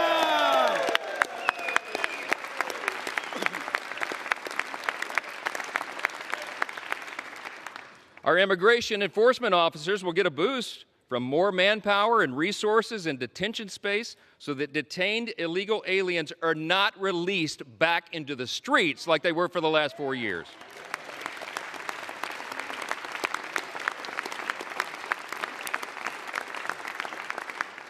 And our homeland can rest soundly again under the protection of President Trump's Golden Dome. That's what we're investing in. Look, any of these individual achievements would be historic victories for a Republican Congress or any Congress. And today we're delivering on all of them in one big, beautiful bill. That's what Americans can count on when we pass this legislation, and that's exactly what Democrats will vote to oppose today. That's a fact. We didn't write this bill for the Democratic Party or the elites or the media. This bill is for hard-working Americans, and they deserve it.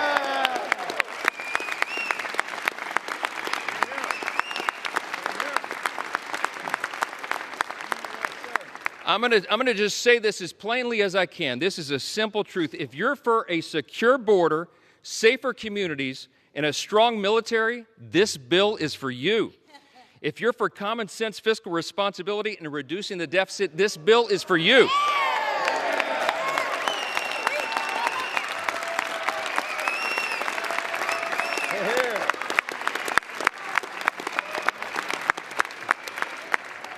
If you're for fair and lower taxes, bigger paychecks, affordable gas and groceries, and restoring dignity to hard work, this is the bill for you.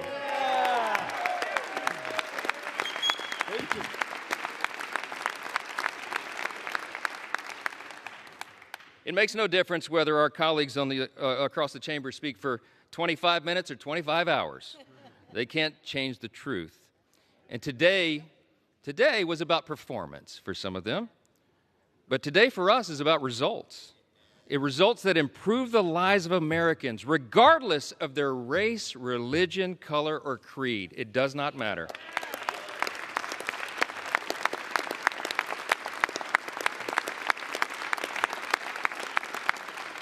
I tell you what, Ronald Reagan used to remind us you can always trust the American people, and we do trust the American people, and they can discern the difference.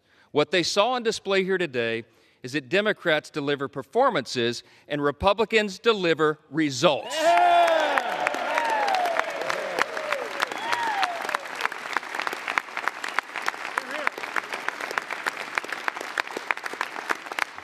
Today, my friends, we are ready now. We are going to deliver what we were sent here to do, and every American will benefit from it. In 1793, just steps from where we stand today, President George Washington laid the first cornerstone of the United States Capitol. Over 50 years later, on July 4th again, members of this body gathered once again to lay a second cornerstone. Once more on July 4th, at the height of the Cold War, Congress laid a third cornerstone. And this week, with this vote today, on our nation's birthday being tomorrow, we lay a fourth. With this bill, we can vote as stewards of that great legacy that we have inherited in this extraordinary nation that we are blessed to live in. We can lay another sturdy foundation for the future of this country, a future where working Americans can feel relief, where government can finally start living within its means again, and where the United States is safer, stronger, and more prosperous than ever before. That's right. Now, I'm going to say this as they mock America and mock everything and mock the bill. We'll see how the people feel about that. Yeah.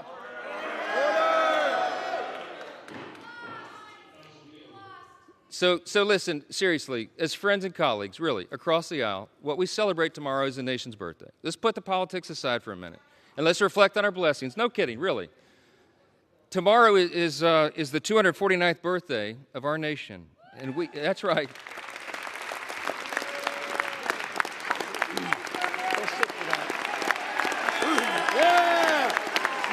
USA! USA! USA! USA! USA! USA! USA! USA! USA! USA! USA! USA!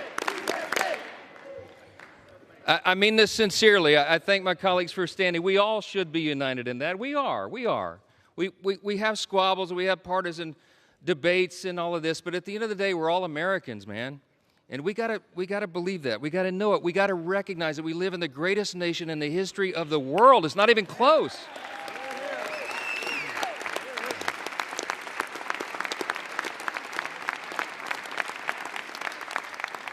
My friends and colleagues, we are so blessed. We should not take it for granted. We live in the most free, the most successful, the most powerful, the most benevolent nation that has ever been on the face of the earth. And there's a reason for that. The reason that we are the greatest nation is because we were built on the ultimate foundation.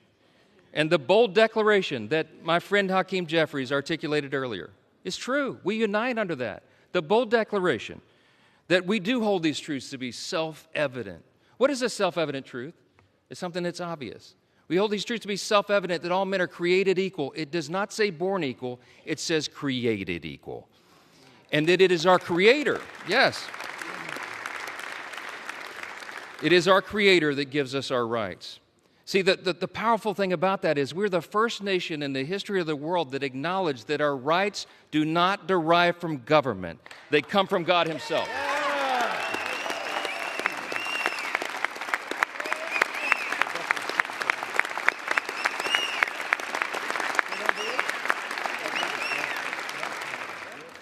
You see those words up there, that motto, it says, "In God we trust," right above the Speaker's rostrum. You know, a previous Congress put that there in the early 60s in the height of the Cold War. There's a little visitor's guide that people get when you do tours late at night. You've probably seen your constituents and visitors and friends get the guide. If you turn, I think it's about to page 21. It explains why that's there. And it says, Congress voted to put that there as a rebuke to the Soviets' worldview at the height of the Cold War. Why? Because communism, socialism, find their root in Marxism. And Marxism begins with the belief that there is no God. It's wrong. And this Congress made us stand those many years ago, and we should do it again. We're different, we're distinct, we're exceptional, because we acknowledge that right there, our motto.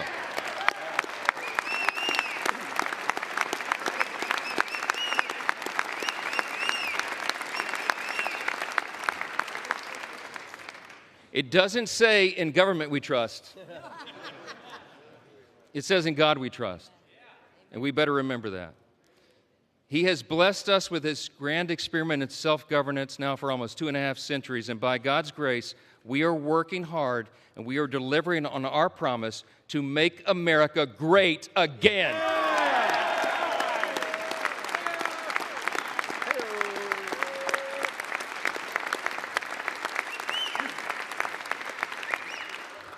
This is without a doubt the most important vote of this Congress, and I think this may be the most important vote that any of us take in our entire lifetimes. And everybody better remember it, however you vote today. My friends, the President of the United States is waiting with his pen.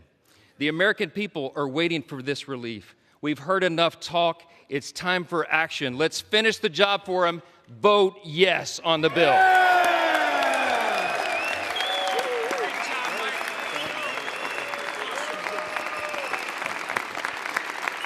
With that, I yield back.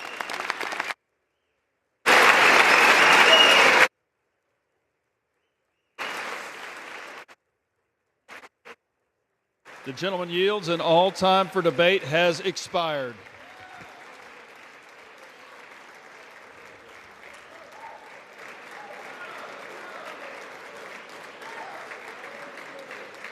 Pursuant to House Resolution 566, the previous question is ordered. The question is on the motion by the gentleman from Texas, Mr. Arrington. All those in favor say aye. Aye. Those opposed, no.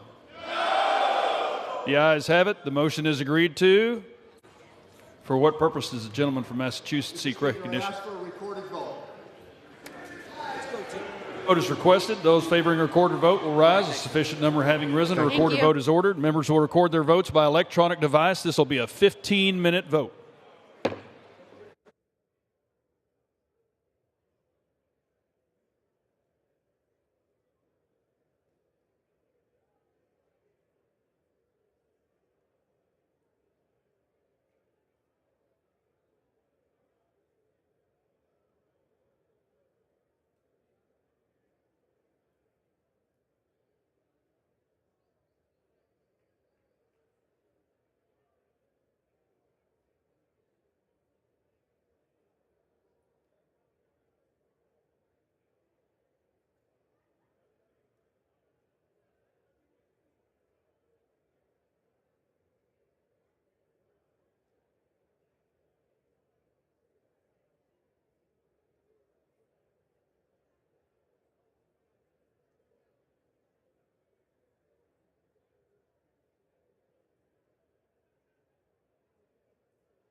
Members voted.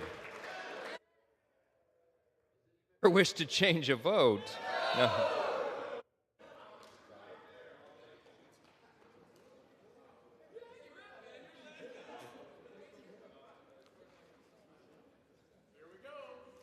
On this vote, the yeas are 218, the nays are 214. The motion is adopted.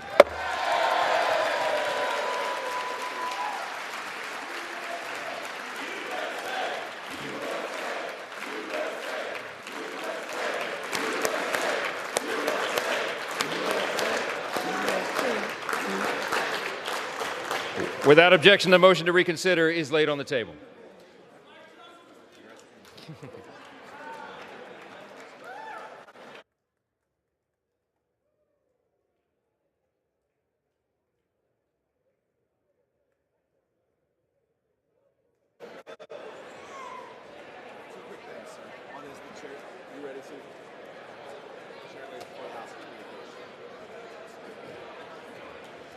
You ready? The chair lays before the House a communication.